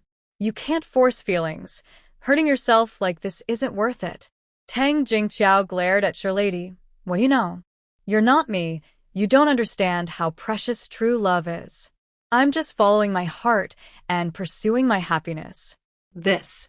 Seeing her pitiful expression, Tang Jingqiao's tone became harsher. What do you know about true love? And you don't need to understand. With a mom like yours who knows, she might just marry you off to a fool. Tang Jingqiao's careless words hit a nerve with Sure Lady. Tang Jingqiao, shut up. What nonsense are you saying? Lady is such a sensible girl. Can't you wish her well? Tang's mother could no longer hold back and shouted angrily. Sure Lady's eyes instantly turned red. She bit her lip, feeling wronged. Jingqiao, how can you say that? I came today to ask for your help. Tang Jingqiao was taken aback and started to regain her composure. What's wrong? What do you need my help with? I'm being pushed to the edge by my aunt. She wants to marry me off to a fool. You don't comfort me, and instead, you say this. Tang Jingqiao knew she had misspoken, but she was always the most respected among her sisters and couldn't bring herself to apologize. I didn't mean it. I'm just feeling confused. You should know better. Besides, your mom probably has already decided on this, right? It's too late for me to change anything. I can't help. Tang's mother shot her daughter a glare, feeling sorry for Sure Lady. Lady, it's okay. Tomorrow I'll talk to you, Mom. Tang Jingqiao was upset. Mom, you ignore your own daughter's issues, but have time to worry about someone else? I see now that your heart is always with my older brother, and I have no place in it. Tang's mother was furious at her words, her chest heaving with anger. She pointed to the door. Get out. I don't want to see you. You're getting more disrespectful as you grow up. I'm only helping Lady because I feel sorry for her. You, on the other hand, are making a big fuss over Chu Mingzhou. You're driving me to the brink of illness. Tang Jingqiao, feeling stubborn, replied, In this family, I'm just an extra. If you won't help me, I'll find my own way. With that, she stormed out. Sure Lady wanted to reach out and stop her, but held back for some reason. Aunt this. Tang's mother rubbed her temples. Don't worry about her. Let her be. She'll come back when she's done throwing a fit. Lady, don't stress too much about your situation. I'll handle it tomorrow. You should head home now. Sure Lady nodded. Thank you, Aunt. I'll go back now. After saying that, she left. Once outside, Tang Jingqiao felt the cold wind rushing in, but she didn't notice. Her mind was filled with thoughts about Chu Mingzhou wanting to withdraw the divorce application. She couldn't understand why she wasn't as good as Lin An'an. In terms of family background, she was the daughter of a high-ranking official, and in looks, she was one of the prettiest girls in the military compound. Why was Chu Mingzhou so enchanted by Lin An'an? Without realizing it, she walked near the Chu family home. Seeing the familiar yard, she hesitated about whether to go in, but then she heard the cheerful laughter of Chu Mingzhou and Lin An'an from inside. Tang Jingqiao felt a sharp pain in her heart, and jealousy flared up inside her. She clenched her fists, her eyes red, and after standing there for a moment, she walked away. The Chu family was unaware of Tang Jingqiao's troubles and was busy with their own matters. With the snow having stopped, Chu Mingzhou began planning the location of the bathroom. They planned to build the bathroom next to the water room, close to the kitchen, to make it easier to get hot water. I've already decided on the sewage pit. That's not a big problem. Laying the water pipes isn't difficult, but the hot water pipes will take some effort. Chu Mingzhou pointed to the spot in the kitchen where the heating stove is located. We need to connect the hot water pipes. In winter, when we heat the stove, the water in the pipes will also warm up, which will save us the trouble of carrying water to the bathroom. Lin An'an's eyes lit up. That's great. Little Lon and little Yu are still young. Having hot water for baths in winter will be wonderful. Chu Minglon waved her hand. It's fine for me and you go, but my sister-in-law isn't well, so she needs hot water for bathing. Chu Mingzhou nodded. I noticed that the hotel bathrooms use ceramic toilets. We can't buy those temporarily, but I found out we can get ceramic squat toilets. That's fine. A squat toilet will work. Lin An'an immediately agreed. In this era, having a flushing squat toilet is already great. Good. Also, let's buy a few pure copper faucets and the shower head you mentioned. I checked, and those are imported items, so we need to find them. Okay. Chu Mingzhou looked around. Our place is spacious, so we can make the bathroom with a wet and dry separation as you suggested. Lin An'an nodded and quickly gestured. Over here, we can build a wash basin, and the drainage can be done as I mentioned. It's really simple. The wash basin can be close to the door, and we can also build a laundry area. Then we can have a partition in the middle, with the bathing area on the right near the kitchen for easy plumbing, and the left side close to the sewage pit, just right for the squat toilet. Chu Minglon quickly asked, Brother, is building this laundry area expensive? We might not need it. In winter, I don't wash clothes often, and I can wash them by the river at other times. Chu Mingzhou smiled gently at her. It's okay. It's a simple task and won't require many bricks. Little On, please don't save money on this. There are always safety risks by the river, and you're still young. You need to be careful, Lin An'an advised. Chu Minglon stuck out her tongue. Sister-in-law is right. Chu Mingzhou continued. I'll contact the materials in the next couple of days to prepare early, and we can start after the new year. Lin An'an was full of anticipation. Great. Thank you. By the way, should we also create a small space next to the bathroom for a storage room? We can keep tools like brooms and mops there to avoid cluttering the yard. Sounds good. There's enough space. Let's do it.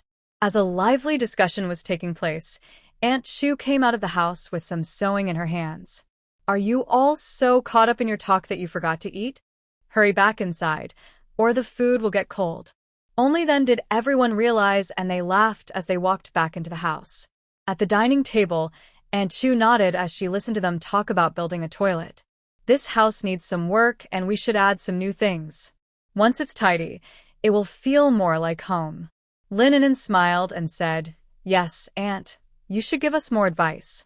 If you have any ideas, please share them, and we can gradually add things. Aunt Chu waved her hand and laughed. What do I know? You young people are clever and will come up with great ideas. But building a toilet will cost quite a bit, right?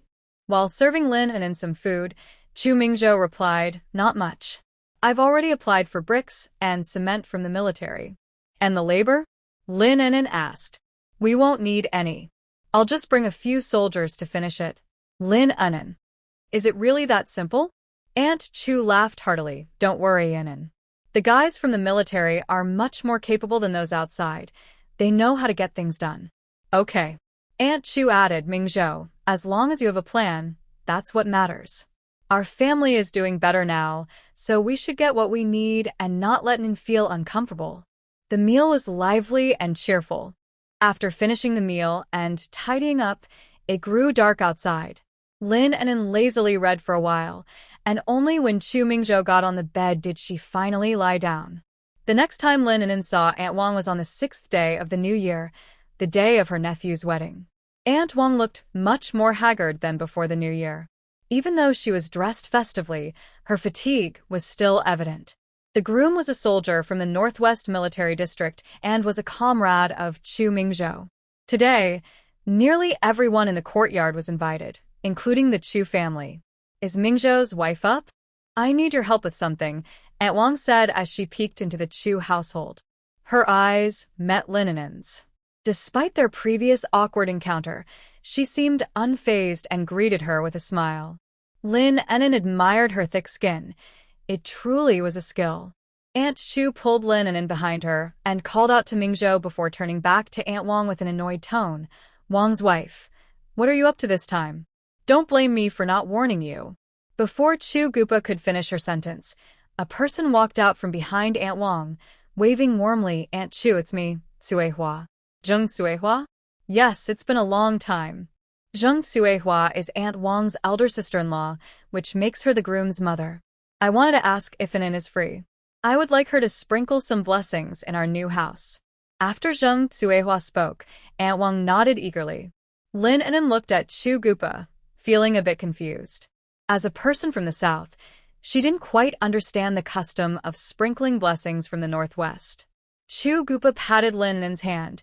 Sprinkling blessings is a local tradition where we scatter items like longan, peanuts, and red dates in the new house and on the wedding bed to bring good luck to the newlyweds. Moreover, the person who sprinkles the blessings is very important. She must be a skilled woman with a good reputation. Lin An'an blinked, sensing something was off. How could her reputation be good? Plus, she was not in great shape. She might be considered unlucky if she entered the wedding room. Zheng Suehua stepped inside, standing in front of Lin An'an with a cheerful smile, looking very approachable. The bride of Mingzhou is truly beautiful, just like a star. You look even better in person than on stage. Not wanting to be rude, Lin An'an nodded slightly and greeted her. Hello, Aunt.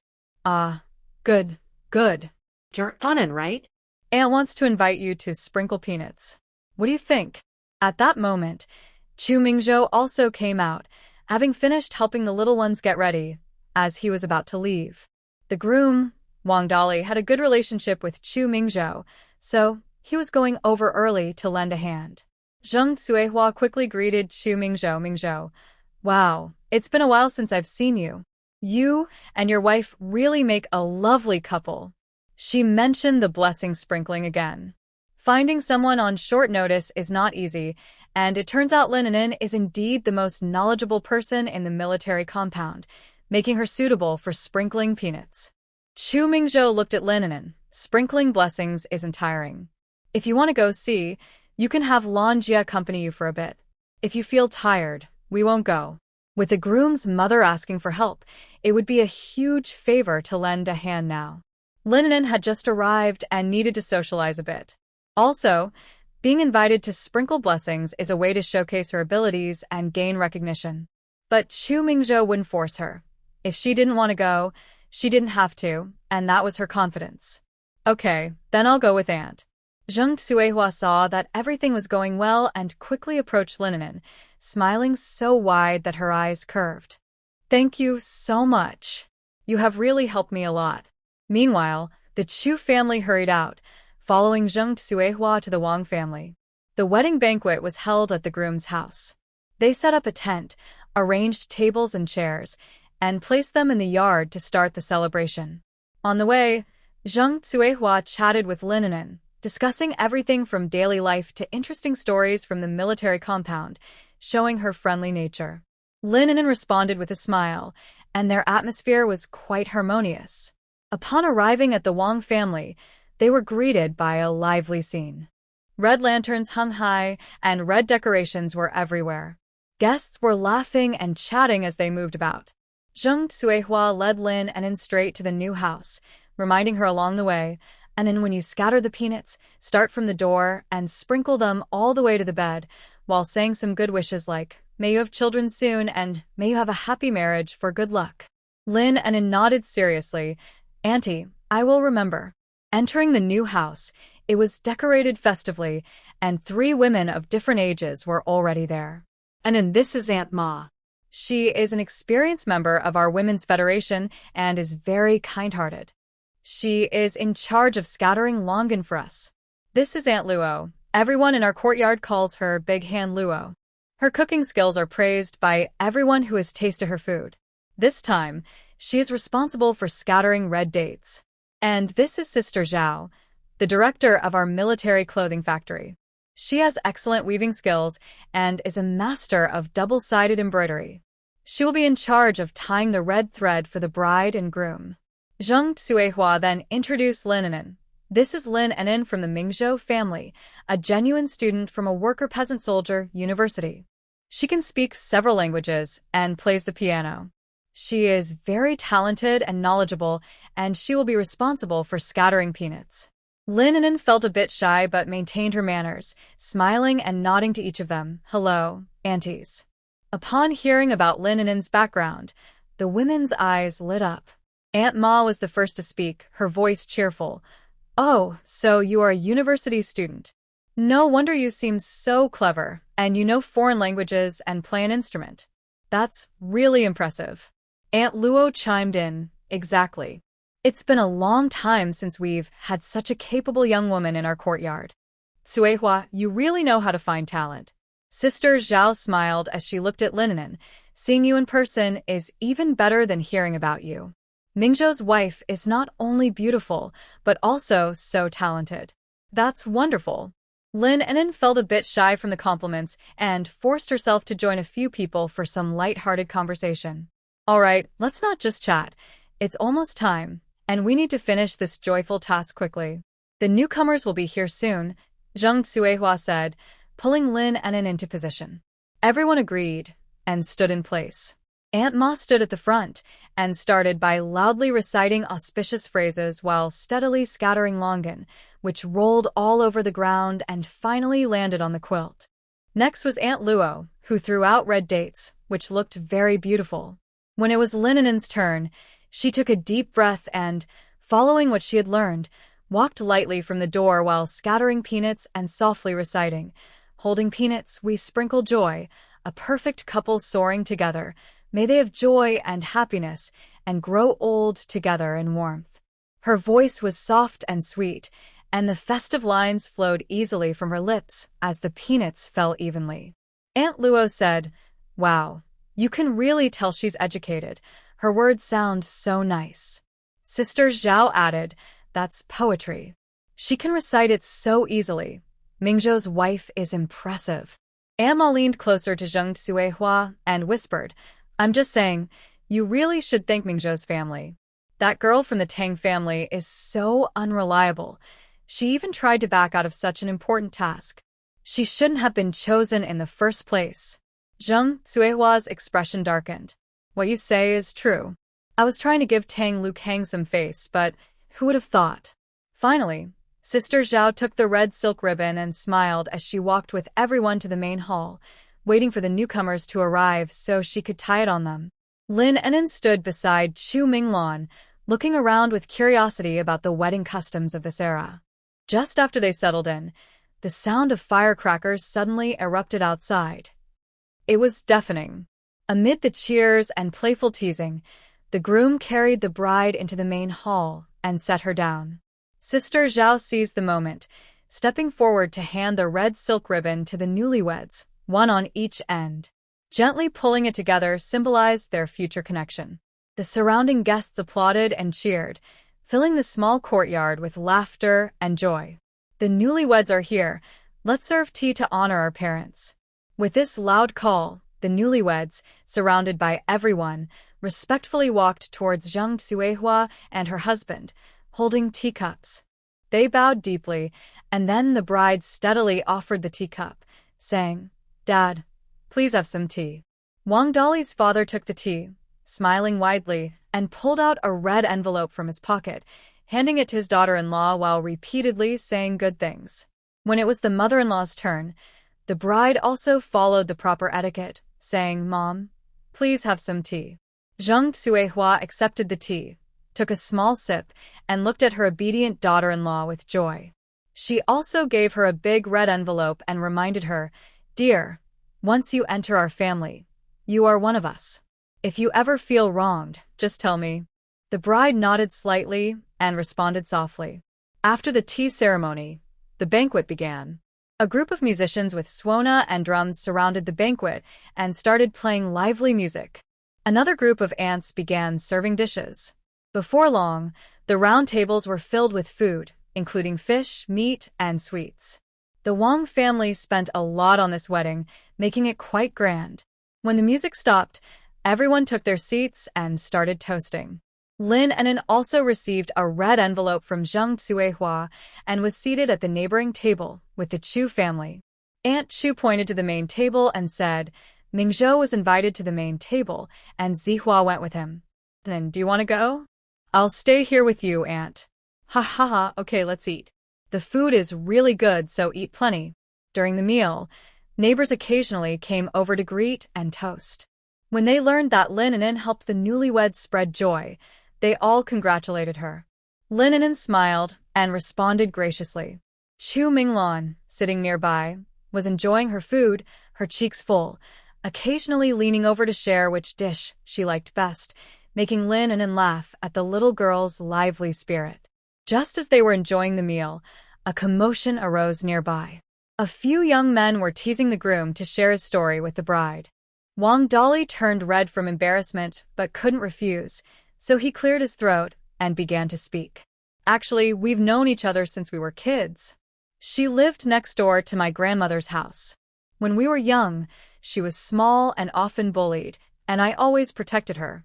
As we grew up, I joined the army to become stronger, so I could always protect her. Finally, I managed to marry her. Haha, so that's how it is. You two have a childhood romance. That's amazing." People around praised their sweet childhood bond. The bride, sitting beside him, shyly tugged at Wang Dali's sleeve, too embarrassed to look up. Lin An'an couldn't help but smile. The love in this era felt so pure and wonderful. Just as I was thinking, a loud came from the next table. Everyone at the surrounding tables turned to look. It turned out to be Tang Jingqiao and her mother.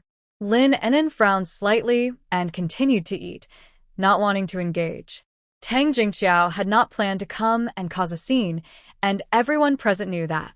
Besides, the banquet was almost halfway through.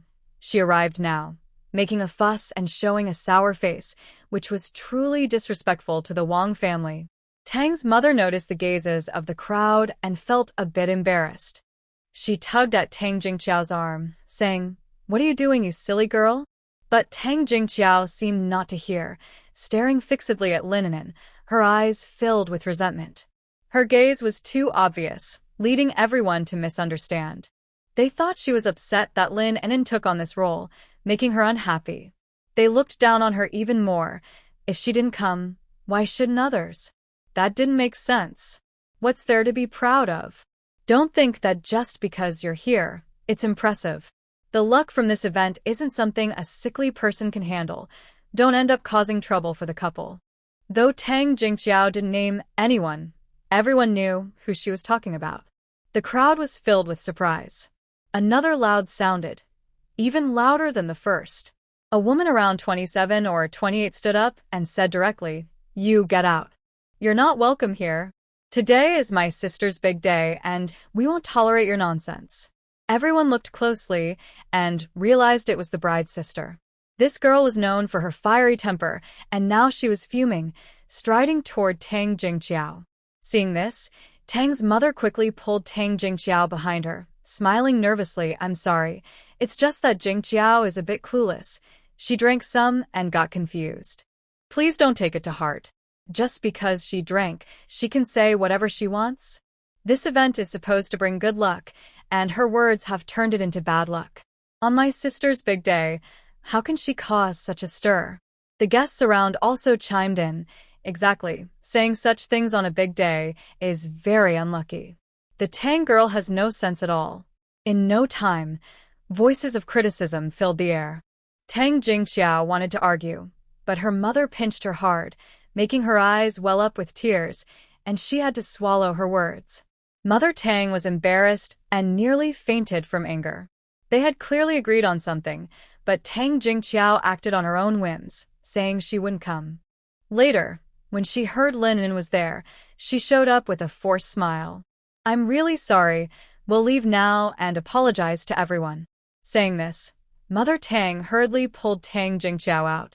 Tang Jingqiao was unwilling and shot Lin An'an a glare before leaving, as if she could eat her alive. Lin An'an sighed and sat back down. The more she thought about it, the more uncomfortable she felt, so she leaned closer to Chu Mingho and whispered a few words. Chu Mingho quickly nodded and ran over to her older brother. Before long, Chu Mingzhou left the table, striding out of the Wang family's house. After this commotion, the atmosphere at the banquet cooled a bit, but soon, with the encouragement of several elders, everyone started chatting and laughing again. Wang Dali and the bride went around toasting at each table. When they reached Lin An'an's table, Wang Dali sincerely said, "Sister-in-law, I'm sorry for making you feel uncomfortable." Lin An'an smiled and shook her head. "It's fine. Don't let this little thing ruin the mood." "Yes. Thank you for celebrating with us today. I heard you provided the peanuts, and I'm grateful. I hope my future kids can be as cultured as you." The bride blushed but bravely nodded. After a few exchanges, Lin An'an offered her blessings, and her mood lifted significantly. Chu Mingzhou left the Wang family's courtyard, his face dark with anger.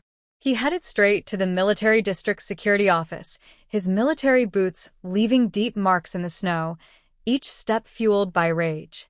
Tang Jingqiao had caused trouble repeatedly, and he initially wanted to tolerate it for the sake of Colonel Tang. But today, she had gone too far, openly insulting his wife on a joyful occasion. This was something he absolutely could not tolerate. As soon as Chu Minglan approached him with a message, Chu Mingzhou decided that this matter could not be handled lightly. It needed to be escalated, linking it to the previous incident with Aunt Wang. He planned to take the opportunity to negotiate with Colonel Tang and push through the divorce application. Upon arriving at the security office, Chu Mingzhou explained everything clearly. The duty officer frowned upon hearing it. The military district had always valued unity and friendship, so why was Colonel Chu's wife causing endless trouble? This time, Colonel Chu was dealing with Colonel Tang's daughter, especially during the new year. "Colonel Chu, please don't be upset. We need to investigate this matter first." The security personnel were joking around, thinking that Colonel Tang was not someone they could offend. But the person in front of them, they couldn't provoke either. Chu Mingzhou said coldly, "I hope we can get a result soon. If today's incident is just brushed aside, who knows how chaotic things will get in the future." Besides, there was a warning just a few days ago through the broadcast and announcement. The security personnel looked troubled, knowing that what Chu Mingzhou said was true, but dealing with Colonel Tang's daughter was indeed tricky. One of them hurried to find a superior to report the situation in detail. Before long, a leader from the security office rushed over. This leader had known Chu Mingzhou for many years.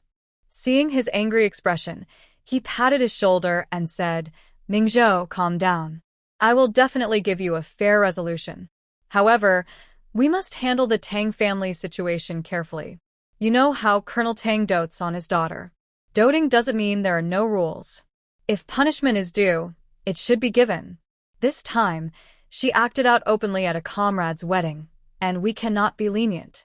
If we let it go today, who will respect the dignity of military families in the future?" "You make a valid point. Let's follow the regulations. I will immediately send someone to call Tang Jingqiao and ask about the situation. Please wait here for a moment."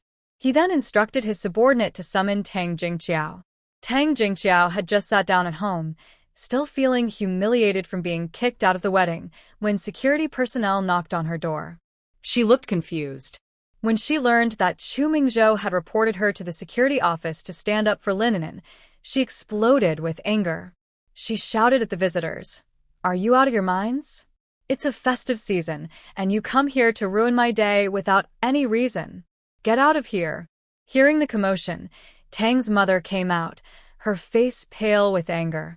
She was furious that her daughter was not only ungrateful but also lacked decorum, completely blind to the situation.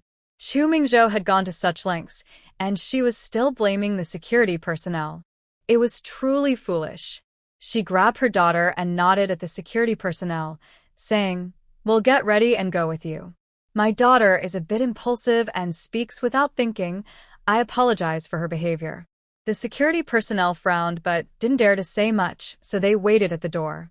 Tang's mother went to notify Colonel Tang to come to the security office immediately and gave Tang Jingqiao several instructions before leaving. Upon arriving at the security office, Tang Jingqiao spotted Chu Mingzhou and her eyes instantly turned red, filled with unshed tears. "Chu Mingzhou, what do you mean by this? You completely disregard our friendship just to stand up for Lin An'an?" Chu Mingzhou glanced at her coldly, not wanting to respond at all. The leader of the security office cleared his throat and pushed a notebook forward. "Tang Jingqiao, is what Captain Chu said true?" Tang Jingqiao stiffened her neck and grabbed the notebook. A quick glance made her eyes widen. Chu Mingzhou. The more she looked, the more her heart sank. Chu Mingzhou actually claimed she had no sense of collective honor, had improper thoughts, and was influenced by corrupt capitalist ideas. He even said she was stubborn and against the people. "Chu Mingzhou, are you out of your mind?" Before she could finish, Tang's mother pinched her hard, signaling her to be quiet. Tang's mother smiled apologetically at everyone. "Comrades, I'm really sorry. My Jingqiao has indeed made a mistake. She had a small misunderstanding with Captain Chu's wife, but it's definitely not as Captain Chu said." Chu Mingzhou frowned. "Aunt Tang, that's not correct. This is not a small misunderstanding. Tang Jingqiao has repeatedly disrupted discipline and disturbed the atmosphere. Just a few days ago, it was emphasized on the broadcast that everyone should maintain harmony in the compound, but she ignored it completely." The security office staff nodded in agreement. Tang Jingqiao's actions have seriously affected the unity of the military compound and must be dealt with seriously. Upon hearing this, Tang Jingqiao panicked. But she had no time to deal with others. She stared intently at Chu Mingzhou. "Mingzhou, are you really going to treat me this way?" She looked heartbroken, her questioning expression clear, and her voice trembled. The people in the security office exchanged glances, their expressions becoming strange. Seeing the situation was not good, Tang's mother quickly pulled Tang Jingqiao back a bit and nodded at the security staff. "Comrades, my Jingqiao is young and doesn't understand. When her temper flares, she gets confused. She will definitely change in the future, I promise." Just then, Captain Tang hurried in, his face stern and a chill about him. Upon seeing his crying daughter and his helpless wife, his frown deepened. "What is going on?" The security staff quickly recounted the situation again. Captain Tang's expression grew darker as he turned to Tang Jingqiao, scolding, "You girl, you've been spoiled and have no sense of propriety. You bring such a small matter to the security office. Don't you feel embarrassed?" He was scolding Tang Jingqiao, but his criticism was directed at Chu Mingzhou. Chu Mingzhou nodded in agreement, pretending not to understand. Tang Jingqiao cried softly, "Dad, I didn't do anything. I had an upset stomach this morning, so I couldn't help the Wang family. Lin An'an took my job and even showed off in front of me. I just couldn't stand it," and Tang Luzhong looked at her deeply and then nodded to the security personnel. "Thank you all for today. My daughter is just being stubborn. It's not a big deal. I'll take her home and educate her properly." Chu Mingzhou stood up, blocking the way firmly. This matter cannot be overlooked. Tang Luzhong's expression darkened, and a hint of displeasure flashed in his eyes, but he understood Chu Mingzhou's temperament and sighed lightly. "Mingzhou, what do you suggest we do?" According to the rules, Tang Jingqiao should be detained and put on record, and there should be a criticism throughout the department. Plus, hearing about the detention and record, Tang Jingqiao stumbled back a step and quickly grabbed Tang Luzhong's arm. "Dad, no." It truly was not acceptable. If this were handled that way, not only would Tang Jingqiao's reputation be ruined, but she could also lose her job, which would affect Tang Luzhong as well. Tang Luzhong frowned, and after a moment of silence, he said, "You young people often have misunderstandings. It's normal. Mingzhou, just like you and your partner, weren't you two arguing about divorce recently? Now you're back together. It happens. You should understand each other more." Chu Mingzhou lowered his gaze and remained silent, as he understood Tang Luzhong's meaning. Was this a warning about the divorce application? It suited him perfectly. "Mingzhou, what do you think?" In the end, this matter was raised, and then gently set aside. Tang Jingqiao fast no punishment. However, Chu Mingzhou successfully retrieved the divorce application, which turned out better than expected. Lin An'an was completely unaware of this situation. She hadn't asked Chu Mingzhou to do anything like that. She only wanted him to talk to Tang's mother and manage Tang Jingqiao to prevent any major trouble. After the wedding banquet, Lin An'an and her group strolled home leisurely. They occasionally greeted familiar faces along the way. "Sis, I have to report to the art troupe the day after tomorrow. They will arrange accommodation for me, and I plan to move there." The art troupe officially resumes work on the 10th, but Lin Zihua has to go on the 8th. He not only needs to report but also to familiarize himself with the procedures and handle his military record transfer. Aunt Chu was not very supportive of Lin Zihua's decision, thinking he wanted to move because he found it uncomfortable living with so many people at home. "I'll go back with Chengge and the others on the 8th. There's still a lot to do at home. Zihua, you should just stay comfortably at your sister's place. Why move to a dorm? There's no place like home." Lin An'an looked around, feeling a bit reluctant. But she went along with them and wouldn't insist on staying. Lin Zihua patiently explained to Aunt Chu, "Aunt, I'm moving to the art troupe for work. It will be easier for rehearsals and performances. If I stay at home, it takes too much time to travel back and forth. Plus, living with everyone at the troupe will help me learn and communicate better." "All right, since you say so, I won't stop you. But you must take care of yourself." "Yes, I know. If I have any problems, I'll ask my brother-in-law for help." Lin An'an smiled. "Don't forget, when you're at the art troupe, focus on doing well. If you face any issues, try to handle them yourself first, and if not, reach out to Instructor Liu." Lin Zihua rolled his eyes playfully. "Don't worry, I'll work hard. Once I settle in at the art troupe, I might even bring honor to our family." Sure, you're so capable." When they got home, Chu Mingzhou was already there. Lin An'an noticed he was in a good mood. Even his usual serious expression was gone. "You left so early, didn't you tell Comrade Wang?" "I did." "When did you come back? I didn't see you on the way." Come here. Chu Mingzhou didn't answer Lin An'an and instead took her to the room. Lin Zihua was taken aback. He wanted to discuss something serious with his brother-in-law. "Zihua, come on. Aunt prepared plenty of food for you to take over. We have lots of delicious things at home, like pickled vegetables, cured meat, and soybean paste." "Okay, I'm coming." Aunt Chu smiled at the direction of the room and called the dazed Lin Zihua away. Once inside, Chu Mingzhou handed Lin An'an a folder from the desk. Lin An'an took it, puzzled, and opened it to find a divorce application. She looked at Chu Mingzhou in surprise. "What's going on? Why is the divorce application with you? Didn't they say it could only be withdrawn after the Lantern Festival?" Chu Mingzhou reached out, easily lifting her and placing her on the desk, then leaned in closer. Lin An'an was caught off guard. In her surprise, she dropped the divorce application on the floor. She could feel the strong energy coming from him, making her a bit dizzy. His lips were on hers, sending electric sparks throughout her body as he deepened the kiss. Lin An'an's eyes flickered as she met his intense gaze, feeling as if it could burn her. She was overwhelmed by his passion. Her hands rested lightly on his chest, afraid of losing herself in such strong emotions, feeling weak from the kiss. After a while, Chu Mingzhou finally loosened his hold on her. Their breaths were quick and warm, intertwining in the small space around them. Lin An'an's eyes were misty, her gaze dreamy, her cheeks flushed, and her lips looked irresistibly inviting, showing signs of being kissed deeply. Chu Mingzhou gazed at her, desire growing in his eyes. He gently brushed her messy hair and said in a low, husky voice, "Wife."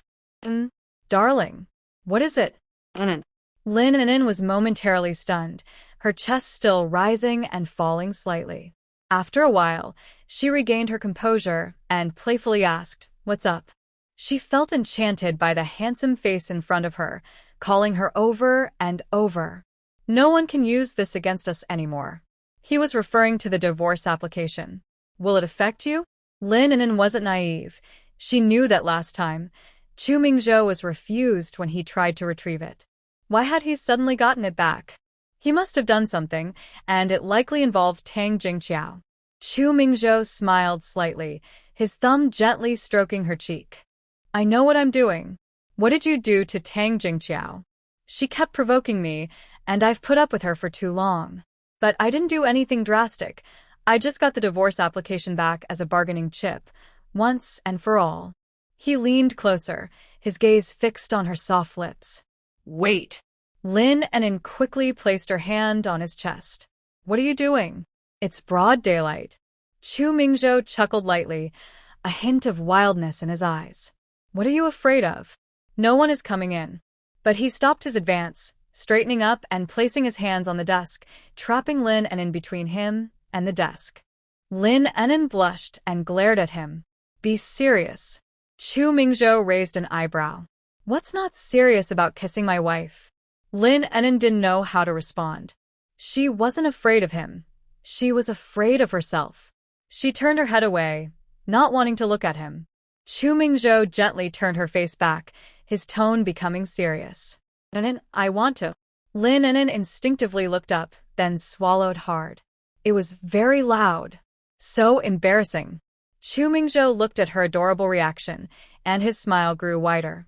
He leaned closer to her ear and said softly, "I want to be with you always, never to part again." Lin An'an's heart skipped a beat, and her cheeks turned even redder. "Is that all you think about?" "What else should I think about?" "You're right. That's a good thought. Think about it more in the future." Chu Mingzhou chuckled at her response, lifting her chin gently and stroking it. "I think about other things too." Lin An'an understood immediately. You don't mean that. Chu Mingzhou didn't want to play word games with her. He leaned in closer, held the back of her head, and kissed her again. "No, I really do." This kiss was even more urgent than the last, their lips pressed together as his breath enveloped Lin An'an, completely dissolving the little resistance she had built up. Lin An'an felt a loud boom in her head, and without realizing it, her hands wrapped around Chu Mingzhou's waist, gripping his shirt tightly. Her body felt weak, and she leaned on his arm on the desk for support to avoid collapsing. After what felt like an eternity, Chu Mingzhou slowly released her. Looking at her dazed expression and swollen lips, he chuckled softly. "Do I need to convince you more?" Lin An'an gasped for air, her chest rising and falling rapidly, and it took her a while to find her voice. "I don't understand what you're saying." After saying this, she gently pushed Chu Mingzhou, trying to squeeze out from the narrow space between him and the desk. Chu Mingzhou cooperated, straightening up and stepping back, watching Lin An'an hurriedly adjust her clothes and smooth her hair, his eyes filled with affection. She looked so lovely. Chu Mingzhou's hand playfully moved to her waist. "The only hard thing about you is your mouth." The next morning, Lin An'an woke up coughing. Not only was she sick, but she also had a fever. Last night was supposed to be someone else's wedding night, but she had been kept awake by Chu Mingzhou until midnight. They may not have gone all the way, but they certainly explored everything else. Lin An'an sighed to herself, blaming her lack of willpower. She simply couldn't resist the temptation. That man's physique was just too good. In the future, she would have to take a note from the WeChat remarks and label him as exceptional point 191.19. "I'm taking you to the hospital right now." Cough, cough, cough. Lin An'an felt like her insides were being shaken loose, and she was dizzy from the discomfort. This scared Chu Mingzhou, who thought that if they didn't control themselves for a while, the psychological trauma would never heal. "Is my sister unwell?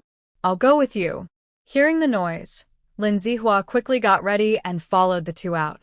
Lin An'an was carried to the military hospital by Chu Mingzhou. After a series of tests, Professor Liang was called in and hurried over. As he reviewed the test results, Professor Liang frowned, looking serious. She has the flu. Lin's health isn't great, so her symptoms will be more severe than usual. Chu Mingzhou stood by, anxious. She's been coughing a lot and feels really bad. This is a complication which is a bit troublesome. Hearing the word troublesome, even Lin Zihua was getting anxious. Doctor, please treat my sister quickly. Use the best medicine and give her the best shots. Professor Liang waved his hand. Don't worry, I was just about to prescribe a special medicine, though it is a bit expensive. Hearing that there was good medicine, even if it was pricey, Chu Mingzhou felt relieved. Go ahead, the price doesn't matter. Professor Liang is known for his integrity and skill, so the special medicine he mentioned was indeed suitable for Lin An'an. He acted quickly, preparing the prescription and personally accompanying them to get the medicine, arranging a bed and four for her. His concern showed how serious Lin An'an's condition was. First, give Lin a shot to reduce the fever, then hang these 2 4 bags. We will monitor her temperature and cough. If she stabilizes, we'll add the shot. The nurse quickly prepared everything, and soon the needle was in Lin An'an's vein. Chu Mingzhou watched closely, as if his gaze could ease Lin An'an's pain. Lin An'an felt helpless. Having a cold felt like the end of the world. Don't all look so worried. It's just a cold, not a serious illness. In a few days, she'll be back to her lively self. Chu Mingzhou gently held her hand, saying nothing, but his eyes were filled with guilt. Lin Zihua brought over some water. Sister, drink some water to feel better. Don't push yourself. Take care of your health. Whatever you want to eat or drink, I'll get it for you. Lin An'an managed a weak smile. Okay, Zihua is so thoughtful and takes care of me. Lin Zihua paused, lost in thought for a moment, then bit his lip, lowering his gaze to hide his complicated feelings.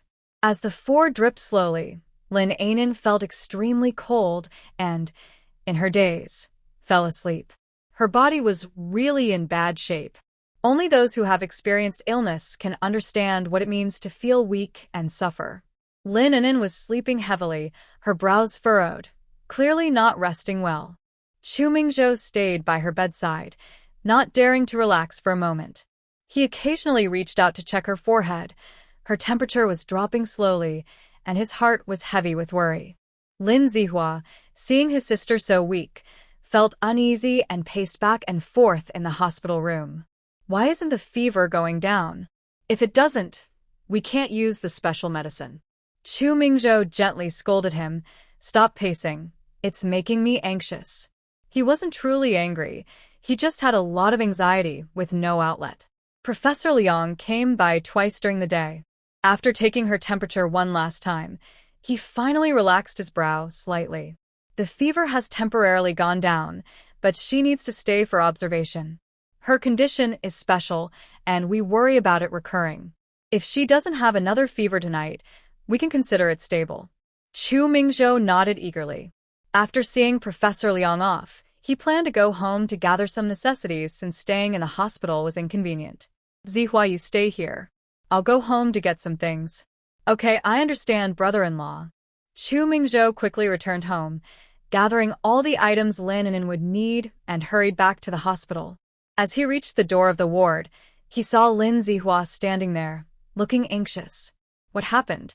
Chu Mingzhou's voice rose slightly, and his steps quickened. Brother-in-law, when I pulled back the curtain. An'an's neighbor is Xiao Su.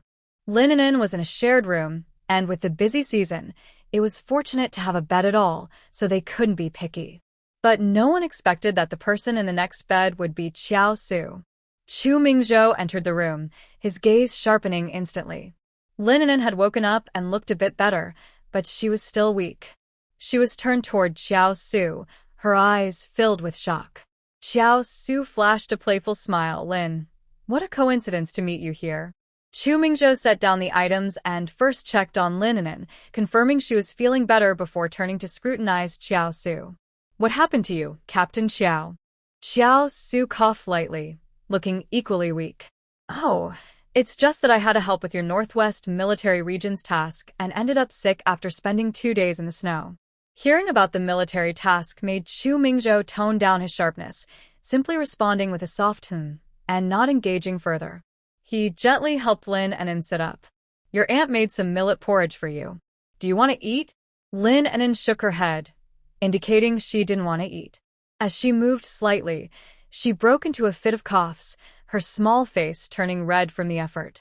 Chu Mingzhou felt very distressed and quickly tried to comfort her. Xiao Su looked worried but didn't dare to say much, lightly suggesting, even when you're sick, you still need to eat. Food is better than medicine. If Comrade Lin needs it, I can have someone send some. No need. Chu Mingzhou didn't look back and directly refused, but he paid attention to what Xiao Su said. Captain Xiao, my partner needs to rest, so please keep it quiet. After saying that, he focused on patting Lin An'an's back. Xiao Su glanced at the two, frowning with a tight jaw. Once Lin An'an felt better, she comforted Chu Mingzhou, saying, I'm much better now, and I'm not feeling cold anymore. It's just my throat is really itchy and my nose is too. She didn't have the strength to talk much. Every word felt like it was scraping her throat. Okay, you rest. I'll go ask Professor Liang. After Chu Mingzhou left, Lin An'an suddenly made a request. Zihua, I want to eat rock candy stewed pear. Can you make some for me? Lin An'an rarely asked for things. She usually wasn't picky about food.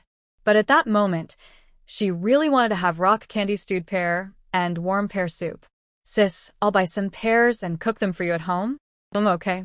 You go get it. I'll sleep a bit more. Lin Zihua hesitated for a while, but left only after she fell asleep. The hospital room fell into silence. Xiao Su lay on his side, quietly watching the profile of the person in front of him. Her profile showed a delicate frailty, her skin like it was covered with a thin layer of paper, pale, yet still beautiful. As Xiao Su watched, his thoughts drifted away, recalling the first time he saw her on stage, shining brightly with all the lights focused on her, full of life, contrasting sharply with her current sickly appearance. Xiao Su felt a mix of emotions, pain and frustration. He knew what Chu Mingzhou had done. Tang Jingqiao had cried and said that Chu Mingzhou acted this way for the sake of appearances. But Xiao Su didn't believe it.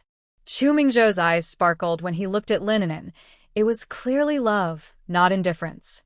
Chu Mingzhou even offended his superior over that divorce application. Was that just for reputation? Xiao Su gently closed his eyes, trying to keep those chaotic thoughts at bay. But as soon as he opened them, Lin An'an's fragile figure filled his vision, making him feel even more uneasy. He knew that he had special feelings for Lin An'an, but it was too late now. At that moment, a nurse entered the room, breaking the silence and starting to check on the patients one by one. She reached Zhou Su's bedside, pulled the curtain, and instructed, "Please take off your pants. It's time for a small injection." With those gentle words, all of Zhou Su's sadness vanished. Zhou Su. Lin An'an, who had been lightly sleeping, found it a bit amusing to hear Zhou Su's soft groans. Is a grown man really afraid of getting an injection? He doesn't even compare to a strand of his own hair. After the nurse finished the injection and noticed Lin An'an was awake, she smiled slightly and said, "Lin, do you still feel uncomfortable?" Lin An'an shook her head gently. Not as bad as before. Her voice was soft and weak. You'll need to take it easy for a couple of days. Dr. Liang just added some cough medicine for you. I'll bring it over shortly. You should eat light meals for the next few days. After that, the nurse turned to Zhou Su, frowning slightly. Zhou, your temperature is still a bit high. You need to rest more. Zhou Su responded casually, his gaze returning to Lin An'an. Chu Mingzhou happened to return and found Zhou Su looking dazed, which annoyed him. He stepped forward and pulled the curtain closed again. He then nodded at the nurse. "Thank you for your hard work." "You're welcome, Captain Chu." After the nurse left, Chu Mingzhou sat by Lin An'an's bedside, gently holding her hand, his eyes filled with concern. Seeing his furrowed brow, Lin An'an raised her hand. Chu Mingzhou was momentarily surprised, but understanding her intention, he leaned closer. Her fingertips rested on his brow, and she gently rubbed it, I'm sorry for making you worry. It's all my fault for not being healthy. Don't say that. Your recovery is the most important thing. Su paused in his action of pulling the curtain. It was hard to listen, let alone watch.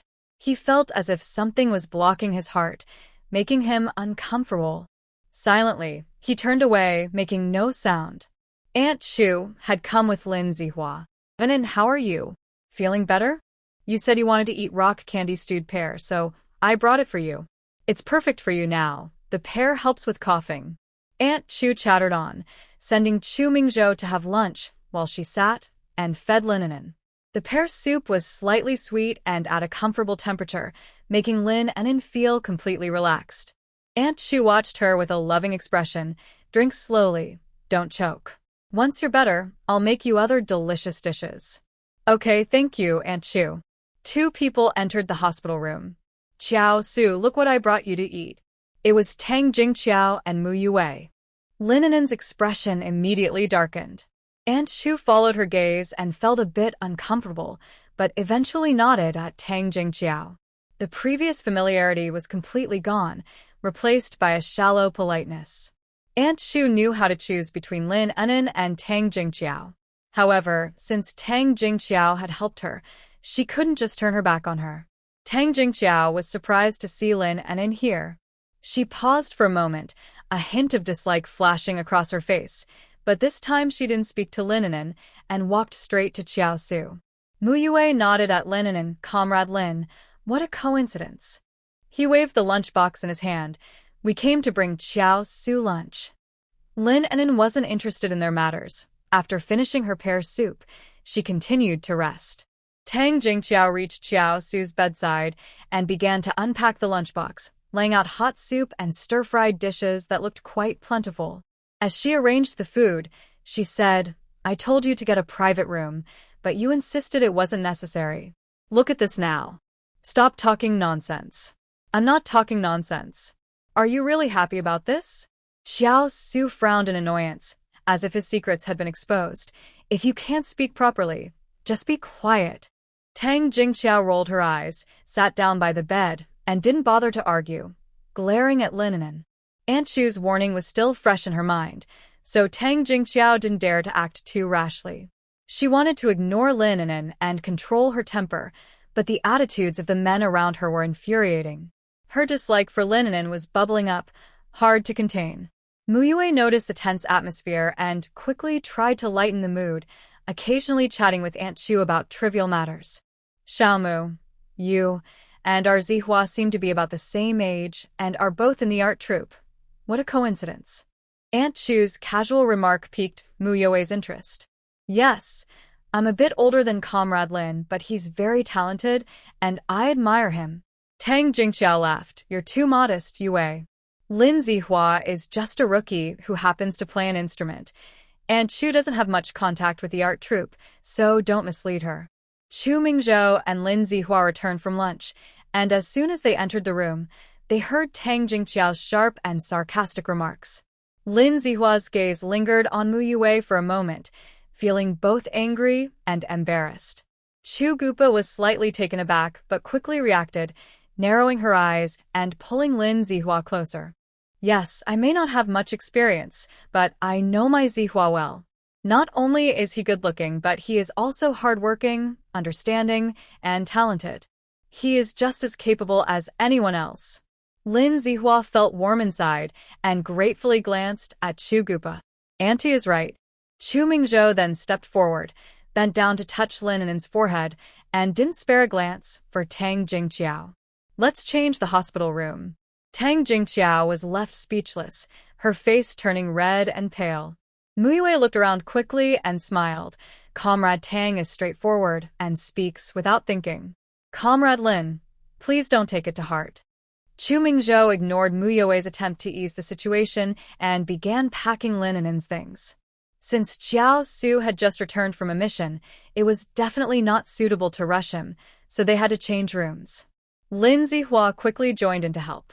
Chu Gupa stood up, brushed off her clothes, and coldly said to Tang Jingqiao, "Little Tang, after all these years of friendship, I won't say much. What you said today was really unpleasant, so let's see each other less in the future. Tang Jingqiao was somewhat incredulous. She knew Chu Gupa's nature. She was usually very kind and always went along with her. Moreover, she had even changed how she addressed her. Little Tang? Tang Jingqiao suddenly stood up, taking 2 steps toward Chu Gupa. Auntie, what do you mean by that? Just because I said something about Lin Zihua, you want to cut ties with me? My attitude may not have been good, but that's because... Tang Jingqiao shot a resentful glance at Chu Mingzhou, her eyes filled with grievance and sadness. Chu Gupa frowned tightly, her voice growing colder. An'an is still sick, so you should say less. Seeing Chu Gupa's attitude, Tang Jingqiao couldn't take it anymore. She raised her hand and pointed at Lin Zihua. Besides, what I said is the truth. Do you know who Wei is? He is the youngest and most talented member of the artistic units in the military, a living symbol of the military flag art troupe. What is Lin Zihua compared to him? How can he shamelessly compete? Jingqiao. Có mắt Tang. Tang Jingqiao. Xiao Su, Mu Yue, and Chu Mingzhou all spoke up at the same time to stop her, each with their own emotions. Xiao Su was very annoyed, feeling that her behavior was quite embarrassing. He understood many things. Chu Mingzhou had no interest in Tang Jingqiao, and even his family disliked her greatly. But what about Tang Jingqiao? She was trying hard to get close to him and used all sorts of tricks to catch his attention. Anyone could see the truth in this situation. Mu Yue was both surprised and anxious, fearing that Tang Jingqiao might say something foolish. He did not want to be at odds with Captain Chu, especially with him right there. Chu Mingzhou's gaze was sharp, like a cold blade, directed straight at Tang Jingqiao. You consider yourself educated, yet this is how you behave. Aunt Chu was so angry that her body trembled slightly. She raised her voice, Little Tang. I usually think you are straightforward and have tolerated you a lot, but I didn't expect you to be so inappropriate. Zihua just joined the art troupe, and you have already judged him, speaking so harshly. Don't come to our house again. We do not welcome you. Lin Zihua's face turned red, filled with both anger from the humiliation and frustration from being underestimated. Comrade Tang, I may be a newcomer, but no one can predict the future. The art troupe relies on real talent, not just talk. Tang Jingqiao felt overwhelmed by everyone's criticism, her eyes reddening with grievance, but she held her head high, refusing to back down. Real talent? You, a country bumpkin, think playing an instrument is real talent? Don't forget, I am from the Northwest Propaganda Department. I have seen countless artists, people you can't even imagine. So when I say you are not good enough, you are simply not. Lin An'an, frustrated, tried to sit up but accidentally knocked over a cup. The cup flew straight to Tang Jingqiao's feet, landing with a splash, soaking her. Ah! Tang Jingqiao exclaimed, quickly stepping back. Mu Yue opened his mouth, clearly startled, and hurried to pick up the cup. Comrade Lin, you're still unwell. Please don't get upset. Comrade Tang has been a bit off these days. Please bear with her. She means no harm. Lin An'an shot a cold glance at Tang Jingqiao and cleared her throat several times. My brother has been playing instruments since he was young. He is skilled with the flute, harmonica, and guqin. While he may not be the best, he is certainly above average. What are you? Do you really know about instruments? What right do you have to judge? If you are not convinced, let's compete. Tang Jingqiao was momentarily stunned. Then she reacted, sneering. I come from a military family and am very busy every day. Unlike you, who have nothing to do all day but play instruments, you have so little ambition. It's laughable that you only compare your strengths to others' weaknesses. Her words not only struck the Lin siblings, but also left Mu Yue looking quite strange. Lin An'an responded, You talk so grandly, but it turns out you can't do it at all? Tang Jingqiao couldn't handle her provocation. With a quick thought, she decided to ruin Lin Zihua completely, considering it a warning for Lin An'an. I can't do it, so comparing me doesn't count as a skill. If you have the ability, compare with Mu Yue. The atmosphere in the room instantly became tense, and everyone was stunned. Chu Mingzhou quickly walked to Lin An'an's side, gently supporting her swaying body, feeling very concerned. An'an, don't be upset. We don't need to stoop to her level. Lin Zihua felt emotional and worried. He knew he couldn't compete with Mu Yue, and losing would be embarrassing. Tang Jingqiao's gaze fell on the hands of Lin An'an and Chu Mingzhou, making her eyes even redder. She was furious. Chu Mingzhou's gentle gesture felt like a knife, piercing her heart. She clenched her fists tightly, looking away, not wanting to see anymore. But she couldn't help but notice Lin Zihua's anxious expression. Tang Jingqiao felt more confident and urged, "Do you really think no one can handle you? Since your brother wants to become famous through Yue, let him compete with Yue. What are you scared?" Có mắt Tang. Mu Yue felt a chill run down his back. Tang Jingqiao shot him a fierce glare, signaling him to be quiet. Mu Yue quickly waved his hands, indicating he didn't want to compete. Tang Jingqiao became even angrier, pulling him closer and whispering, "Don't forget about the publicity department in Kyoto." Mu Yue hesitated, stopping his movements. "This is nothing for you. It's just playing a piece for a few minutes. If you refuse this, then I can refuse you too." Their exchange was brief, just 2 sentences. Mu Yue sat down beside Xiao Su's bed, remaining silent. Xiao Su frowned at him, his gaze sharp. Mu Yue shook his head, signaling he wouldn't compete. Lin An'an got up from the bed, allowing Chu Mingzhou to help her into a thick coat. "All right, let's compete." Lin Zihua clenched his teeth, staring intently at his sister. Lin An'an gave him a reassuring look. "If you keep calling me a bumpkin, I'll show you what it means that there are always people better than you." Tang Jingqiao laughed. "All right, let's do it on the morning of the Lantern Festival.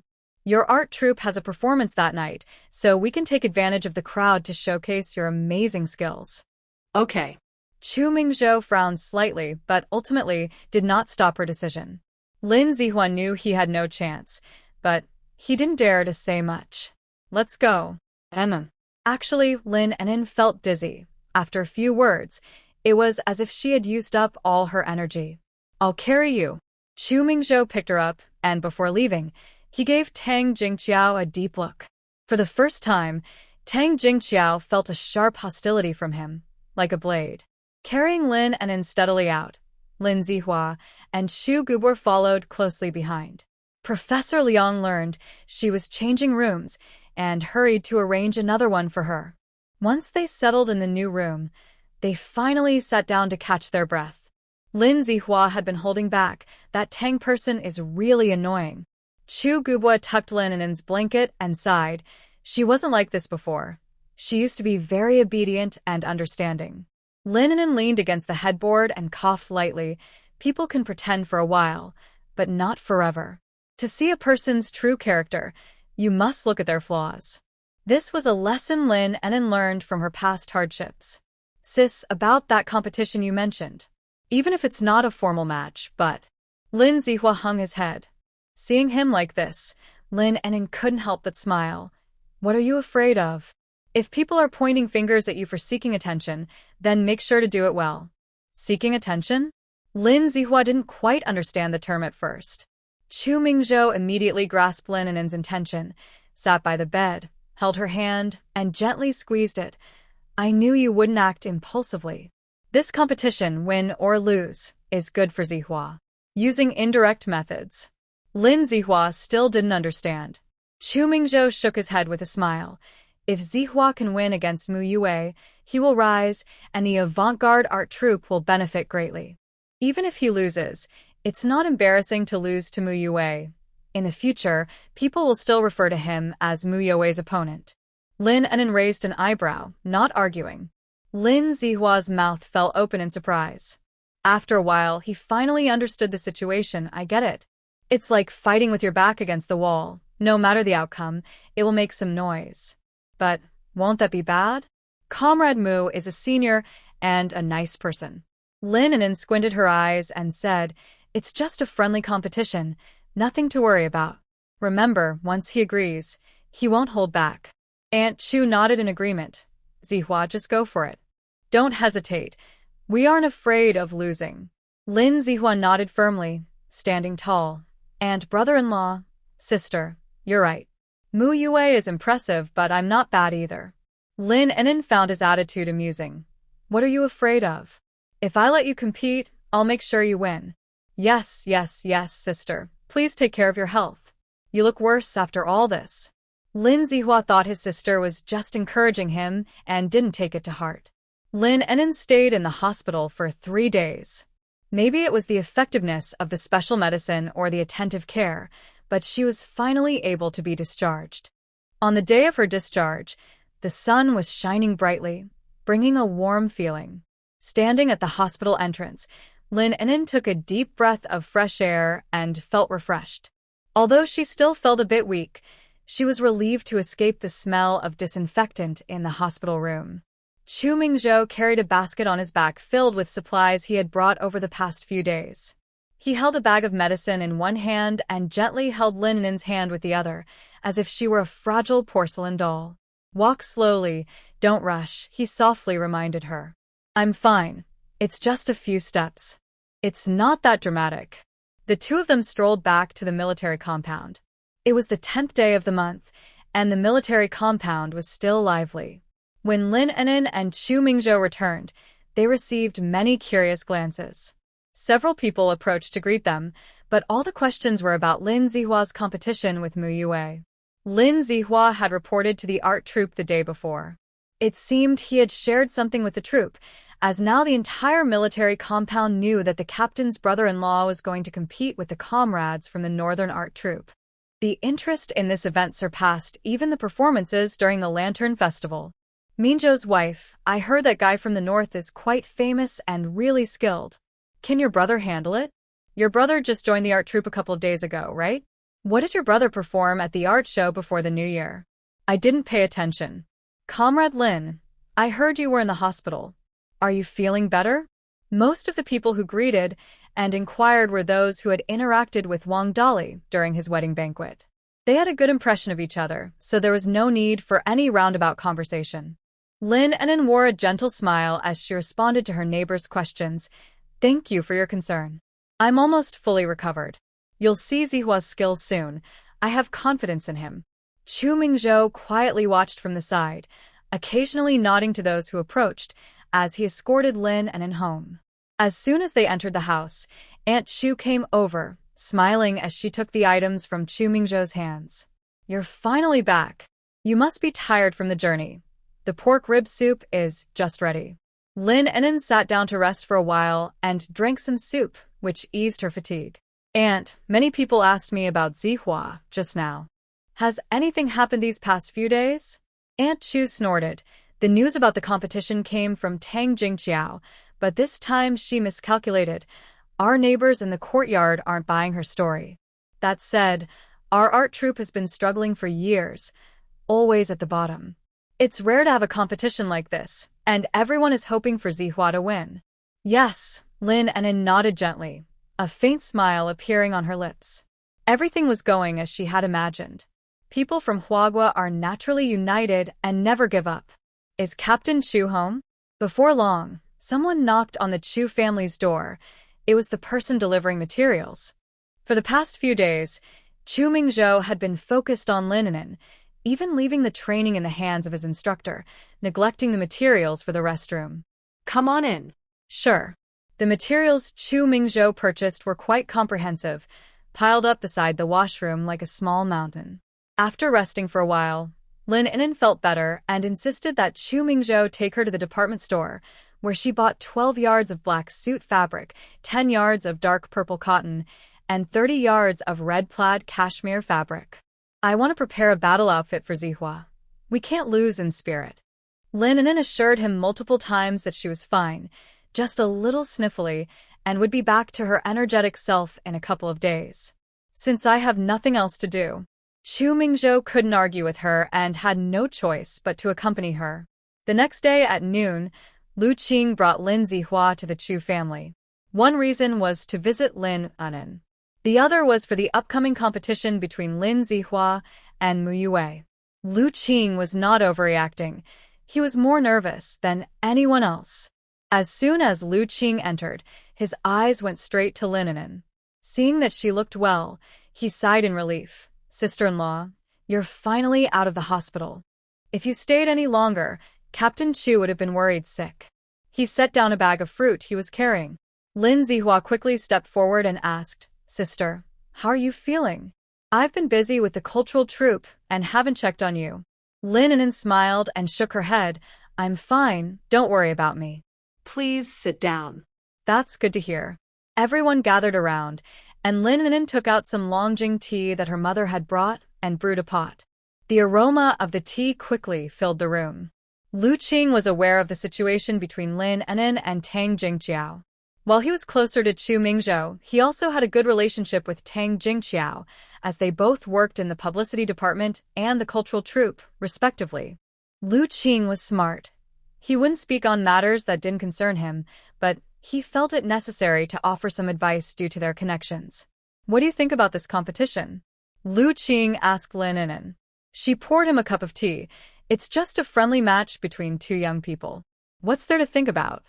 Lu Qing took a sip of his tea, looked at her thoughtfully, and said, "This event has gained quite a bit of attention. Mu Yue is a key figure in the military cultural troupe, with strong abilities and significant influence." Lin An'an replied lightly, "We all understand that, but Zihua must accept the challenge." Not to mention Tang Jingqiao's aggressive attitude, which is hard to ignore.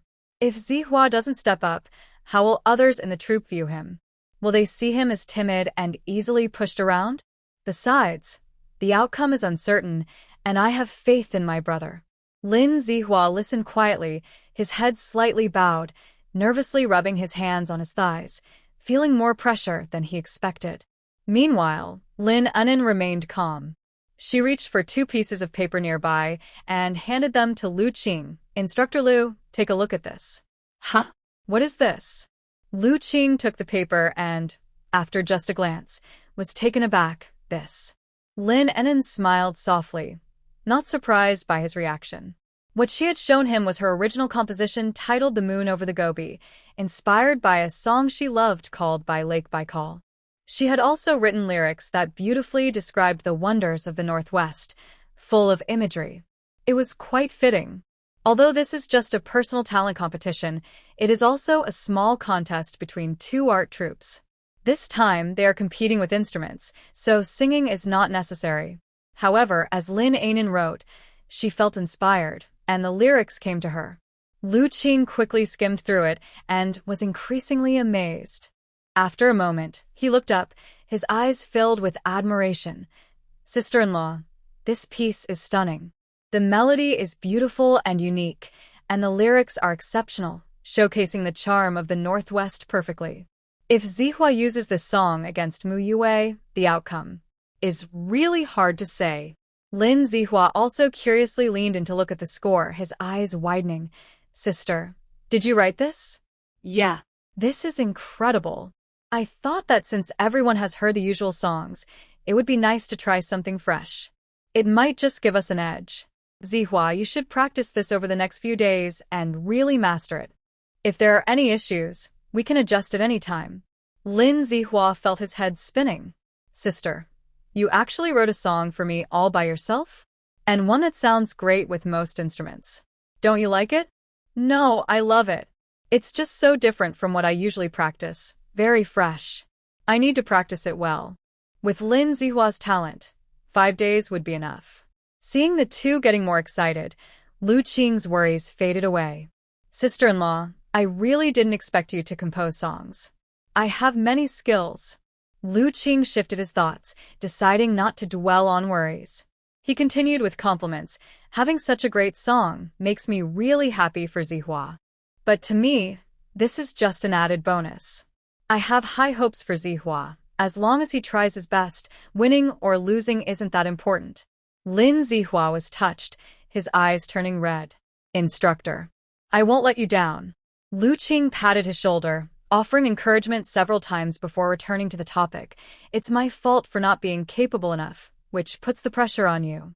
Our art troupe is struggling, and I can't escape responsibility. If we could present more amazing performances and outstanding songs." Cough. Lin An'an choked on some water. Was that so obvious? Seeing this, Chu Mingzhou quickly handed her a tissue, saying, "Be careful." He shot a warning glance at Lu Qing. Lu Qing pretended not to understand. It's a shame for sister-in-law to hide such talent. If she could contribute more to our art troupe, it would really be a big help. Instructor Lu, your ability to beat around the bush is truly impressive. Lin An'an gave him a thumbs up. Lu Qing smiled awkwardly and thought for a while. Our art troupe has sufficient funds, so if you are interested in the future. Lin An'an was taken aback. Is he offering money? This piece is nothing special. If the art troupe needs it, feel free to use it. If you ever need my help, I won't refuse. Lu Qing exchanged a glance with Lin An'an, his face beaming with joy. That's wonderful, sister-in-law. With your words, I feel much more at ease. If everyone had your spirit of contribution and high awareness, how could our country not thrive? Lin Zihua didn't understand their conversation and nodded along. Sister, if you could write more pieces for the art troupe, we would definitely shine. Then no one would underestimate us. Lu Qing joined in, praising her. Lin An'an appeared to agree, showing that as long as the funds were in place, anything could be arranged. Besides songs, I have some knowledge of stage plays, dance, drama, and even folk arts. I can offer suggestions and even help with designs. As Lin An'an finished speaking, Lu Qing exclaimed, jumped up from his chair, and sat down next to her with a smile. Sister-in-law, I've decided. When the time is right, I will write a commendation for you and recommend you as an outstanding individual. No matter if you join our art troupe or not, I consider you part of our team, united with us. One was showering her with compliments, while the other was just nodding along. Yes, my heart is with the troupe, always with you. Lu Qing looked serious, sister-in-law. With your talent, you might just revitalize the art troupe. Chu Mingzhou could no longer listen. Lu Qing, stop flattering An'an. She just got out of the hospital and needs to take care of her health. Come on. I'm not flattering her. It's all the truth. After lunch, they sent off Lu Qing and Lin Zihua. While Lin An'an was resting, Chu Mingzhou quickly went to the military base to gather some people. It was just to build a restroom, yet he managed to bring back 7 strong workers. When Lin An'an woke up from her nap and stepped outside, she saw a line of people in the yard talking to Chu Mingzhou. They all looked strong and energetic. What's going on here? Hello, sister-in-law. When the group saw Lin An'an, they all smiled and greeted her in unison. Chu Mingzhou saw Lin An'an was up and waved to her, saying, I thought I would take advantage of these 2 days to quickly fix the bathroom. They are all my capable men, and I estimate it will be done in a few days, so you can use it soon. Lin An'an looked at the unfamiliar yet warm faces and quickly thanked them. Thank you all for your hard work. I really appreciate you coming here. One of the strong young soldiers scratched his head and smiled. Sister-in-law, don't mention it. The captain takes great care of us, so helping out with this little task is nothing. Besides, we have plenty of strength to work for the captain's family. The others nodded in agreement. After a few jokes, everyone started to divide the tasks and got busy. Some were moving materials, while others were clearing the area, working energetically. Lin An'an also kept busy. She went back inside to boil a large pot of water and took out some tea leaves, making several big pots of strong tea for everyone. Chu Minglan helped by bringing them to the yard. Aunt Chu was also busy. She took out some nuts, chopped them finely, roasted them, and mixed them with puffed rice to make nut candy, thinking to let the soldiers take some back to taste. Chu Mingzhou directed the work while stopping Lin An'an from getting too close. You go to your own thing. Be careful not to get in the way. We can handle the heavy work. All right, I'll go make clothes for my brother, she replied. Make sure to rest and don't tire yourself out. Lin An'an nodded and turned back inside, laying out the fabric she had bought earlier on the table. She was making a performance suit for Lin Zihua, a tailcoat style, slightly fitted, elegant and luxurious. After measuring the size, she picked up the scissors and started cutting the fabric. The afternoon sunlight streamed through the window, casting a glow on the fabric and her focused face. Chu Minglan came in shortly after, sitting nearby to watch and occasionally handing Lin An'an something. Laughter and chatter from the soldiers filled the yard, along with Chu Mingzhou's calm commands. The mix of sounds created a comforting atmosphere. Once I finished Zihua's suit, I'll make one for you all too. Xiaolan and the other boys will have theirs, and Andy will have one as well. As she spoke, Lin An'an began to work on the sewing machine, the precise stitches extending carefully. Before she knew it, the sky began to darken. The basic framework of the bathroom was already up. The soldiers finished their work, washed their hands and faces, and entered the house. Aunt Chu had already prepared a meal with 5 hearty dishes, all served in large bowls. Kids, you must be tired from today. Come eat. The little soldiers looked at the steaming, plentiful dishes on the table, their eyes shining. They politely said, Auntie, you've gone through so much trouble to make so much delicious food. Yes, it feels like a celebration. There are even 3 meat dishes. Aunt Chu smiled and motioned for them to sit down. Hurry and sit. After working hard today, you need to eat more. Everyone finally took their seats, laughing and chatting. Chu Mingzhou encouraged everyone to start eating. Don't be shy, just treat this like home. The room was filled with the sounds of chopsticks clinking against bowls and cheerful conversation. After everyone finished eating, Aunt Chu presented 7 bamboo baskets, each filled with puffed rice candy, pickled vegetables, and beef sauce as a thank you gift for their hard work. Thank you, Auntie. Chu Mingzhou picked up one basket with his left hand. I'll stop by Captain Su's house on the way. Lin An'an, feeling a bit full and wanting to take a walk, said, I'll walk with you. Seeing her put on her hat and scarf, wrapping herself up like a little dumpling, he nodded in agreement. He took her hand, and they headed out together. A group of young soldiers, all around 20 and used to being in the army, turned red when they saw their captain holding his wife's hand. Chu Mingzhou didn't mind their reactions and walked leisurely with Lin An'an. The night wind was cool, sneaking into their clothes through the gaps. Why are you going to Captain Su's house at this hour? Is there something important? Chu Mingzhou lightly shook the basket in his hand. No, Uncle Su loves puffed rice candy, so I brought him some. You're so thoughtful. They walked side by side, occasionally passing a streetlight that cast long shadows, sometimes overlapping, creating an unspoken closeness. At the intersection, they parted ways. Before long, they arrived at Captain Su's house. Chu Mingzhou knocked on the door, and soon it opened. Captain Su brightened when he saw Chu Mingzhou and his wife. Oh, Mingzhou, you're here. Chu Mingzhou smiled and handed over the basket. Annie made some puffed rice candy for you to try. Captain Su happily accepted it. Then his gaze fell on Lin An'an, pausing for a moment. An'an, I heard you were in the hospital. How are you feeling now? Lin An'an smiled back. I'm almost fully recovered. That's great. Come in and sit down. It's windy outside. Don't catch a cold. Captain Su stepped aside to let them in. The warmth inside was a stark contrast to the cold outside. Upon entering the house, Captain Su set the basket aside and invited the two to sit down while he busied himself making tea. Chu Mingzhou stood up and followed him outside, clearly wanting to talk. Lin An'an, being perceptive, chose not to ask questions at that moment. Chu Mingzhou indeed had something to discuss. He had been for days, and now that he had received the divorce application, he needed to inform Captain Su, especially since he had asked for help recently. Captain Su sighed deeply as he listened. Mingzhou, you were a bit impulsive this time. Old Tang is someone who holds grudges.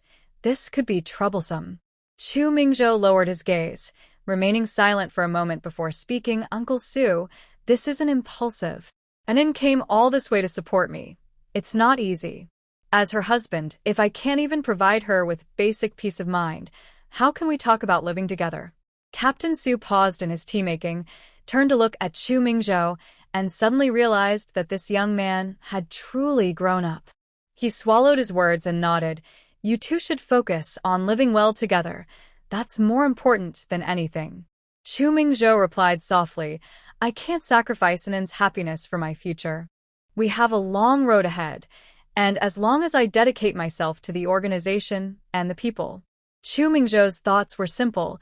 His only desire was to protect his home and country. They talked for quite a while, and it was rare for the usually quiet Chu Mingzhou to speak so much with Captain Su. When they returned to the main room, the atmosphere was much more relaxed. Uncle Su, it's getting late, so we won't keep you. We'll come to see you another day. You rascal, I just brewed the tea. It's late. You should drink less. Captain Su laughed as he saw them to the door. All right, take care on your way back. Don't get too cold. Once outside, the cold wind howled, and Chu Mingzhou immediately took Lin An'an's hand and tucked it into his coat pocket to keep it warm. Look, the stars are so bright tonight. They light up the way home. Lin An'an looked up at the dark night sky, where the stars twinkled beautifully, like something out of a textbook. How beautiful. Chu Mingzhou pulled her a little closer, shielding her from the cold wind as they walked slowly. As Lin An'an gazed at the sky, she suddenly stretched out her small hand, mimicking a grabbing motion towards the stars, and brought it to Chu Mingzhou. Honey, I'm giving you a little heart. Huh. Chu Mingzhou was momentarily taken aback. Lin An'an shook her fist, catch it. Knowing she was being playful, Chu Mingzhou still stopped and cooperatively took her seemingly fragile hand, leaning down to gently kiss it. Thank you for your star. Not stars, but hearts. Lin An'an let go of her hand, crossed her fingers to form a heart shape, and winked while blowing a kiss. Heart gesture. While this is a common trend for modern people, it felt overwhelming for Chu Mingzhou. His eyes flickered, and he felt helpless against the endless tricks of this little woman.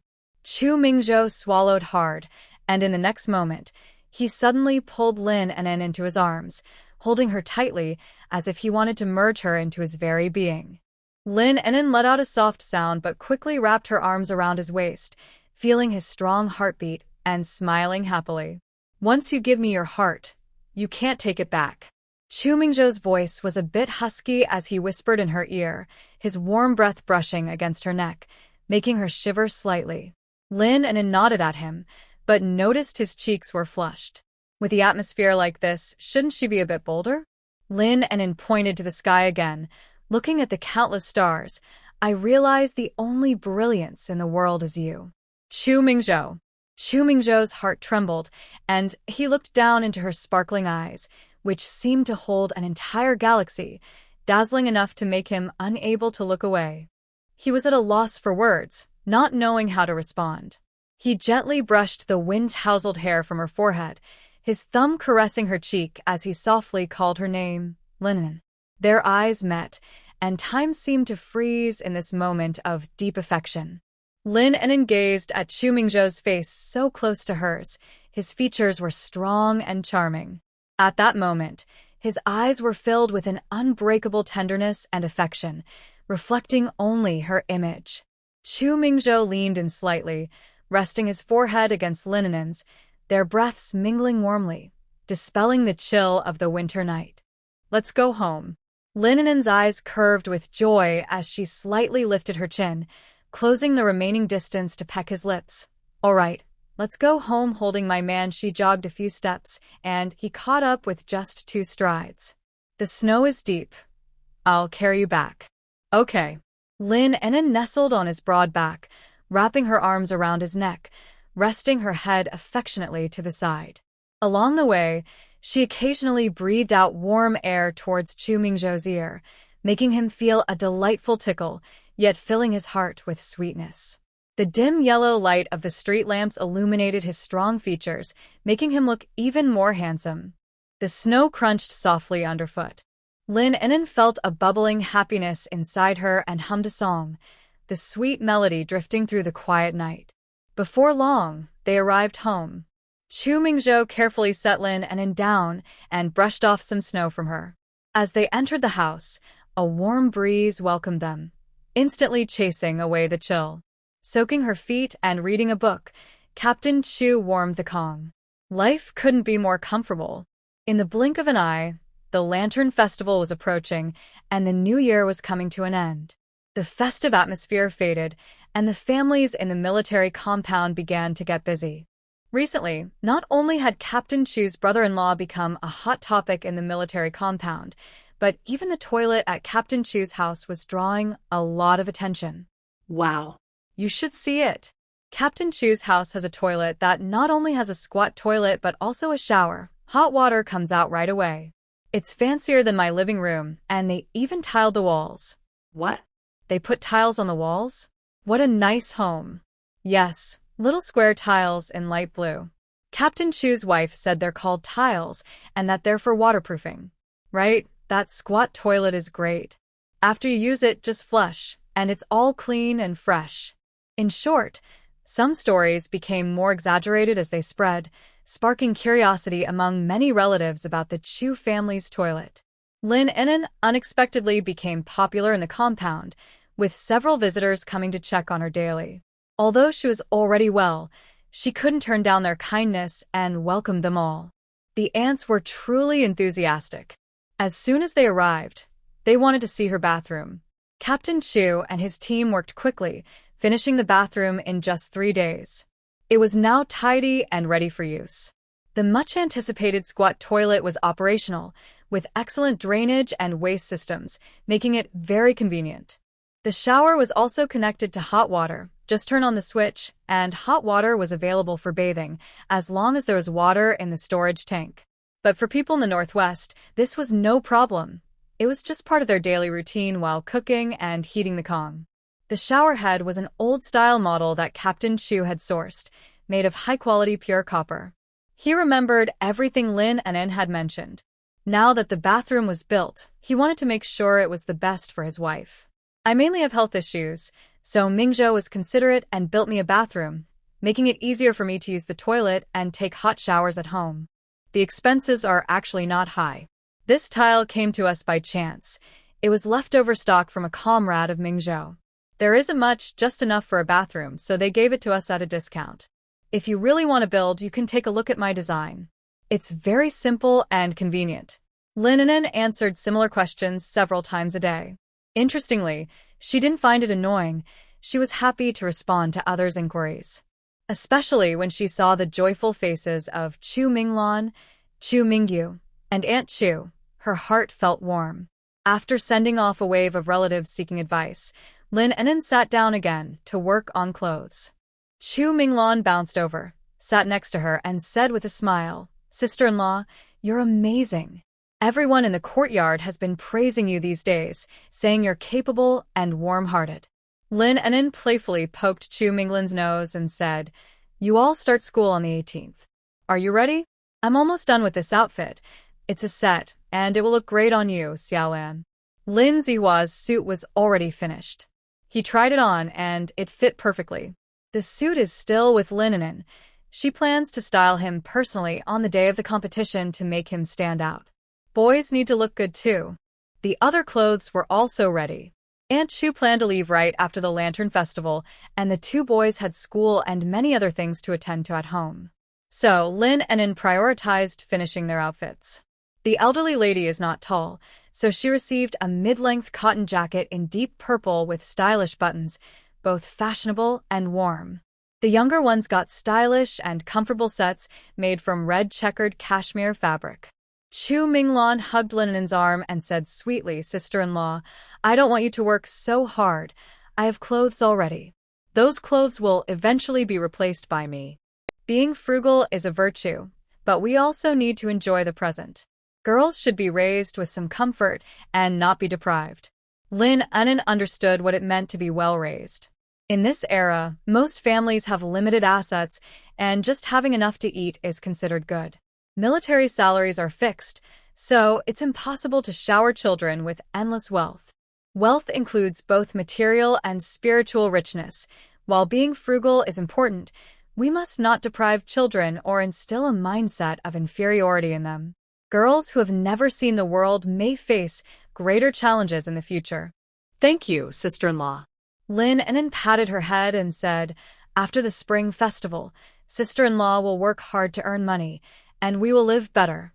Chu Minglan quickly shook her head. "My brother said it's more important for sister-in-law to take care of her health. I will grow up soon, and when the time comes, I will work and support sister-in-law." Lin An'an laughed at Chu Minglan's words and gently pinched her cheek. "You little girl, thinking about supporting sister-in-law? It's nice that you have that intention. But your current task is to study well. If you have solid knowledge, you will have more choices in the future." But Sister-in-law, Xiyingyue, and the others say studying is useless. They think it's better to earn work points when you're older. After all, Not many people can go to high school, let alone become college students. You're the only one in our courtyard." Hearing this, Lin An'an frowned slightly and became serious. "Xiaolon, don't listen to their nonsense. How can studying be useless? Education helps you understand the world. Our country is in a development stage and needs you to study hard to help build it. If no one studies, who will push the country forward? Every industry needs knowledgeable people. Just like in industrial development, it requires understanding principles and innovation, and education needs knowledgeable teachers to nurture the next generation." Lin An'an earnestly explained, worried that Chu Mingho might be misled. The college entrance examination would resume in 1977, just 2 years later. Chu Mingho was only 12 years old and currently in 5th grade. High school was still a 2-year program at that time, so she would be ready for the exam in 4 years. There was still plenty of time. But she couldn't mention the college entrance exam to anyone right now. For now, she could only encourage the younger ones to study hard and be ambitious. Chu Mingho nodded seriously. "Okay, I will listen to sister-in-law, and I will study hard with you, Gur." Good. In the army, Chu Mingzhou had to leave for something urgent in the afternoon. After dinner, Lin An'an was about to tidy up the clothes when someone knocked on the door. Xiao Su. Xiao Su was accompanied by Lu Qing, and Lin An'an couldn't refuse them at the door. "Comrade Lin, I need to talk to you. Come in and sit down." Tomorrow was the day Lin Zihua and Mu Yue would compete, and Lin An'an thought they had come for that reason, but unexpectedly. She heard about Jiang Tong from Xiao Su. Xiao Su's expression was serious, and Lu Qing, who usually had a friendly demeanor, also looked serious. Seeing Lu Qing like this was rare and indicated the seriousness of the situation. Xiao Su rubbed his forehead and asked, "Is Captain Chu back yet?" "Not yet. I'll report this tomorrow, but I think it's important to let you know about this person." Lin An'an quickly spoke up to clarify, "Jang Tong is just a fellow villager of mine, not a relative or a sister. We're not close. Just tell me what's going on." Xiao Su. Lin An'an knew that Xiao Su had been injured a few days ago since they had been patients together, and his face still looked pale, indicating he hadn't fully recovered. She also knew he was injured while helping the Northwest Military District with a mission. However, Lin An'an didn't expect that the place he was sent to was the Gobi Desert Development Area, and that he got hurt because of Jiang Tong. Xiao Su hadn't mentioned it before due to the confidentiality of the matter. He couldn't tell anyone. Now that everything was clear, he realized he had been tricked. The Gobi development site needed air defense installations, and my grandfather asked me to go there to assist the Northwest Military District with preliminary surveys and preparations. You know, the Gobi Desert is close to another country, and even though there are few people, confidentiality is very high. By chance, Xiao Su ran into Jiang Tong, who had twisted her ankle near the development site. Thinking she was a local villager, he told her to leave quickly. She deceived him by claiming to be a youth sent from Sioux City to the countryside, crying and begging to be taken back, insisting she was a military family member and that her brother-in-law was also in the Northwest Military District. Xiao Su never expected to run into Lin An'an's relative while just stepping outside. Not wanting to be careless, he took her away from the development site and asked her questions for a long time, getting a clear answer. Since she was Lin An'an's family, Xiao Su felt he had to take her back.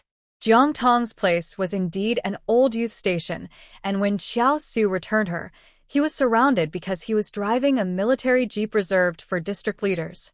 Unknowingly, Xiao Su became a topic of discussion for Jiang Tong and was suddenly seen as her connection. That night, Jiang Tong's work status changed. Xiao Su didn't think much of it, assuming the matter would just pass.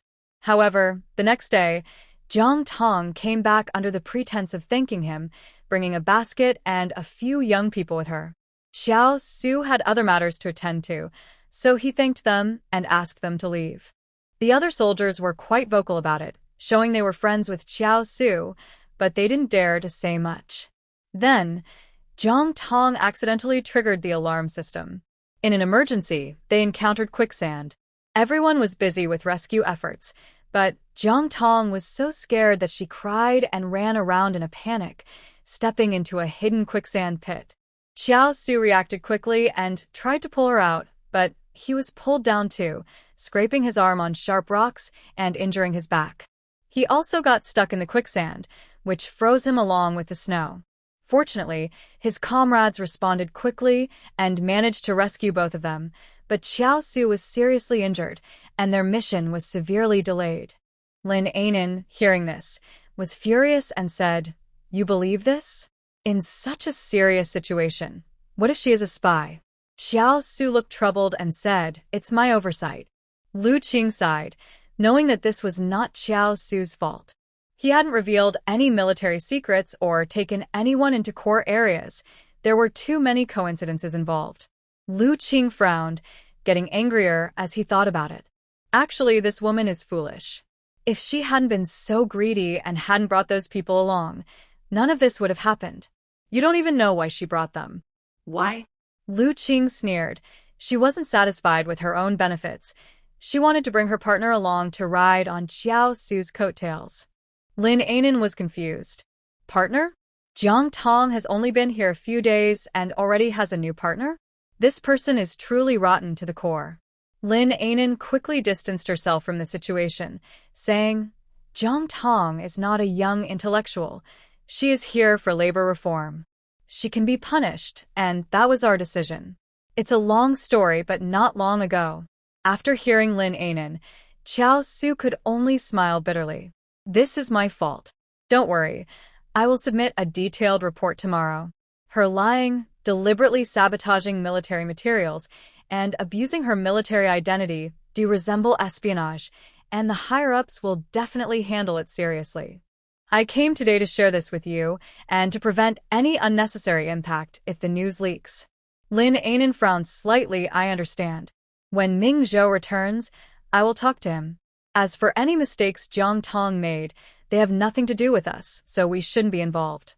Lu Qing nodded. "No matter what, we can't let her use Mingzhou's name to show off. What does she have to do with the military? If she causes a big problem one day, how will you all handle it?" Lin An'an understood what Lu Qing meant and clenched her fists in anger. For his own selfish reasons, he just speaks without thinking. What a terrible person. He is as annoying as a dung beetle. Seeing that it was almost time, and Chu Mingzhou had not returned, Lu Qing felt it was best for the two of them to leave. Just keep this in mind. The art troupe has a performance tomorrow, so we should take our leave now. Okay. Lin An'an saw them to the door and watched their figures disappear, secretly making plans in her heart. On the 15th day of the first lunar month, the Lantern Festival. Tonight, the art troupe had a performance dedicated to the soldiers and farmers, and in the morning, there was a highly anticipated talent competition. The two participants represented two art troupes, one of whom was the well-known Mu Yue. "Sis, do you think you can do it?" Lin Zihua arrived early, took a hot shower, and felt refreshed. Lin An'an specially styled him in a suit and polished shoes, looking very fashionable for that era. "Honestly, you look better than many stars. You're so handsome." Lin Zihua felt a bit shy from her praise and kept glancing at himself in the small mirror, which only showed his face. Lin An'an smiled and patted his shoulder. "Be confident, Zihua. With your looks and talent, you are just as good as anyone else. Just go out there and give it your all today." Lin Zihua took a deep breath, slightly clenched his fist, and encouraged himself. "Sis, I know. I slept really well last night, and I'm feeling great today. I'm just waiting to show my skills. By the way, is brother-in-law coming?" Lin An'an wasn't sure. Chu Mingzhou had returned late last night and left early this morning, saying he would come after finishing his work. "Your brother-in-law will come." Lin Zihua nodded and adjusted his collar. "Sis, this suit fits perfectly. I've never seen such a nice outfit before. You're really talented." Lin An'an carefully adjusted his cuffs. "I'm glad you like it. Just don't be nervous. If you're feeling unsure, go over the song in your mind a few times." Okay. The rest of the Chu family was also ready, with the younger ones dressed in newly made suits with a festive red checkered pattern. Aunt Chu had also put on the new cotton coat Lin An'an made for her and styled her hair, looking quite formal. The whole family set out towards the art troupe. Lin Zihua is here. Mu Yue arrived early and was standing with Tang Jingqiao and a few others. Someone with sharp eyes spotted Lin Zihua and immediately called out. Lin Zihua was about to greet the people in his group when his sister reminded him, "Don't forget what I told you. Today, you need to keep up appearances. Be polite and graceful." "Oh, I know," he replied. After that, Lin Zihua composed himself, straightened his posture, and smiled as he nodded to everyone. The crowd turned to look at him, and they saw Lin Zihua in a stunning black tailcoat suit. The suit was uniquely tailored, perfectly highlighting his tall figure and long legs. As he walked over, he exuded a calm confidence that captivated everyone, as if he had stepped out of an old newspaper from the Republic era. Looking at his face, his fair skin had a slight rosy glow, and his well-defined eyebrows framed bright, deep-set eyes that sparkled with energy. His high nose added dimension to his face, and his slightly upturned lips held a hint of a smile, showing both youthful enthusiasm and just the right amount of humility. His carefully styled hair was slicked back with hair gel, revealing a smooth forehead that made his bright eyes and distinct features stand out even more. "Is this Lin Zihua?" A low murmur of surprise spread through the crowd, as they seemed unable to believe that this impressive young man was the Lin Zihua they knew. Tang Jing's eyes widened in disbelief, and she instinctively tugged at Mu Yue's sleeve. But Mu Yue seemed unaware, his gaze fixed on Lin Zihua, his brow slightly furrowed, a hint of caution in his eyes. Several group members who were familiar with Lin Zihua gathered around him. "Zihua, where did you get this outfit? You look amazing, like a completely different person, right? I've never seen a suit like this before. You look like a foreign gentleman." "Hey, don't say that. Someone might misunderstand and give Zihua a hard time." Yes, I tend to speak without thinking. "I was just joking, don't take it seriously." Everyone chimed in with compliments, and Lin Zihua's cheeks turned slightly red, but he still maintained his elegant humility, smiling and thanking everyone. Lin An'an was laughing inside, finding it all very amusing. This little guy was trying so hard to act natural. Chu Gupa couldn't stop smiling. Her eyes filled with pride as she said, "Look at Zihua's appearance and build. He was born to be on the big stage." Chu Minglin's children jumped around excitedly, cheering, "Brother Zihua is the best." Lin Zihua exchanged a few friendly words with everyone before heading backstage for final preparations. As he passed by Mu Yue, he nodded slightly, his gaze confident and determined. In that moment, it felt like their energies were about to spark. Mu Yue forced a somewhat stiff smile in response, appearing a bit dismissive. Lin Zihua didn't mind and walked steadily towards the backstage, his posture tall and confident like a pine tree. What was supposed to be a small talent competition for practice turned into quite an extravagant event. People gathered in the largest performance hall of the art troupe, nearly every seat filled. There were members of the troupe, military families, and even some soldiers. The stage setup was impressive, with excellent lighting, equipment, and sound. In the front row, not only were there leaders from the art troupe, but also two military officers who claimed to be passing by, but were actually there to enjoy the show. When the time came, everyone fell silent. Violin was the first to take the stage, bowing slightly to the audience with a bright smile. "Dear comrades, hello. Today, we gather here for a meaningful talent competition. We uphold the principle of competition second, friendship first, hoping to enhance our skills and deepen our friendships through this exchange." The audience responded with enthusiastic applause. After a brief pause for the applause to settle, Violin continued, "Let's look forward to the performances of our two contestants. Now, please welcome our first contestant, Comrade Mu Yue from the Northern Theater Air Force Art Troupe. Let's give him a warm round of applause." As soon as she finished speaking, the audience erupted in applause again. Violin stepped aside. Mu Yue stood tall, walking confidently to the center of the stage. Dressed in a sharp Air Force uniform, the medals on his chest sparkled under the lights, showcasing his past honors and remarkable achievements. Once he reached the center, he neatly removed his cap and tucked it under his arm, then saluted the audience with a strong, precise gesture, earning quiet admiration from many in the crowd. After the ceremony, he took off his military cap, picked up the accordion beside him, and began to play. A lively and powerful rendition of Katyusha filled the hall.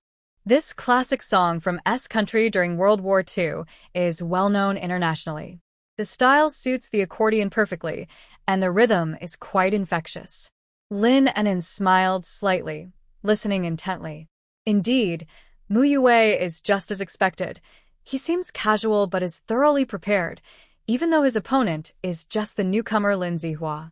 From his attire to his military medals, from the instrument to the song choice, he aims to win decisively against Lin Zihua without holding back.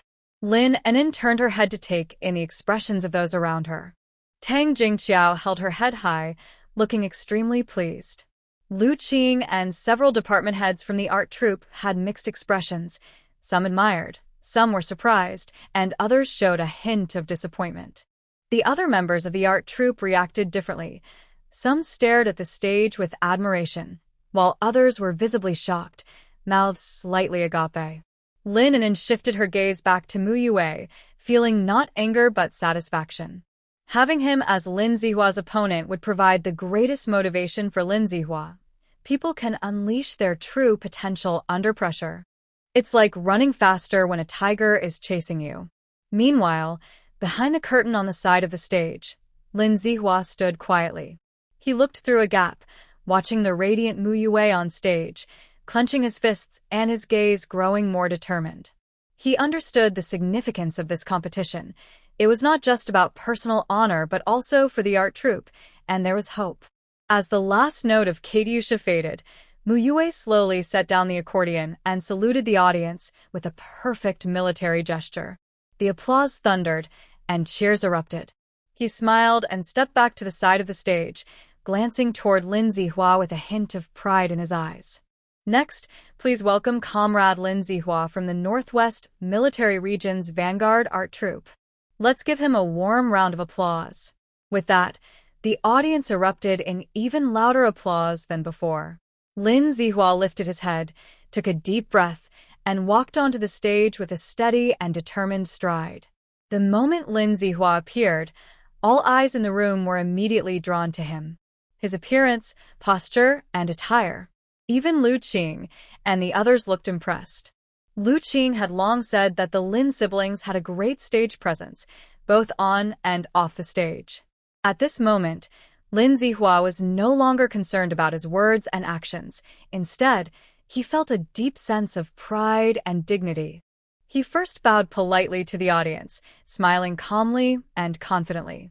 He picked up the accordion, adjusted it to the right position, and with his left hand skillfully pressed the keys while gently holding the bellows with his right hand. With a slight lowering of his gaze, he pulled the bellows, and a beautiful melody began to play. This was the Crescent Moon over the Gobi, a piece he was presenting for the first time, a style the audience had never heard before. The music started softly and melodiously, like moonlight gently spilling over the quiet Gobi Desert, outlining the undulating sand dunes, drawing listeners into its vast and mysterious atmosphere. As the melody progressed, the rhythm danced like grains of sand in the wind, resembling the sound of camel bells as a caravan moved forward through difficulties, showcasing the resilience of life in harsh conditions. The music grew more powerful, as if at dawn.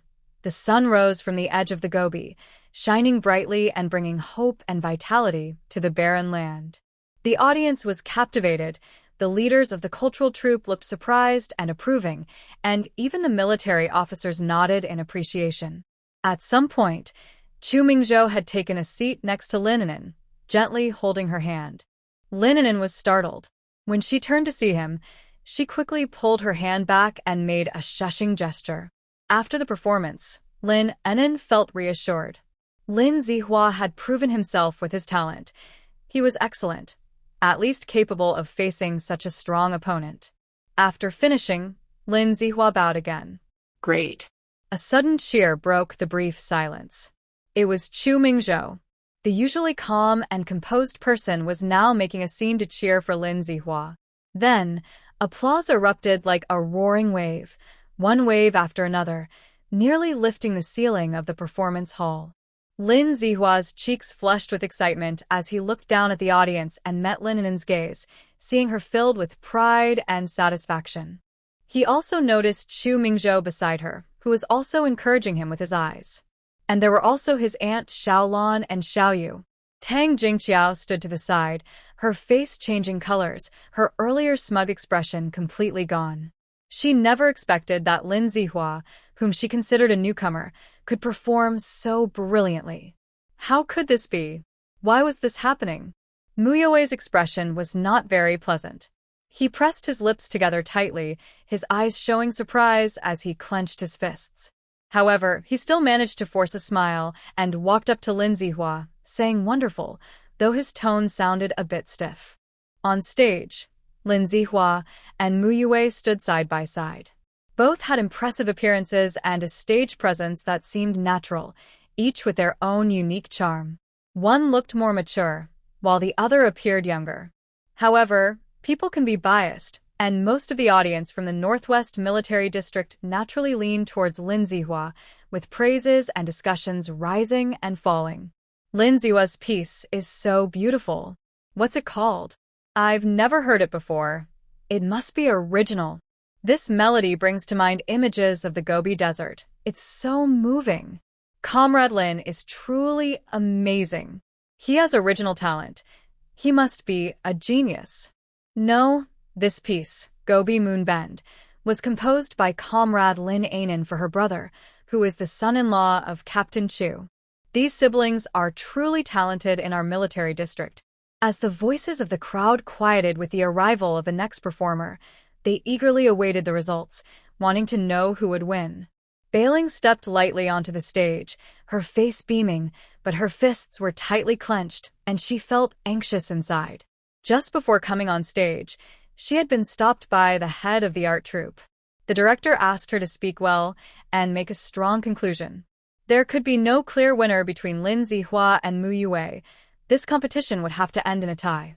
Violin stood in the center of the stage, her gaze sweeping over the eager audience, her smile growing brighter. Dear comrades, today's talent showcase has truly been a feast for our ears and a feast for our eyes. The audience nodded in agreement, listening intently. Many people nervously clenched their hands, their eyes fixed on the stage. Everyone wanted Lin Zihua to win. After all, it was Muyue. If the Northwest Art Troupe could have a performer even more impressive than Muyue, what would that mean? Violin slightly turned to face Muyue first.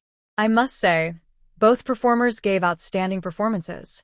Comrade Muyue's rendition of Kate Yusha seemed to take us back in time to the passionate war years, allowing us to feel the charm and power of the classics.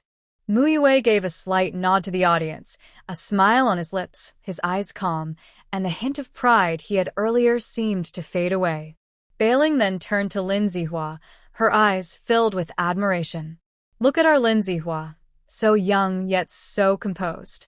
His performance of Gobi Moon Bend was truly stunning. The music painted a picture of the Gobi Desert, dreamlike and enchanting, allowing us to immerse ourselves in the strength of nature and the resilience of life. Lin Zihua nodded to the audience, but he couldn't help but smile brightly, showing his big white teeth. After careful consideration by the leaders of our art troupe, we find that Lin Zihua and Muyue displayed equal talent in this competition, resulting in a tie.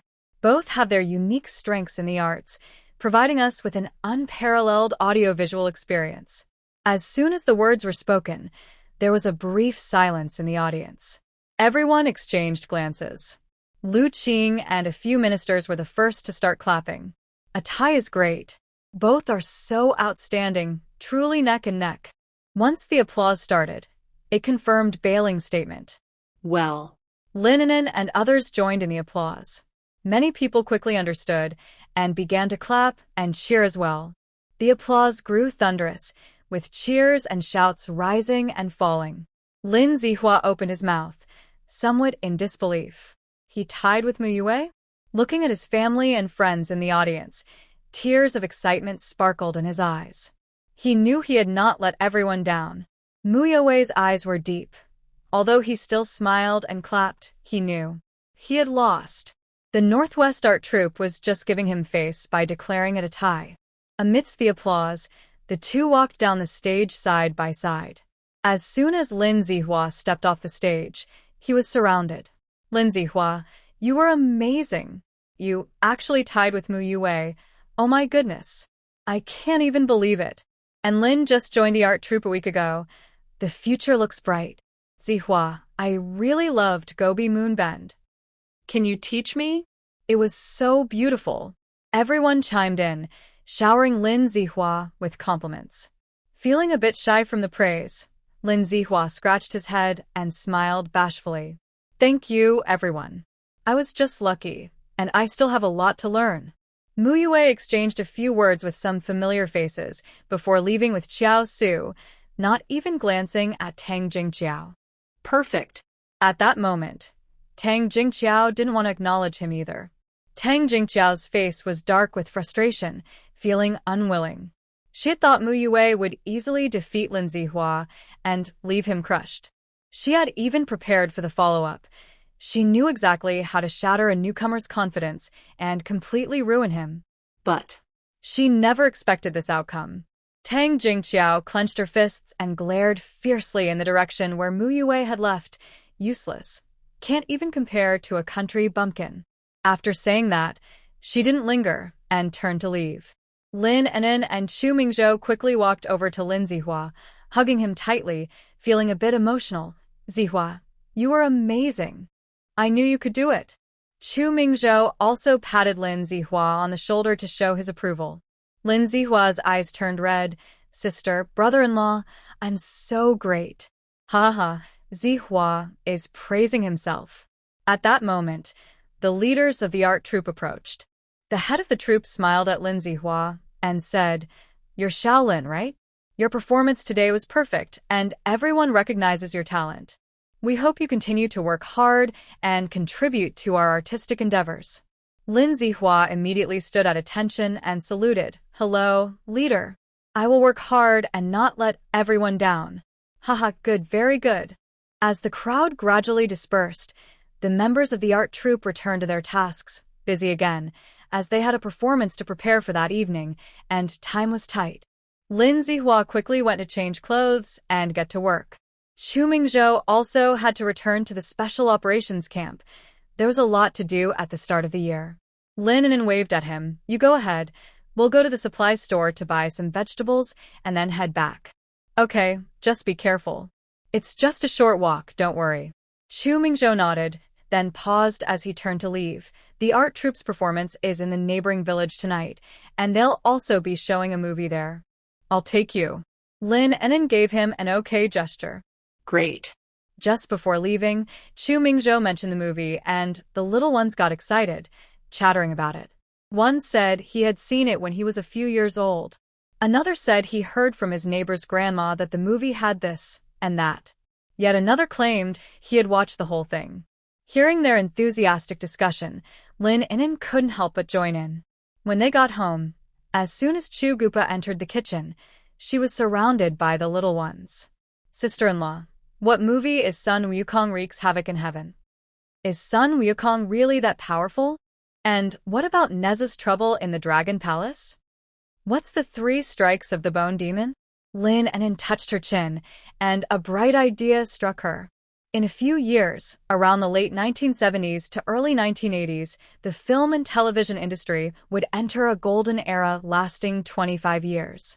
By then, the film industry around the world would rise like bamboo shoots after rain. If she wrote more suitable scripts, she could sell the film rights.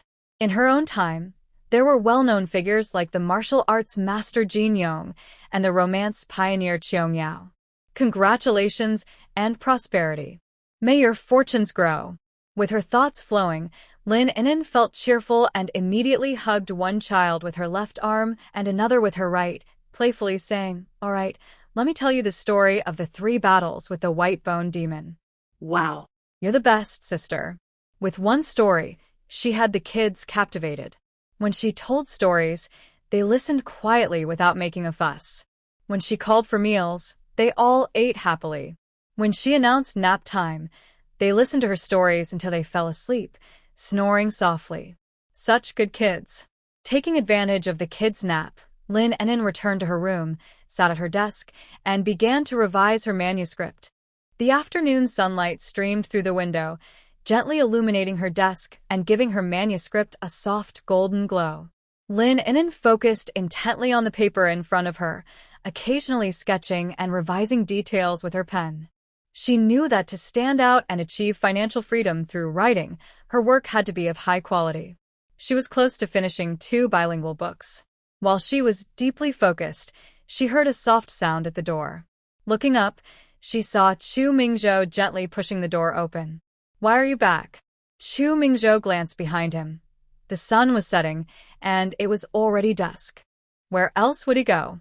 Lin An'an noticed the light streaming in behind him and was surprised. "Is it already late?" "Yeah. Have you been writing all afternoon?" "I didn't notice. I thought Xiaolon and the others would wake up and call for me." Chu Mingzhou walked behind Lin An'an, wrapped his arms around her naturally, leaned in slightly, and whispered in her ear, "Is this how you take care of yourselves?" Worried he might scold her next, Lin An'an quickly put down her pen, turned her head slightly, and playfully rubbed his face with her hand, saying, "I need a hug from my husband to get up." A light laugh echoed in her ear, and Lin An'an felt herself spinning as he gently lifted her and carried her to the bed. Chu Mingzhou carefully placed Lin An'an on the bed and then lay down beside her. "Don't." Lin An'an fell straight back, feeling as if a huge mountain was about to crush her. Chu Mingzhou steadied himself with both hands on her cheeks, his eyes narrowed, his voice deep and cold. "Lin An'an, I warn you. Don't warn me. I will behave." "Captain Chu, Lord Chu, King Chu." Chu Mingzhou. Seeing her playful expression, Chu Mingzhou found it amusing and softened his tone. "You are a patient, and while I support your passion for writing, can you please prioritize your health?" Okay. Lin An'an bit her lip, playfully wrapped her arms around his neck, tilted her head back, and gave him a kiss to silence his nagging. Chu Mingzhou clearly didn't expect her sudden move. He stiffened for a moment, but quickly got lost in the kiss and deepened it. After a long while, they parted. Chu Mingzhou was slightly breathless, looking at Lin An'an, whose cheeks were flushed. The coldness in his eyes had vanished, replaced by warmth and helplessness. "You always use these little tricks." Lin An'an blinked innocently. "How can this be a trick? It's my way of showing love. Plus, I need to work hard. I can't let all the burdens fall on you." Chu Mingzhou turned to lie beside her, taking her hand tightly. "If it's for your own passion, that's fine. But you don't need to worry about supporting the family." Lin An'an ignored him and snuggled closer. "Chu Mingzhou, let me tell you, don't underestimate any woman. When I succeed, you might end up relying on me for a good life." "Oh." Lin An'an let out a soft sigh, already being pulled into his arms. Chu Mingzhou's hand rested on her waist, rubbing gently. "Sister?" Lin An'an felt soft all over from his touch, her cheeks flushed, and she playfully scolded, "Stop messing around. I'm trying to talk to you seriously." But Chu Mingzhou continued, not letting up, a teasing smile on his lips. "What kind of sister are you?" Lin An'an rolled her eyes at him but couldn't help but laugh, playfully patting his firm chest. "I misspoke. Brother, you're a good brother. What can I do?"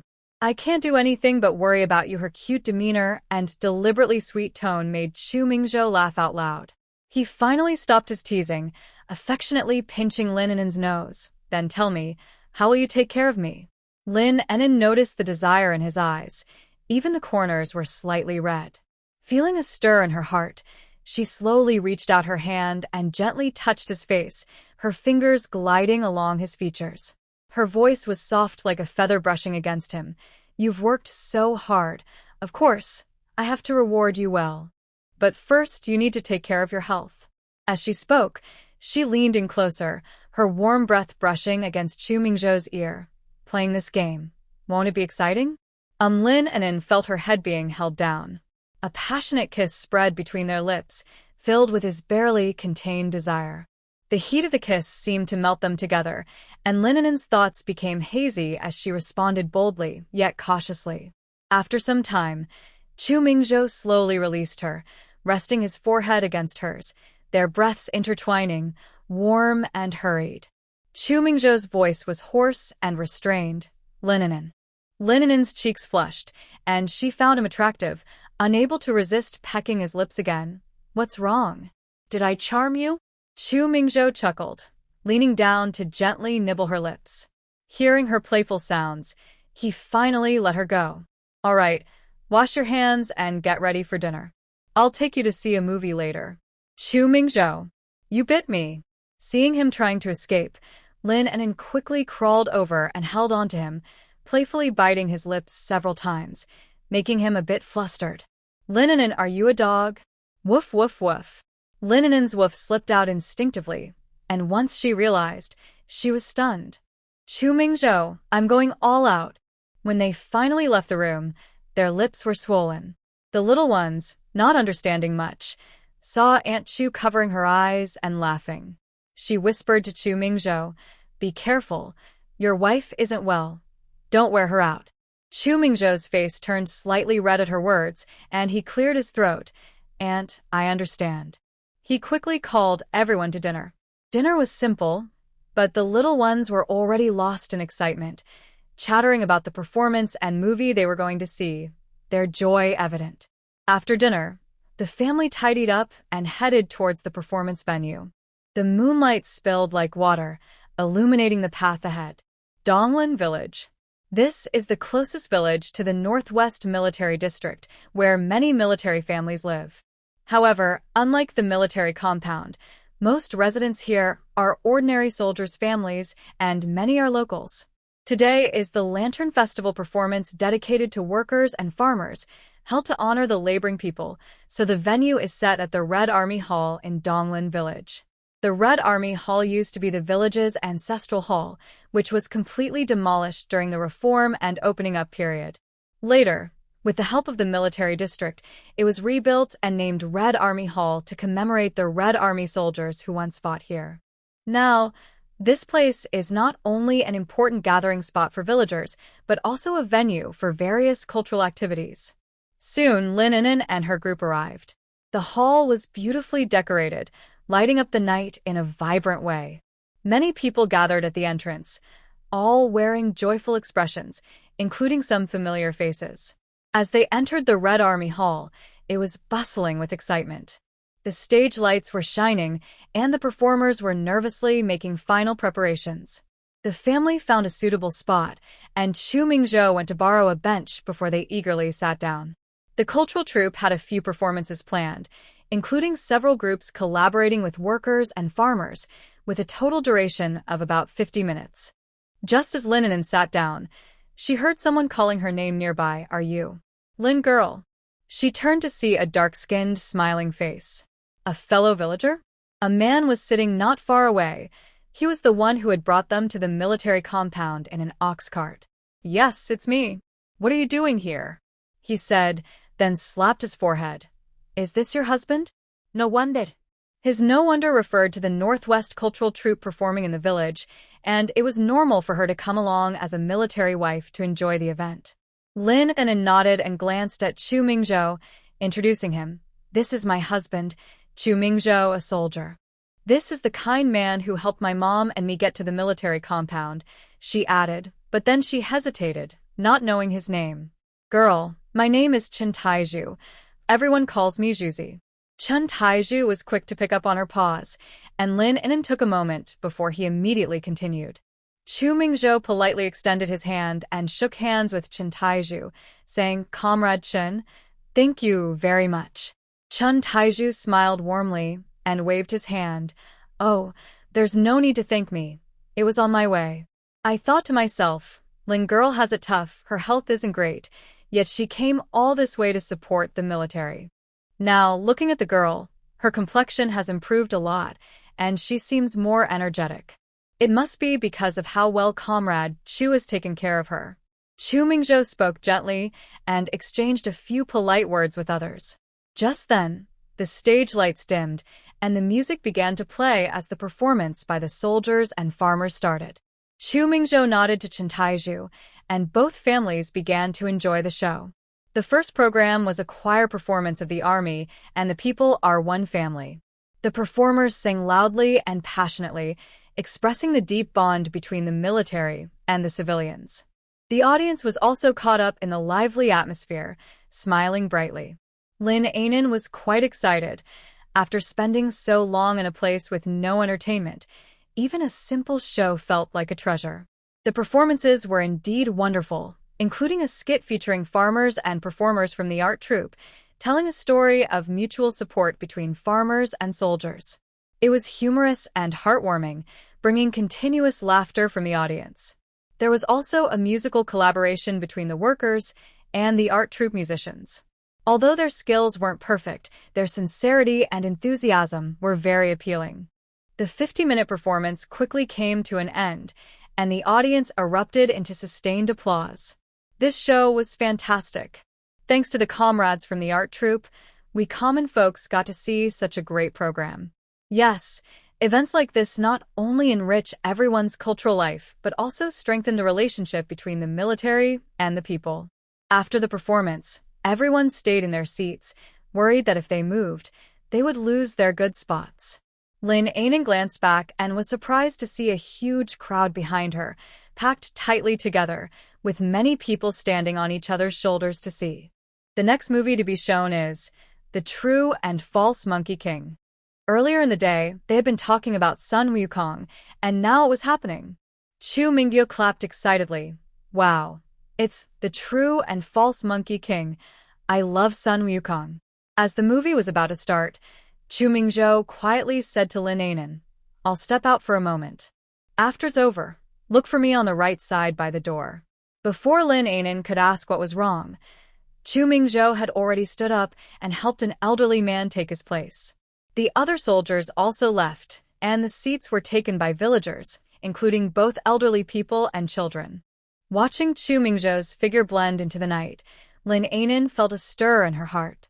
She understood that this was not just an action by Chu Mingzhou, but a reflection of all soldiers' care for the people, a deep-seated sensitivity from the heart of Huagua's military. As the projector's light turned on, the audience immediately quieted down, focusing intently on the screen. The screen was quite old-fashioned, displaying a black-and-white film with a slight red tint, poor pixel quality and loud sound, yet it still captivated everyone in the audience. In the movie, the battle between the real and fake Sun Wukong began, gradually intensifying. Around her were serious faces, each with a glimmer in their eyes, showing both focus on the film's plot and appreciation for this rare entertainment. On this land, the people worked hard every day, and such cultural activities might be the warmest comfort in their lives.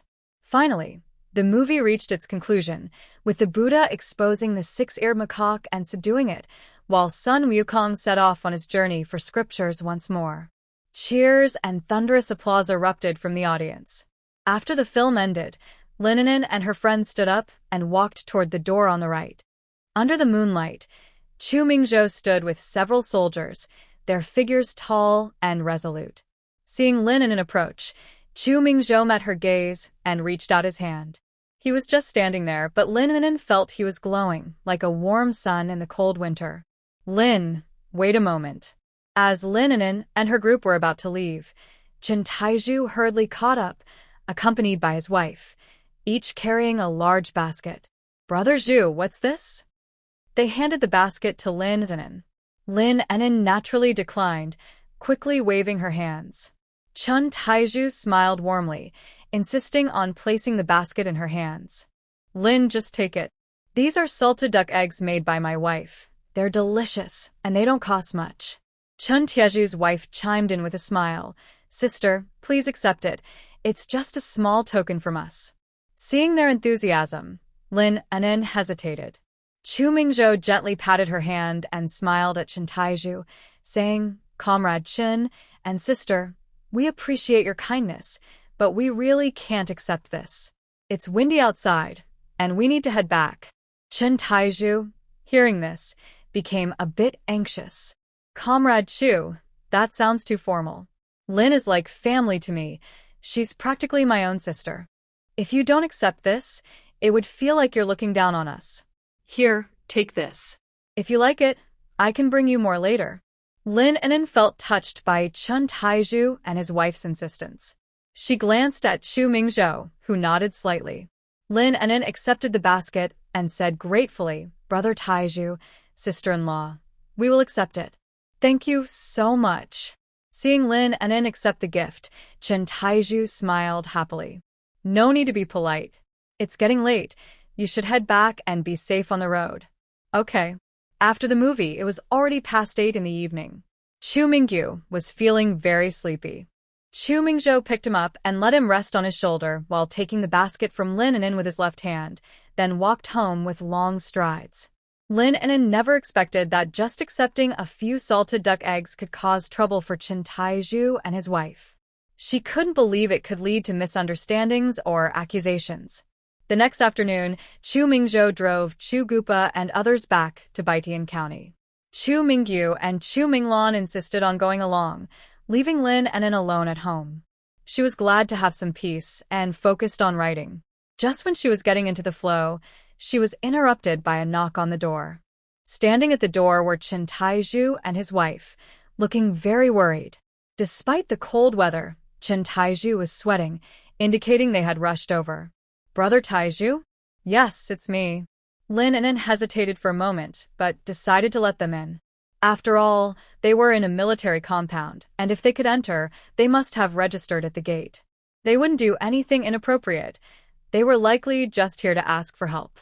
Lin An'an, with her 21st century mindset, often thought the worst of people. "Lin, is Captain Chu not home?" Chen Tiezhu's wife asked. Lin An'an's expression darkened slightly, feeling uncomfortable. They had only just met formally yesterday, and now they were visiting, which felt a bit too eager. "My husband took the elderly back to the countryside and probably won't be back until later." "Is something wrong?" Lin An'an brewed 2 cups of tea and handed them to the couple. Chen Tiezhu's wife took the cup, her hands trembling slightly, her eyes filled with anxiety. "Lin, something serious has happened. Early this morning, someone came to our house and turned it upside down, saying they saw us giving gifts to Captain Chu last night and accused us of bribery. They are not only investigating us, but also canceling our partnership with the cafeteria. No matter how we explain, it doesn't help. We really have no choice, so." Lin An'an paused upon hearing this. Accepting those salted duck eggs turned into accepting a bribe? Who are they trying to scare? The agency cafeteria? Yes, it's the external cafeteria of the Northwest Military District. Last year, due to food safety issues, the military unit's cafeteria was shut down for a thorough investigation. Now that it's completed, the soldiers are waiting to eat, so they've moved the original agency cafeteria into it. Chen Taizhu explained to Lin An'an, and she understood. So, the person originally in charge of the external cafeteria got promoted and moved to the internal cafeteria. Now, the external cafeteria is officially recruiting, and Chen Taizhu and his wife are the new targets for collaboration. By all that's good, we are honest people and never engage in shady tactics. The qualification for this cafeteria collaboration was earned by my brother through his second-class merit. Chen Tiezhu's wife started to cry as she spoke. "Sister-in-law, please don't rush, take your time. Do you know the details?" Chen Tiezhu's wife, with red eyes and a trembling voice, said, "We don't know much.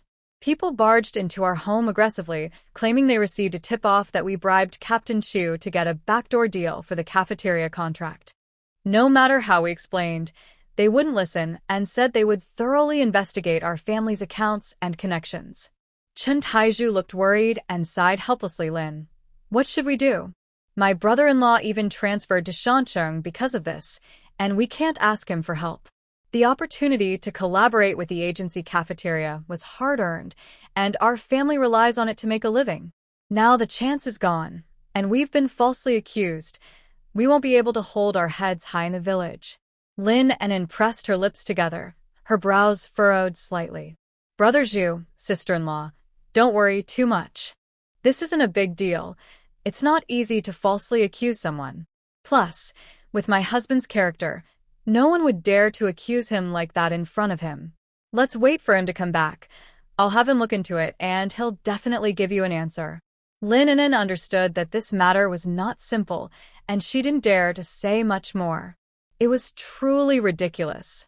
What was a normal gift, with so many people around at the time, and it was just some salted duck eggs? To make such a big deal out of it, it could either be a competitor of Chen Taizhu and his wife, or... Lin An'an recalled Tang Jingqiao's face and felt uncertain. Is Tang Jingqiao really that sensitive? Chen Taizhu is just a fellow villager. They don't even interact. Lin An'an thought about it and still couldn't be sure. After all, Tang Jingqiao is not a reasonable person. Today, Lin Zihua made quite a scene, and she must be furious. What if she goes crazy? Sister-in-law, let's think this over again, Lin An'an reassured her. The couple sat for another hour, but since Chu Mingzhou still hadn't returned, they felt awkward staying longer and decided to leave, saying they would come back tomorrow. In the evening, Chu Mingzhou came back. Lin An'an quickly told him everything that happened to Chen Taizhu and his wife. Chu Mingzhou was in a good mood and had brought back goat milk soap and beef jerky for Lin An'an. However, upon hearing the news, his smile vanished and his brows furrowed tightly. This is outrageous. Yes, it's very reckless. How could someone with such power just invade another's home like that? It's too domineering. After thinking for a moment, Chu Mingzhou replied, I'll look into this tomorrow morning. Okay. Just leave it to me. I'll handle it. Understood. Lin An'an knew nothing about military matters and wouldn't interfere, as she realized that her involvement would only complicate things. Lin Zihua had moved to the art troupe dormitory, and with Chu Gupe and the others gone, the house felt unusually quiet. Chu Mingzhou prepared dinner. Since it was a special time for Lin An'an, and she had a poor appetite, he made her a special porridge with red dates and goji berries. Mingzhou, are you home? Just a moment. As the family finally sat down to eat, there was another knock at the door. It was Lu Qing again. This time, he was not alone. Xiao Su and Mu Yue were with him. Lu Qing showed no awareness of being a bother. Instead, he grabbed a bowl, went to the kitchen and poured himself a bowl of rice wine brewed by Chu Gupe, then sat down next to Chu Mingzhou, sipping it slowly. Chu Mingzhou glanced at him but ignored him, occasionally keeping an eye on Xiao Su. Xiao Su was leaving soon and had come specifically to say goodbye. Everyone knew who he was saying goodbye to. However, he had good reasons for his visit, and he found two. That Jiang Tong, I've reported her, and the organization will take serious action. She will be sent to work in the border areas for 3 years. Lin An'an didn't quite understand this border area at first, but after Lu Qing explained, she gasped in surprise. The edge of the Gobi Desert Oasis development area is also known as the Sandstorm Frontline Zone. This area is easily affected by sandstorms and is the first line of defense against sand invading the oasis. Because it is close to the desert, it can easily disorient people due to the heavy dust, leading to a high rate of casualties among workers each year. In the frontline zone, many windbreak forests like poplar and sand jujube trees need to be established to block the sand and protect the farmland, residential areas, and other infrastructure inside the oasis. The people who work here usually have made serious mistakes, as the environment is so harsh that hardly anyone wants to go there. Xiao Su paused and then said, sending her there was a careful decision. First, it makes her pay for her actions, and second, it serves as a warning to others that the military district will not tolerate any wrong intentions. Lin An'an nodded slightly, having no objections to this punishment. Jiang Tong is a person who prioritizes her own interests. As long as she sees an opportunity, she will climb to the top without caring about others' lives. Being sent to such a place is a result of her own actions. Lu Qing chimed in. By the way, you should speak up. Why just sit there? They've arrived, and An'an and the others have almost finished eating. After saying this, he took a sip of rice wine, smacked his lips, and looked very satisfied. Mu Yue smiled and exchanged a glance with Xiao Su before speaking. Comrade Lin, your song Gobi Moon Bend is very beautiful. I've looked over the sheet music and would like to discuss a collaboration with you. Lin An'an blinked, still unsure about what kind of collaboration it was. Instructor Lu said that you completed this song independently and that you are a creative talent. Since you also plan to write more songs in the future, You might consider joining our Northern Theater Air Force art troupe, which has ample funding. Lin An'an. She looked at Lu Qing suspiciously. Would he really want her to write songs for others? Between the two art troupes, isn't there a competitive relationship? Lu Qing smiled at her sister-in-law. You know I'm always generous. If they insist on me introducing you, then I'll do it. But we should prioritize our own good songs first, if there are any leftovers. Lin An'an found this amusing. So he picks first, and then whatever is left, he finds a big spender to take it? Sure. Everyone is a revolutionary comrade contributing to the cultural cause. No need to be polite. Mu Yue was happy to see Lin An'an agree, and stood up to salute her. Lin An'an quickly said it was unnecessary. It was too polite of him. After discussing the two matters, they had achieved their purpose for this visit. Lin An'an and the others finished their meal.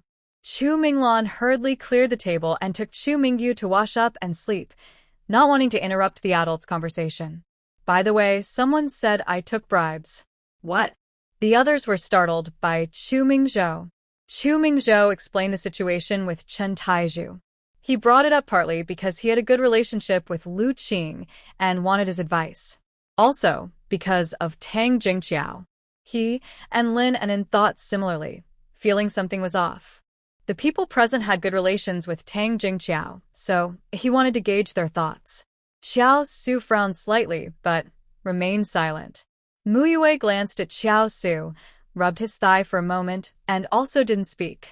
Lu Qing smirked, first analyzing the pros and cons. The cafeteria is a great place. Once you're in, you're considered a military employee and need to sign a labor contract with our military district, which means you're part of the official military structure. Usually, there's just a supply officer overseeing things, but that officer is only responsible for food procurement and budget accounting. The real person in charge of cooking is still him, with significant influence and freedom. As long as the taste, safety, and hygiene are ensured, this is a lucrative position in the military. Chu Mingzhou understood Lu Qing's implication. He meant this was done by a competitor of Chen Taizhu. That opportunity was earned by his family using a second-class merit. Oh, that's quite good. He just happened to seize the opportunity.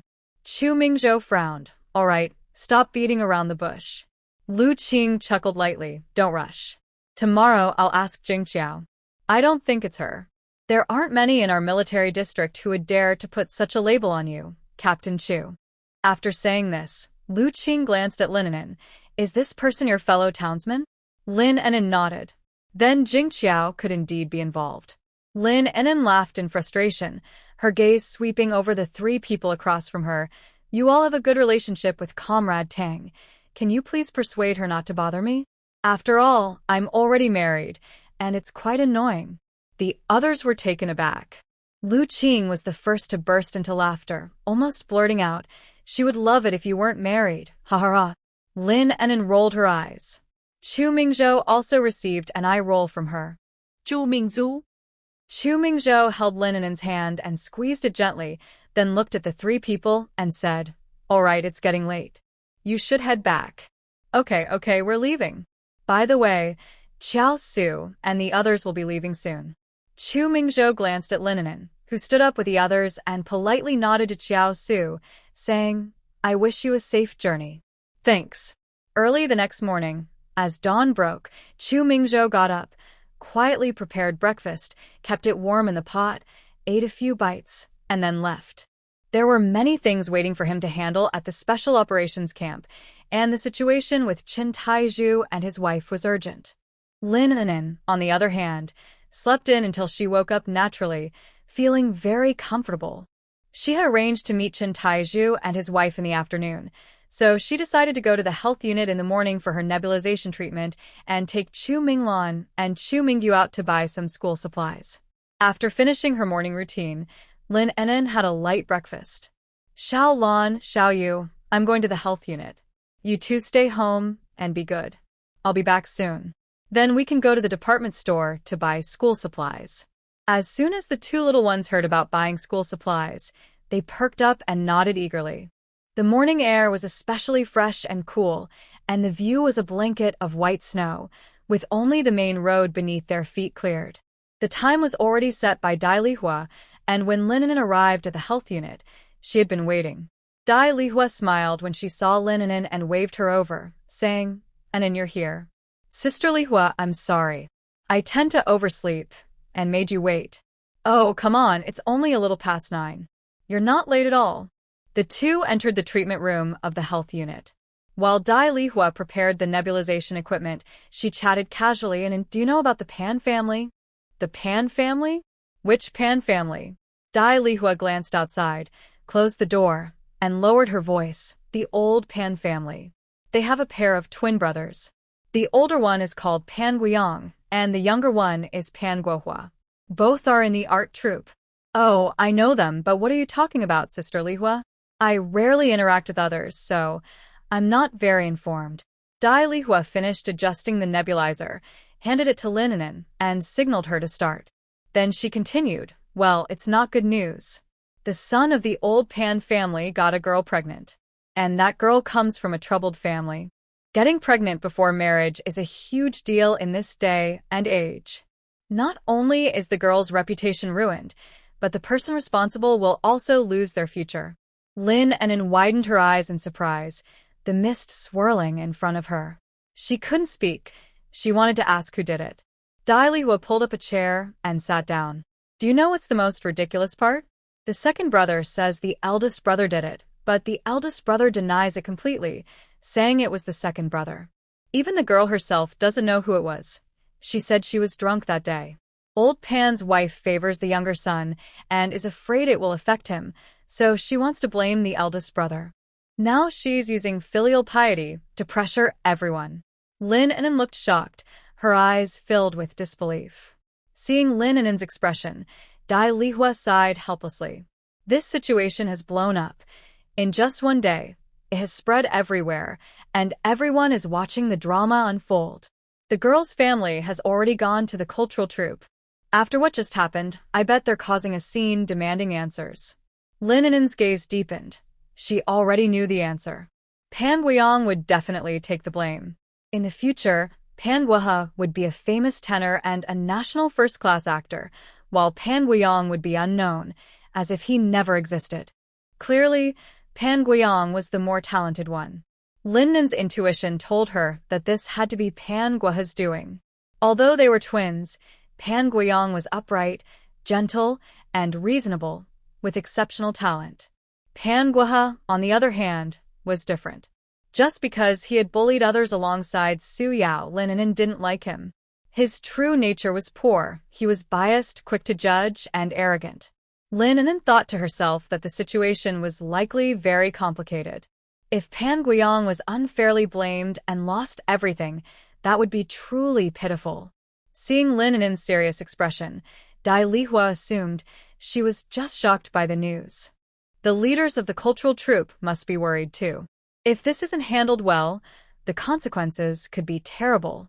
But it's tough. There were no witnesses, and the girl was drunk, so it's impossible to determine who was responsible. The Pan brothers look so much alike, and they each insist they're innocent. What can be done? Lin An'an kept this matter in mind, but didn't dwell on it too much. After finishing the mistreatment and getting a supplementary injection, she said goodbye to Dai Lihua and headed home, still thinking about what to buy. Just then, she unexpectedly ran into Pan Guiyang. The Pan brothers are very similar in height, appearance, and even behavior. However, Lin An'an can easily tell that he is Pan Guiyang because his eyes are clear, unlike Pan Guoha's arrogance. "Comrade Pan," she calls out. Pan Guiyang is in a hurry, holding something as he walks toward the art troupe. He nods at Lin An'an, but doesn't stop. Lin An'an bites her lip and finally speaks up as he brushes past her. "Comrade Pan, I know you didn't do this." Upon hearing her words, Pan Guiyang hesitates for a moment, slowing down just slightly. "Thank you," he replies. Seeing the lonely look on his face, Lin An'an feels a pang of sympathy. She doesn't realize that her simple words offer Pan Guiyang a rare comfort in his difficult situation, especially since no one at home believes in him. Pan Guiyang continues walking, and Lin An'an, after hesitating, decides to follow him. "Comrade Pan, wait. I can help you." Lin An'an, who is not in good health, struggles to keep up with his pace. Pan Guiyang stops and turns around, a mix of gratitude and helplessness in his eyes. Thank you, Comrade Lin, but it's not necessary. You shouldn't get involved in this mess. Without evidence, it won't matter what you say. Seeing his expression, Lin An'an smiles. She steps closer to him. I won't interfere. I'll leave after I share my idea. Remember this, Comrade Pan. Pan Guiyang looks surprised. As he listens, a glimmer of hope sparks in his eyes, but he remains cautious. Is this a trick? Will it really work? All's fair in war, Lin An'an replies, waving her hand and not lingering. She can only offer so much help. Pan Guiyang is right. She is already a subject of gossip and shouldn't get too involved. Just giving him a little advice is all she can do. After Lin An'an leaves, Pan Guiyang stands still for a while, then clenches his fist, changes direction, and walks away quickly. As soon as Lin An'an gets home, she takes the two little ones and heads out again. The three of them get on a bus, planning to visit the Xiguan department store first. Your sister-in-law will take you to the state-run restaurant for lunch, she tells them. Yay! They cheer. Coincidentally, there are several people from the military district on the bus, including a few kids who are classmates of Chu Mingho and Chu Mingho. Children love to gather and play together. One says they want to go here or there, while another talks about what snacks they want to buy, all very cheerful. Lin An'an didn't stop them and sat alone in a single seat near the door, resting with her eyes half closed. The bus was crowded and warm, rocking back and forth like a lullaby. Hey, did you hear about the Pan family? Of course. These kids today are so reckless. They talk about love and freedom, but then, oh no, many end up pregnant. Right? In our day, we were much more innocent. We didn't have these problems. Exactly. I heard that girl's family went to the cultural troupe to demand an explanation. The two boys from the Pan family are blaming each other, and there's still no conclusion. Lin An'an slightly opened her eyes, listening to the two ladies nearby. Indeed, gossip is best heard from the ants. The girl in trouble is named Zhang Shi, just 17, from Huaping village. She became friends with a girl from the military compound, which led her to meet the Pan brothers. No wonder Dai Lihua said the girl's family was difficult. It really is. Her mother died young, and her father is a gambling addict, always causing trouble and earning little. He has a bad reputation throughout the area. This girl is actually quite good, but she has too many burdens. It's not easy to marry her off. Having a father like that is one thing, but she also has 3 younger brothers to support. I heard she's very capable, earning full credits every day. The whole family relies on her. Now that such a big issue has come up, the Pan family wouldn't want to lose such a hardworking asset. The bus continued to sway along, and Lin An'an listened the whole way. Some praised the girl, but most just talked without real respect for her.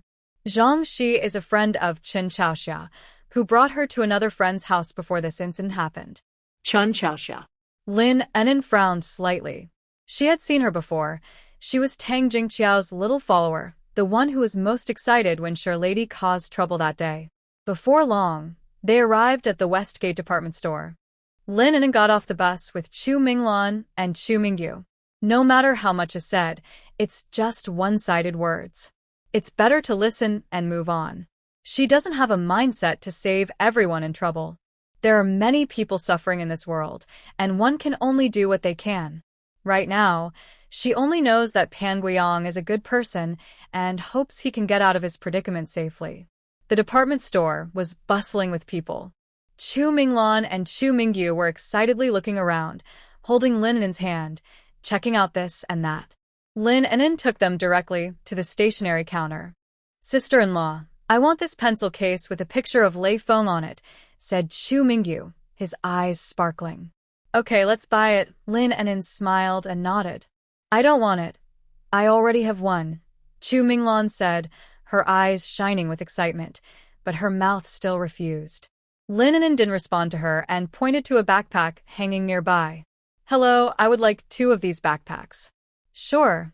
The sales clerk quickly took down 2 backpacks and handed them to Lin An'an. They were military green crossbody bags made of canvas, with adjustable shoulder straps. One side had a red star and the other side said, "Study hard." Lin An'an checked both bags inside and out, nodded, and said, I'll take these too. Also, I need 2 pencil cases, a box of pencils, 2 erasers, 2 small sharpeners, and some notebooks. In the end, she even bought a beautiful pink wrapping paper for Chu Mingho. After selecting the stationery and paying, Lin An'an organized the items into the 2 backpacks and said, Xiao Yu, here you go. Chu Mingho was so happy he almost spun around with his backpack. Although Chu Mingho had refused with her words, she was also delighted to receive her share. Once they left the department store, Lin An'an checked the time. It was almost noon, so they headed straight to the state-run restaurant. Along the way, Chu Mingho hopped along, holding Lin An'an's hand, chatting nonstop about how great he was at studying and how having so many stationery items made him even better. When they arrived at the state-run restaurant, it was nearly full. Lin An'an finally found an empty table in a corner and sat down with Chu Mingho and Chu Mingho. While they enjoyed their peaceful meal, the cultural troupe was in chaos. Mr. Zhang was throwing a fit, demanding that the Pan family marry his daughter and pay them money. Mr. Zhang exclaimed, My sons are still young, and we need Da and I to work. As long as you marry Danny, you have to support my family for at least. He held up 3 fingers but then changed it to 5, at least 5 years, working for my family. Otherwise, I will take this to higher authorities, and no one will have it easy. The Pan family was also crying out, saying it was unfair and lamenting their misfortune. In the end, it was the head of the art troupe who spoke up, which made both families stop arguing and sit down to talk. Pan's mother pounded her chest and pulled at Pan Guohe, crying, Leaders, this is a misfortune for my family. We never said we wouldn't take responsibility, but my eldest son, he hasn't even dared to come here. He clearly wants to avoid responsibility. He does bad things but doesn't own up to them. It's because of his repeated bad behavior that my little Guohe has been dragged into this. When Pan's mother said this, Lu Qing and the others frowned. Our family isn't well off either. The most we can offer for the betrothal gift is 50 eggs, and that's all we have. Plus, this little she is already pregnant. Pan's mother wanted to continue, but Lu Qing interrupted. All right, Auntie, let's keep it brief. Lu Qing looked at the chaotic scene in front of him, feeling extremely frustrated. He had just been praised by the leaders, and now he was faced with such a disgrace. If this matter wasn't handled well, it would affect the reputation of the art troupe and the entire military district. Lu Qing turned to Zhang's father and said seriously, Comrade Zhang, we hear your demands, but this must be handled according to the rules. First, we need to clarify who is responsible before discussing further actions. Right now, the Pan brothers have conflicting statements and we cannot make a conclusion based on just one side. Zhang's father became anxious and jumped up, saying, What's there to investigate? It must be one of the 2 Pan boys who did it. Can my daughter be lying? You military district cannot cover for them. Lu Qing patiently explained, Comrade Zhang, we have no intention of covering anything up. But this concerns a person's reputation and future, so it must be handled carefully. We will investigate quickly and give you a clear answer. At this moment, Pan Guohe, with a sad face, said, Leaders, it wasn't me. It was my brother who did it. I had a bit to drink and was confused. By the time I woke up, this is how things were. Lu Qing frowned and looked at Pan Guohe, saying, Pan Guohe, you need to have evidence when you speak. Pan Guohe lowered his head and mumbled, I saw it with my own eyes. Pan's mother immediately chimed in, Exactly. It must have been Pan Guiyang who did it, which is why he ran away. I know my little Guohe. He would never do such a thing. Hearing this, Zhang's father became anxious again. Ran away? He can't run away. Your family needs to compensate us quickly. Lu Qing knew that continuing to talk to Pan's mother was pointless, so he addressed everyone present. Let's all take a moment to calm down. Our cultural troupe will send someone to investigate and clarify the situation as soon as possible. Until we have results, I hope everyone can refrain from causing further disturbances and help maintain order in the military district. Zhang's father scoffed, No way. I'm here now, and I want answers today. My family has only one daughter, and now she is in a terrible situation. I can't face bringing her home like this. Wait a minute. At that moment, Pan Guiyang arrived, accompanied by an elderly couple. Upon seeing Pan Guiyang, Zhang's father stood up, ready to cause a scene again. Zhang Shi also stared at him intently. With so many voices, it seemed everyone had automatically blamed Pan Guiyang. Pan Guiyang bowed to several leaders, looking very ashamed. I apologize for the trouble caused to the troupe. These two elderly people are witnesses I found. Witnesses? To what? Pan Guohe asked urgently. Pan Guiyang shot him a cold glance. They can prove that it was you that day, not me. That's impossible. We were all wearing military coats that day, so it was hard to tell who was who, and I didn't do anything wrong. Is that so? Pan Guiyang exchanged glances with the elderly man, who nodded and stepped forward, speaking a bit hesitantly. I did see what happened, and I can tell who it was. Lu Qing's expression brightened. Sir, please tell us what you saw. We are neighbors of Guowazi, who is Guosheng, the elderly man said. As he mentioned Guosheng, both Pan Guohe and Zhang Shi's expression stiffened. Everyone had gone to Guosheng's house that night with Chen Chaoxia. That night, my wife and I went for a walk. The window of Guowazi's back room was not closed tightly, and I heard some noise inside, so I couldn't help but take a peek. I saw two young men helping a girl into the house. One of them put her down and left, while the elderly man detailed the first part of what he witnessed. After finishing, he looked at the two brothers and pointed at Pan Guohe. The one who stayed behind is him. Everyone's gaze instantly focused on Pan Guohe. Pan Guohe's face changed dramatically, and he quickly said, "Don't talk nonsense. You must have seen wrong. There's no way I could do something like that." Pan's mother stepped forward, quickly shielding Pan Guohe, and shouted at the elderly man, "You must be lying for a reason. My two sons are not easily confused. How can you say it was Xiaohe?" Upon hearing this, the elderly lady standing nearby became upset. "Hey, don't blame us for peeking. With your son's shameless behavior, he deserves to be called out. It's a miracle we didn't report him. Taking advantage of a girl when she's drunk, can he really be a good person? Besides, what's there to deny? Aren't they just twins?" The elderly lady didn't give Pan's mother a chance to respond, and began recounting the rest of the story, listing what she believed to be evidence. "That day, you had an injury on your right hand, right? You were wearing dark blue underwear." Pan Guohe shook his head. "I'm with my brother almost every day." "It's not surprising he told you those details." The elderly lady was furious, stomping her feet. "Why are you turning this around on me? Let me tell you, even though I'm old, my eyes are still sharp. We can't stand people like you who do wrong and refuse to admit it." Pan Guiyang looked at his younger brother with disappointment and anger in his eyes. "Why do you still not admit it? What you did deeply hurt Comrade Zhang. Don't you feel any guilt? Can you live with yourself?" Pan Guohe was sweating, looking around nervously. "Leader, they must have colluded to frame me." I'm truly innocent.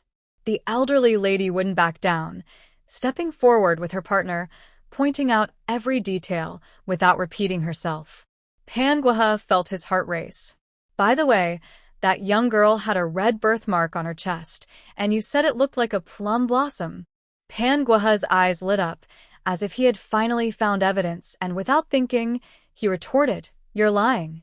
She clearly didn't have a birthmark on her chest." The room fell silent. Pan Guiyang exchanged glances with Lu Qing, feeling a sense of relief. Before anyone could react, the two elderly people hurriedly bowed to the leaders and returned to Pan Guiyang's side. Now, even a fool could see what was happening. "Are you trying to trick me? Pan Guiyang, did you set me up?" Pan Guohe finally realized he had been deceived and exploded with anger, pointing at Pan Guiyang and the two elderly people, shouting. Pan Guiyang lowered his gaze, hiding his deep disappointment. "Guohe, it's not that I set you up, it's that you did something wrong. Now that the truth is out, what else do you have to say?" Lu Qing's expression was grim. "Pan Guohe, at this point, do you still want to argue? Your actions seriously violated the discipline and moral standards of the art troupe, and we will not tolerate it." At this moment, Pan's mother was frozen in shock.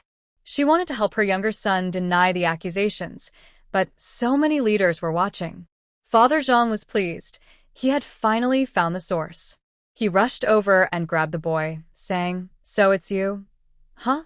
You can't escape this. If there's no explanation today, I'll make sure we both face the consequences." Lu Qing and the other leaders quickly stepped in to stop Father Zhang. "Comrade Zhang, please calm down. We will handle this seriously. He won't get away." Zhang, she was crying with her face covered. She never expected the truth to come out like this. She looked at Pan Guohe, her eyes filled with pain and hatred. Pan Guohe, feeling defeated, sat on the ground, mumbling, "It wasn't me. I didn't do it. It was a mess," and with the help of the art troupe, things began to settle down. "Thank you, Brother Pan." When Pan Guiyang met Zhang Shi's gaze, he nodded at her. He remembered Lin An'an, such a fragile woman, yet her awareness was higher than anyone else's, rational, determined, and smart. For some reason, Pan Guiyang stopped. Perhaps only those who have felt the warmth of the sun in winter understand how much those left in the cold need that little bit of warmth. "No need to thank me. I'm just saving myself. Women are independent individuals and deserve their own wonderful lives. Often, you can choose to believe in yourself. Some paths may be wrong, and you don't have to take them. You have the right to refuse. You don't have to marry that person, and even having a child is not a must." Listening to Pan Guiyang, Zhang Shi felt tears welling up in her eyes. Her lips trembled slightly as she spoke softly, "Brother Pan, thank you. I never thought about these things. I've always felt I had no choice but to accept my fate. Comrade Zhang, times have changed. Women now have the right to pursue their own lives. You're still young, and there is a long road ahead of you." Zhang Shi bit her lip, hesitation and struggle flashing in her eyes. But "My dad and my younger brothers need me to take care of them. And a child is a life too." Pan Guiyang just smiled at her, leaving it at that, saying nothing more. Just like Lin An'an had told him, whether to listen or how to act was entirely up to him. The art troupe handled matters quickly. At this time, it was a significant issue that could not be taken lightly. Lin An'an returned home with the two little ones. After a tiring day of shopping, they settled down on the warm Kong to rest, feeling cozy and comfortable. "Comrade Lin, are you home?" Before Chen Taizhu and his wife arrived, it was Pan Guiyang who came first. Lin An'an hurried to open the door.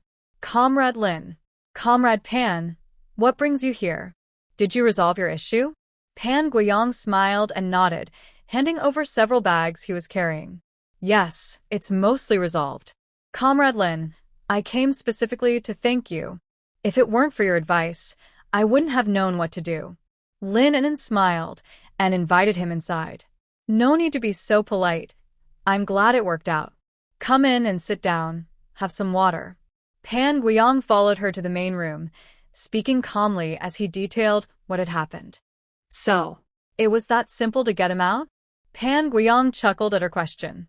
"Yes, I had prepared several plans, but we ended up using just one. That shows justice may be delayed, but it never fails.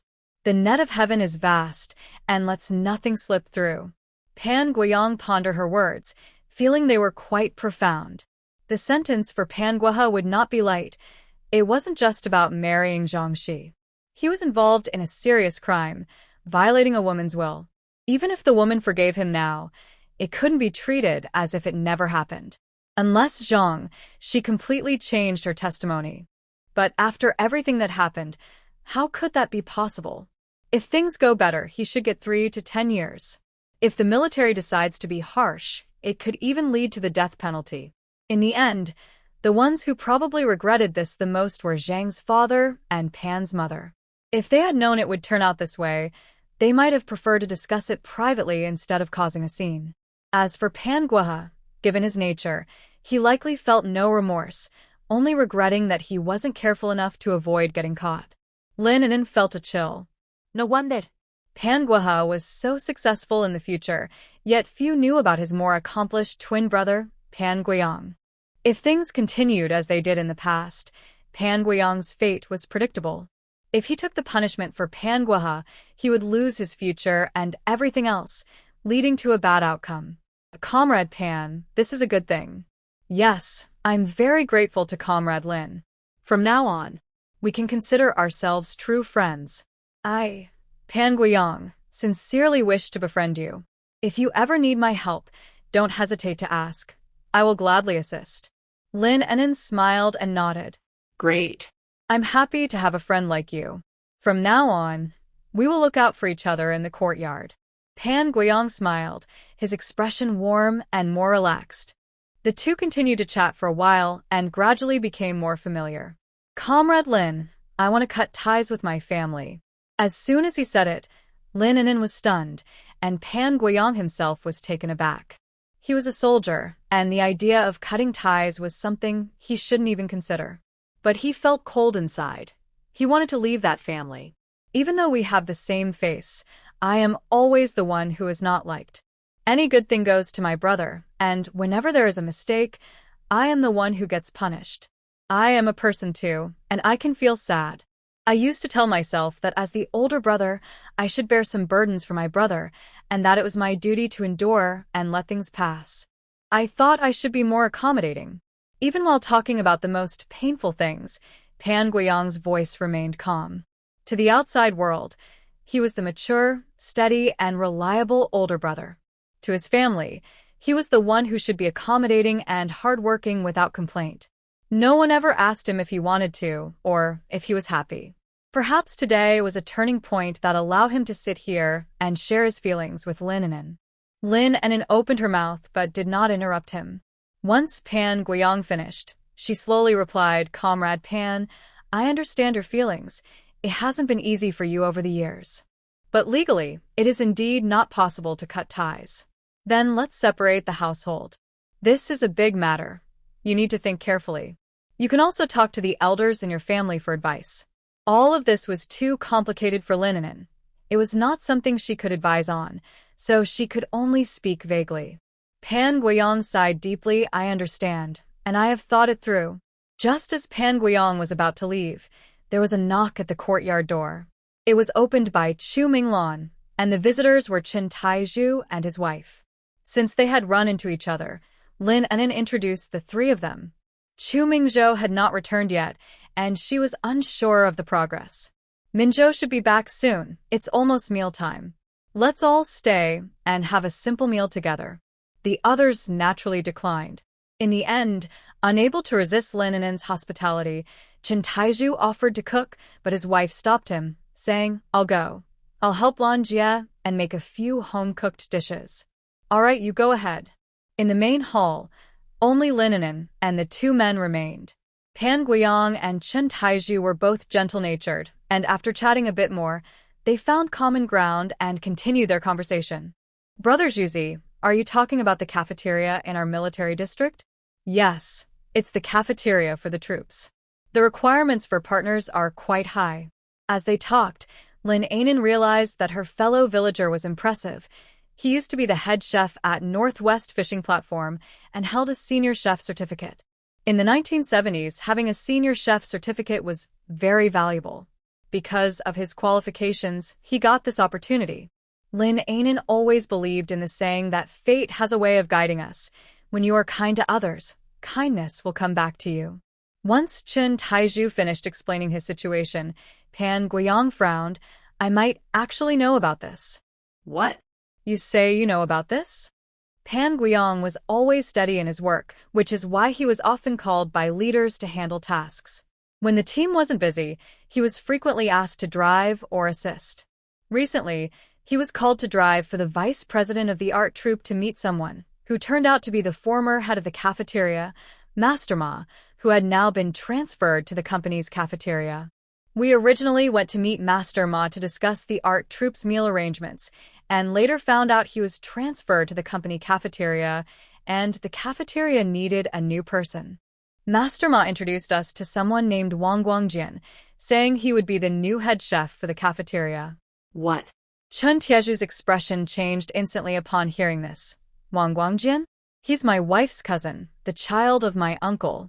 He He has always cared about our involvement in the cafeteria matter. How could it be? The more Chen Taizhu thought about it, the more uneasy he felt. According to Pan Guiyang, this matter had already been decided internally. If it was already settled, why would they give themselves a chance? In the blink of an eye, Chen Taizhu understood everything. Smack! Chen Taizhu slapped his thigh hard, standing up angrily. So that's how it is. What a Wang Guangjian! Lin An'an was startled and quickly advised, Brother Zhu, don't rush. Take your time to explain. Chen Taizhu frowned, sighing in frustration. Afraid of scaring Lin An'an, he hurriedly sat back down. If I'm guessing correctly, we've been set up. Just then, Chu Mingzhou returned. Outside, it started snowing heavily again. Lin An'an noticed his hands were red from the cold and quickly went to help close the door. Why didn't you wear gloves? Come warm up by the fire. Chu Mingzhou shook off the snow from his coat, took it off, and walked into the room. Seeing the two people inside, he paused in surprise. You're all here. Comrade Pan just came to chat with me. Coincidentally, Brother Zhu and his wife also arrived. Lin An'an briefly explained the situation to Chu Mingzhou. After hearing this, Chu Mingzhou's expression darkened. He was very busy today and had specifically returned home to have dinner with his wife, planning to go out again afterward to gather more information. The soldier he sent to inquire had been dismissed without any useful information.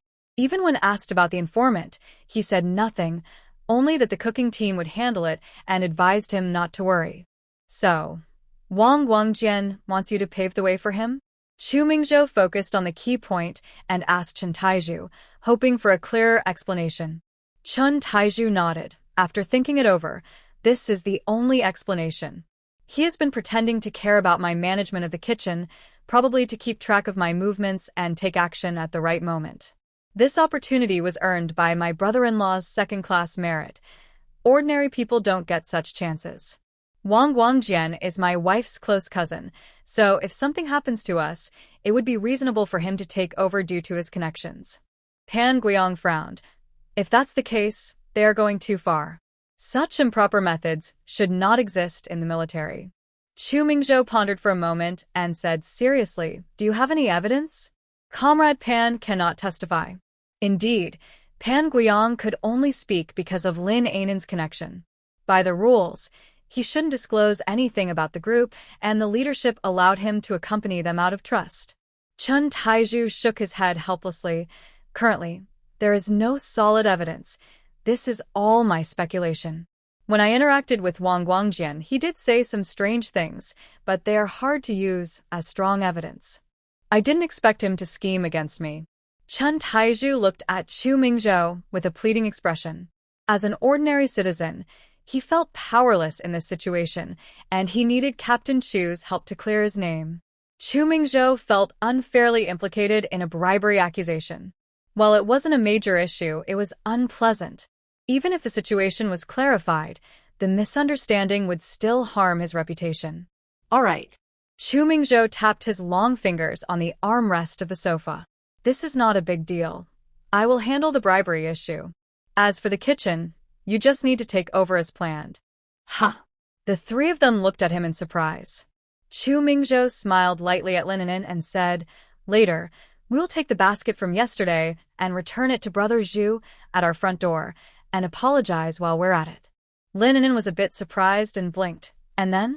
What do you mean, and then? Is there anything else we need to do? No, they said we took salted duck eggs from the common people as a bribe, which isn't entirely wrong.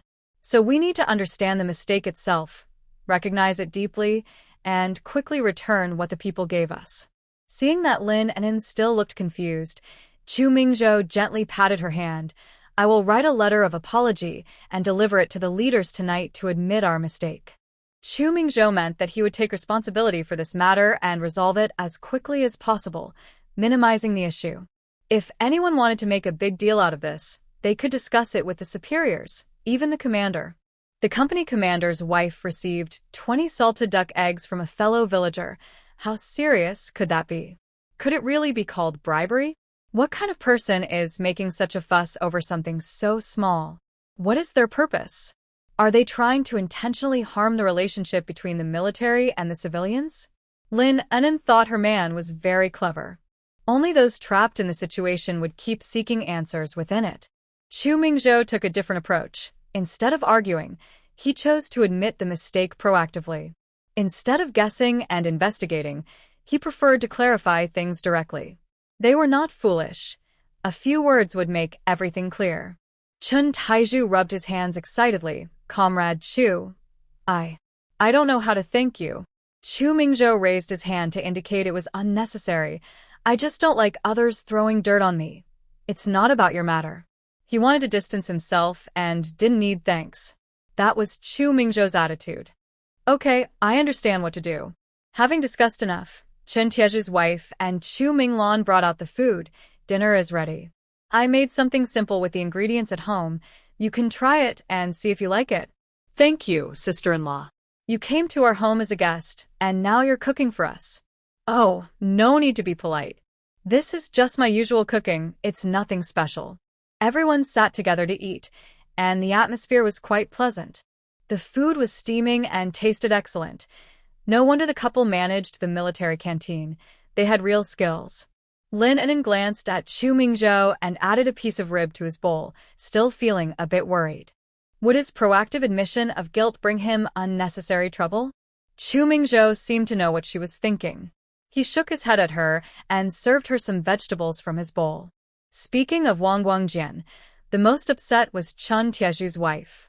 That kid learned to cook for me, and now he wants to use us as stepping stones. He's really something. When she mentioned going back to the village to seek advice from the elders, Lin An'an didn't stop her. Everyone should handle their own matters. As long as Chu Mingzhou clears up the bribery issue with the salted duck eggs, this trouble would be as good as gone. If others try to make a fuss about something else later, that's beyond their control. Wang Guangjian likely has some connections behind him. But he is truly bad, wanting to take advantage of others while being ruthless. They were too hasty. They should pick the softest persimmons. Dragging Chu Mingzhou into this mess was the worst choice. From all the signs, it really wasn't Tang Jingqiao's doing. Although she was bad, she wasn't that foolish. After dinner, Chen Taizhu and his wife said goodbye to Pan Guiyang and left. Lin An'an followed Chu Mingzhou's advice and took the basket from yesterday to the front door, returning it to Chen Taizhu in a polite manner. Fellow villager, I'm returning this salted duck egg to you. Please don't bring it to me again. Although we are relatives, and your wife meant well by offering me a taste, it can't withstand the intentions of others.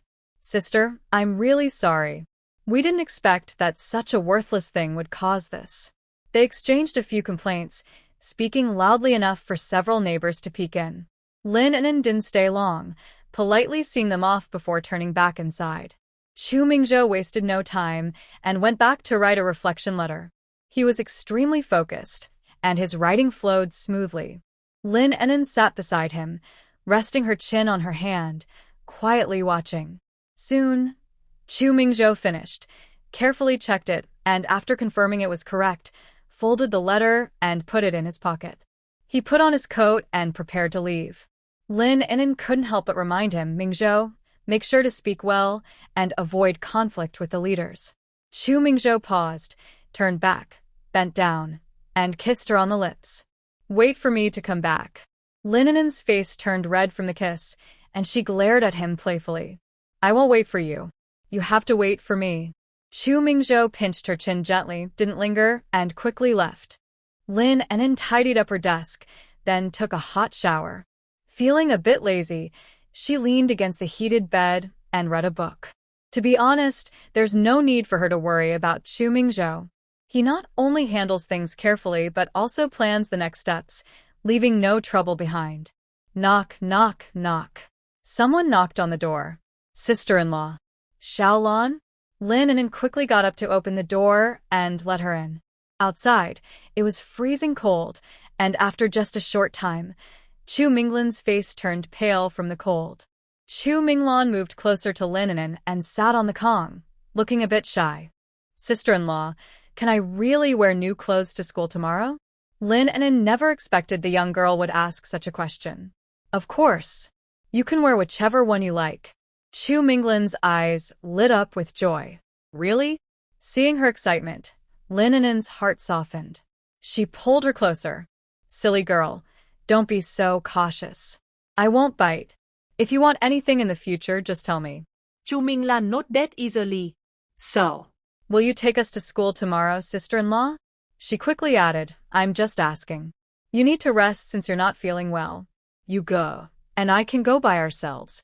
Lin An'an thought about what she was planning. She intended to take them and also wanted to check the school's environment and connect with a homeroom teacher for future communication. Of course, I will take you. Chu Minglan was so happy, she almost jumped up. That's great.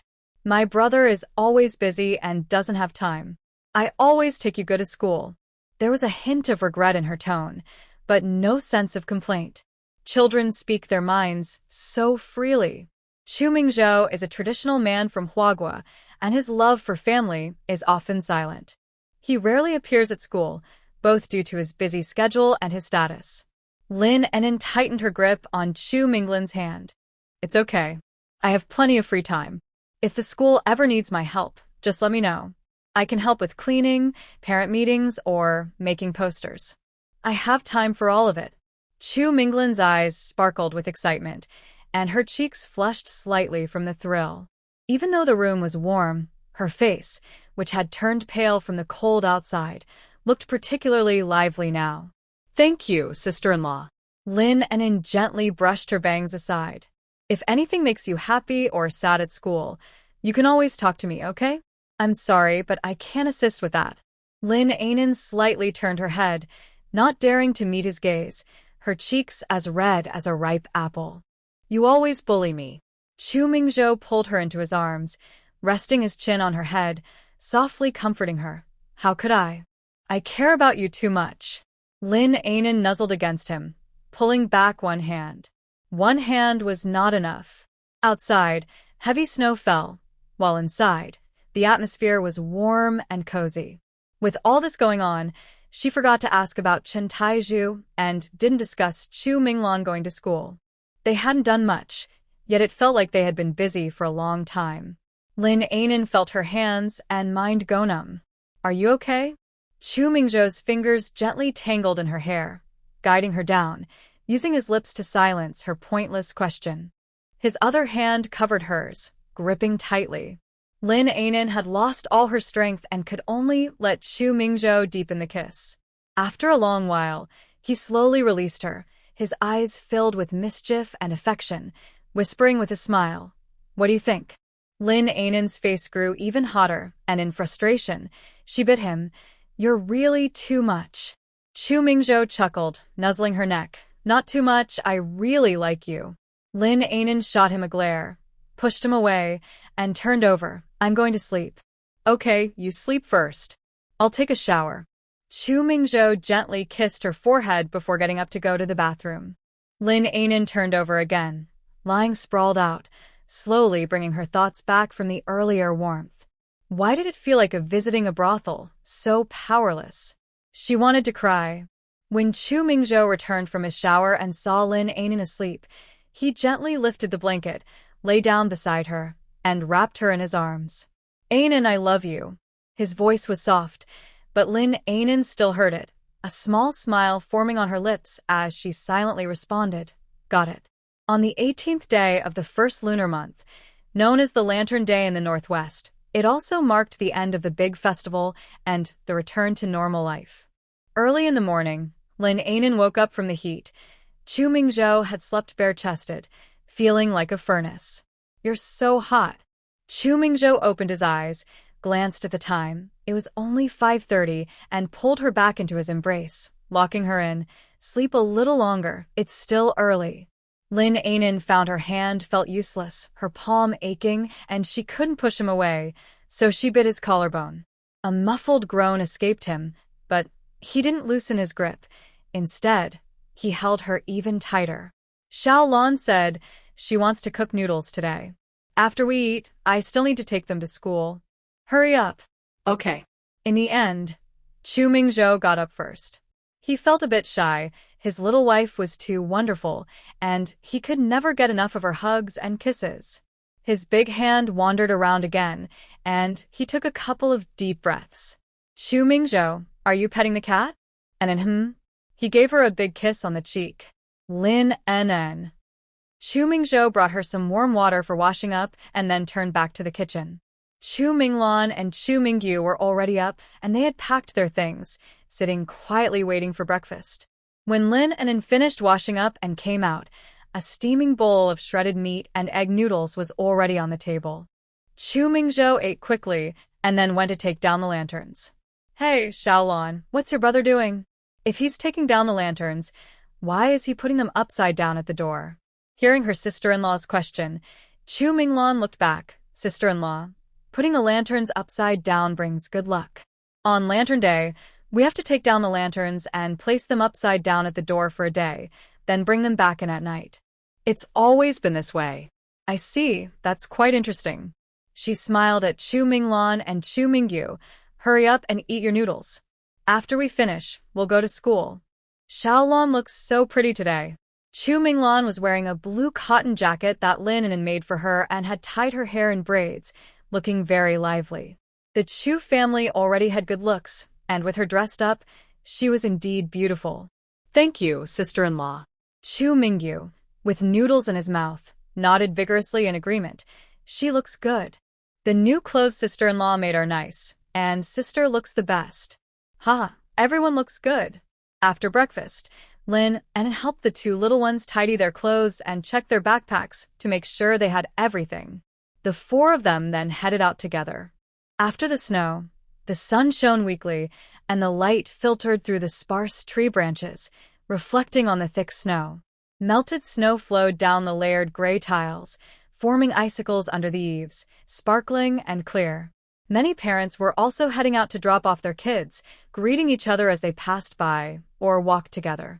At the road junction, Chu Mingzhou stopped and tightened Lin An'an's scarf. I'm heading back to the camp now. You take them to school and then hurry back home. They know their way. Okay, I understand. Lin An'an noticed he didn't seem concerned about the two little ones at all and shot him several disapproving glances. Chu Mingzhou chuckled lightly. You all stay close to your sister-in-law, and don't be naughty. Brother, I know. Big brother, I will take good care of sister-in-law. Chu Mingzhou patted Chu Mingyu's head, glanced at Chu Minglan, and said nothing more before leaving. Lin An'an pressed her lips together and took one of each child's hands. Let's ignore this big ice block and head to school. Clearly, Chu Minglan and Chu Mingyu were already used to their brother's attitude and didn't mind at all. They knew better than anyone how good he was. But sister-in-law was even better. Before long, they arrived at the school gate. Shirley P. Second Primary School. Formerly the 8th Route Army Primary School in the Northwest Military Region. A crowd of students and parents had gathered at the school entrance, with people coming and going, some stopping to chat. Lin An'an led Chu Minglan and Chu Mingyu into the school, planning to take them to their classroom and tidy up their desks. As they entered the campus, the first thing they saw was a small playground with a hard-packed dirt surface, which had become uneven after winter's snow and wind, with a bit of leftover snow on it. In one corner of the playground stood a simple flag-raising platform made of dirt, with a straight wooden flagpole. The 5-star red flag fluttered gently in the breeze, adding a splash of color to the silver-white world. The school's teaching building was a row of single-story houses, with walls made of mud bricks and coated with lime. The classroom windows had wooden frames, and the glass was yellowed and old, but very clean. Through the windows, they could see rows of simple desks and chairs inside the classroom, where many children were whispering to each other. Lin An'an curiously looked around, but suddenly slipped and stumbled backward. Be careful. Teacher Shu. Sister-in-law. In an instant, a hand firmly grabbed Lin An'an's arm and pulled her back. Lin An'an was startled, her heart racing. When she looked up, she met a pair of clear, beautiful eyes. Are you okay? The ground is a bit icy, so please be careful. Lin An'an quickly steadied herself and glanced at her feet, noticing a small patch of ice. Thank you, that was really close. I almost embarrassed myself. If she had fallen on her first day dropping the kids off, that would have been quite embarrassing. Glad you're okay. It's our fault. There was leftover water when we cleaned the hallway. I'm really sorry. Sister-in-law, are you all right? Chu Minglan and Chu Minghu approached from both sides, their eyes filled with concern. I'm fine. Chu Minglan confirmed that Lin An'an was okay and quickly bowed to the woman in front of her, being polite. Good morning, Teacher Su. Thank you for helping my sister-in-law this morning. Teacher Su smiled and nodded at Lin An'an. Teacher Su, this is my sister-in-law. Her last name is Lin. Sister-in-law, this is my homeroom teacher, Teacher Su. Lin An'an quickly greeted her politely. Hello, Teacher Su. I really appreciate your help today. Otherwise, I would have fallen badly. Don't mention it. It's rare to meet Minglin's family. I was actually planning to visit your home in a few days. Did Xiaolon do something wrong? No. Minglan is very outstanding. I just wanted to discuss some usual matters with you. Lin An'an was glad to hear this. She knew nothing about the children's studies and intended to get to know the homeroom teacher better. Seeing that their sister-in-law was chatting with Teacher Su, Chu Minglan and Chu Minghu exchanged glances, said their goodbyes, and headed back to their classrooms. Once Lin An'an saw them leave, she smiled and said, Teacher Su, are you available now? I would like to understand more about Xiaolan's situation at school. Of course, Comrade Lin, please come to my office. I do have some things to discuss with you. Okay. Lin An'an followed Teacher Su to the teacher's office, which was small and filled with a few old desks piled with assignments and teaching materials. The walls were a bit worn, decorated with maps and portraits of great figures. Teacher Su invited Lin An'an to sit down and poured her a glass of water. Minglan performs very well at school, consistently ranking at the top in her studies.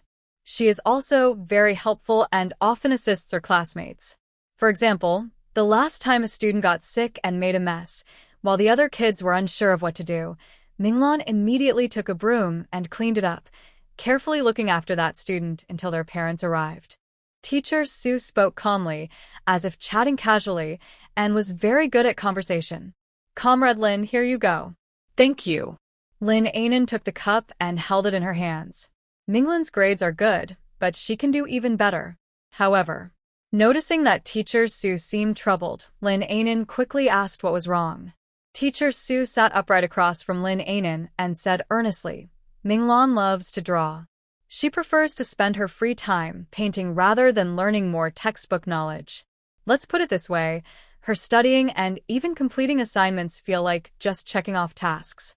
Although she gets good grades, she rarely takes the initiative to finish her work. If this continues, I worry it will affect her studies. She is about to graduate from elementary school, and if she wants to continue to middle school, she needs to focus. Does Xiaolon like to draw? She has never mentioned it, and at home, she hasn't shown any interest, so Lin An'an really doesn't know. Yes, Comrade Lin, you need to understand that drawing is just a hobby. If it delays her studies, it could ruin her future. In our Northwest region, it's not like the big cities. Children need to be practical and shouldn't waste their energy on unnecessary things.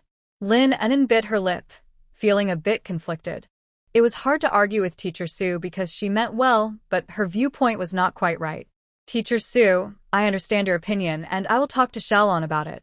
Teacher Su nodded and, seeing Lin An'an's mild reaction, continued to emphasize, all right, when I have time, I will also remind Minglan. She is one of the top students in our class, and I really hope she studies well. As long as she is willing to work hard, middle school and high school won't be a problem. Plus, she is from a military family, so attending a university is also possible. Lin An'an smiled slightly, looking at the young and beautiful teacher, feeling quite positive about her. Minglan is only in 5th grade, and here they are already worrying about her going to college? Lin An'an did not argue or correct Teacher Su because she could understand her perspective.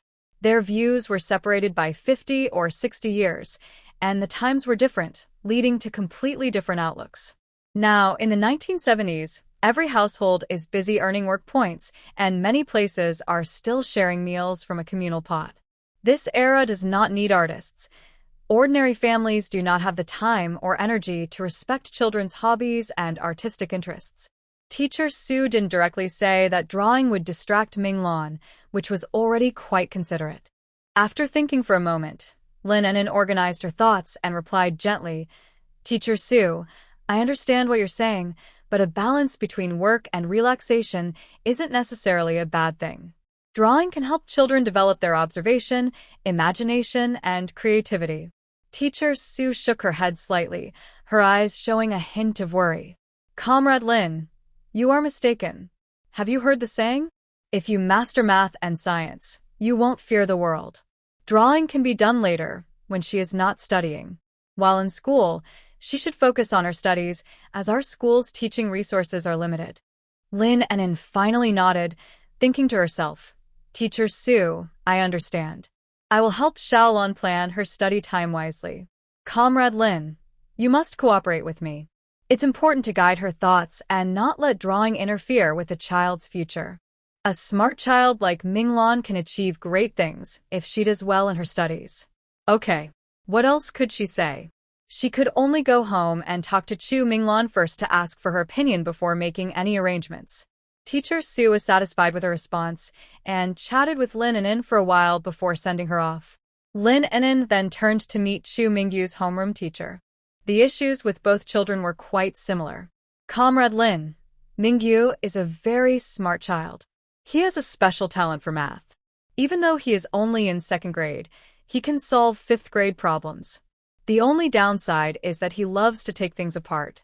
Whenever he gets his hands on something, he wants to see how it works, which can lead to some destruction. Lin An'an's lips twitched.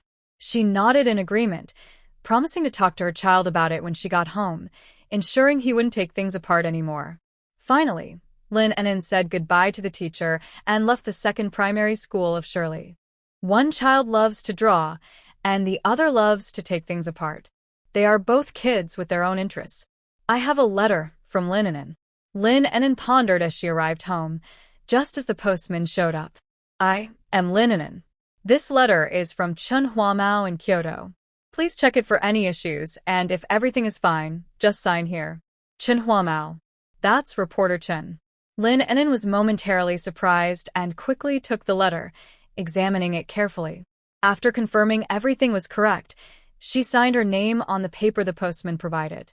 After sending off the postman, Lin An'an entered the house and sat at her desk to open the envelope. As she unfolded the letter, she saw beautiful, neat handwriting. In the letter, reporter Chen first inquired about Lin An'an's recent situation, then shifted the topic, asking if she would be interested in joining Xinhua News Agency as his partner. He mentioned he had many international interview themes and that the agency planned to create a special international column for him. Xinhua News Agency? Lin An'an frowned slightly, feeling a sense of regret. It was a great opportunity, but she couldn't take it. Xinhua News Agency is a dream job for many, allowing participation in major national events. That is an honor. To put it plainly, it is the voice of the organization, representing it to the people. Once a person joins Xinhua News Agency, their identity and status change completely. The olive branch offered by Chen Huamao is not just a job invitation, it's a fantastic opportunity for her to excel in her field. But her current situation doesn't allow for that. Chu Mingzhou is in the Northwest Military Region, and as his wife, she cannot leave. Plus, she is focused on healing. Lin An'an looked closely at the letter again. Chen Huamao wrote sincerely, detailing the prospects and significance of the column, and praised Lin An'an's language skills and professionalism, believing she was the perfect candidate for the position. Lin An'an felt Chen Huamao's sincerity and understood this was a rare opportunity, but her current ties made it impossible to accept. She put down the letter, pressed her lips together, considered her words, and began to write a reply. After finishing the letter, she went to prepare lunch. When Chu Mingzhou returned, the delicious smell of food filled the air. He saw Lin An'an coming out of the kitchen with dishes and hurried over to take them from her. Why did you go into the kitchen? The smoke is not good for your breathing. Don't do that again. Lin An'an wiped her hands and smiled. You came back early. It's fine. These dishes are light and don't create much smoke. Today, it was just the two of them for lunch, and the quietness made Lin An'an feel a bit uneasy. Chu Mingzhou served the rice, and they sat facing each other to eat. Lin An'an was the type to celebrate even small achievements loudly. She needed to make him feel deeply moved. In her view, she had turned down a great future for this man, and he needed to know that. Mingzhou, could you mail a letter for me later? Sure. It's for reporter Chen, the one from Xinhua who did a report on your special operations unit. Do you remember him? Chu Mingzhou paused while serving food, looked at her, and nodded. Reporter Chen sent me a letter asking if I was interested in joining Xinhua. He mentioned he has an international column starting and urgently needs a partner. He really appreciates my language skills and talents and hopes I will join Xinhua. Chu Mingzhou simply responded with a soft waiting for her to continue. Lin An'an sighed lightly, gently stirring the rice in her bowl with her chopsticks. I know this opportunity is rare. It's Xinhua. So many people want to get in. Not only could I be involved in major national event reporting, but I could also go abroad for interviews. How impressive and meaningful that would be. She paused, glanced at Chu Mingzhou with a smile, and said, But how can I leave? My partner is still in the Northwest Military District, and I can't live without him. Chu Mingzhou looked at Lin An'an again, and added a piece of potato to her bowl. Eat up, or it will get cold. Lin An'an blinked, wondering why he didn't seem touched at all. She glanced at the potato in her bowl, and then at Chu Mingzhou, feeling a bit puzzled. She had hinted so clearly, yet he didn't respond. She sighed deliberately and continued, You don't know. Reporter Chen wrote in the letter that this opportunity is fantastic. The column has a bright future, and if I go, I will definitely shine in my field. Chu Mingzhou just listened quietly, nodding occasionally, and continued to eat his meal seriously. Lin An'an glared at him. He was pretending not to understand. After finishing the last bite of rice, Chu Mingzhou finally put down his utensils and looked up. An'an, I understand everything. Huh? Lin An'an said this just to get a compliment, to act a little spoiled, hoping he would praise her. She didn't expect Chu Mingzhou to be so serious. An'an, thank you for everything you've done for me.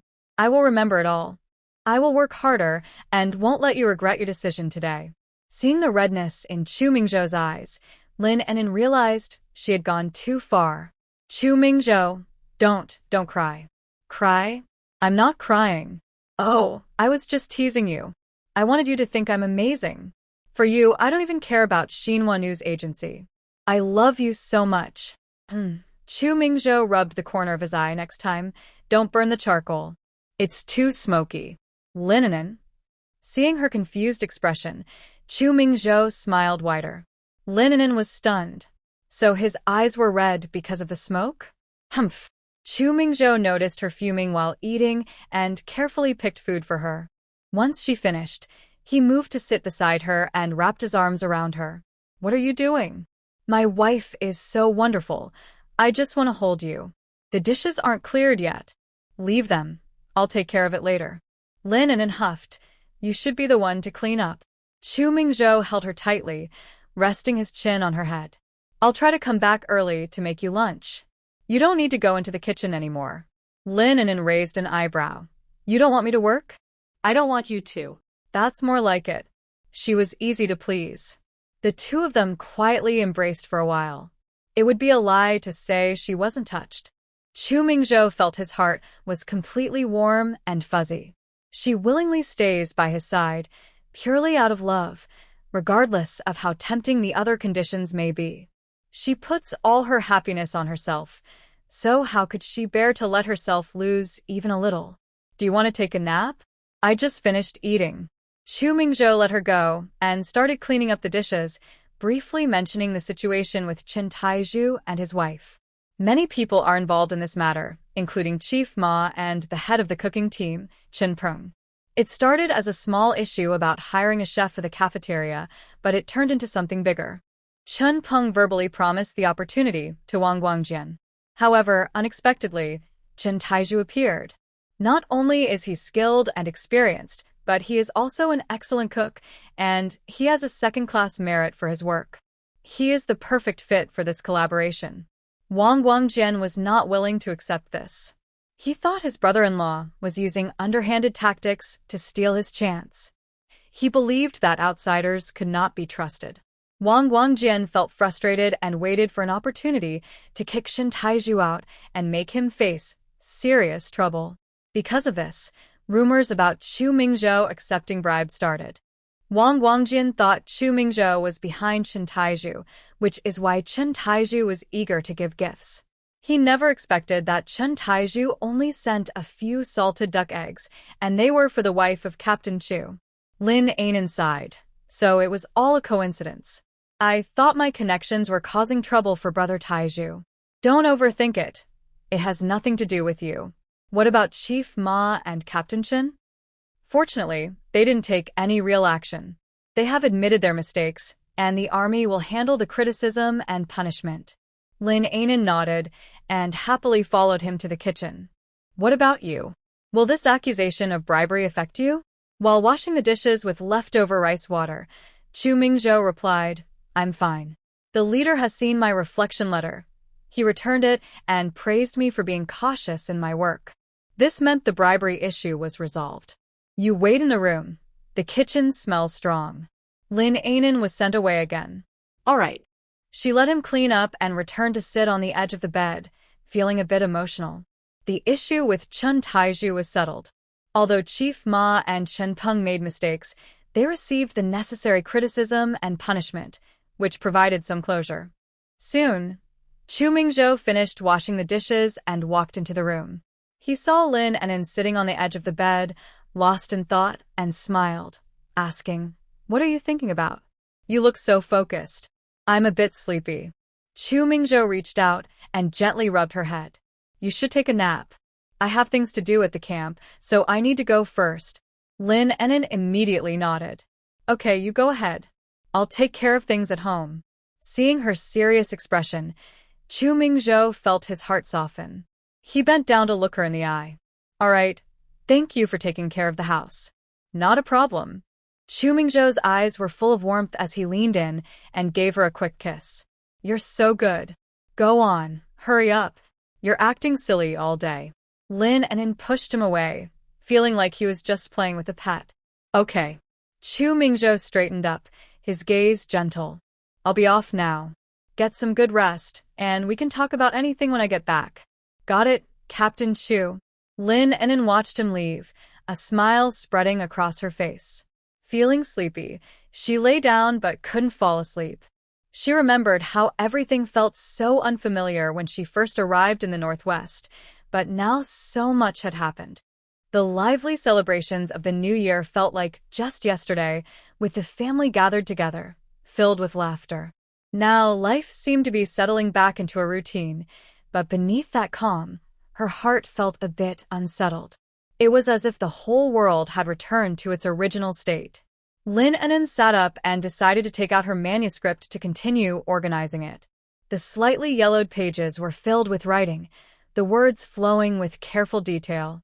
She flipped through gently, sometimes pausing to make edits or add notes. In a few days, she would need to visit the publishing house.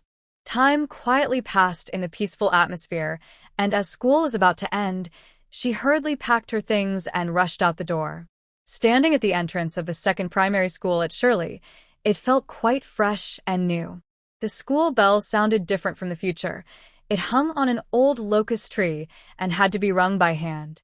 At such a busy time, there was even a vendor selling candied hawthorn sticks at the school gate. Hello, I'll take 3 sticks of candied hawthorn.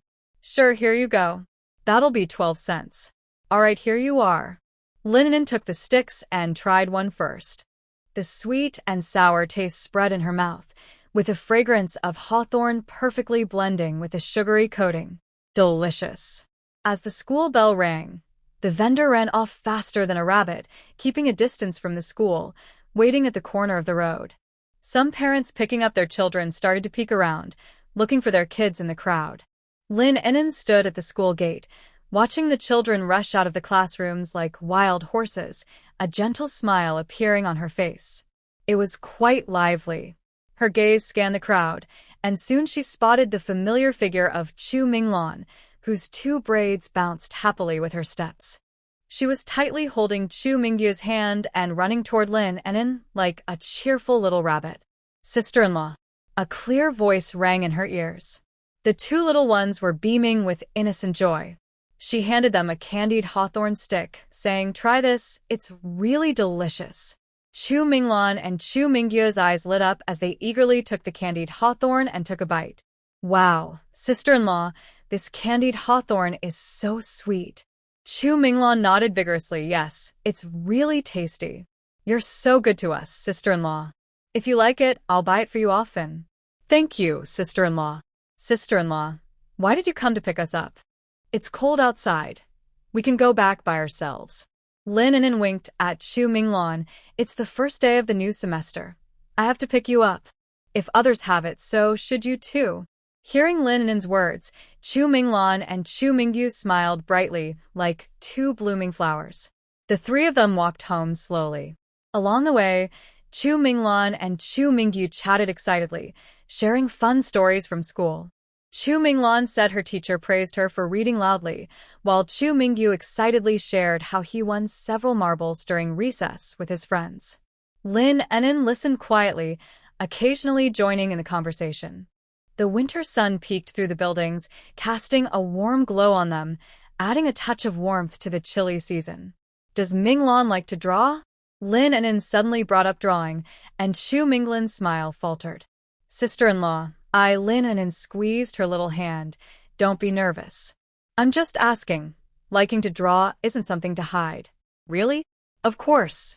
Having your own interests is a wonderful thing. Like how you like the violin and foreign languages." Lin An'an fell silent. Of course not. She wasn't doing it for fun, it was for survival. Lin An'an came back to her senses, looking at Chu Minglan's eager eyes, and smiled. "Yes, just like how my sister-in-law loves the violin and languages. Everyone can have something they love, which makes life more interesting.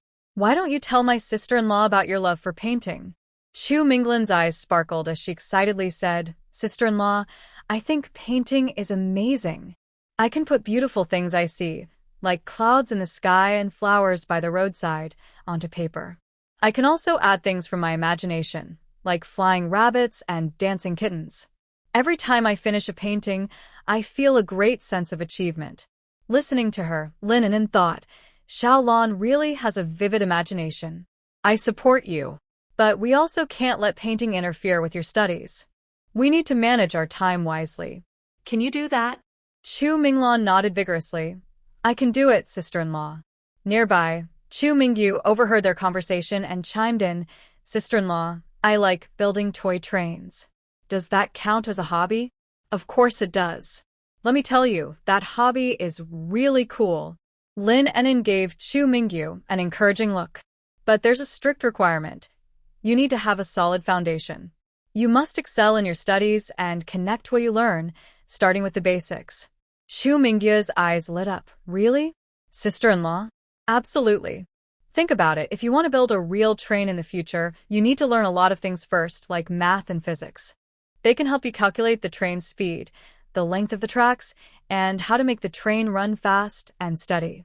Only by mastering these basics can you turn your creative ideas into reality. So, you need to study hard and improve yourself to achieve your dreams, okay?" Listening to Lin An'an, Chu Mingho stood tall, his eyes filled with determination. "Okay, sister-in-law. I will study hard and build the best toy train in the world." Lin An'an thought these two little ones were so good. "Xiaoyu is great. I believe you can do it. If you encounter any difficulties in your studies, you can always talk to me, and we will find a way to solve them together." Chu Minglan also chimed in, "Sister-in-law, I will study hard too, and won't let painting interfere with my schoolwork." "Sure, our little An and Xiaoyu will achieve great things in the future. When you both fulfill your dreams, your sister-in-law will be waiting to enjoy life. Okay, when I grow up, I'll take care of my sister-in-law." Children should bear some pressure. Their sister-in-law, who is only in her 20s, feels like a big responsibility on their shoulders. The three of them chatted as they continued walking home. Chu Minglan felt so happy. Ever since her sister-in-law came to their home, every day has been filled with joy. The cold winter wind couldn't dampen her good mood at that moment. The sunlight shone on them, creating a warm glow. Once they got home, Chu Minglan quickly went to the kitchen to start preparing dinner. Lin An'an wanted to help, but she wore the same expression as Chu Mingzhou and began to shoo her away. Sister-in-law, it's too smoky here. It's not good for your breathing. You should go outside. I'll be quick. Seeing Chu Minglan looking like a little adult, Lin An'an couldn't help but laugh. All right, I'll go outside. Be careful, and if you need anything, just call out. Lin An'an stepped out of the kitchen and stretched her arms. Noticing that Chu Minglan's backpack was still on the dining table, she took it to her room and grabbed a small cloth to tidy up. Lin An'an had been in Chu Minglan's room a few times but had never really looked around. She gently placed the backpack on the table. The room was small, mostly taken up by a heated bed, with neatly folded blankets and a bedspread decorated with cute little flowers. Next to the table, there was a thick stack of paper of various sizes, all filled with Chu Minglan's drawings. Lin An'an picked up a few sheets to examine them closely. The first drawing depicted a field with heavy wheat heads drooping low. A winding path led to distant green mountains, where trees grew lush. In the sky, fluffy clouds floated like cotton candy. In one corner of the field, there were small figures, a girl with 2 braids, a tall man in military uniform, a little boy in a coat, and a slender figure. Did Xiaolan include me in this? The second drawing showed their small yard, with a stone table holding a plate of fruit. A few little birds perched on the wall, tilting their heads as they looked at the fruit, seemingly debating whether to fly down and enjoy it. The contrast between the stillness and movement was simple, yet created a lovely atmosphere. The third painting is very imaginative, depicting a fantastical world where the ground is covered with various shapes of candy and the rivers flow with milk candy. Balloons of different shapes float in the sky, tied to little houses. People peek out from the houses, waving and greeting each other. Lin An'an looks at each painting, feeling a bit surprised. The artwork is excellent, full of creativity, with a delicate style and rich emotions. From these paintings, she can sense Chu Minglan's love for life, her affection for family, and her longing for a beautiful world. Every reflects the thoughts of this little girl. At that moment, Chu Minglan's voice comes from the kitchen. Yugur, dinner is almost ready. Can you help me set the table? Sure. Lin An'an gently puts down the painting, feeling a bit teary-eyed. She quickly tidies up the room and walks out.